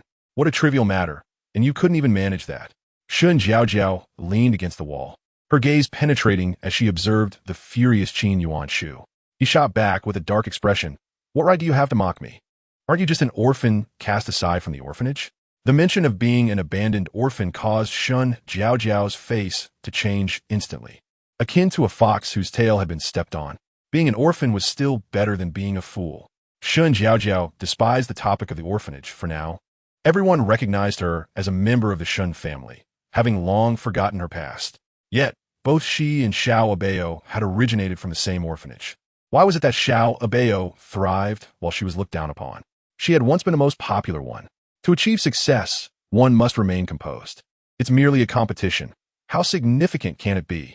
Shun Jiaojiao said through gritted teeth, her gaze drifting elsewhere, jealousy twisting her once pretty features. She could not fathom why she had allied with someone like Xiao Abao, who was truly a hindrance to her. Daddy, you're quite punctual today. It was clear that Xiao Abao's mood had significantly improved, as if she had resolved some pressing matter. Despite her young age, she had learned to harbor concerns. Jin Sibei held Xiao Abao, noting that she had not been eating well lately, possibly due to her ongoing illness. She appeared thinner than ever. Not at all. Look at all this meat on me. Xiao Abao pinched her own cheek and made silly faces at Jin Sibei, the two of them laughing heartily in the back seat. Without the trivial matters weighing them down, they could enjoy a carefree existence, allowing Xiao Abao to grow up happily and healthily. Fortunately, Xiao Abao was obedient and understanding, alleviating much of the burden. As he confessed, Jin Sibei had coaxed Xiao Abao to sleep after quite some time, and now he quietly inquired with his phone in hand, careful not to disturb his newly slumbering little treasure. The secretary on the other end of the line had already answered, astonished, barely able to hold the phone steady as she listened to the gentle lullabies from the esteemed Jean. The secretary, lulled into a stupor by the paternal tenderness of Jean Seabay, suddenly snapped to attention when he asked, "I hear Madame Xia has been seeking a way out. Yet the chief family seems indifferent." The secretary had dispatched someone to monitor the situation for several days. Regardless of the circumstances, this matter was now a foregone conclusion. Precisely the outcome Jean Seabay desired. What surprised him was the tenacity of the man. After a moment's contemplation, Jean Seabay instructed, "Send Lao Wu." The secretary promptly acknowledged, and just as she hung up, she encountered Jean Seifeng at the door. "Is there anything you can't manage?" Jean Seifeng was well aware of his fourth brother's capabilities, and failing to accomplish a task was simply laughable. "Just do as instructed and spare me the chatter," Jean Seabay retorted, unwilling to engage in lengthy discussions. Early in the morning, Xiao Abao was roused from her slumber by a cacophony outside her door. Clutching her little rabbit, she opened the door to find a tall man blocking her entrance. Hearing the commotion, Jean Seifeng looked down at the timid little girl, who seemed intimidated by his stature. He quickly donned a warm smile. "Abao, it's Uncle Wu." Xiao Abao blinked, realizing that the person before her was the elusive Uncle Wu. His imposing figure had led her to mistakenly assume he was a thug sent by kidnappers. As she watched Jean Seifeng open his arms toward her, she responded with delightful enthusiasm, running into his embrace just as she would with any uncle. Jean Seifeng, already a strong man, effortlessly lifted her overhead, spinning her around several times, fully awakening the still sleepy Xiao Abao. Jean Seabay, hearing the ruckus, immediately set aside his newspaper, watching Jean Seifeng closely, fearful of any misstep. "Uncle Wu, please put me down," Xiao Abao pleaded, her face pale with fright. "This little one has a far better temperament than your father," Jean Seifeng remarked, subtly hinting at Jean Seabay's attitude toward him yesterday. "Abao, hurry downstairs for breakfast. You'll be late otherwise," Jean Seabay called out. Only after Xiao Abao exited did Jean Seifeng speak up. "I can assist you, but tomorrow I want to take Abao out for a stroll." His boldness was remarkable, as he seemed to believe his fourth brother would acquiesce. After a lengthy silence without response, Jean Seifeng, in high spirits, patted Jean Seabay's shoulder. "I'll take that as agreement." With a whistle, he exited. Jean Seabay sat on the sofa, his expression calm, contemplating how Xiao Abao was becoming increasingly cherished in the old residence. Perhaps it was time to consider moving her out. At school, Xiao Abao had assumed that Qin Yuanshu had come to terms with the situation, but he unexpectedly blocked her path on the road. "What do you want?" she inquired, her face displeased and her voice intentionally raised, drawing the attention of those around them. Seeing more eyes upon them, Qin Yuanshu pulled Xiao Abao away to a secluded spot. "You were the one who went back on your word first." His face flushed with embarrassment. He merely sought an opportunity. This chance was crucial for him. If he did not accumulate some accolades, his prospects abroad would become even more challenging. "I have returned your belongings, and this agreement is null and void," Xiao Abao replied coolly, her demeanor reminiscent of Jean Seabay's authority. Qin Yuanshu was momentarily taken aback, a sense of inexplicable pressure surrounding them. If it weren't for him, there would be no rift between her and her elder brother. How could he deceive her with fabricated screenshots? As this realization sank in, Xiao Abao's expression darkened further, instilling fear in Qin Yuanshu. "I must take my leave." Chapter 81. Do you believe I can dream the future? Xiao Abao did not overly concern herself with Qin Yuanshu. Although they attended the same school, opportunities to cross paths were scarce, and she saw little reason to fret over the matter. "Finally, you've arrived, Abao." As soon as she entered the classroom, Xiao Mian rushed to greet her. She had imagined that with Xiao Abao at home, Teacher Jean would relay some news. But it appeared she was the only one still in the dark. "I heard they are planning to establish a new class." After some discussion, Xiao Abao initially thought someone was leaving, only to learn it was merely about the new class.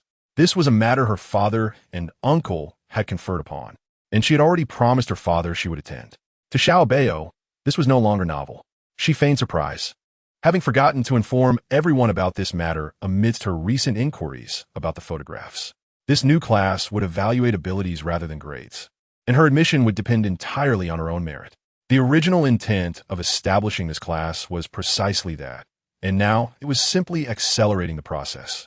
It is evident that some individuals are indeed not in favor, perhaps due to prolonged exposure to a particular environment, which has gradually fostered a habit. Since change is imminent, let us embrace it together. A smile graced Abao's face as she leaned towards her older brother to commence their discussions. The two of them surely faced no obstacles. And now was the season of Xiamian. In the ensuing days, the drama club transformed into an excellent venue for their after-school tutoring, with Xiamian being compelled to engage in intensive study for several days, feeling as if she had covered more material than an entire semester's worth. It seems that being a diligent student is no simple task. Anyone wishing to join this class may do so at will, yet she had no desire to participate. "Get up! You cannot give up! You must join us!" Abao exclaimed, reaching out in an attempt to pull Xiamian up. Although there was her older brother, she yearned for the comfort of familiar faces surrounding her. Aware that Xiamian struggled with her studies, this was already the simplest of problems, and it remained uncertain whether there would be a test this time. "I truly cannot do it, Abao. I know you're eager, but I am well aware of my own limitations." Abao did not press Xiamian further, watching as she departed from the drama club. Since she was reluctant to attend, they would not force her. In Qin Zimo's mind, as long as he could keep his distance from Abao, he considered it a stroke of good fortune. Without support, Abao could no longer persuade her to stay. Initially, she had indeed wished to give it a try, but too much of it was truly overwhelming. Observing her somewhat disheartened demeanor, Qin Zimo retrieved Abao's favorite candies from his pocket and placed them in her hand, which elicited a smile upon her face. The matter regarding the photographs remained unresolved, yet the competition was soon to commence, and Abao was engulfed in the intensity of this demanding life, her nerves remaining taut without a moment's respite. Finally, the weekend arrived. After completing her homework, Abao stretched languidly. Jean Sifeng happened to descend from upstairs. "Abao, Uncle Wu will take you out for some fun this weekend. Just tell Uncle Wu where you would like to go." In truth, Abao merely wished to sleep at home. Yet she felt too embarrassed to decline Uncle Wu's warm invitation, ultimately nodding in agreement. Hastily tidying up the table, she promptly lay down on her bed, determined not to waste a moment of precious sleep. This was not her first premonitory dream. She could no longer recall how many she had experienced. Yet she clearly saw Uncle Wu in the dream. The situation appeared dire, as Uncle Wu was surrounded by a group of individuals wielding clubs, despite their well-tailored suits. Each bore a menacing expression. Within moments, a scuffle broke out. Abao desperately wished to scream for them to stop, but in her dream state, she could not utter a sound. Accidentally glancing at a sign along the road, she realized that this location was indeed a detention center. Yet how could Uncle Wu possibly be on this path? With a furrowed brow, she awoke at dawn, a thin layer of sweat covering her body. But she could not afford to linger. She dashed out without even putting on her shoes in search of Uncle Wu. "Uncle Wu, where are you?" Abao called out as she checked each room, grateful that it was she, for it might not have been as easy for anyone else. Jean Sifeng, just emerging from the restroom, hurriedly pushed open the door upon hearing Abao's tender voice. It was a rare occasion to venture outside, yet in his heart, Jean Sifeng had already made plans. Having been away from home for such an extended period, he nearly failed to recognize the changes. Yesterday, he had casually boasted about taking Abao out for a delightful excursion, yet he found himself uncertain of the details. "Uncle Wu, I have something to tell you." Abao, who had just been playfully bantering with Jean Sifeng, suddenly adopted a serious demeanor. Jean Sifeng, merely holding a newspaper, awaited Abao's words. "Speak your mind. Nothing will happen here at home," Jean Sifeng reassured her. Abao pondered for a lengthy period before saying, "Uncle Wu, have you offended anyone recently? My suggestion is that you should stay at home." Her earnest disposition was endearing, prompting Jean Sifeng to embrace her tightly. Having learned from a previous lesson, she clung firmly to Uncle Wu's neck. "Uncle Wu, I am being quite serious. I dreamt that you were being beaten by a crowd while on your way to the detention center." Just as he was about to turn around, Jean Sifeng suddenly halted, gently placing Abao back on the ground. Initially, he harbored some doubts, but upon hearing about the detention center, he could not help but believe her. Before returning home, he had only heard of it, yet the reality felt distinctly uncomfortable. Dreaming of you signifies you are still a member of the Jin family. If you wish to survive, simply follow my instructions. Jin Sibei failed to comprehend his own reaction. The two had just been at the dining table, now found Xiao Abao seated beside Jin Sibei. Uncle Wu was the first to question the validity of his dream. Be cautious. I await your good news. Jin Sibei gently patted his shoulder. Daddy, do you think Uncle Wu will be in danger? Xiao Abao wished she could directly listen in, eager to stay updated on the situation. Given the sudden appearance of that group, by the time she glanced over, Uncle Wu was already surrounded. The two at home anxiously awaited news, their phones nearly worn out from incessant checking. Yet Xiao Abao was the first to make the call. Chapter 82, Diligent Study and Hard Practice. Uncle Wu, are you all right? Ultimately, Xiao Abao's heart was filled with concern. On the other end of the line, she heard threatening voices and the sound of heavy objects striking, resembling the scenario from her dream. What? Are you afraid and wish to call for help? It's too late. The leader signaled, and the surrounding individuals rushed in. Jin Sifeng pressed the phone off and placed it in his pocket, sneering as he unleashed his fists with full force, sending the assailants crying out in agony. Xiao Abao listened in horror to the chaotic situation, lowering her phone and activating the speaker. Even Jin Sibei, seated on the sofa, raised an eyebrow at the gruesome scene. Hang up, he urged, feeling uneasy at the screams from the phone, while Xiao Abao felt a surge of fear, suddenly realizing that the events in her dream had been far more preferable. If her dream had mirrored this reality, she feared she would not sleep well for several days. The leader retreated a few steps, drawing out an electric baton from his waist. Jin Sifeng swiftly approached and kicked him to the ground. With such meager strength, he dared to impede him. It was a gross underestimation of his abilities. Jin Sifeng had not forgotten the purpose of his visit. He drove straight to the detention center where Xia Mian's father, Xia Haiyang, had long awaited in the meeting room. Do you wish to get out? Jin Sifeng cut to the chase. Xia Haiyang assumed he was yet another lawyer attempting to persuade him to confess. Yet hearing the prospect of leaving stirred him into excitement. He immediately stood and grasped Jin Sifeng's hand, exclaiming, I will pay any amount to get out of here. Xia Haiyang had grown weary of this place, where he was deprived of food and warmth, forced to rise early every day to work. He had never endured such hardship before. If you wish to leave, you must obediently confess. Otherwise, I cannot guarantee the safety of your family. Jin Sifeng delivered his ultimatum, unwilling to squander words. Despite his desire to leave, he would never joke about the safety of his family. Observing Xia Haiyang finally settling down, Jin Sifeng thought to himself, if only you had acted this way from the start, I wouldn't have had to come here. Work diligently on your reform to seek a reduction in your sentence. Your family need not worry. Whether it was Jin Sifeng's illusion or not, he perceived a sense of relief upon Xia Haiyang's face, perhaps because his greatest concern had been alleviated.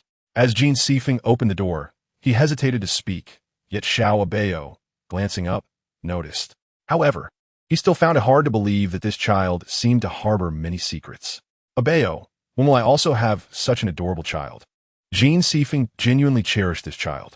Without hesitation, Jin Sibei tossed a cushion at him, suggesting that he should bear children himself and not harbor designs on Xiao Abao. Uncle Wu, I cannot guarantee that. You must put in more effort. Xiao Abao winked at Jin Sifeng. This was the realm of the matchmaker. And when would it be her turn? With that, Xiao Abao returned her focus to the task at hand, though her hands were small. She demonstrated no less skill on the keyboard than an adult. The recent challenge proved to be quite formidable, something she had never encountered before. It seemed that her uncle had indeed invested considerable effort for his competition. Xiao Abao attempted several methods, all in vain, and eventually slumped over the table. Beside her, Jin Sifeng observed her adeptness and wondered if she truly possessed such skills. He was aware that Si Gu had a daughter, but he had no idea she was a prodigy. With such intelligence at such a young age, her future prospects appeared bright. Yet, he was reminded once more not to entertain any notions about Xiao Abao. Realizing his thoughts were laid bare, Jin Sifeng felt too embarrassed to inquire further. As he departed, he gestured a thumbs up to Xiao Abao, but upon receiving a glare from Si Gu, he hurriedly left. Dad, why are you so stern? Xiao Abao wouldn't actually leave with Uncle, she consoled, hurrying to Jin Sibei's side. Her father was commendable in every aspect except for his jealousy of anyone showing her kindness, fearing she might be taken away by her uncles. However, How could she forget the father who had rescued her from peril? You certainly have a way with words, Jean Sibei remarked, playfully brushing his fingers across Xiao Abao's nose. Her laughter erupted, only to be interrupted when the door swung open again. She had been at it for nearly an afternoon, yet no progress had been made. Jean Sichuan had not anticipated that, despite observing Xiao Abao as earlier ease. This task merely complicated a few simple elements, and it had indeed stumped her. Xiao Abao, do not overthink. Approach it with simplicity, he advised, opting to guide her rather than directly intervene. It was as if a light bulb had turned on for Xiao Abao, her fingers dancing across the keyboard with newfound vigor, even causing Jean Sibei to pause his own work, captivated despite not fully comprehending. Each time he witnessed her brilliance, pride swelled within him. She was indeed his daughter, living up to her lineage. Done. Within a mere 10 minutes, a fully functional computer materialized before them. Old C, Xiao Abao truly possesses a gift. She should learn from her uncle. I promise to impart all my knowledge to her. Xiao Abao felt a flicker of excitement, yet with her father present, she hesitated to voice her desires. As long as she enjoyed it, Jean Sibei would never hinder her learning. In fact, he would support her in every pursuit. Learning more was undoubtedly advantageous, for it might prove useful in the future. Dad, you agreed. She thought she would have to negotiate with him for a while. After dismissing Wu Shu, she began worrying. If her father were to refuse, it would mean the loss of much joy ahead.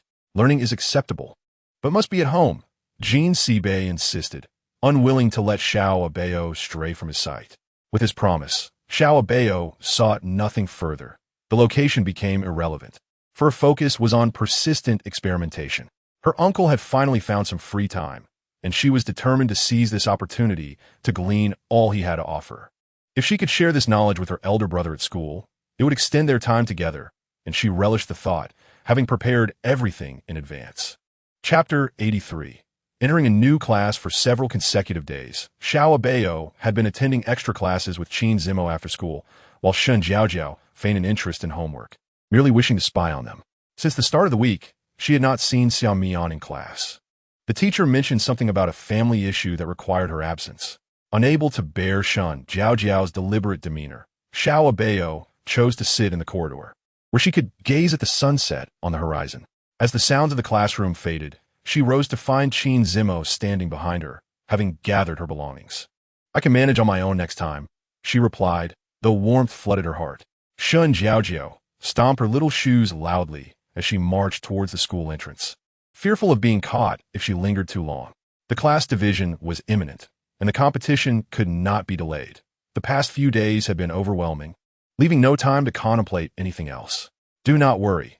You can do this, Qin Zimo assured her, recognizing her unease, and emphasized that she must remain composed.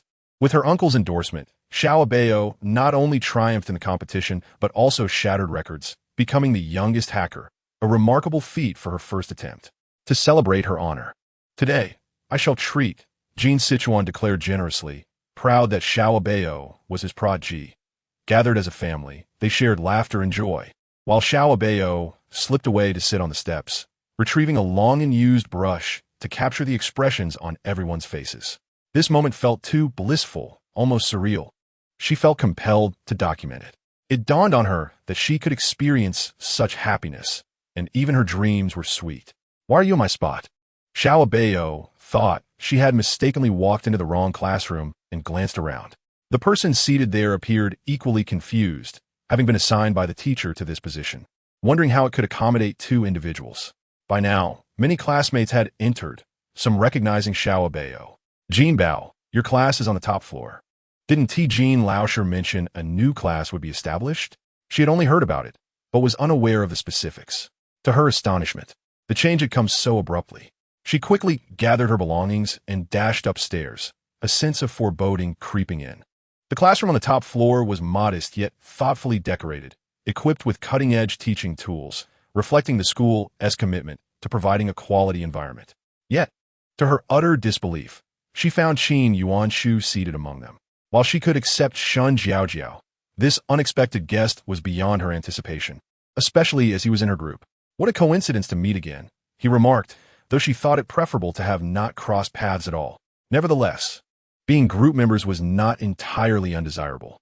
With the teacher still at the podium, she knew Qin Yuanshu would not dare speak freely. This instructor was known for their strictness, and misbehavior today could lead to dire consequences. Separation is for your own learning.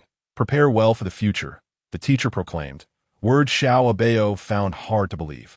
Enduring the day felt arduous, devoid of the previous classroom's vibrancy, replaced by an unsettling calm where even casual conversations were whispered.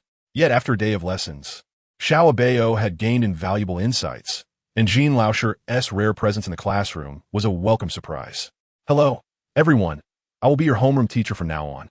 If you have any questions, feel free to approach me, he announced. Abao had long desired to be in her uncle's class, but she had been too young then.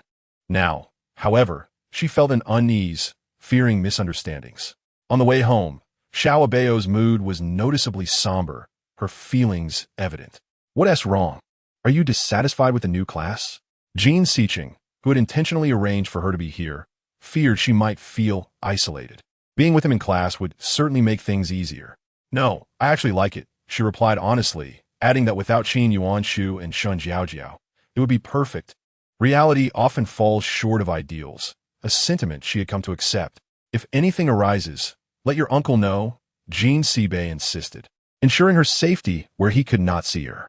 This period was crucial, and while Abao was unaware of the extent of surveillance around her, she firmly believed her father would always be there when needed, a conviction she held dearly. Shun Jiaojiao, watching from behind, could not fathom the situation, yet she felt compelled not to overlook it. Unexpectedly, you actually came down. Abao's expression appeared genuinely surprised. Shun Jiaojiao also wore a disdainful look. She hardly cared where she was, as long as she could see her elder brother every day. Jean Sicheng walked in from outside impeccably dressed, donning gold-rimmed glasses that added to his charm. Abao stared in a daze, as he looked nothing like the usual uncle she knew. After an entire day of intense classes, she would hardly manage to move. Uncle, didn't you say you wouldn't take the class anymore? Initially, Abao thought she would be pleased by this, but it seemed that the affection had faded entirely. He had indeed mentioned it before, but as one who fulfills entrusted duties, I cannot simply abandon my responsibility midway. Suddenly, Abao seemed to grasp something profound.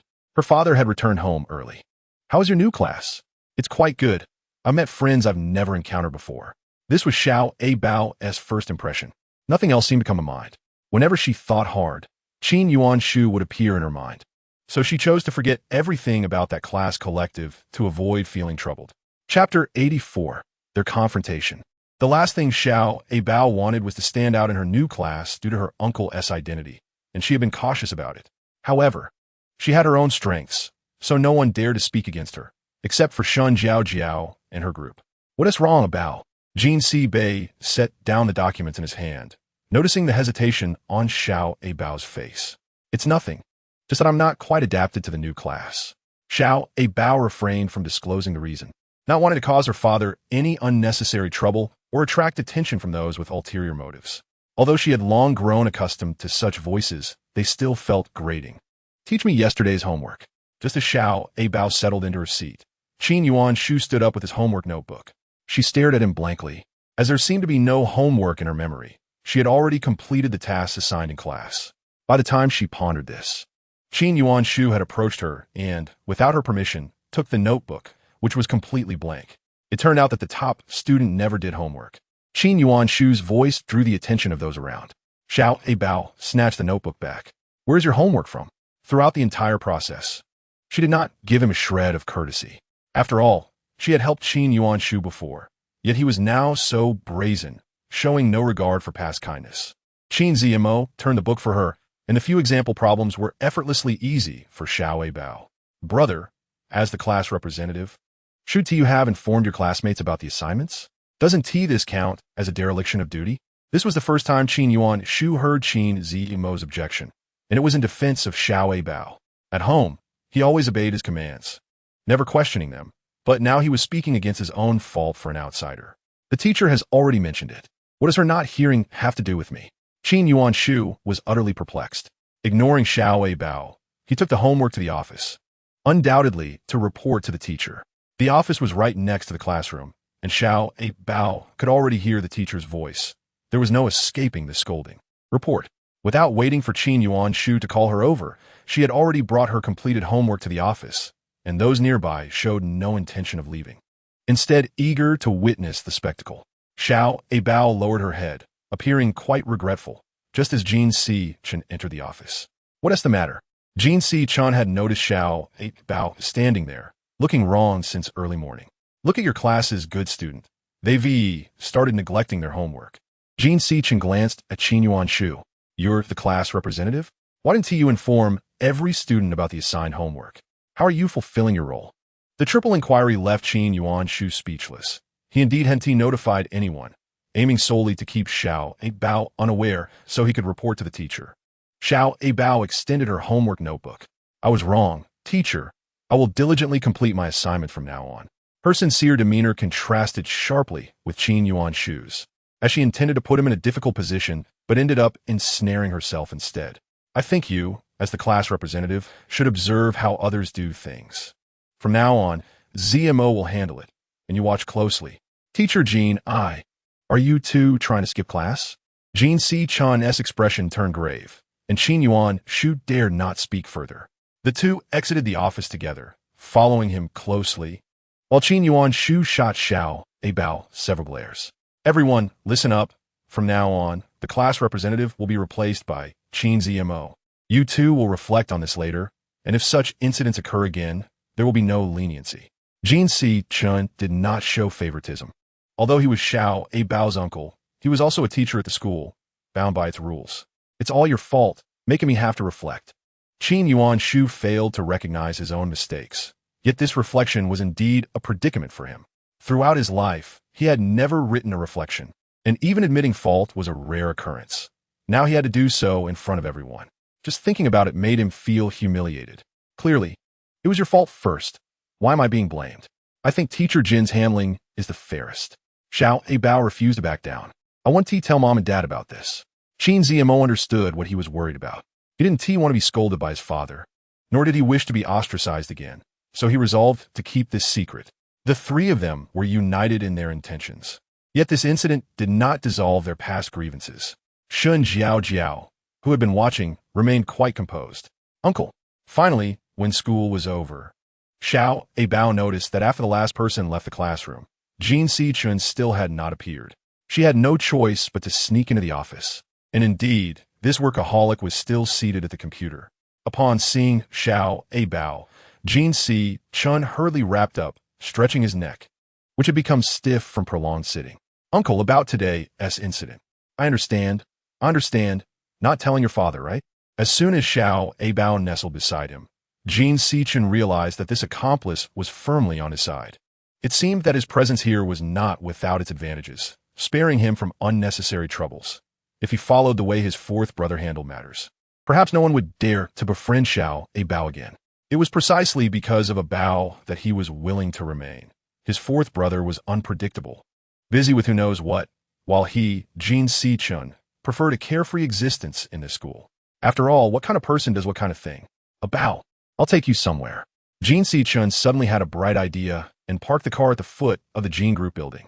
It was Abao's first time in this place, and she couldn't fathom why her uncle would bring her to a shopping mall so late. What are we doing here?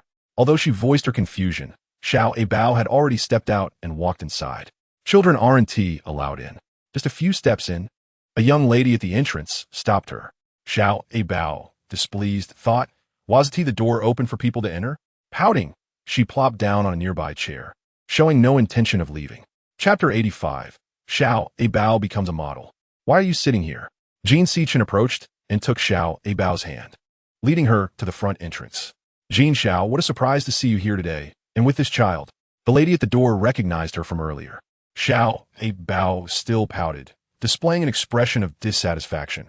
Why had she been denied entry earlier? Yet now, seeing her uncle, they were eager to let her in. Uncle, your charm is truly remarkable. The students at school adore you, and it seems to be the same here. Jin Si-chen sudelialted. I'll take that as a compliment. It wasn't him they admired, but rather the power of the Jin family that loomed behind him. The night had fallen, and for the first time, Abao observed the brilliance of lights outside the elevator. JNSH Oni welcomed her inside. The passers-by regarded JNSHN with utmost reverence, while Shiobi remained blissfully unaware of the significance. She had anticipated that her uncle would accompany her, but to her surprise, he left her to answer a phone call. Gently, she pushed open the door before her and was greeted by a mountain of documents on the desk, obscuring the figure behind them. Her cautious entry went unnoticed as she slowly approached the familiar face, engrossed in his work with glasses perched on his nose, completely oblivious to her presence. As she surveyed the room, she noticed a freshly brewed cup of coffee on the desk. Mr. J.N., why not enjoy a cup of coffee before continuing your work? J.N.S.B. I paused his signing and turned to find the little one grinning at him, mimicking the secretary's tone. He set the coffee aside and immediately scooped up Shiobi, settling her in his lap. What brings you here? He inquired, having specifically instructed her uncle that he would be working late tonight, unaware that this little bundle had come on her own. Uncle brought me. Shiobi recounted how she had been stopped earlier, pouting adorably, as she expressed her grievances about being barred from entering her own family's company. The two shared laughter and stories in the office, with Shiobi animatedly recounting amusing anecdotes, while J&SB temporarily set aside his work until a knock interrupted them. Shiobi attempted to leap from her father's embrace, but was held back. As the door threatened to open, she turned her face away resolutely. Mr. J.N., here are the latest designs for the children's clothing. The samples have just arrived, and we need to shoot tomorrow. But what? The original child model has fallen ill.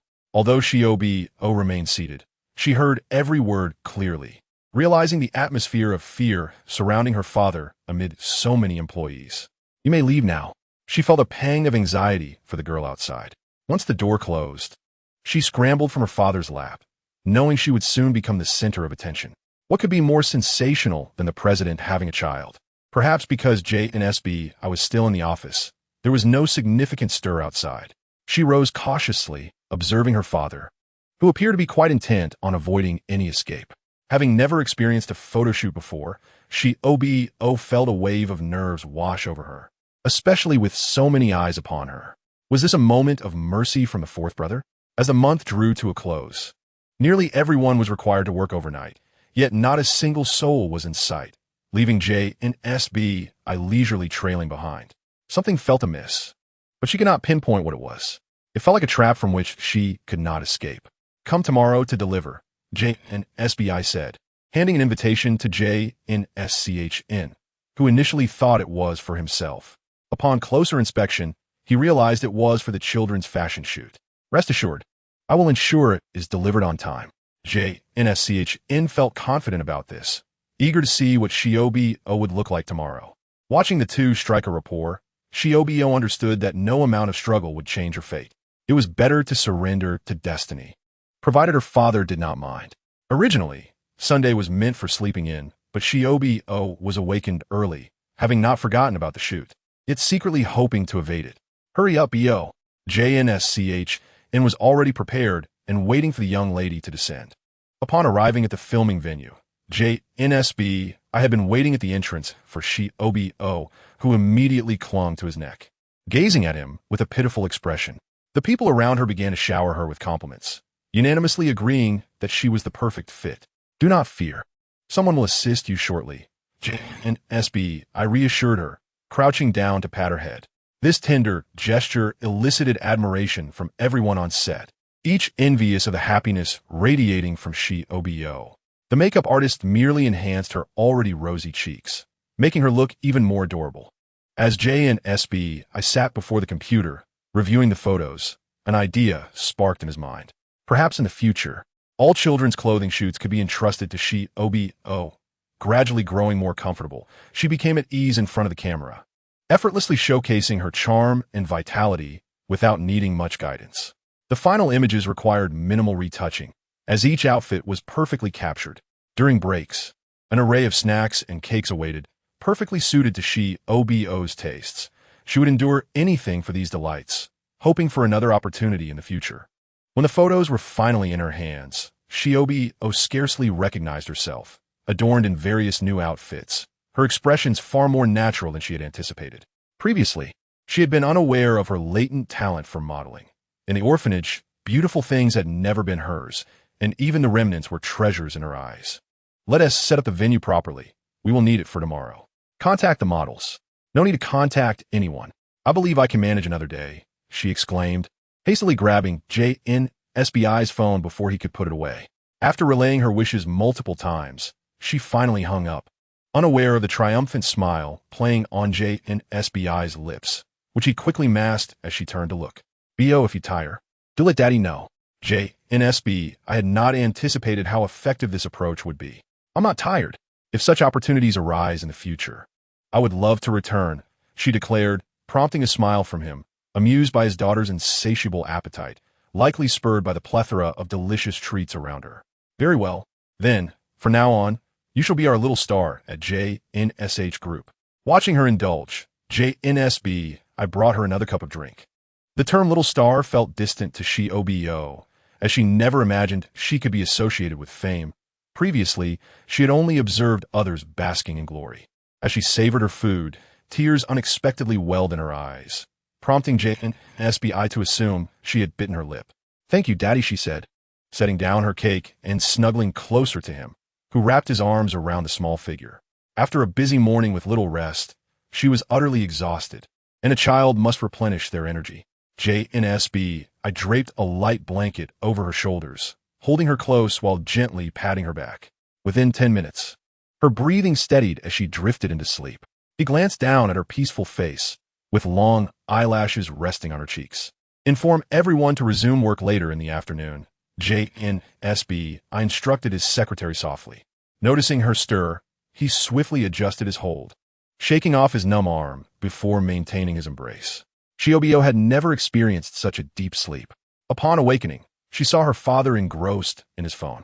As he noticed her stirring, he set it aside and lifted her gently. Glancing towards the filming area, she realized everyone was resting, waiting for her. A look of astonishment crossed her face as she realized her nap had delayed progress. "No need to rush. We have little left, and we will certainly finish today," he reassured her. Nevertheless, Shiobio sprang from his embrace, eager to return to the set. He gestured towards the photographer, and the makeup artist immediately began crafting the look. Little Abao was exceedingly cooperative, and the shoot, which was initially expected to last until nightfall, concluded by 7 o'clock. The dedication displayed was even greater than that of some professional models today. The photographer praised her repeatedly, noting Abao's remarkable expressiveness and the beauty of the photographs captured. This was an unforgettable first experience for Abao, and if given the chance again, she vowed to never betray that trust.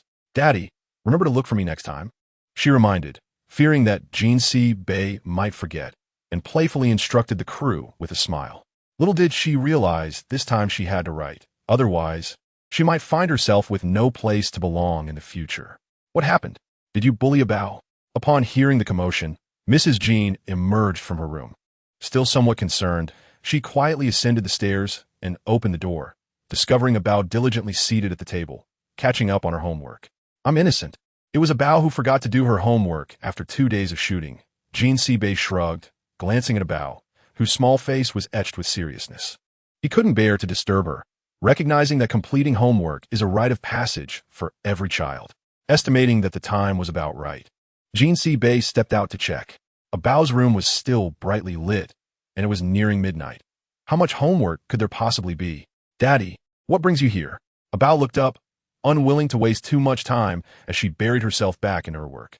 Initially, she thought there wasn't much to do, but as she worked, she felt her hands growing tired. "It's all right, continue," Jinsi-Bei encouraged, tidying up the books nearby. Abao's backpack was nearly emptied onto the floor.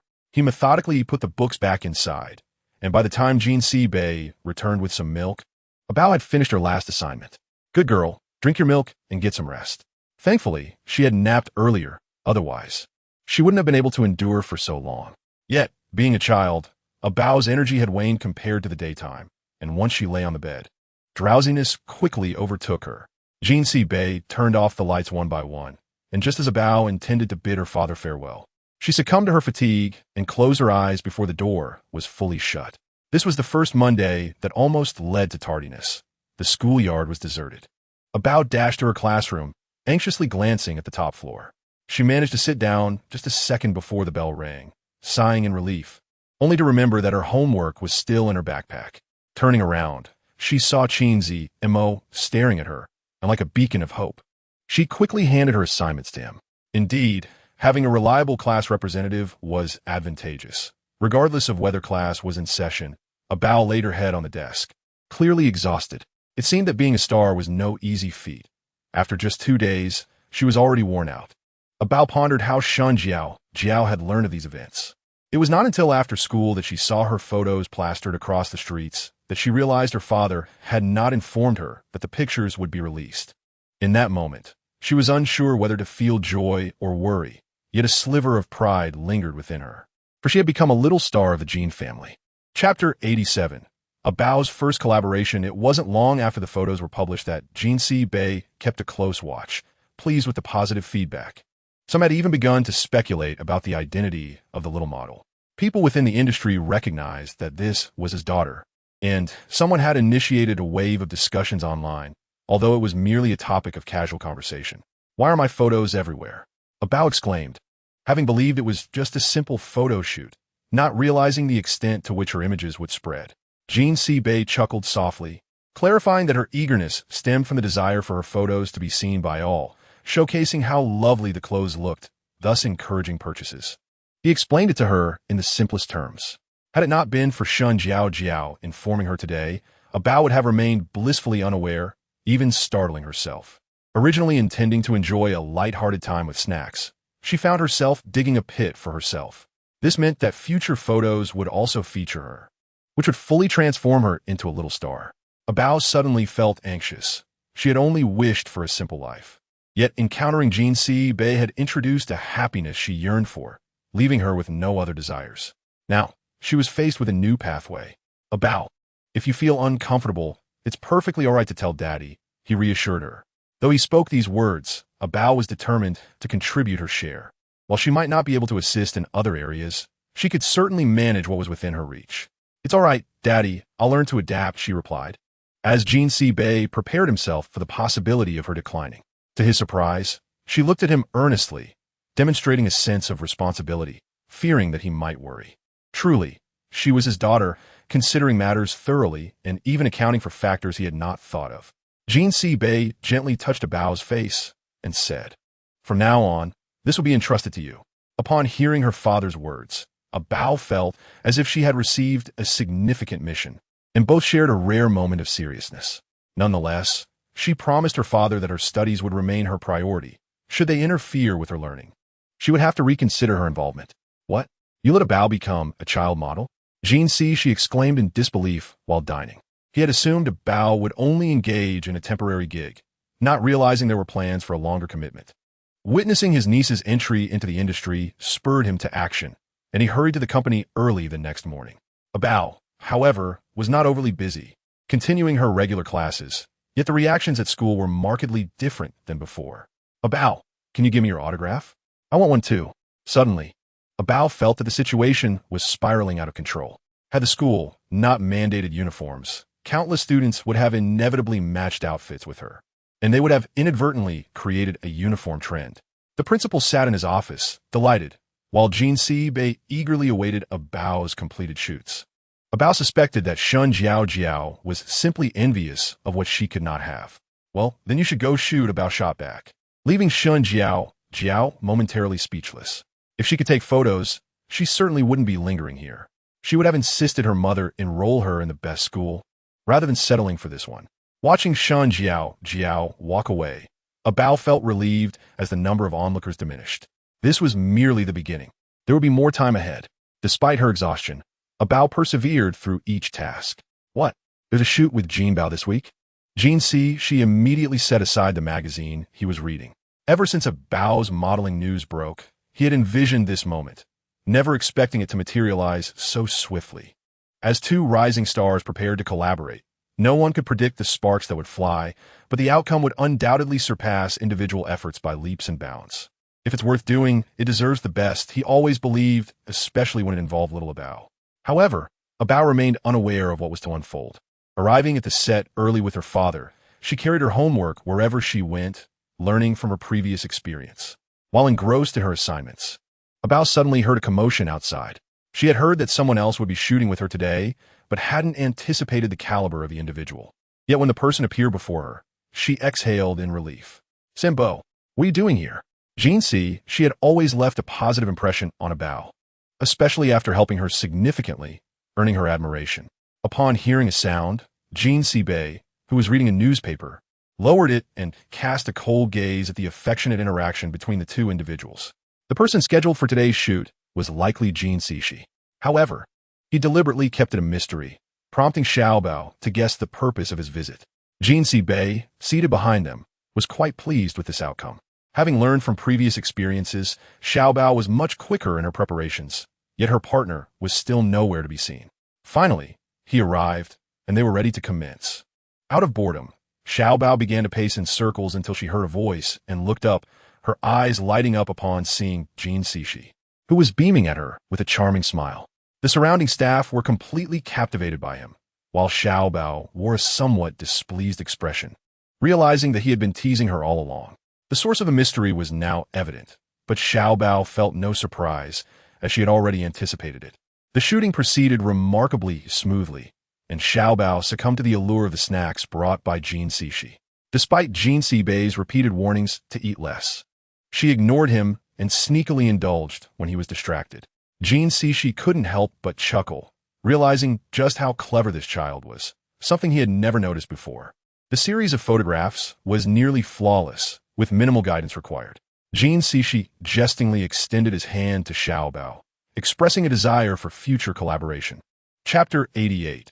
An unexpected situation. Bao was taken aback by the attention and hurriedly grasped her third uncle's hand, their appearance providing a comical sight.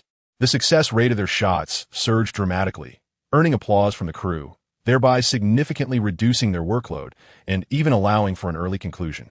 However, Bao remained unaware that there was an underwater shoot scheduled for the day. When Bay learned of this change, he was infuriated. The original plan had seemingly vanished. Due to Bao's young age, he had tried to steer clear of underwater filming. Though the results could indeed be remarkable, safety was a significant concern. Oblivious to the commotion outside, Bao remained in the lounge until her third uncle exited. In the brief interval of the door opening and closing, she caught snippets of her father chastising someone in the midst of an argument. Concerned, she pulled the door open, only to find her father still engaged in his tirade. "Dad, please stop yelling. If that's how it's set, let us just go ahead with the shoot." "I'm not afraid," she declared. Bay felt a pang of compassion for his understanding little Bao, yet he would rather sacrifice some convenience than allow her to suffer. This weather was harsh, and she was still a child to be submerged in such cold water. "If you're worried, I can accompany Bao and keep an eye on her," Shi offered. Having understood the situation, Bay regarded him with skepticism. It wasn't that he doubted him, but rather he feared unforeseen incidents. "Please think positively.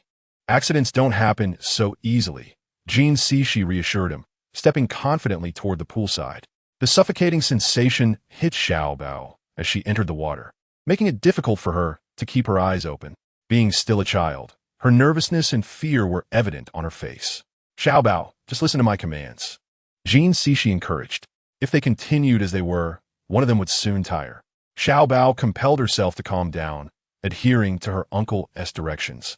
Swiftly finding her rhythm, Bay watched anxiously, feeling as if his heart sank every time she submerged. "You're doing great. Just hold on for 2 more seconds," he urged. Once Bao achieved the task, she realized it wasn't as daunting as it seemed, especially with her third uncle by her side. Under the camera's gaze, Bao conveyed her earlier sensations beautifully, finally exhaling a sigh of relief. They both prepared to surface, but the water's low temperature and unpredictable nature posed numerous threats. Initially, everything was fine, but suddenly, Shi experienced a cramp in his leg. He had sensed something was off earlier, but had dismissed it. "Third uncle, are you all right?" Bao noticed his discomfort, feeling her own strength waning. As they neared the edge, Shi's grip weakened, prompting Bao to stretch out desperately until she found the step. Bay could no longer remain seated. He quickly stood and stepped into the water, pulling Bao up with urgency. Shi was close by, yet he couldn't reach him, and the lifeguard wasted no time in assisting. Fortunately, both were rescued promptly and suffered no serious harm. However, Xiaobao understood that her father would never allow her near the water again, whether alone or with others. This shadow loomed not only over her heart, but also etched deeply in Jean Sibei's mind. Third uncle, are you okay? Unfortunately, Jean Sishi was not as fortunate. He had swallowed several mouthfuls of water and lay still when rescued. Xiaobao felt immense fear, wishing no one else would be hurt because of her, especially not her beloved third uncle. Dad, will third uncle be all right? The ambulance wailed as the shoot concluded, and the crew began to leave. Jean Sibei, still uneasy, took Xiaobao to the hospital. Fans were well informed, and the hospital entrance was swarming with people, prompting Jean Sibei to take a detour into the underground parking. This elevator would take them directly to the ward, and arrangements were likely already in place. Third uncle. Xiaobao excitedly checked each room until she finally spotted Jean Sishi at the end of the corridor.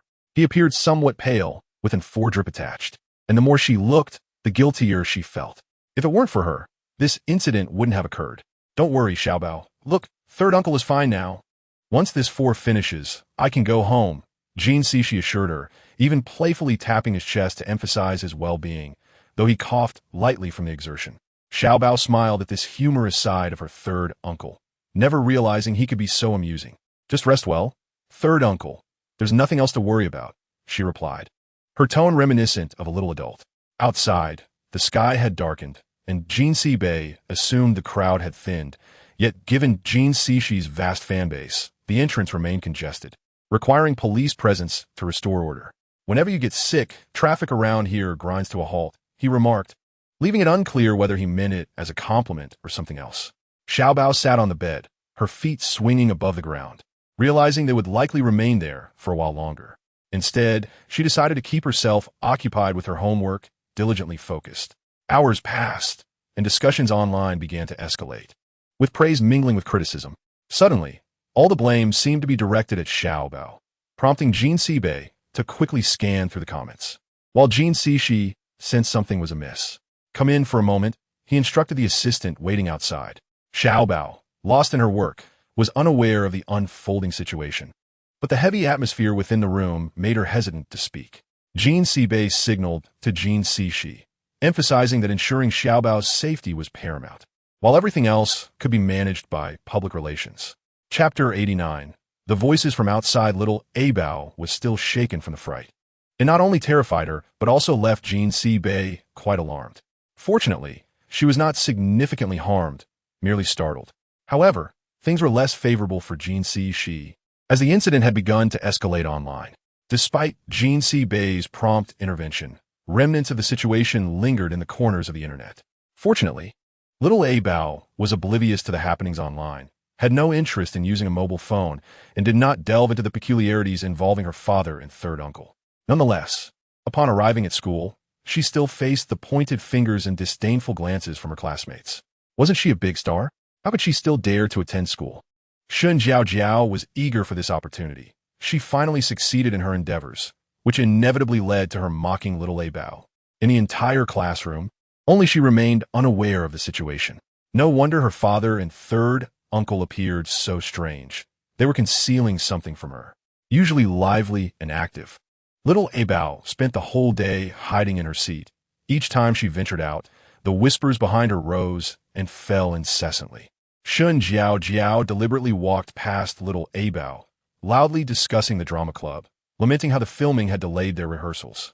The guiding teacher was surely going to scold someone. And little Abao let out a long sigh. I heard that the teacher has already begun casting. Our drama club is among the best. Performances are surely inevitable. Shun Jiao elongated her voice towards little Abao, determined to seize this opportunity. When did this happen? How come I was unaware, even if I did not attend? My uncle should have informed me. Little Abao harbored serious doubts, suspecting Shun Jiao was merely trying to provoke her. This time, not only our grade is participating, but also some upperclassmen, so it will be quite grand. He earnestly added to little Abao. Holding the form, little Abao nodded, feigning understanding, her focus glued to the document. Even if you see it, you might not get selected. This time, Shun Jiao resolved to rely solely on her own abilities to secure the lead role. Her performance was well known, receiving acclaim from both teachers and classmates. If it weren't for the unexpected emergence of little Abao, she would have long been the core of the drama club. Little Abao refrained from excessive chatter, recalling how Shun Jiao had said the same previously, only to end up obediently playing a servant role. This lead character was even more vividly defined than the last, causing little Abao to hesitate about whether she could embody it. I believe you can do it. For the first time, Qin Zmo offered words of encouragement. Though his expression was somewhat awkward, little Abao seemed to be greatly uplifted, her previously gloomy mood easing considerably as they chatted and laughed until school was out. It was rare for Jin Bei to appear at the school gates. Upon seeing little Abao emerge, he noticed her lackluster demeanor. Abao, who has been troubling you? Jin Bei was always sensitive to Abao's emotions and could not bear to see her so despondent. Little Abao remained silent, simply shaking her head after entering the car, reaching for the tablet beside her brows. Abao, your father knows of a delightful restaurant. Shall we go check it out? Yet, little Abao clearly recalled there was filming today. Seeing her father change direction made her feel relieved. No filming is fine. This way, she could rest a bit. Perhaps Abao should share with her father what transpired today. Jin Bei saw little Abao lowering her head to focus on the tablet and quickly interjected, taking the tablet away. Even little Abao, despite her usual obliviousness, sensed something amiss, yet she recounted the day's events in detail, deliberately omitting Shun Jiao, not wanting to worry her father. She glanced at Jin Bei and quickly lowered her eyes, hesitating before speaking up. Father, is there something you have not told me? She was not entirely ignorant. She observed the reactions of those around her. Little Abao understood that her father's silence was intended to protect her. However, the sensation of being kept in the dark was far from pleasant. She felt like a fool. In truth, there was nothing significant, just a few unpleasant remarks. Suddenly, little Abao seemed to grasp the situation. The incident of falling into the water must be related to this matter, although it involved her third uncle. He was still a prominent star, and it was inexcusable regardless of the circumstances. The atmosphere in the car grew heavy, with neither party speaking until they reached the restaurant. Usually, her favorite dish could not pique little Abao's interest today. Father, I'm fine. She noticed Jin Bei's unwavering gaze upon her.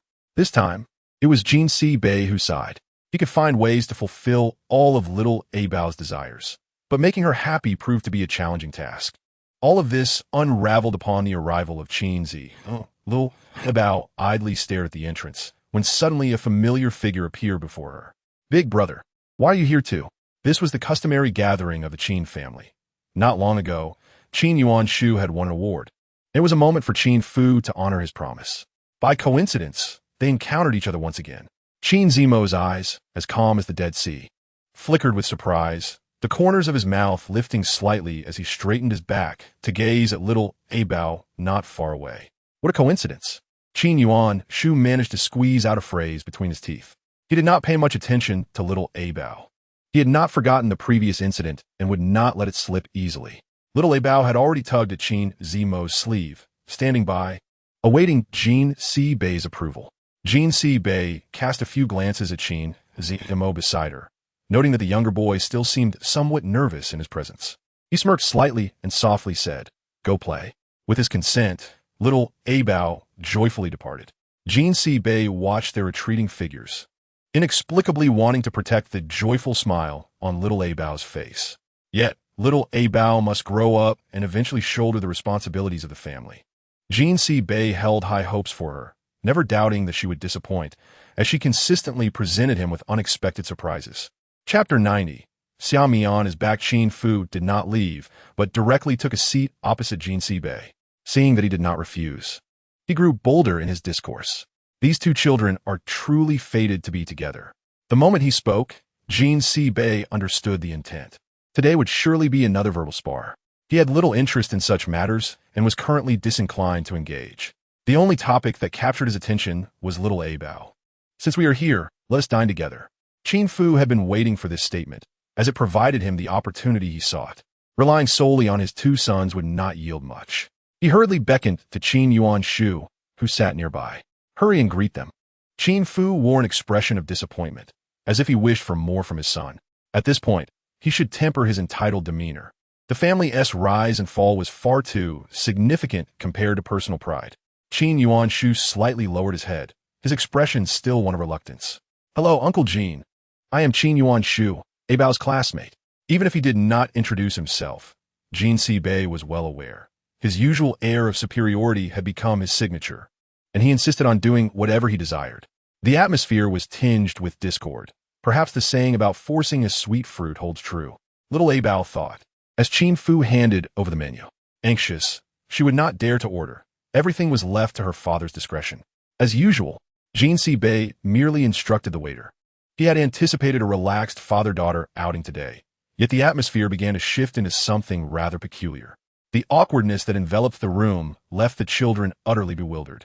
Little Abao could hardly recall how she managed to endure the meal. She had never experienced such a torturous passage of time. "Mr. Jin, should you find need for my assistance in the future, do not hesitate to contact me," said Jin Si-bei with a mere nod, his silence speaking volumes. Continuing the conversation would only transform her fleeting thoughts into something unthinkable.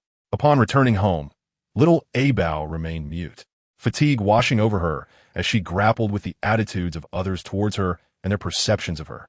Jin Si-bei followed closely behind, observing Abao's silhouette, suddenly at a loss for words himself. "Today, you should see Abao off," he suggested. Hearing such a request from his elder brother was rare, yet Jin Si-ken was willing, eager to uncover the underlying reasons. A closer look at the duo revealed their lack of composure, particularly Abao, who appeared almost soulless, a stark contrast to her usual vivacity. Ordinarily, she would chatter incessantly once in the car, yet today, she had sealed her lips, not even hinting at a reopening. "Abao, this is for you." Jin Si-ken offered the sole snack in the vehicle to her. She gazed at her uncle with confusion, as if he were equally perplexing to her. "Join your classmates for lunch. I shall pick you up after school." She nodded in acquiescence only after hearing his words. "Good morning, Abao." The sudden appearance of Xiao Mian startled Abao. She was not expected to be here this hour. "What brings you here?" Abao's excitement was palpable, as she had few friends at school and felt increasingly pressured. "I missed you, so here I am. From now on, I won't go anywhere else. I'll stay right here." Xiao Mian had exerted considerable effort to gain entry. Subsequently, she feigned calmness, wishing to remain by Abao's side, for it would render future endeavors far more convenient. "I heard the drama club is about to unveil a new play. My opportunity is nearing," she proposed. "Abao, shall we join the drama club together?" Xiao Mian extended the invitation. Yet, at that moment, her mind was preoccupied with thoughts of a photo shoot. Shun Jiao, upon overhearing, could not resist the urge to mock. Stirring discord between the two was her forte, and she relished the prospect of success. "Isn't that so?" Abao had indeed been scheduled for a shoot today.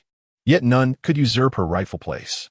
Shun Jiao's attempts to provoke failed, and she could do nothing but retreat from the classroom in disgrace.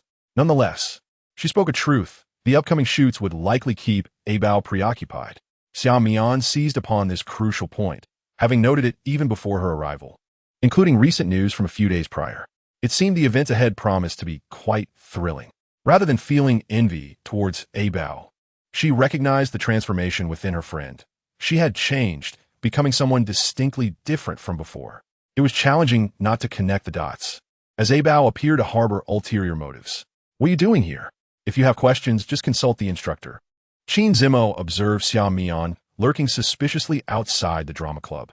Although she was a member of the club, she refrained from entering, opting instead to peer through the glass. Her blatant behavior raised suspicions in Qin Zimo's mind. Once the casting began, Abao was implicitly assigned the lead role, while the others were deemed acceptable. Yet Shun Jiao was dissatisfied and insisted on auditioning for the lead. "Since the teacher is absent, why not let her try?" Shun Jiao suggested, seeking to drag Xiao Mian into her scheme. "I'm not in a rush. I merely believe the lead role suits Abao best." After hearing this, Shun Jiao shot her a resentful glare. They once shared camaraderie, yet now she felt abandoned. Qin Zimo, observing from the side, grasped the dynamics at play. Today, no one would claim the lead role. The atmosphere within the drama club grew tense, with Shun Jiao sulking in silence. Had she known earlier, she would not have invested so much effort and circled around. "Teacher, this seems inappropriate," Qin Zimo interjected, hoping to advocate for fairness, deeming it unsuitable for Shun Jiao to step in. "Can you fetch Jin Bao?" The instructor inquired gently, yet her words left little room for rebuttal. Shen Jiao, witnessing the confrontation, interjected, "Teacher, let us begin promptly." Just as everyone was prepared to commence, the door of the drama club swung open suddenly. "I'm here." Not even Qin Zimo anticipated Abao's arrival at such a moment. She appeared flustered, beads of sweat glistening on her forehead, likely having rushed over from the filming set. "Let us begin," Abao declared, wiping the perspiration from her brow, breathless. "Where are your lines?" The instructor frowned slightly, displaying displeasure. Shun Jiao chuckled softly, already poised for amusement. It appeared the lead role would soon be hers. "I have already memorized them for the sake of smooth transitions," Abao confidently replied, having sacrificed several sleepless nights for these lines. Her father remarked she even spoke in her dreams. The instructor listened with skepticism. This script was challenging even for adults, and yet a child claimed to have mastered it. However, Abao was not deceiving anyone. Despite this being her first rehearsal, her proficiency astounded all, nearly leaving the instructor unable to respond. Shun Jiao glared at Abao, vexed by her seamless rehearsal, yet her heart remained unconvinced. Stepping out of the drama club, Abao finally exhaled in relief. From morning until now, it felt as though she had not paused for breath, pondering how she had become so busy. She had always sought to alleviate her father's burdens, yet now she found herself powerless. "Let us cancel the post-class shoot and reschedule," Abao overheard as she approached Jin Sibei. She wagered she had not intentionally eavesdropped, yet it seemed she had caught wind of something significant, indicating she could dedicate herself to rehearsals. For Abao, each moment was crucial. She would not forsake any opportunity, nor abandon her pursuits midway, for that had never been her style. "Hello, Mr. Jean. I am a manager from Feiyu Media. I wonder if your precious one has any thoughts about signing a contract. Perhaps you might consider our company." The man before her, likely in his 30s, donned a formal suit, clutching a certificate. He appeared to be a genuine agent. Abao blinked, watching his lips move as he spoke a torrent of incomprehensible jargon. After a moment of shock, she turned to Jin Sibei, who seemed to have listened attentively to the entire conversation. She began to ponder whether her father might genuinely be seeking a contract for her, which would mean she had become an authentic star. Abao had envisioned numerous paths, yet she had never anticipated this one. Jin Sibei politely accepted the business card, having lost count of how many he had received this week. Disinterested in this company that seemed to hold little merit, Abao leaned in to catch a glimpse, only to be gently pushed into the car by her father. The agent, oblivious, enthusiastically offered his card, believing he had secured an opportunity. "We have no intention of signing with the company." Abao foresaw the outcome, convinced that even her father would not allow her to enter into a contract. This she held with utmost certainty. On the way home, Abao felt a newfound lightness, perhaps due to the reduction in her filming schedule. A glance at the tablet beside her sparked an idea in her mind. Jin Sibei sat in the front seat, oblivious to what Abao was doing behind him. It was only after he had steadied the car that he noticed the tablet in her hands. "Daddy, why do they have to lie?" After a long pause, Abao's voice came from behind, soft and filled with deep grievance. Suddenly, she understood why her father had been so protective of her in recent days. "It's all right, Abao, Daddy will handle it," he reassured her, wrapping his arm around her and gently patting her back. Abao's eyes were red, evidently having cried. Jin Sibei felt a pang of pain for her, and after a while, she fell asleep to his soothing voice. Watching her peaceful slumber, Jin Sibei's expression turned somber. Once again, it was those restless individuals. They always believed they had uncovered a significant scoop, but in reality, they were digging their own graves. He had warned them time and again that anyone who dared to involve Abao would not be spared, yet some still sought loopholes. "Take care of those people online," he instructed.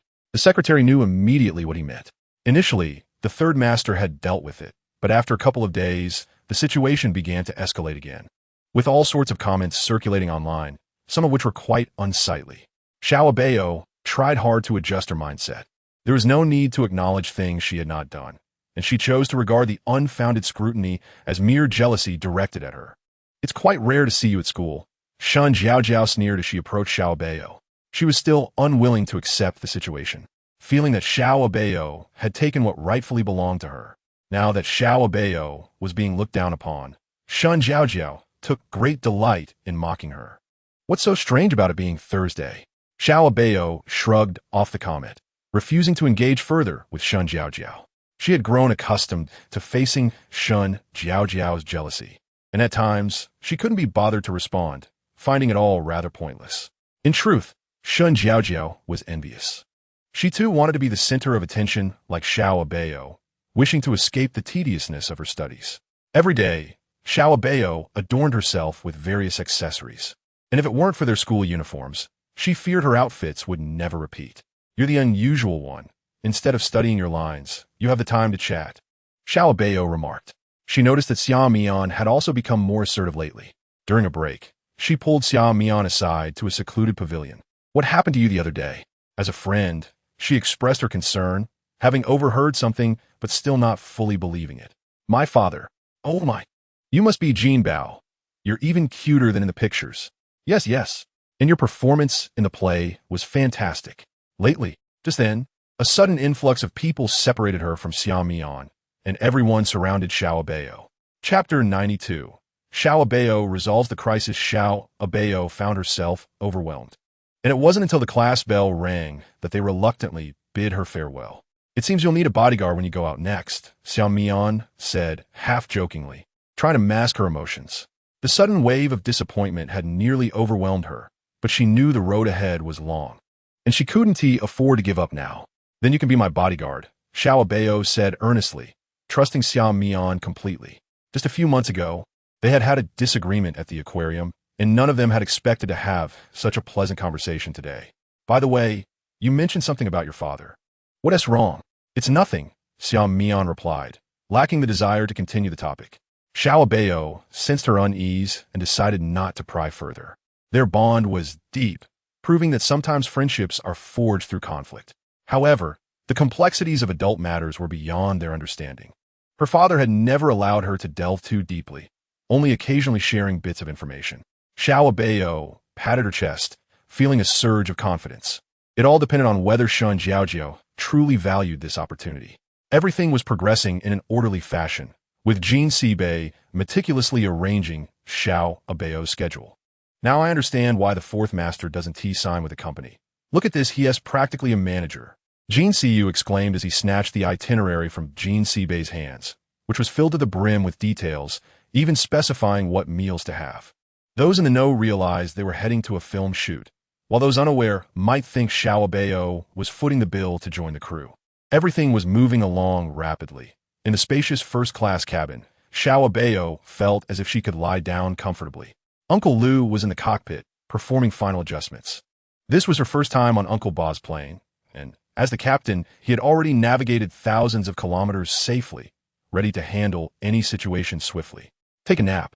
When you wake up, we'll be there," Jin Sibei said, covering Xiao Abao with a light blanket. At that moment, Xiao Abao felt no fatigue. This was Uncle Lu's plane, and she was determined to stay awake for the entire journey. Initially, the flight was smooth, but an unexpected weather change caught everyone off guard. Jin Siyu was already accustomed to such challenges and continued to follow the flight plan. The turbulence had been anticipated, and Jin Siyu remained calm. Yet he soon sensed something was amiss. The plane started to experience unavoidable turbulence, and passenger safety was paramount. Jin Siyu would do everything in his power to ensure the safety of everyone aboard.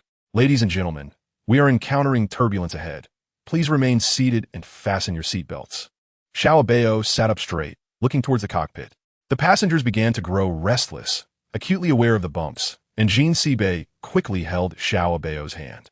Yet, she displayed an unusual calmness, as if she had grown accustomed to such scenarios. "Daddy, Uncle Lu will be fine, right?"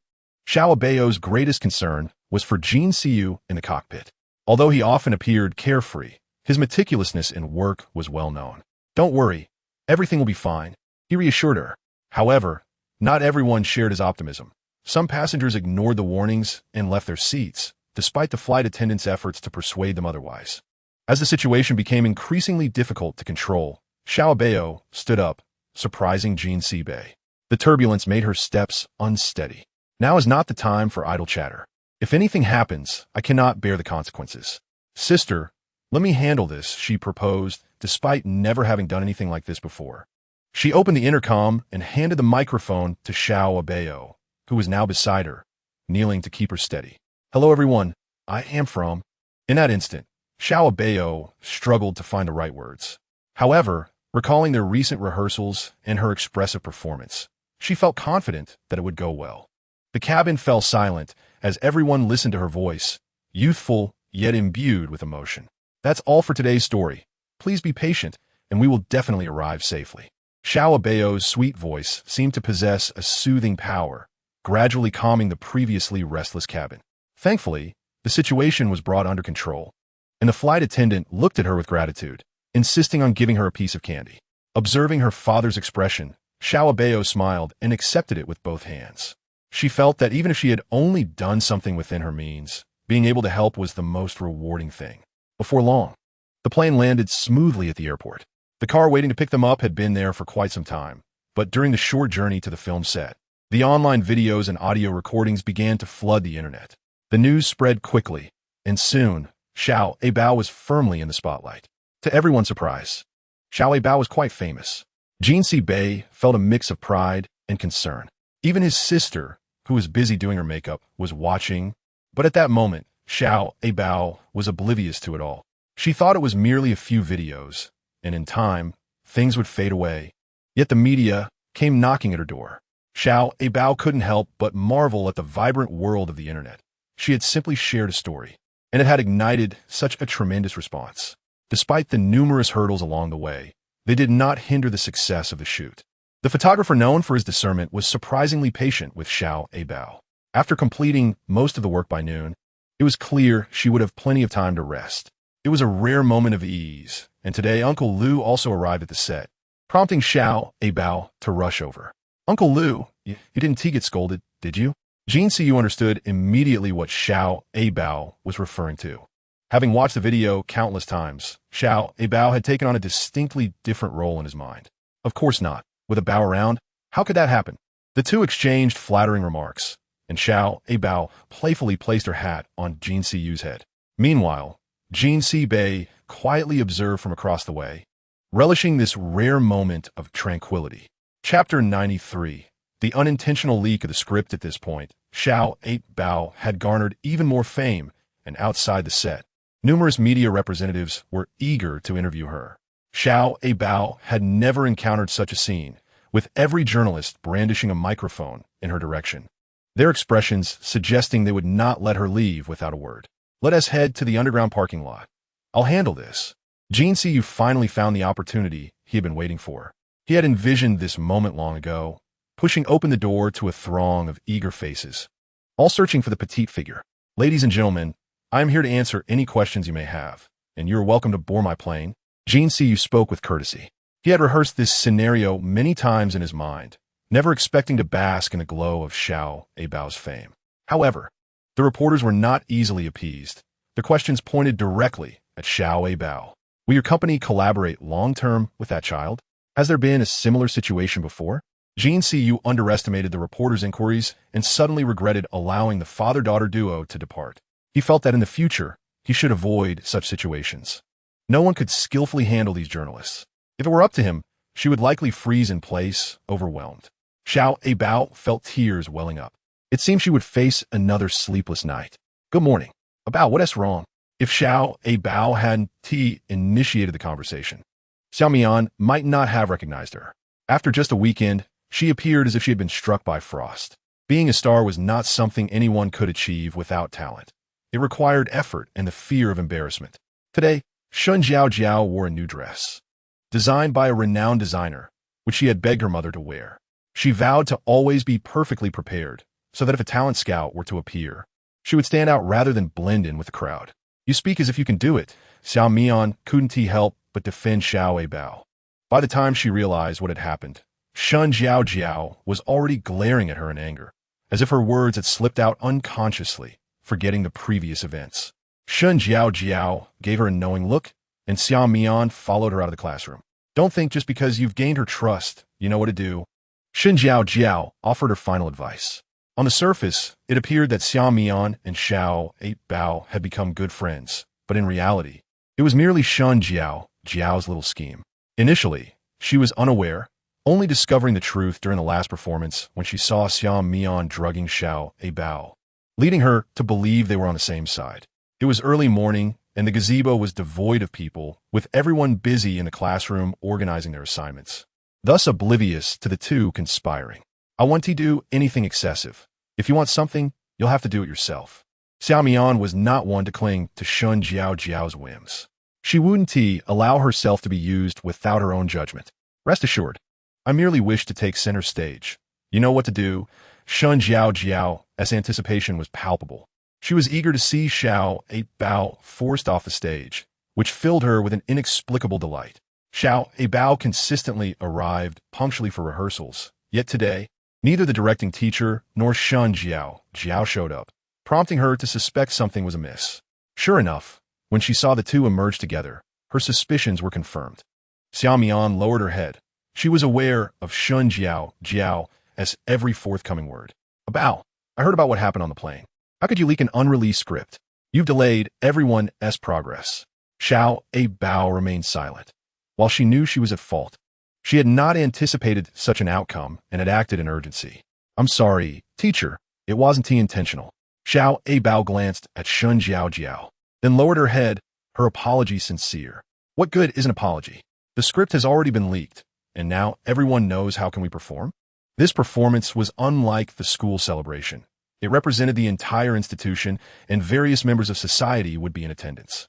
Even without the incident on the plane, the videos circulating online had amassed significant viewership. Abao did not shirk responsibility.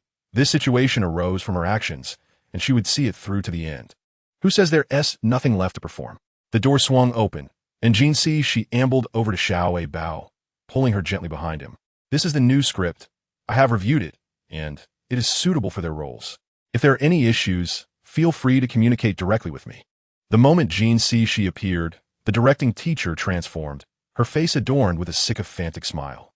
She accepted the script from she, assuring him, rest assured, I will ensure the children are well prepared for rehearsals. He nodded slightly, catching a glimpse of Shun Jiao nearby. Oh, by the way, I forgot to mention, this script is missing a role, so I believe the student can be excused from participating. She pointed at Shun Jiao. He was acutely aware of her little schemes. Why can't I participate? I am an important character. Shun Jiao protested vehemently, feeling unjustly sidelined. The directing teacher appeared torn. She couldn't dismiss she's request, yet Shun Jiao was a child of parents who had insisted on her involvement, leaving her with no choice but to comply. You could decide, but I hope there won't be any issues. Seeing her in a bind, she took a step back. However, Shun Jiao did not feel grateful.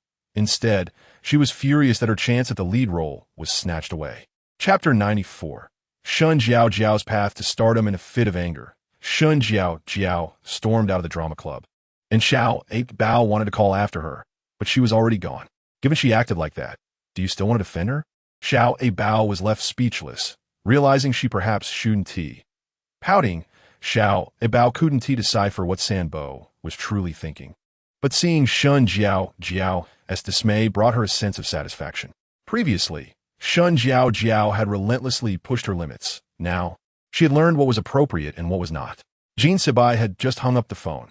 The trial for Xia Haiyang's case was about to commence.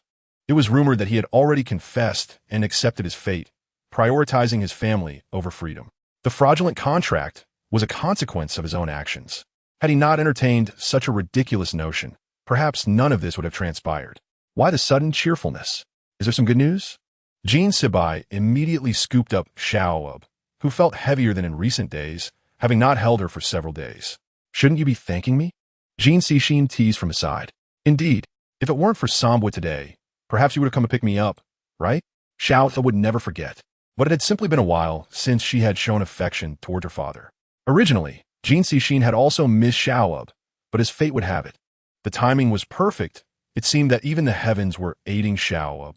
Remember Sambwa's words, that Shun Jiao should be approached with caution. She is clearly not to be underestimated, and he had heard much about the entanglements between the two. Upon hearing Sambwa's words, Xiaoab immediately glanced at her father, who appeared contemplative. It was her again. Evidently, his warning had not been sufficient. Just as well, these talent agencies had suitable placements available. Coincidentally, the Shun family had sent an invitation, seemingly without effort. Xiaob simply wished for her father not to worry about her. She could handle this matter entirely. And Shun Jiaojiao would not prevail. The following day, as Jean Sibai stopped in front of the Shun family residence with Xiaob, a flicker of concern crossed her mind. After all, this was Shun's territory. If anything were to go awry like last time, it would be difficult to evade blame. Mr. Jean, you have finally arrived. Guomein, come in. Shun Qingshan, Shun Jiaojiao's father, greeted Jean Sibai as if he were family. Xiaob stood to the side, pondering that if they had space at home, they might have directly offered her father a place to stay. I apologize for any offense caused last time. I hope Mr. Shun will be forgiving. Jean Sibai was always clear-cut about matters of gratitude and grievance. Upon hearing Jean Sibai's apology, Shun Qingshan felt even more uncomfortable. No harm done. No harm done. It's inevitable among children. His magnanimity irked Shun Jiaojiao, yet she politely greeted him. Jean Sibai saw the moment was ripe and immediately got to the point. Mr. Shun, I wonder if there are any intentions for your daughter to enter the entertainment industry? Shun Qingshan assumed Jean Sibai was speaking to him alone about company matters, even bringing up Jiaojiao and mentioning stars. Having just left, Shun Jiaojiao paused upon hearing her name, eavesdropping from the edge of the rooftop. Although she was unsure of Jean Sibai's intentions, a sense of suspicion brewed within her. She felt anxious hearing her father's hesitation, yet he had not inquired about her feelings at all. Perhaps Jiaojiao would enjoy it. Jean Sibai smiled, and Shun Qingshan could not discern his thoughts, feeling increasingly uneasy. It was said that Jean Sibai was deeply calculating, and indeed, during their conversation, it became evident that he was not simply being benevolent for Jiaojiao's sake. I appreciate your kindness, Mr. Jean, but father, I want to go. Shun Jiaojiao descended from upstairs, running to her father's side. The hook had been cast. Jean Sibai's plans had begun to unfold. He had known Shun Jiaojiao would not refuse, whether it was for Xiaob or for herself. Jiaojiao, this path is fraught with challenges. I know you might feel that I am incapable and fear that I would bring you shame, which is why you may not want me to pursue it. As she spoke, tears streamed down Shun Jiaojiao's cheeks. Xiaob, who had been hovering by the snack table, rushed over to Jean Sibai's side upon hearing the commotion. She placed the cake she had just received before her father, her face a mask of confusion as she sought to understand what had transpired in such a short time. Jean Sibai remained calm, quietly observing the confrontation between the two while passing a drink to Xiaob. Why would that be? If you wish to try, then go ahead. If it becomes too much, just speak up. Shun Qingshan was acutely aware that any discontent from Jiaojiao would lead her to withdraw. After the class transfer, he had invested considerable effort in stabilizing her position. In that case, I happen to have several reputable companies in mind. Jean Sibai handed his business cards to Shun Qingshan. Shun Jiaojiao eagerly accepted them, her gaze fixed on the companies listed, feeling as though her dream of stardom was within reach. Xiao remained silent, recalling that these cards were likely meant for her. I shall not intrude any further.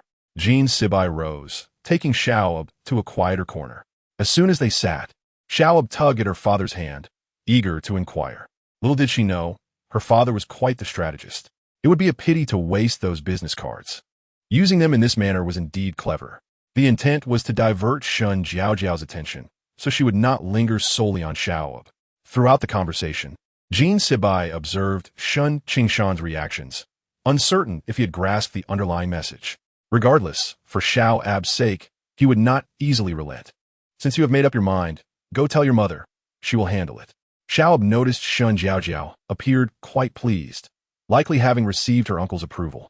Thus, her wish was fulfilled, and with something to occupy her, she would no longer fixate on Xiaob. Thank you, father. Xiaob's exuberant voice echoed, eager for the world to know. Tomorrow, she would surely boast at school, and given Shun Jiaojiao's temperament, she would likely talk for days on end without pause. Chapter 95, An Unexpected Turn of Events. Xiaob did not dwell on the matter. Whether Shun Jiaojiao became a star had no bearing on her, and she was indifferent to it all. Father, why did you give this to her? In truth, Xiaob had yearned for it herself, devising numerous justifications, yet excluding her own desires. Jean Sibai lightly pinched Xiaob's cheek. Of course it is for you. Xiaob touched her face, belatedly realizing it was indeed for her. It became clear that her father's actions consistently revolved around her. How could she have overlooked this? As anticipated, the next day, before Xiaob even entered the classroom, She overheard the buzz of conversation. Such chatter had never occurred before. Now, two stars had emerged. Shun Jiaojiao strutted with her head held high, desperate for others to notice her. Help me carry the homework. Qin Zimo merely cast a fleeting glance, sensing that Xiao would not enjoy this place. She set down her backpack and followed Qin Zimo out of the classroom, while Shun Jiaojiao, keen-eyed, watched their departure, gripping her pen tightly. Jiaojiao, one of her peers tentatively called out, noticing her stillness. I'm not signing. Shun Jiaojiao abruptly tossed the paper and pen onto the desk and plopped down in her seat. She felt that Xiao was deliberately provoking her, confirming her belief that Xiao would resort to any means necessary. Big brother, what's wrong? Xiao then noticed that Qin Zimo's expression was rather grim. Despite the sweltering heat, he was clad in long-sleeved school attire. Just as she was about to investigate, he rebuffed her. Watching him walk ahead, her suspicions grew. Why was everyone hiding something from her? I'll take this. Xiao quickly caught up, and as Qin Zimo opened the door, she directly picked up a stack of practice books, not waiting for his reaction as she made her way to the classroom. The once boisterous classroom now fell eerily silent as Xiao quietly nudged the door open. Jin Siqing stood at the podium, his demeanor unusually serious. Glancing at the schedule, Xiao confirmed that her uncle indeed had no classes today. Aren't you going to hurry in? Jin Siqing's usual warmth had vanished, replaced by a stern tone. He observed Xiao inching in, and suddenly realized he might have been too harsh. The two individuals settled into their seats. And it was only then that Abao realized that Shun Jiaojiao was absent from the classroom. Scattered books lay on the floor, and the desks and chairs were askew. You have all certainly grown bolder. Now you dare to strike your classmates. Jin Siqing abruptly halted, feeling that his words were overly harsh. Below the podium, not a single soul dared to utter a word. Everyone sat up straight, maintaining their composure until the class bell rang, not daring to move. It was only when the teacher arrived at the door that Jin Siqing slowly began to move, reminding them to remember this lesson well. Abao had never witnessed him so enraged. It seemed this incident was indeed serious. She had just heard about the altercation, and now with Shun Jiaojiao missing, could it be? Upon seeing her uncle leave the classroom, Abao hurriedly crouched down to gather the scattered books. Upon recognizing the name inscribed on one, she paused. How could it be Xiao Mian? In her previous anxiety, she had not even noticed that Xiao Mian was also absent from the classroom. She continually reassured herself that things could not be as she imagined. There must be some hidden circumstances. Big brother, I won't be attending the drama club today. Finally, when the school day concluded, Abao packed her belongings and rushed to the office. As expected, her uncle was still there, and no other teachers were present. Uncle? Recalling her uncle's demeanor from earlier, she felt a twinge of fear, worried that he might scold her. Jin Siqing lifted his head from behind the computer, his face instantly breaking into a smile familiar to Abao, prompting her to step forward. He glanced at the time on the computer. At this hour, Abao should have been heading to the drama club. Noticing her hesitance, Jin Siqing understood the reason for her unease. Abao, you must not involve yourself in this matter. His words were intended for her own good, as both individuals involved were quite complicated, and a moment's carelessness could lead to trouble for her. Abao's heart sank. Could it truly be as she feared? Yet, she could not bring herself to believe that they would resort to fighting. It is not that serious. It's merely Shun Jiaojiao, as you know. Abao was well aware of Shun Jiao's temperament, and she suspected that this incident was undeniably linked to her. Seeing that Abao showed no intention of leaving, Jin Siqing suggested, tomorrow, we will select representatives to visit them. You and Qin Zimo shall go. Abao slung her backpack over her shoulder and followed her uncle, not in high spirits. And upon exiting the school gate, she spotted Shun Qinghuai entering. Presumably, today's events had caused a stir. After confirming a contract with a company just yesterday, such an incident today was bound to have repercussions. Let us go. Regardless of the circumstances, there will certainly be a resolution. Abao understood that this was beyond her control. Throughout their journey, Abao remained silent. While Jin Siqing recognized her concern for her friend's safety, she always prioritized others in times of trouble. It is merely a childish quarrel. Do not worry, Abao. It will be fine. Jin Sibai thought it best to hope so. If anything were to happen to Abao, he would not hesitate to take action against everyone at the school. She had worked so hard. How could he allow her to suffer harm? He would not hesitate to provide her with anything she needed. Jean Sibei did not enter, but quietly slipped away. Chapter 96. The two who conspire again as a representative. Xiao Abao prepared numerous gifts, believing that regardless of whether they were appreciated, her sincerity was what mattered. What are you doing here? I do not wish to see you. Shun Jiao was particularly agitated. However, upon the arrival of Qin Zimo, she immediately reclined on the bed, a behavior that Xiao Abao and Xiao Mian had grown accustomed to. Upon entering the room, Shun Qinghuai noticed the mess on the floor and smiled awkwardly. No need to stand around. Come in and take a seat. He picked up some of the fruit from the floor, while Qin Zimo remained indifferent, standing to the side. Teacher Jean said to come with classmate Zimo to see you. If there's nothing wrong, that's just splendid. Xiao Abao had pleaded for a long time today. Yet her uncle still refused to accompany her, which left her feeling resentful for quite some time. Shun Jiao had no intention of acknowledging Xiao Abao, not even sparing her a glance. Suddenly, Xiao Abao remembered the words she had not spoken a few days prior, perhaps stemming from that incident. Yet, there was no trace of resentment on Shun Jiao's face, which made Xiao Abao feel a twinge of sympathy for her. Xiao Mian stretched her wrist and stepped down from the bed, leading the two to the elevator. Let's not dwell on this matter any further. It has passed. And I'm fine now. I will talk to my mother, and you must promise me not to dwell on it any longer. Although unsure of the reasons, Xiao Abao sensed there was something more to this. While Xiao Mian was not one to hold grudges, she would never swallow her anger silently, given the state of affairs. If Xiao Abao did not agree, it would appear somewhat petty. Let us go. The elevator had arrived. Xiao Abao offered a brief farewell, her mind still mulling over the situation. Xiao Mian remained silent, devoid of any inclination or mood to engage in banter with her. With matters at such a juncture, she had little to say, only wishing that Shun Jiao could keep her lips sealed. She truly did not want to lose Xiao Abao as a friend. Have you said enough? Xiao Mian's eyes reddened. She despised Shun Jiao for bringing up this matter. As for future plans, they could be discussed later. Xiao Abao would not easily relinquish her. Big brother, do you not think Xiao Mian is rather peculiar? Xiao Abao finally voiced her curiosity. Qin Zimo nodded in agreement. He had his suspicions, even forming some bold guesses in his mind. However, the timing was not right to address the issue. Seeing Xiao Abao's worried expression made him even less inclined to speak.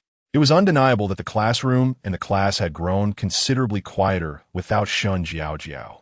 Even everyone's enthusiasm for studying had increased. Yet, Shun Jiao remained unresponsive, ultimately conceding to a day of compliance. Once her mother departed, she finally felt at ease to lie back on the bed. Shun Jiao sat up, startled by the sudden entrance of Qin Yuanshu. What are you doing here? Shun Jiao's face displayed fear, not because she was afraid of Qin Yuanshu, but because she could not fathom his intentions. Qin Yuanshu, feeling at ease, sat down. I couldn't help but check on you. Shun Jiao did not believe in his good intentions, her expression rife with disdain. If I tell the teacher that you hurt yourself, what do you think will happen? Beneath the covers, Shun Jiao's hands had already formed into fists. She loathed being threatened, yet this individual had repeatedly sought her out. Speak up, what is it you want?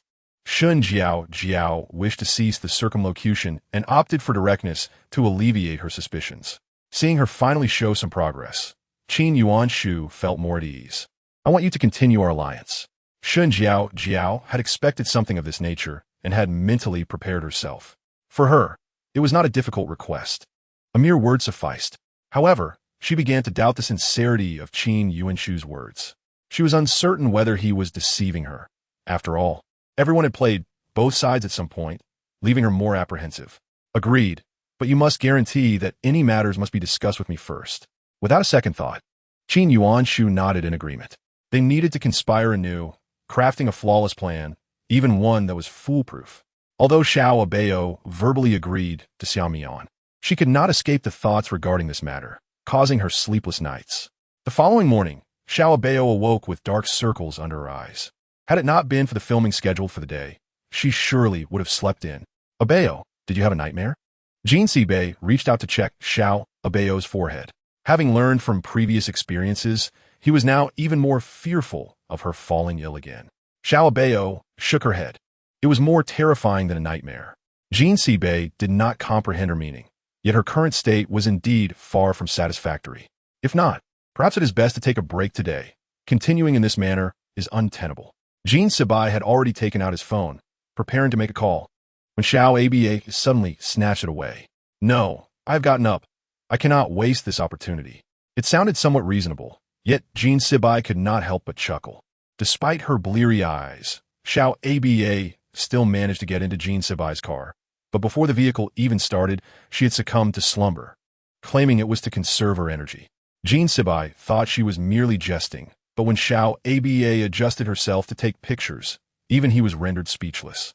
Although her exhaustion was evident, she executed each movement with remarkable vigor. All right, you have worked hard today. Upon hearing these words, Xiao Aba deflated like a puncture balloon. It seemed she had been waiting for this moment, and in truth, Jean Sibei had also awaited it for quite some time. Observing her state, Jean Sibei reached out and gently lifted Xiao Aba into his arms. The little one nestled against his shoulder had already stabilized her breathing even before they reached the car. Clearly worn out. Chapter 97. The recurring prophetic dream. Jean Sibei laid Xiao Aba on the bed, carefully covering her with a blanket, perhaps due to fatigue. Her brow was furrowed, prompting him to gently smooth it out. She was still a child, yet she bore so much. At times, Jean Sibei felt a pang of compassion, yet he also wished for her to experience something extraordinary. Don't go. The sleeping Xiao Aba appeared restless. Jean Sibei settled beside her, taking her hand in his. The trembling that had previously overtaken her subsided somewhat, yet even in her sleep, her expression seemed to carry a weight of concern. It was deep into the night before Jean Sibei departed, thoughtfully leaving a small nightlight on. In her dreams, Xiao Aba found herself in a desolate place, devoid of human presence, seemingly untouched by visitors. Panic surged within her as she hesitated, torn between fear and the instinct to move forward. I'm not afraid of you. Come out. She attempted to bolster her courage. She wrapped her arms around herself as the wind relentlessly penetrated her clothing, leaving her shivering. At that moment, she heard two voices conversing. Concealed among the thickets of the forest, Xiao Aba, being petite, could easily hide herself and slightly peeked to see a big brother on the other side. The other person had their back to her, but the voice was unmistakable. I advise you not to overestimate your capabilities. You should know who holds more importance in this household. Qin Yuanshu warned Qin Zimo. However, Qin Zimo had always dismissed such matters.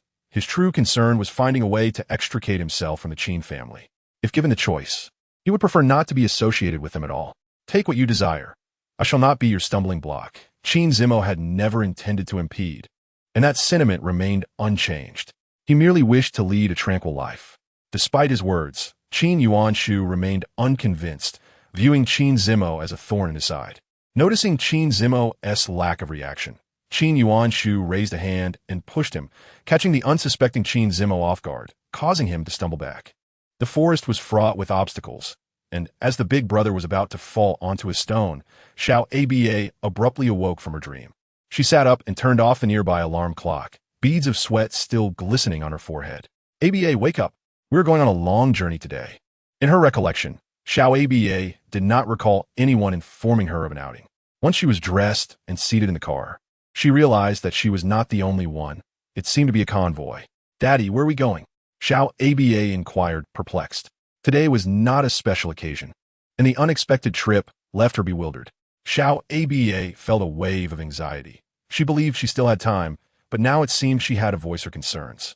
What's wrong? Jean Sibei, driving, did not neglect to observe Xiao Aba. If memory served correctly, there should be vehicles belonging to the Qin family behind them. Daddy, do you think prophetic dreams can come true? Xiao Aba hesitated, but the vividness of her dream compelled her to fear. Having previously experienced prophetic dreams, every occurrence filled her with trepidation. It is possible Jean Sibei acknowledged this potentiality. The only thing that could unsettle Xiao Aba so was the occurrence of a prophetic dream, and its contents were undoubtedly her worries. In that moment, Xiao Aba found herself at an impasse. Neither option seemed optimal. Yet he was her father, and she felt compelled to trust him completely. This was her chance to intervene. Should that opportunity slip away, it would be too late. Do not worry.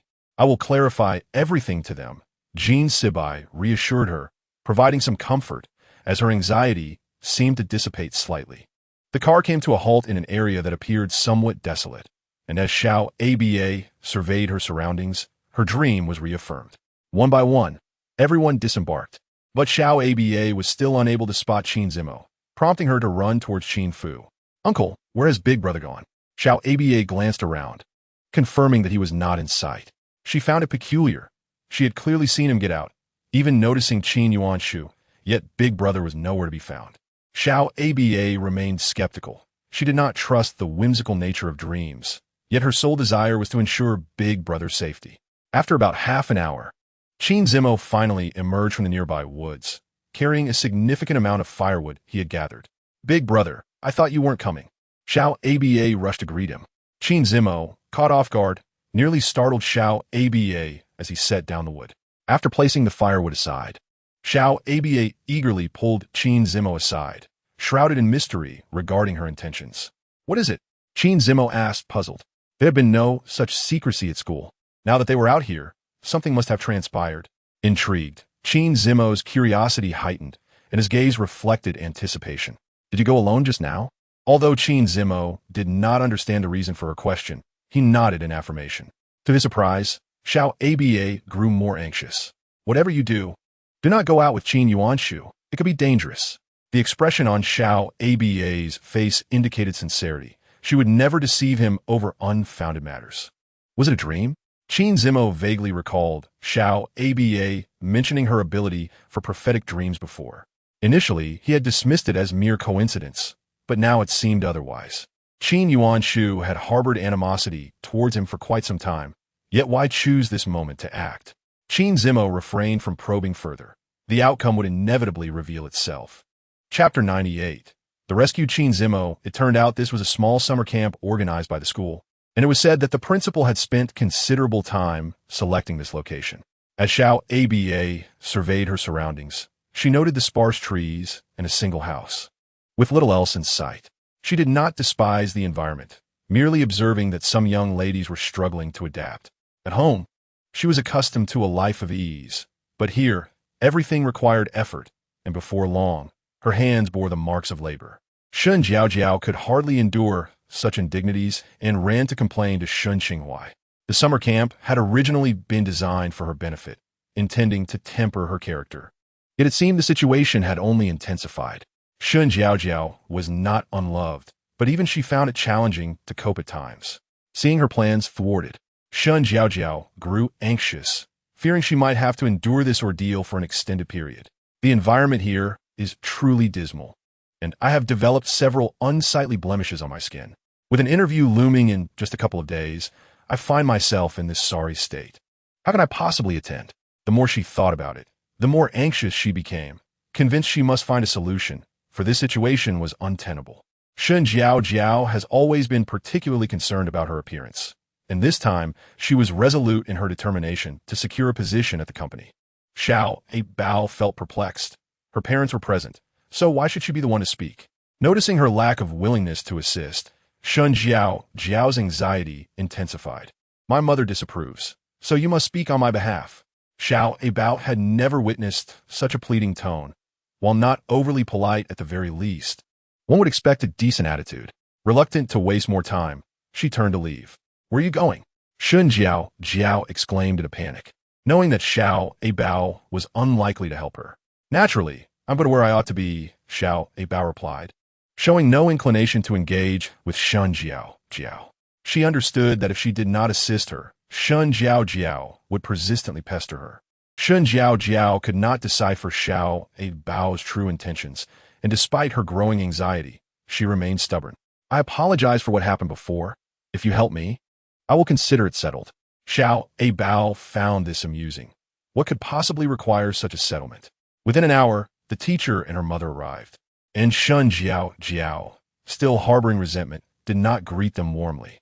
She had presumed that Xiao Abao would ignore her, only to realize she had misjudged her. Shun Jiao had never failed to read others' expressions. Xiao Abao remained calm as she searched for her older brother's figure. Before she could locate him, he had vanished, and inquiries revealed he was nowhere to be found, while Qin Yuanshu was also missing. A surge of fear arose within her, prompting Jean Bei to approach Abao when he noticed her frozen in place. She stood there, pale-faced. "Daddy, my brother is missing," she said, unable to hold back her tears. Despite her meticulous preparations, such a situation had still occurred. "Do not panic. They have just dispersed. Perhaps everything is fine." Jean Bei attempted to reassure her. Meanwhile, he discreetly informed the teacher to begin searching for the missing person. The sooner such matters are addressed, the better. And it is best that as few people as possible are informed. Otherwise, it could become a scandal that no one would want to be associated with. Additionally, due to their status, some individuals would be concerned about their reputation. Before long, a search party led by the teacher had begun to spread throughout the forest. Big Brother. Ignoring Jean Bei's advice, she ventured into the wooded area. Relying on her memory, Abao searched for the scene from her dreams. As she walked further, she thought she could even hear sounds in her ears. Eventually, she halted, and the scene before her grew increasingly familiar. She dared not make a sound, and her footsteps became considerably lighter. Indeed, she spotted Qin Yuan Shu and Qin Zi Mo confronting each other amidst the thicket. It was not as intense as in her dreams. It seemed she had arrived too early, and the confrontation had only just begun. Jean Bei had been following Abao since her departure, hoping she would return safely. "Just wait." She heard the last words, followed by the sound of someone being pushed down. Hiding behind the grass, Abao could no longer contain herself. She leaped out, but was still too late. However, a familiar figure appeared behind her. Jean Bei extended his hand to steady Qin Zi Mo before slowly rising to his full height. "Daddy, are you all right, big brother?" Abao walked beside Qin Zi Mo, fearful that any lapse in attention would lead him into danger once more. "Thank you again," Qin Zi Mo said, still shaken, his face pale. When Qin Yuan Shu had pulled him away, he had only known they were supposed to resolve the matter, never anticipating such an incident would occur. "No need for thanks. Your safety is what matters most." Abao felt a sense of relief, believing she had saved her brother once again. If only she could rescue more people in the future. With this thought, they soon arrived back at the camp. The teacher hurried over, glancing at the two who had followed Abao, feeling a mix of anger, yet saying nothing. Chapter 99. Their frame-up and deception. Jean Bei stayed close to Abao. Her comfort was of utmost importance to him. "Why are you not eating?" He opened the car door, finding Abao sitting alone in silence, devoid of appetite or expression. "Rest assured, I have already spoken to the Qin family," he reassured her. Since the previous incident, the Qin family seemed to have lost interest in Qin Zi Mo, focusing instead on Qin Yuan Shu, and they evidently did not wish to pay Qin Zi Mo any heed. They would prefer to have him leave the Qin family altogether. Abao sighed deeply, her face revealing a sorrow beyond her years. Jean Bei embraced her gently, stroking her back while listening to the raucous sounds outside. He wished to provide Abao with such a life. Yet ever since he became involved, everything seemed to change. The activities swiftly approached their conclusion. Without Shun Jiao, everything felt remarkably tranquil. As Qin Yuan Shu passed by, his gaze lingered on her face for an extended moment, causing her discomfort. "Mind your own business," he stated tersely before entering the vehicle. Abao paused, confirming that the remark was indeed directed at her. She had no intention of meddling. Qin Zi Mo was her friend, and she could not ignore him. On the way back, Abao pondered deeply. She was aware that she knew too little about her brother's situation, wishing to help yet uncertain of how to proceed. It was time to find an opportunity for a proper conversation. "Daddy, I want this," she exclaimed as the car halted in front of a dessert shop, pointing at the exquisite cakes displayed in the counter. Without hesitation, Jean Bei ordered several similar items to take away. Observing the stack of cakes, Abao realized she was about to become the benefactor once again. Having frequently brought gifts, she now found herself surrounded by friends, who were increasingly eager to win her favor. "Big brother, this is for you," she said, offering one of the cakes to Qin Zi Mo, sighing heavily. She settled into her seat as Shun Jiao entered the classroom just as the bell rang, having nearly been late for once. "If any classmates see the lost items, please return them immediately. All previous incidents will be forgiven." During the distribution of materials, she had not clearly heard what had been said. Abao handed the last piece of cake to her uncle. As she exited the classroom, she overheard others discussing the matter. It turned out Shun Jiao had lost something important seemingly her interview admission ticket. Now that the moment was at hand, she had unexpectedly misplaced it. Given her desperation to join the company, this was particularly disheartening. I know where your admission ticket is. Shun Jiao immediately locked her gaze on Qin Yuan Shu.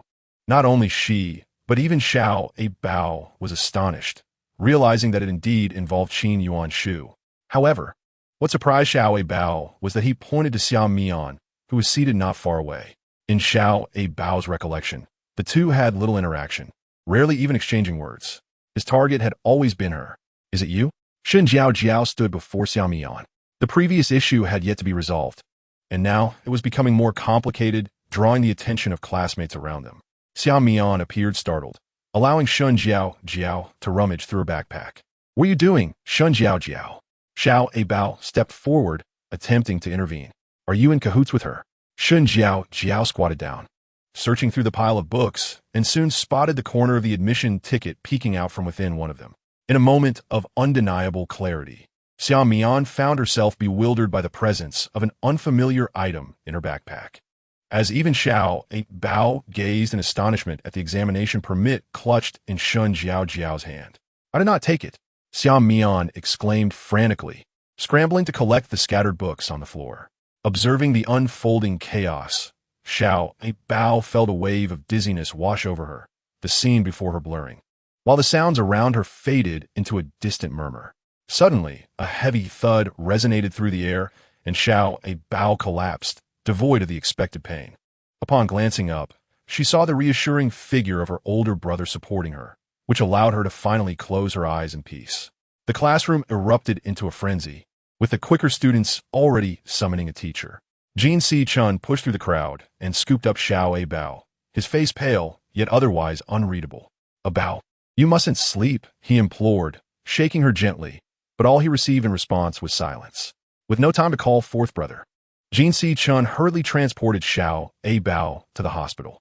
Fortunately, upon arrival, the staff sprang into action upon recognizing her, conducting a flurry of examinations as Jin Si-chun carried her through various departments. His expression was grim, and without hesitation, he transferred Abao to another doctor, his movements becoming tender, yet his countenance remained tense. She is somewhat anemic, and her immunity is lacking, Jin Si-bei remarked, glancing down at the fragile Abao. Despite his careful attention, her condition continued to fluctuate. Jin Si-chun, still grappling with the implications, recognized the direction in which the vehicle was headed. Fourth brother appeared to be contemplating leaving home. Though they had Abao, their inability to care for her had led them to remain in the old residence, and now it seemed he desired to take matters into his own hands. As Jin Si-chun strode out of the hospital, he felt powerless to alter the course of events. He could only relay the situation, bracing himself for the inevitable reprimand from their mother. I told you to take good care of Abao. Look at you roughnecks. Jin Foren's voice was relentless, leaving Jin Si-chun struggling to find a moment to interject. Suddenly, the cacophony around him ceased, and he noticed the abrupt change in his mother's expression. What? Chapter 100. The Direction of Prophetic Dreams. Jin Si-chun fled the living room, disappearing before Jin Foren could question him further. She followed him upstairs, unable to resist, and he recounted the events in detail. Before he could say more, Jin Foren hurriedly departed, a destination all too clear, Xian Yuan. Jin Si-bei gently laid the slumbering Abao on the bed, loosening his tie and casting it aside. The untouched liquor on the shelf remained dust-free, a testament to the infrequent visits from the cleaning staff. He had not intended to bring Abao here, but it appeared necessary now. Open the door. Jin Si-bei. Jin Foren's arrival interrupted his thoughts as she rushed to check on Abao, who was sleeping restlessly, seemingly uncomfortable in her new surroundings. In Jin Foren's eyes, this was sheer folly, and she directed her ire at Jin Si-bei. The household staff followed behind, wrapping Abao snugly in a blanket. Jin Si-bei stepped forward to block their path. What is the meaning of this? Jin Foren approached them. Yet, Jin Si-bei showed no intention of yielding. Fourth young master, you need not worry. My wife and I will take excellent care of Abao here, he reassured, glancing down at the evidently uneasy Abao. Her brow furrowed. I have already arranged for help. Rest assured, I will oversee everything at home. With this, Jean Foreign finally exhaled, understanding her son well enough to know that concern can lead to chaos. Though Abao had not yet opened her eyes, she sensed she had arrived at a very comfortable place, the scent all too familiar. Upon awakening, she found her second uncle beside her, holding a thermometer. Abao, you're awake. You need not get up, just lie still. Your father has arranged for you to take a few days off to rest at home. This news, however, was not what Abao wanted to hear, as the memory of her fall was still vivid. I'm fine. Look, I can stand, she insisted, pushing herself up. But darkness clouded her vision, nearly causing her to falter. Do not be stubborn. Just lie down, her second uncle urged, leaving her with no valid reasons to resist. Even the excuses that had once filled her mind vanished, and now, Xiaomian could no longer assist her. She was surely struggling to maintain her own well-being. The more she pondered the situation, the more curious it became, and she recalled the way Qin Yuanshu had looked at her earlier. As she sat up, about to descend from the bed, she was halted by her second uncle. Are you hurt? He inquired, his concern palpable. Yet, it seemed even he had misunderstood the situation. This was not initiated by her, as she merely found herself a bystander caught in unfortunate circumstances. Yet, she had been the one to fall first. And now she felt compelled to clarify, they did not hurt me. It was due to something else. Please, is Xiaomian all right? Jin Si-chun breathed a sigh of relief, realizing that Xiaomian was the girl who had arrived shortly after the incident. But her condition did not appear to be promising. The Shen family was unwilling to let the matter rest, and the previous issue had yet to be resolved, compounding the current predicament. Regardless of the outcome, the greatest comfort for Abao was that she remained unharmed. Uncle, you must speak up for Xiaomian. She is innocent in this matter, and I can attest to that. Abao's expression was earnest and anxious. Jin Si-chun did not wish for her to get involved, knowing that the Shun family would only escalate the situation, leading to an unavoidable conclusion. Shun Jiao had always been at odds with Abao. Should she seize this opportunity, the future could be fraught with difficulties. I will see what I can do, but Abao, you must rest at home, Jin Si-chun replied, though uncertainty lingered in his mind. Abao, a classmate from the Qin family has arrived. Abao immediately turned to glance outside, her heart lifting at the sight of her older brother seated below. Big brother. Upon seeing Qin Zmo, Jin Si-chun noted a noticeable change in Abao's demeanor. She nodded, her curiosity extending beyond the immediate. Although she had just inquired with her second uncle, she still yearned for additional insights. Big brother, what about Xiaomian? It appeared her second uncle had not divulged the entire truth, and it was unjust to lay the blame on innocent parties. Abao, let this matter rest here, he stated. Abao was taken aback. This was not his usual approach, especially regarding Xiaomian. But there are no buts. It is preferable for you not to know certain things. She became increasingly convinced that there were secrets being kept from her, particularly concerning Xiaomian, which troubled her greatly. Along with the matter she had hesitated to voice previously, Abao felt her mind nearing a breaking point, yet nothing concrete materialized. Rather than suffer in confusion, perhaps it was better to remain in a state of ambiguity. As Jin Si-chun set down his belongings, Abao descended the stairs, her expression vacant. Abao, are you unwell? He dared not let his guard down for a moment. Yet, her attention was drawn to a hairpin on the ground. Approaching it, she picked it up, recognizing the familiar ocean shell design. She owned a matching piece. She must be anxious about losing such an important item, Abao thought. And suddenly the identity of its owner became clear to her. Chapter 101, Abao's probing. In her dreams, Abao could not discern the face before her. Yet she would never forget that hairpin, a souvenir from the aquarium. Apart from her, there was no other. Despite this, doubt lingered in her heart. Qin Zmo continued to visit as usual, yet he brought no news of Xiaomian, and whenever Abao pressed him for information, he would divert the conversation. Elder brother, could you please tell me how she is doing?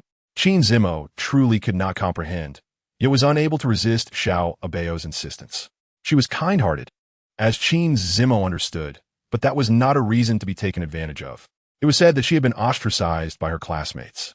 This was also something Qin Zmo had heard. Given Shun Jiao's temperament, she would not easily let this go, especially since it nearly cost her an opportunity. Abao remained unconvinced, always wanting to hear it directly to believe it. You should just rest well, The teachers will handle the matters at school. It is precisely because it is unfair that we must investigate further. She said nothing, watching her elder brother depart, the snacks he had brought still sitting on the table. But Abao had no appetite. If only she could go outside. As she pondered this, Jean Sishi entered, whistling, appearing to be in quite a good mood. "Were you eating? This is a patient-est meal." Before he could finish, Jean Sishi looked aggrieved, truly an actor who could evoke emotions effortlessly. "Here, this is for you, third uncle." Abao placed an identical bowl in front of Jean Sishi. Just as he reached for it, he suddenly felt something was amiss. Offering kindness without reason is often suspicious. "Speak. What is it?" He might not understand children, but he could discern this little scheme. Moreover, Abao was someone he held dear, so it was only natural to do something for her. "Third uncle, I wish to go out to find someone." Jean Sishi hesitated. He was well aware of the nature of the fourth. Yet, since it was Abao making the request, he would acquiesce to even the most difficult of asks. "Gather your things. We shall go now." He had expected a longer standoff, but surprisingly, third uncle agreed immediately. Abao sat up, devouring the noodles in her bowl, and swiftly gathered her prepared items, appearing in the living room, wrapped up so thoroughly that only her eyes peeked out. One might mistake her for a little spy. Jean Sishi could not help but chuckle, ultimately snapping several photos while Abao was organizing her things. It was dusk, with the aunt preparing dinner in the kitchen, while Madame Jean rested in the back garden, making it the perfect moment. "Third uncle, please do not let me be discovered." Abao cautiously climbed into Jean Sishi's car. With Jean Sishi's presence, not only was the timing expedited, but the speed also increased significantly. Abao felt a twinge of hesitation as the car halted at the Xia family's entrance. "Who is it, Mian?" Xia Mian led Abao to a nearby amusement park, where she sat on a swing. With her feet off the ground, she began to swing rapidly, and Abao mimicked her, feeling the wind rush past her ears. Their laughter filled the amusement park, while Jean Sishi sat in the car not far away, frequently capturing photographs of Abao. "By the way, you Haven Tea told me how you came here." Xia Mian halted, tapping her toes on the ground. Abao struggled to reach the ground, nearly halting her swing. But Xia Mian reached out to steady it. "No, it's fine. Being here is quite nice." Xia Mian sounded as though she had accepted the situation. "But you should think about your mother." As she said this, she glanced at Abao before quickly averting her gaze. Although it was fleeting, Abao noticed. Only at certain times did she cast her eyes toward her. Otherwise, it was difficult to discern anything. She reached into her pocket and produced an identical hairpin. Abao comprehended her intentions entirely, though she chose not to voice it. No longer concerned about who it was, Abao also ceased worrying about being discovered. Her secret had always been in Shun Jiao's hands, but now she felt liberated. Initially, Xia Mian did not believe that anyone was thinking of her, but she now realized that it was merely her own assumption. There had always been someone keeping her in mind. She regretted not understanding this sooner. It was too late now. Xia Mian clenched the hairpin tightly, watching as Abao disappeared down the road. "Mother, I will take the exam." Xiaomu prepared a re-entry exam for her, which Xia Mian initially refused, but now she had no choice but to accept. Upon hearing Xia Mian's agreement, Xiaomu ceased her inquiries and hurriedly prepared for the next day. "So soon? Where else do you want to go? Since you are out, ensure everything is taken care of." He was not afraid of the fourth coming after him. There was always Abao. Abao shook her head from the back seat, finally feeling truly at ease. She had thought it would be difficult to speak, yet everything unfolded so naturally. "Why are you still watching television?" Jean Sibai walked over and turned it off. He gently pressed his forehead against Abao's to check her temperature, placing the candy he had kept in his pocket into her hand. "Thank you, Dad." The candies looked particularly special, even somewhat beautiful, and Abao stealthily tucked them into her pocket. Chapter 102, Return to School. Abao caught a glimpse of her father exiting her room, pretending as if nothing had occurred. "Bring this with you tomorrow." Abao received a cute pink watch adorned with her favorite cartoon patterns. Jean Sibai sat beside her, patiently demonstrating how to use it. It turned out to be more than just an ordinary watch. It also had features for location tracking and emergency calls. "Wear this, and if anything happens, just press this." Jean Sibai pressed it, and soon his phone began to buzz in his pocket. Abao nodded emphatically. This meant her father approved of her attending school. Remember, do not push yourself too hard. Your safety is the utmost priority. Abao listened intently. No one had ever explained these things to her before, and she would gladly listen to them as many times as needed now. Jean Bei stood up and ruffled Abao's hair. It is late. You should rest. Dad, you should also get to bed early. Good night. Watching her bounce away, Jean Bei dialed a number. Remember to arrange everything. Don't let anyone find out, and call me if anything arises. Having a bodyguard is better than having none. Despite it being a Monday morning, Abao felt remarkably refreshed, and even the candy in her mouth tasted sweeter. The teachers at school inquired about her, and Abao's spirit soared. She realized only a few people glanced at her. The rest were slumped over their desks, looking as if they had yet to awaken. Yesterday, everyone had undergone rigorous training, and she had heard about it, but never imagined it would actually happen. It would be wise to keep up with the progress. This was Qin Zimo's sincere advice. Sitting beside her, Xiao Mian appeared hesitant, and Abao quickly handed her notebook over. This is what I've prepared. See if it is of any use. She then swiftly left the classroom. Watching her flee, Abao suddenly felt that perhaps this was not so bad after all. However, the commotion at the door drew her attention. Do you not have eyes? Shun Jiao's voice reached her ears, accompanied by a flustered Xiao Mian. The cola stain on Shun Jiao's outfit was already spreading, yet she showed no intention of leaving. Instead, she demanded compensation from Xiao Mian. Do you know how much this outfit costs? Can you afford to pay for it? Shun Jiao persisted. Abao pulled Xiao Mian behind her. Tossing the bag, she held to her. Here, take this. You do not need to return it. It is exactly the same as yours. Shun Jiao had not truly intended for her to pay for it. She merely wanted to see Xiao Mian embarrassed, and the sight of her discomfort brought her great satisfaction. She glanced down and saw that it was indeed identical, even the color matched.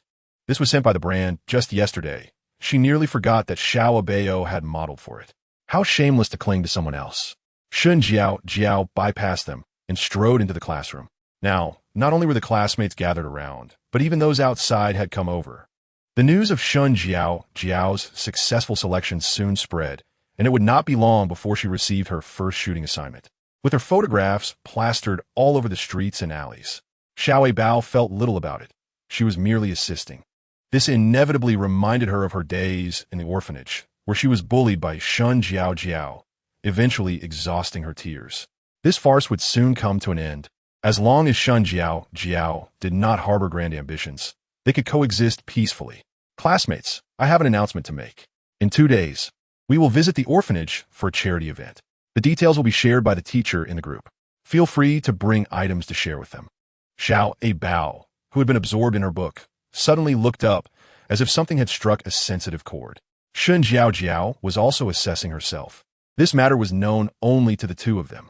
Despite her hesitation, she knew the items she needed to prepare were essential.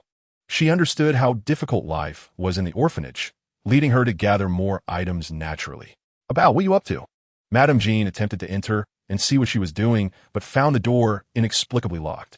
Through the crack, she noticed various objects strewn about, some of which appeared untouched. Grandma, come in quickly. Tomorrow we are visiting the orphanage. These are what I brought. Do you think it's enough? Madame Jean nodded, surveying the large collection of items. She was pleasantly surprised that her granddaughter was such a kind-hearted child. Of course, this is more than sufficient. They will surely be delighted to see these. Abao promptly leapt into Madame Jean's embrace, nuzzling her head against her. There was a delightful fragrance about her grandmother that brought immense comfort. Madame Jean gently stroked Abao's hair. Grandma, would you be willing to adopt a child from the orphanage? Abao finally voiced her lingering question. Naturally, I would.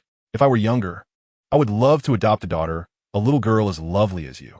But now that I have you, I no longer wish for that. Abao beamed.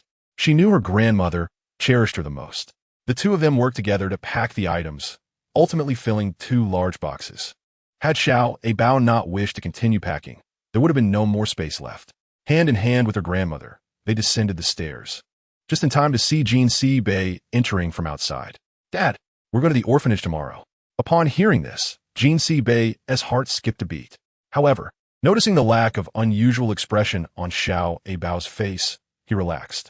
Yes, Abao prepared many items to take with us. Jean Bei sighed in relief. realizing he had been overly concerned that mentioning the orphanage might unsettle her. Under Abao's guidance, Jean C. Bei examined the item she had prepared, but felt something was still lacking. How about I prepare some clothing as well? The weather is getting colder. Really? Abao jumped with excitement, having been unsure how to broach the subject, and her father had directly fulfilled her wishes.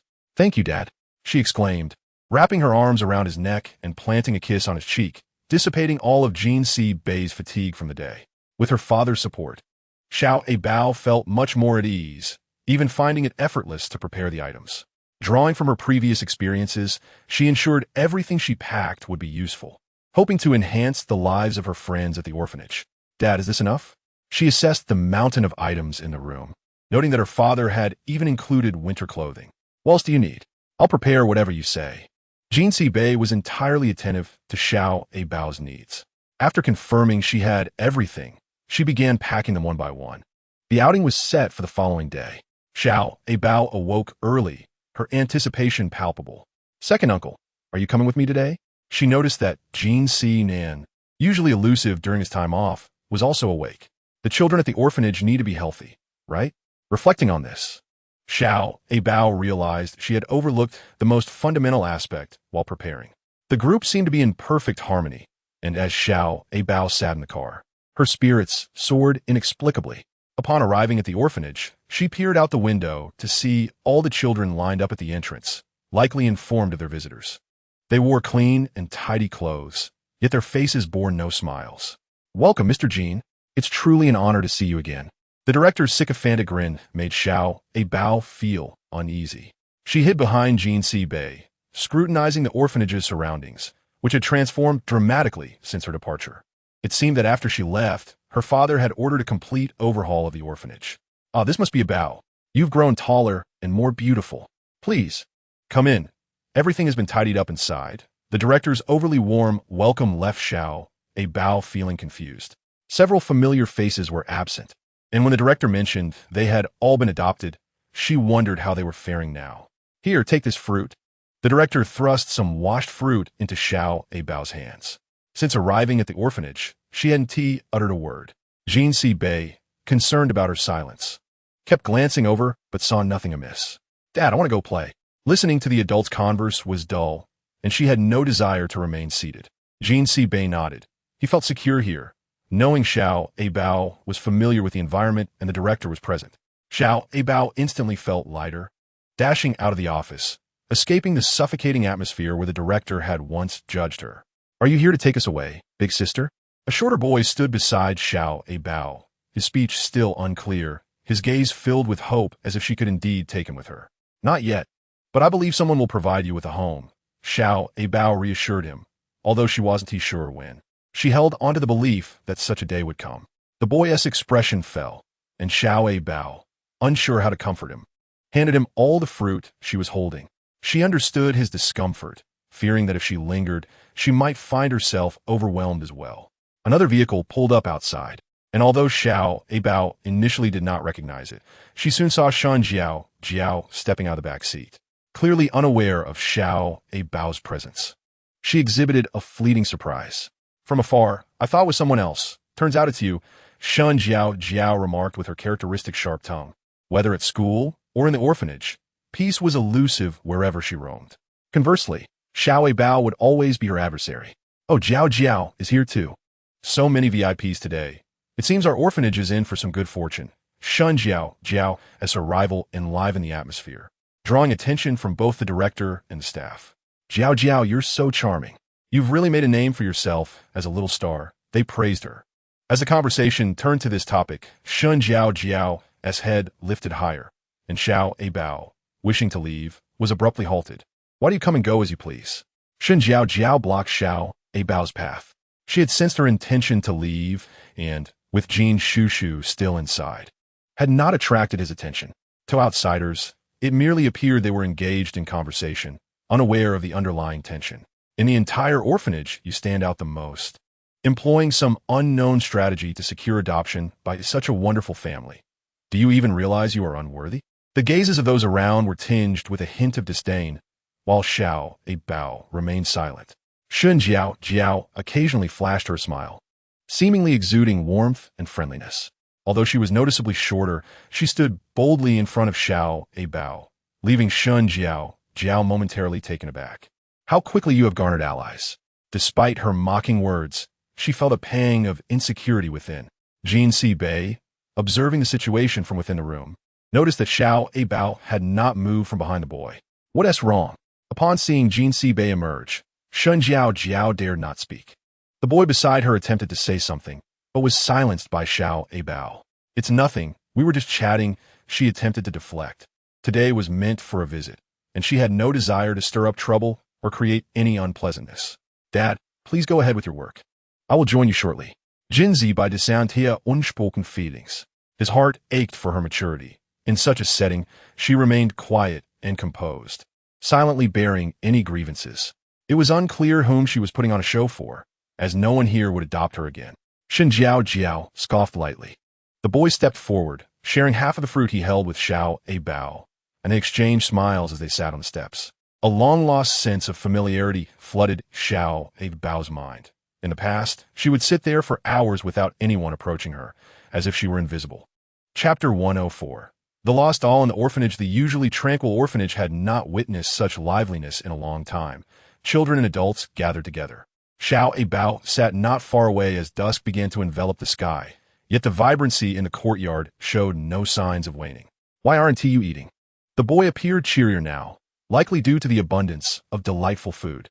I'm not very hungry, Abao admitted, her appetite having vanished since her arrival. Though she had been away for some time, the memories remained vivid. Seeing the director caused a dull ache within her. Bei cast a glance at Abao, noting her deteriorating complexion.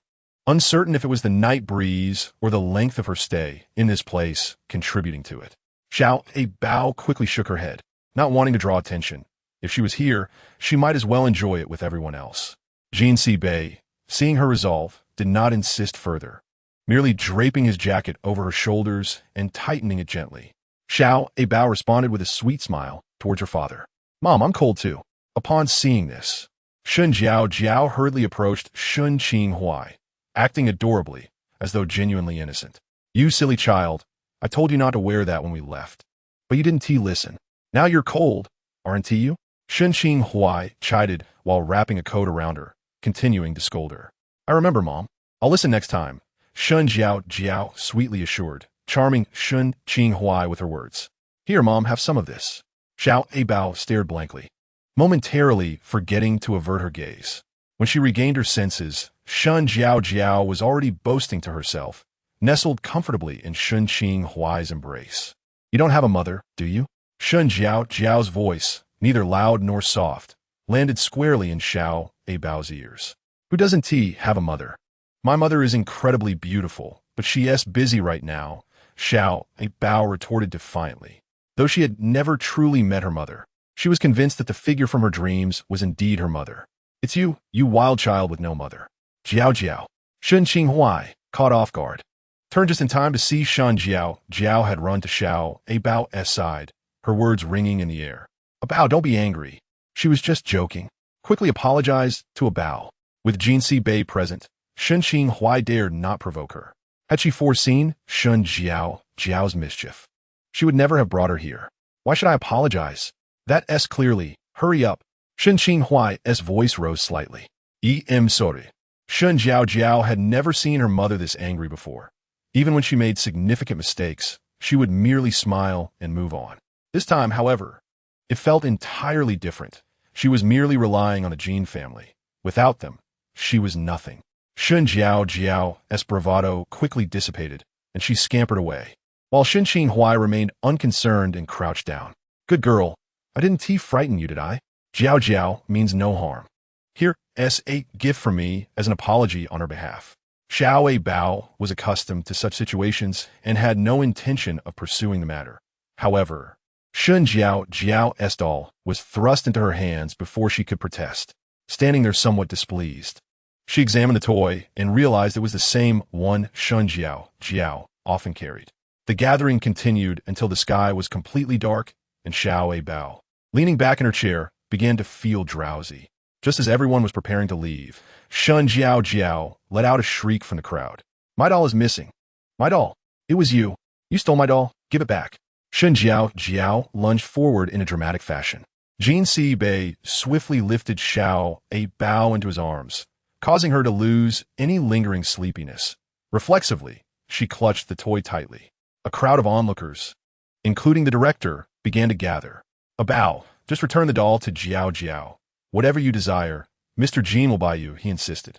Even at this moment, he still favored Shun Jiao, which truly disheartened Abao. I didn't steal it. Despite this, she could not refrain from explaining. Abao squirmed out of Jin Si Bei's embrace, and upon seeing the opportunity, Shun Jiao rushed forward to snatch it. Jiao. However, in the time it took to gather her belongings, Shun Qinghuai descended to find a crowd surrounding them. Yet, Shun Jiao remained ungrateful. She knew how precious that doll was, so why had Shun Qinghuai given it to Abao? I don't want it. I want that one. In an instant, both girls found themselves at an impasse. Abao was not one to hold on to grudges. She simply extended the doll. Here, take it. But this isn't something I stole. It was given to me by Aunt Shun. Abao spoke without caring if Shun Jiao absorbed her words. Jin Si Bei had no time for trivial matters. He ushered Abao into their car. Only then did the once bustling courtyard return to silence, with many children and adults dispersing. As the vehicle vanished into the night, the true nature of the orphanage began to reveal itself. Dad, if I hadn't come out that day, would you still have come looking for me? Abao recalled that fateful day. Had she not bravely run out, perhaps she would never have been so fortunate. I would have found you without a doubt and safely brought you to my side. Hearing Jin Si Bei's words, Abao nestled closer into his embrace, believing wholeheartedly that her father would protect her. Arriving in the familiar surroundings, drowsiness soon overcame her, and she fell deeply into slumber. Chapter 105. The disappearance of Shun Jiao. Whenever Abao experienced such sensations, she knew her precognitive dreams were about to manifest. Yet she remained uncertain who it would pertain to this time. Upon opening her eyes, she found herself enveloped in darkness, unable to discern the path ahead, save for the flickering yellow lights. At some point, a doll had appeared in her hand, identical to the one Shun Jiao often carried, and Abao instinctively tossed it away. It was the same road. After a long time without seeing a vehicle, a small figure emerged in the flashing lights. Abao could not ascertain who it was. All she knew was that the figure was of similar stature to herself. But why was she here? Just as she pondered, a large truck approached, and the girl in front stood frozen in place, seemingly in a daze. Abao would undoubtedly never forget that face, regardless of the time or place. The large truck paid no heed to the people on the road, as Shun Jiao screamed. In that fleeting moment, Abao covered her eyes, feeling as though time had run out. Suddenly awakened from her slumber, beads of sweat still clung to her forehead, which Jin Si Bei gently wiped away. Where am I now? Still dazed from her dreams, Abao felt her vision blur, haunted by the bright light that had illuminated her in slumber. She was not ill, nor was she feverish. Yet why did she speak nonsense upon waking? There was no time to explain. The darkness of her dream signified that something would soon transpire. Though she harbored great animosity towards Shun Jiao, she did not wish for her demise, especially not under circumstances where she was aware of it. If anything were to happen, Abao would regret it for a lifetime. The driver halted the vehicle and, after confirming with Jin Si Bei through the rearview mirror, he turned the car around, heading back towards the orphanage. The journey yielded no vehicles akin to those in her dream, and even the streetlights differed. That place was desolate, devoid of illumination. What was wrong with Abao? When the vehicle stopped at the orphanage gates, the lights inside had already dimmed. The courtyard was deserted, save for the gatekeeper's light, where he sat dozing. The sudden sound of a knock on the glass startled him awake. The words he heard fell upon Abao's ears, and her expression shifted dramatically. It was indeed as she had envisioned. Father, quickly call Aunt Shun. Despite not understanding the urgency, Jin Si Bei complied. The gatekeeper, shaken from his drowsiness, allowed the two to enter. Aunt Shun, this is Abao. I know where Shun Jiao is. Do not panic, just listen to me. The gatekeeper adjusted his glasses, confirming that a child sat before him. I don't know her exact location, but it's a remote area with flickering streetlights, and trucks pass by occasionally. That's all I know. Abao sensed the anxiety on the other end of the call and couldn't help but wonder if her father would feel similarly frantic if she were lost. As she handed over the phone, she noticed her father gazing intently at her, and she found her answer within. "How do you know where she is?" the gatekeeper inquired, perplexed as he straightened in his seat, watching Abao. Uncertain if Aunt Shun had located Shun Jiao, and as time ticked away, Abao could no longer remain still. "Father, shall we go check as well?" She tugged at her father, urging him outside. It was growing late, and waiting until dawn would yield no results. If bad news arrived, it would not merely shatter one family. Jean C. Bei did not refuse. After all, she was still a child, and mistakes required education, not punishment. Without hesitation, they set off, and Abao widened her eyes, searching for places where the streetlights flickered. It was indeed a challenge to locate this place on such a vast mountain. "Hey, send a helicopter over. Stop with the chatter. Lives are at stake." Jean C. Bei sent the specific address. Before he could inquire, Abao knew it must be Lu Shu. With the helicopter's assistance, the entire search became considerably easier. As the vehicle drove onto the highway, the streetlights flickered on either side. Abao exited the car to take a closer look, confirming this was indeed the location. However, as she peered ahead, there was no sign of Shun Jiao, nor any evidence of an accident. "What are you doing here? Do you know how worried your mother is?" Abao stepped forward, blocking Shun Jiao's path. She had imagined many scenarios in which she might be discovered, but never anticipated being found by Abao. "Mind your own business." Shun Jiao shoved her hand away. Just as she moved away, a truck approached, and Shun Qinghai had already rushed over. Shun Jiao stood frozen in place, as if paralyzed by fear. "Run!" Abao shouted from the side. Yet there was still no reaction. Shun Qinghai dropped her phone and hurried forward, diving into the nearby bushes with both the girl and her doll. Shun Jiao landed safely in her embrace, but Shun Qinghai was not so fortunate, sustaining bruises and cuts on her face. Thankfully, both girls were unharmed, and everyone present breathed a collective sigh of relief. In Chapter 106, The Unexpected Gratitude, Jean C. Bei took the two to the hospital, where they were found to be relatively unscathed. Shun Jiao hung her head in silence. Abao did not intend to stare, but her eyes inadvertently met Shun Jiao's, prompting her to quickly avert her gaze and scan the surroundings beside Jean C. Bei. "Mother, I realize my mistake. I won't do it again. Please don't be angry." Shun Jiao understood she had committed a grave error, one that nearly endangered her mother. Shun Qinghai quickly rose, disregarding her injuries and the foredrip. "Thanks to Mr. Jean and Abao today, I owe you both a meal." Whether this was mere formality or genuine gratitude, Jean C. Bei was indifferent as he scooped up Abao and departed. Shun Qinghai remained rooted, watching them leave. Had it not been for Abao, they may not have located Shun Jiao so swiftly. However, why did Abao possess such detailed knowledge? This question surfaced as she began recounting the events to Shun Jiao. "Mother, she is a very strange person, and her predictions come true, which is why we all avoid playing with her." Shun Jiao felt a chill at the memory of their past interactions, realizing she had lived with such a terrifying individual for so long, and now they were even in the same class. Shun Qinghai pondered, sensing that the situation was not as it seemed, yet was unable to articulate her discomfort. "Father, thankfully, you were here today, otherwise we would have been exposed." Abao sat in the car, half awake. "Next time, remember to inform father beforehand. That way, I can be prepared." Though this instance had been hurried, it saved a life, even if Abao held great disdain for her. The following day, Abao indulged in a long slumber. Upon opening her door, she found Lu Shu in the corridor, engaged in aerobic exercise. At this hour, Lu Shu should have been on a plane. How peculiar it was to see him here. "It's all thanks to your father. It borrowed that helicopter yesterday."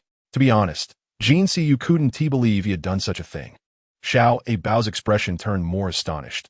It was her first time hearing that a helicopter could be borrowed. Such a feat could only be accomplished by Lu Shu. "Hey boss, I know it was wrong, but can we overlook the fine?" Jean C. had been waiting all day for a call and finally received a notice of leave, which was essentially a disguised suspension. He had nearly been dismissed for taking the helicopter without permission. Thanks to Lu Shu yesterday, we would have been lost otherwise. As Abao listened to Jean C., she made sure to offer him comfort. At that moment, reassurance was paramount. Even Abao sensed Lu Shu's mood improving, and her words flowed more freely. Jean Siyu, hearing such words for the first time, felt almost elated, as no one had ever spoken to him that way. "You're especially sweet today. Something must be up." He paused his actions, bending down to ruffle Abao's hair. She took the opportunity to nuzzle against his ear, originally planning to rest. Abao found herself persistently invited by Aunt Shun, who insisted on expressing her gratitude for the previous assistance. Abao found it difficult to refuse, but was also reluctant. "Stop thinking. I'll notify your father shortly. Just come with me now." Abao was essentially pulled directly into the car, and upon noticing Shun Jiaojiao sitting beside her, she felt increasingly uncomfortable. "Mom, why did you call her here? Aren't you supposed to take me somewhere?" The awkwardness was palpable, and her presence felt superfluous. "After all, Abao has helped you. How can you speak like this?"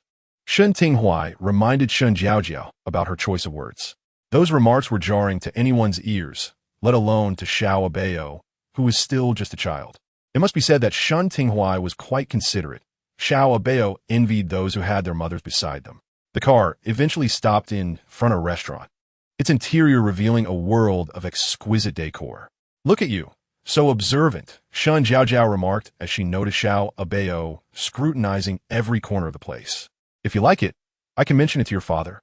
You can stay here." Abao shook her head vigorously upon hearing this. This was not where she belonged, and she was certain her father would be worried if he couldn't find her. "Don't worry, I've already called your father." For some reason, an unsettling feeling surged within Abao. "Don't dirty my bedroom, and don't touch anything." Shun Jiaojiao wished she could hide all her belongings. Abao felt helpless. Had she known it would be like this, she wouldn't have come today. A sudden wave of anxiety washed over her. Was Abao perhaps encountering some trouble? Jean Sibei felt an intensifying sense of unease, and the missed calls on his phone were alarming. Regardless of what she had, she was unafraid and could create a commotion if need be. Finally, they settled in the living room as dusk began to settle outside. Her father should be on his way by now. Unable to sit still, Abao craned her neck to look outside. "Dad, you finally arrived." She recognized that familiar vehicle. Jean Sibei's guess had indeed been correct. He had come here first, and coincidentally, Abao was waiting for him. "Thank you for your hospitality. I apologize for the intrusion today," Shun Tinghuai said, his gaze lingering on Jean Sibei as he departed. Abao was obedient, and if there were any issues, she could always consult him. Shun Tinghuai's intentions were not merely to be polite. He wished for her to stay a little longer. "Goodbye, Aunt Shun. Your pastries were truly delightful," she expressed, eliciting rare praise. Chapter 107. Shun Jiaojiao's retaliation. Shun Tinghuai's attitude toward Abao had undergone a complete transformation, leaving Jean Sibei uncertain whether this was a blessing or a curse. Logically, one would feel gratified after receiving such significant assistance, yet he felt no such satisfaction. Instead, he wished to keep Abao distant from the matter.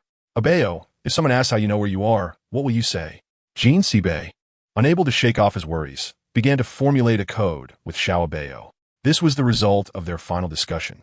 The best course of action to ensure that no one else learned about Abao's ability to foresee dreams. "We just happened to meet. How coincidental." Hearing Abao respond so fluently eased Jean Sibei's anxiety somewhat.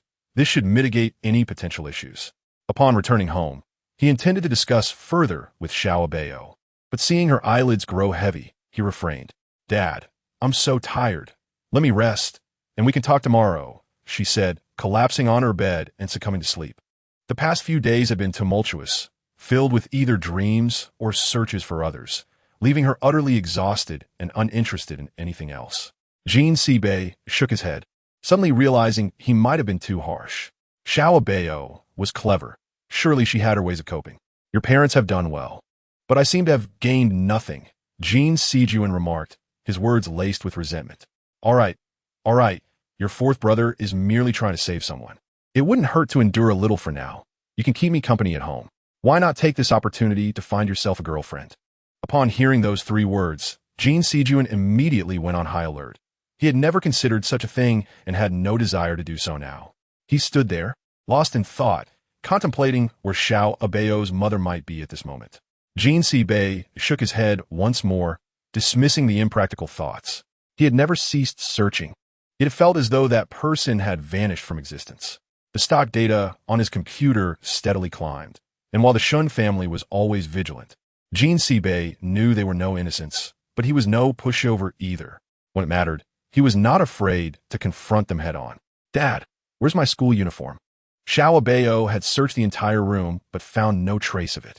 Did it end up at the orphanage? She pondered, uncertain, as she couldn't recall the details. There was so much clutter that she had lost track. Meanwhile, at the orphanage, a boy pulled out a jacket with the name Jean Bao written on it. He kept it, remembering Abao's name, as it might be the last remnant of her. "Forget it. I should just head to school." Seeing the time grow late, Abao hastily grabbed her backpack and dashed out. If she didn't leave now, she would surely be too late. She leaped into Jean Sijuan's car. "Uncle, please help me. I'm going to be late." Her urgency was evident in her voice. Jean Sijuan, disregarding his own plans, pressed the accelerator and sped towards the school. Along the way, he couldn't shake off the feeling of being entangled with her parents. "Here we are, but I have a condition." Abao anticipated this would not be without strings attached. Yet she listened attentively, trusting that her uncle wouldn't deceive her. "I'll tell you after school. If we don't hurry, you'll truly be late." Jean Sijuan held his phone up in front of her. In the final 5 minutes, she entered the classroom just in the nick of time. "You should have come earlier. And where's your school uniform?" Having almost been late, Abao was now without her uniform, leaving her speechless. How could she represent the school like this, disregarding even its regulations? Shun Jiaojiao seized the opportunity to speak up. Abao looked at her in astonishment. Shun Jiaojiao, now devoid of the fear from yesterday, seemed more aggressive, as if she had not been saved by Abao at all. How could such kindness be met with such ingratitude? Abao mused, lost in thought. "Do you even realize the teacher is talking to you?" Abao snapped back to reality, having not heard what was said. Meanwhile, the teacher at the podium was growing increasingly frustrated. "Enough. Everyone to my office after school. In you go." As Abao passed by Shun Jiaojiao, she heard him mocking. "Serves you right," which only fueled her ire. Clenching her fists at her sides, she glared at Shun Jiaojiao, as if trying to see through her. "Class is about to start. What are you doing?" the teacher commanded, causing Shun Jiaojiao to slowly return to her seat, while Abao's chair clattered loudly as she sat down. Qin Zimo, who had been resting beside her, jumped at the noise. Since arriving at school, he had been asleep, and only Abao dared to wake him. "I'm sorry, big brother, I didn't mean to." Abao quickly retracted her earlier bravado, feeling somewhat guilty. Qin Zimo remained silent, merely shaking his head and placing his notebook before her, filled with neatly organized notes. Abao felt a warmth in her heart, realizing she was thought of. Throughout the day, Abao remained focused in class. Yet she sensed a pair of eyes on her constantly. Without needing to think, she knew who it was, but she chose to remain silent. "Brother Zimo, are you feeling unwell? Would you like me to accompany you to the infirmary?" Shun Jiao thoughtfully brought a cup of water and placed it beside him. "No need," Qin Zimo replied, barely lifting his head. Abao, witnessing the entire scene, struggled to suppress her laughter. "Teacher, may I make a phone call?" Before the teacher could respond, Abao spoke up first. Chapter 108. The disguises unveiled. Jean Siyu was puzzled. He merely wished for Abao to assist him with the task, but unexpectedly found himself entangled in the situation. Throughout his life, he had never entered an office, let alone imagined that his first visit would be under such circumstances. He stood awkwardly in place, while Abao remained silently by his side. Jean Siyu was frozen, questioning when he had become Abao's guardian, especially when the real guardian was nowhere to be found, making him feel even more inadequate. After enduring 10 minutes of the teacher's reprimands, Abao observed Jean Siyu's head drooping lower, and though she wanted to laugh, she could only feign a serious demeanor. It was not until they exited the office together that he wiped the sweat from his brow. "Uncle, was it really that terrifying?" Abao had not anticipated such a strong reaction from him. Had she known, she wouldn't have called him over, fearing it might leave a lasting impression on him. "It's nothing. Your uncle has seen worse. It's just a teacher's scolding." Jean Siyu waved his hand dismissively, quickly adopting a relaxed expression. Abao, however, could see through his facade. She had noticed his earlier expression and understood why she found it amusing. Once inside his car, he scrutinized her, ensuring there were no significant issues before driving off. They arrived at a seemingly upscale restaurant, where Abao eagerly jumped out, followed by Jean Siyu. "Uncle, this place is beautiful. I must bring Dad here next time." Hearing this, Jean Siyu merely scoffed. There was a serene-looking girl who, for some reason, made Abao feel comfortable upon their first meeting. Her smile was particularly delightful. "Hello, I am Chung Jiajia." "Jean Siyu," he replied curtly. As they sat down, Chung Jiajia greeted them with a warm smile, while Jean Siyu wore a sullen expression, as if someone owed him a substantial sum. Abao, beneath the table, attempted to signal him, but he remained oblivious to her hints, and what he did next astonished her. "You've seen the situation. This is my child. Whether you can accept this is up to you. I have no objections." Chung Jiajia seemed unfazed, while Abao was left speechless. When had she become Jean Siyu's child? If her father found out, he would surely scold him. Observing Jean Siyu's serious demeanor, Abao chose not to expose him. "I didn't expect you to have such a big child. She's quite adorable." Chung Jiajia surprisingly accepted this revelation. As the situation began to spiral out of control, Jean Siyu grew anxious. He had intended to bring Abao to deflect this blind date, only to dig himself a deeper hole. Seeing Chung Jiajia's satisfied expression ignited a sense of regret within him. "I do not mind this child, but if we were to have our own children, I hope you will treat them equally." The words left both Abao and Chung Jiajia stunned. They had assumed Jean Siyu would be pleased by her acceptance, but instead, he expressed reluctance. She noticed his helplessness and urgency, and Chung Jiajia did not wish to impose. "Auntie, you two continue chatting. I will go over there for a bit." Abao, recognizing the moment, discreetly stepped aside. Jean Siyu, however, kept signaling to Abao, hoping she would help him escape. He genuinely wanted to leave. "I apologize, Miss Chung. I know you're exceptional, but I am currently not interested. I hope you can understand." With this confession, Jean Siyu finally felt a weight lift off his shoulders. He had thought that a few words during a blind date would send the person away, believing he would no longer have to navigate such encounters. He nodded, relieved that she was reasonable and did not react hysterically, which brought him a sense of peace. Chung Jiajia observed his departing figure, pondering her own perceived shortcomings. It was not her intention to pry, but she realized that leaving a poor impression, especially on a first meeting, was crucial.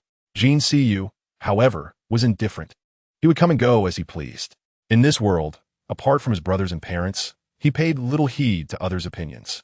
They reached the Jean family residence, where Madame Jean awaited with eager anticipation. Abao seized the opportunity to slip inside. Surprisingly, Dad arrived home on time. Abao exclaimed, teasingly. Just recalling Jean Siyu's earlier awkward expression made her giggle. As she laughed joyfully on the sofa, Jean Siyu entered from outside. It seemed that Grandma had finished her inquiries, and both of their expressions were far from cheerful, while Abao was in high spirits. "Make sure to keep an eye on your daughter. If you don't, she might just ascend to the heavens."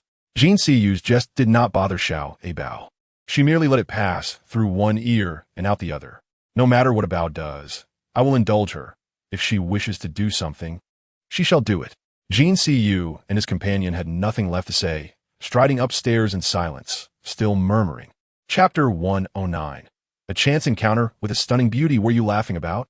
"You've been happy since you arrived," Xiao Mian remarked, handing a yogurt drink to Abao. Unsure of Abao's taste, she had randomly chosen one. "Oh, nothing. Just a funny incident that occurred a couple of days ago." Abao found it difficult to explain, as she could not divulge the details of Jean Siyu's failed blind date. Xiao Mian did not press further, respecting the boundaries of their family matters. Abao had always enjoyed making friends, but this time she felt an inexplicable heaviness, reluctant to part ways. "I apologize for what happened last time." Xiao Mian did not specify the incident, fully aware of her missteps.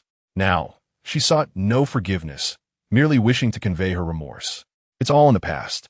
Look at me now, I'm fine. I did hold it against you, but what good does that do? It will only affect our relationship." Abao spoke earnestly, having never shared such sentiments with her father. Setting aside past grievances, she wished for Xiao Mian to remain unchanged, their bond now shared with a secret understanding. "We can't be late today. I've heard a new sister is coming, and I wonder if she'll be easy to get along with." As they bid farewell at the school gate, Abao waved to the older boy who had just gotten into his car. This was the happiest day she could imagine. Simoyeye, good be. If only that nuisance weren't around. It was evident that attire could significantly influence one's impression. It accentuated a rustic air about her. Annoyed, Shun Jiao swiftly entered the chauffeur-driven car, eager to leave this tumultuous place. Abao chuckled. Noticing Qin Zi Mo watching her from the car, feeling a bit shy, she quickly turned away. A text alert chimed, reminding her that time was fleeting. If she didn't hurry, she would indeed be tardy. Qin Zi Mo continued to watch until she disappeared from view. Abao rushed into the vehicle, feeling pressed for time, her mind racing with thoughts of making a good impression on everyone. Thankfully, the filming location was not far. Sambo had already prepared her makeup in the dressing room, making her look exceptionally radiant today, which caught Abao's attention. I thought you weren't coming today. Jean C. stepped forward, lifting the little Abao into his arms, affectionately nuzzling against her. Let me down quickly, there's no time left. At that moment, Abao's sense of urgency was particularly pronounced. How come you're here? Chung Jiejia stood in astonishment. I came here for shoot, dear sister. Are you also here for the same reason? When she arrived, her assistant had reminded her about a child, and to her surprise, it turned out to be that little girl from the other day. It was indeed not unusual for her to be here. Isn't your father with you? His father? Her father was always inundated with work. Seeing him was a challenge akin to reaching the heavens. Jean C's words hinted at something beyond mere curiosity, and Abao recalled the misunderstanding caused by Lu Shu. Had it not been for Lu Shu's commotion, she wouldn't have had to explain herself. Sister, I will go change my clothes now. The photographer was already urging her, and Abao dared not delay any further. Chung Jia nodded hastily, watching as the small figure swiftly disappeared around the corner. To her surprise, the child was quite adorable. Had it been before, she would have certainly disapproved. Yet there was something distinctly unique about this girl. Do you know her? Jean C finally seized the opportunity to voice his question. Chung Jia realized she had yet to explain. The meeting had been arranged by family, and there was no way to decline, so she had merely met him briefly. Jean C was left perplexed. How could she have met Jean Bei? Moreover, given Jean Bei's temperament, he would undoubtedly have dismissed the matter. As the shoot was about to commence, Jean C had no chance to pursue the inquiry further. The three of them arrived at the venue, and although it was their first time together, their collaboration was surprisingly harmonious. Such a beautiful sister cannot be easily relinquished, Abao thought, feeling pleased with the swift progress of the day. However, upon glancing up, she noticed her father already seated in the lounge area, eyes closed. Abao and Jean C walked over together. Wake up, Lao C. Were you secretly going on blind dates without me? Jean C's words roused Jean Bei from his reverie. He had been at the company every day. Where would he find the time for such frivolity? Even if he had time, wouldn't he consider blind dating? Absurd, Jean Bei muttered, sitting up. It seemed the shoot was nearing completion, and Chung Jia had also changed her clothes, ready to discuss matters before departing. From a distance, Abao spotted a man seated on the sofa, with a little girl resting on him. Oh, it's President Jean, Chung Jia remarked, extending a hand. Jean Bei merely grasped her fingertips lightly, remaining seated due to Abao in his lap. Dad, what are we having for dinner? Hearing the title, Chung Jia was momentarily taken aback. Now she finally understood. Yes, Abao, go greet him. I've already met Abao, so I won't disturb you any further. Take your time to chat. Abao, realizing her father's puzzled expression, understood she could not escape this time and could no longer defend Lu Shu.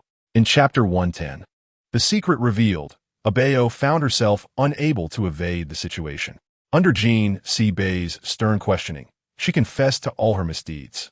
It was Lu Shu who said he would take me out, who knew he intended to go on a blind date, and used me as a shield. Jean Bei, who had initially calmed down, felt a surge of anger upon hearing this. How dare Lu Shu use Abao as a shield? However, now that the misunderstanding was cleared, Abao timidly pulled at Jean Bei's sleeve that, please don't be angry. But he ignored her, gazing out the window, and Abao realized just how foolish her actions had been. Upon returning home, Jean was caught off guard when he saw his furious elder brother approaching. He had no idea what was happening. Then, to Abao's shock, she witnessed her father lift Jean off the ground. What are you doing? Mrs. Jean rushed out upon hearing the commotion, astonished to find the two of them about to clash. Especially with Abao present, it was inappropriate for the child to witness such a scene. Although Jin Si-bei was internally dissatisfied, he ultimately released his grip, though his expression remained grim. "If this happens again, I will not spare you," he warned, gritting his teeth. He had nearly placed Abao in a perilous situation. If anything had transpired, he would not have cared about brotherly ties. "Lao Si, what are you doing?" Jin Si had merely wanted to clarify the matter, but observing the household's atmosphere, he realized it was better to manage his own affairs first. Abao, spotting her savior, rushed to his side. "Third uncle, please help me persuade them. I truly cannot handle this anymore." Jin Si furrowed his brow, surprised to find himself embroiled in such a complex predicament. He suddenly recognized a latent talent within himself and pondered that perhaps a future career shift in this direction might be viable. "All right, go see what's happening. If you need anything, call me," he resolved, having temporarily diffused the tension between the two. Abao stealthily approached the study, tiptoeing inside, only to see Jin Si-bei's expression still quite displeased. "Dad, please don't be angry. I know I was wrong." Aware of her lack of justification, Abao took the initiative to admit her fault. He surely wouldn't remain angry with her indefinitely, and not informing her father this time had indeed been her oversight. Jin Si-bei initially intended to ignore her, but seeing her pitiful demeanor, he felt a pang of sympathy. "All right, it's not entirely your fault, but just remember to inform me before you act next time." Abao nodded fervently. As long as her father forgave her, she was willing to do anything. She immediately snuggled up to Jin Si-bei, her arms encircling him, her affectionate display rendering him incapable of remaining angry. Just then, Jin Si emerged from his room. "Fourth brother, don't blame Abao. If anyone should be blamed, it should be me." Suddenly, the earlier tension dissipated, and the person before Abao was almost unrecognizable. Was this truly her uncle? Abao felt a twinge of confusion. She had originally wanted to share the story of the beautiful sister with her uncle, but now there was no opportunity. However, since he had been home for several days, she believed there would eventually be a chance. Regret and remorse filled her heart. Such a promising connection had been squandered.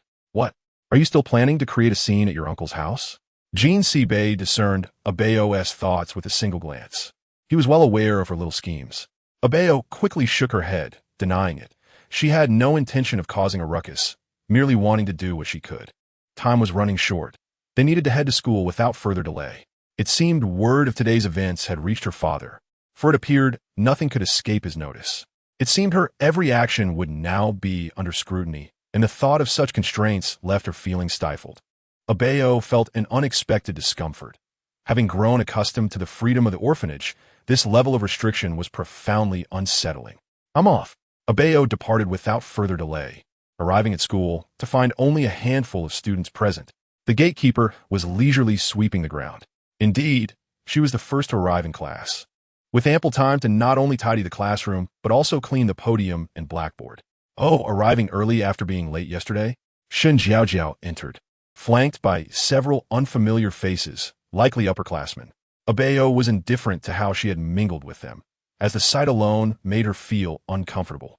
Should I just continue being late to please certain individuals? Abao intentionally emphasized certain words. Shun Jiaojiao, rather than becoming angry, was met with a response from one of the senior girls behind her. "Who knows who will be pleased?" Abao paid no mind to such matters.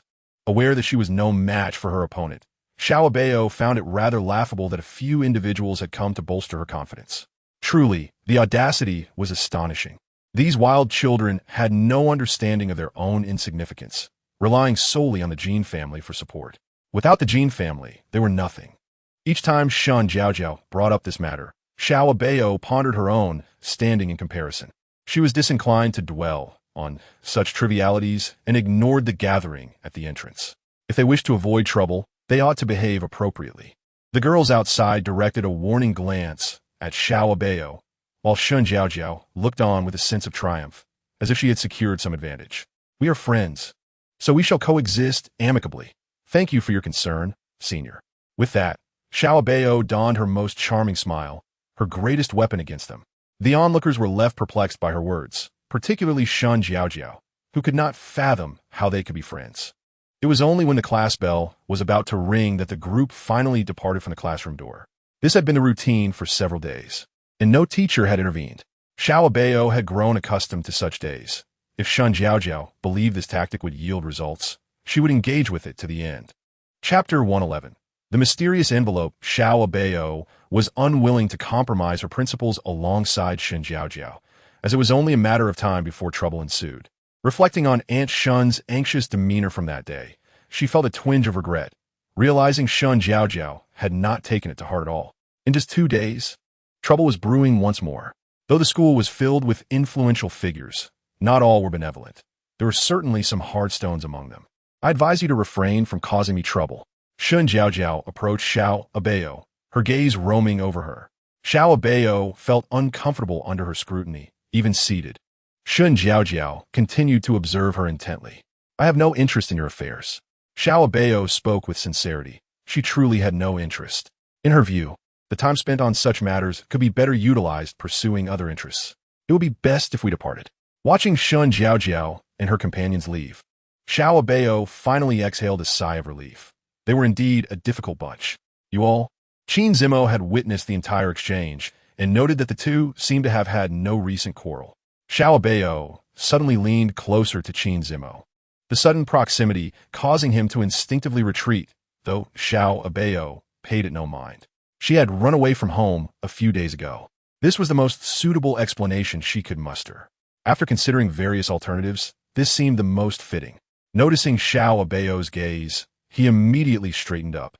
During the break, Abao dashed to Xiao Mian's side to discuss their plans for after school. Today, Jean Sibei had granted her a 2-hour leave, and such an opportunity must be seized for relaxation. The two ultimately decided to visit the nearby park, which was lively and bustling. Xiao Mian readily agreed this time, without the hesitation she had previously shown, even planning for their next outing. We shall seize the next opportunity as well. Abao's spirits lifted in response. From now on, these moments would be theirs to cherish. Qin Zimo cleared his throat twice from behind, prompting Abao to remember that she had overlooked a very important person. Would you like to join us, big brother? Faced with Abao's warm invitation, Qin Zimo felt reluctant to decline. In truth, he had been contemplating it for quite some time. What are you thinking about, Jinbao? Focus on your studies. Unbeknownst to her, Abao's thoughts had already drifted outside, her eagerness to embark on their outing becoming palpable. Before the class bell rang, she had already packed her belongings, while Qin Zimo remained unhurried. As soon as the bell tolled, she swept everything from her desk into Qin Zimo's backpack and, with a firm grip on her friends, dashed out of the school. Shun Jiaojiao was caught off guard by the collision. Upon realizing it was Qin Zimo, she dared not raise her voice. Glancing down to see Abao holding his arm tightly. Stop right there. Without regard for her image, she hurriedly pursued them. Alas, Abao ran too swiftly.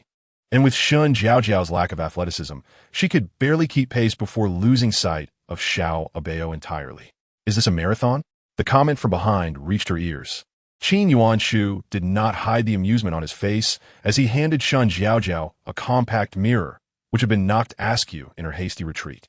At that moment, Shun Jiaojiao felt a wave of embarrassment wash over her, wishing she could simply vanish into the ground. Do not worry, I won't disclose this. I merely wished to see how my partner was faring. Shun Jiaojiao detected an underlying message in Qin Yuanshu's words. If there is something to say, just say it. She had no patience for indirectness. She preferred straightforward communication. Then I shall be direct. Deliver this to Jinbao. Shun Jiaojiao hesitated to accept it directly. It was an envelope, the contents of which she was unaware. However, there was no way Abao would accept something from her. It would be better for him to deliver it himself, as he might succeed. You need not present it to her in person. Simply place it in her backpack. Despite her reluctance, Shun Jiaojiao remained unwilling. Just this morning, they had quarreled. How could she bear to approach with a long face to apologize? That was out of the question for Shun Jiaojiao. Furthermore, if discovered, she would be the only one to bear the consequences. Qin Yuanshu's plan was indeed cunning. Whether or not she acted was up to her. Qin Yuanshu placed the envelope on the flower bed and then departed. In truth, this was not a task he had prepared. It had been given to him by his father that morning, who had stated that if he delivered this to the Jin family, he might have the opportunity to study abroad. Qin Yuanshu had awaited this chance for quite some time, and he could not afford to make a mistake. He would not allow this opportunity to fall to Qin Zimo. Even if it were to be inherited, it could only belong to him. Qin Zimo was simply unworthy. Shun Jiaojiao had no choice but to accept the task Qin Yuan Shu had thrust upon her, staring at the envelope resting on the flower bed. She gritted her teeth and shoved it into her backpack, recalling the direction in which Abao had vanished, prompting her to chase after her. In her mind, she mused that she must owe something to these individuals. Indeed, they had gone to the park, and at this hour it was not overly crowded, making it difficult for Shun Jiaojiao to approach. As she observed from a distance, someone suddenly tapped her shoulder. She exhaled in relief, while Xiao Mian regarded her with a wary gaze. Her eyes fell upon the envelope in Shun Jiaojiao's hand. Was she up to something again? What is it you are holding? Seizing the moment, Shun Jiaojiao handed the envelope to Xiao Mian. You arrived just in time. Please lend me a hand and place this in her backpack, and we will consider our grievances settled. Xiao Mian tossed it onto the ground. What grievance did she have with this person? Moreover, the truth had already been revealed. What reason did Shun Jiaojiao have to dictate her actions? Are you truly willing to stand by and allow her to trample you? No one understood Xiao Mian's situation better than Shun Jiaojiao. She knew well the depths of Xiao Mian's resentment, yet the current circumstances did not permit her to act, leaving her with no choice but to cautiously endure in Abao's vicinity. Xiao Mian clenched her fists in frustration. She had never disliked anyone as much as she did now. This was the final straw. She snatched the envelope from Shun Jiaojiao's grasp, tucked it into her coat, and strode towards the exit. Abao was happily blowing bubbles with Qin Zimo, oblivious to the fact that Xiao Mian had slipped something into her bag. Xiao Mian, there is more over here. Startled, Xiao Mian nearly tore the envelope apart in her panic as she hurriedly approached the two, acting as if nothing had occurred.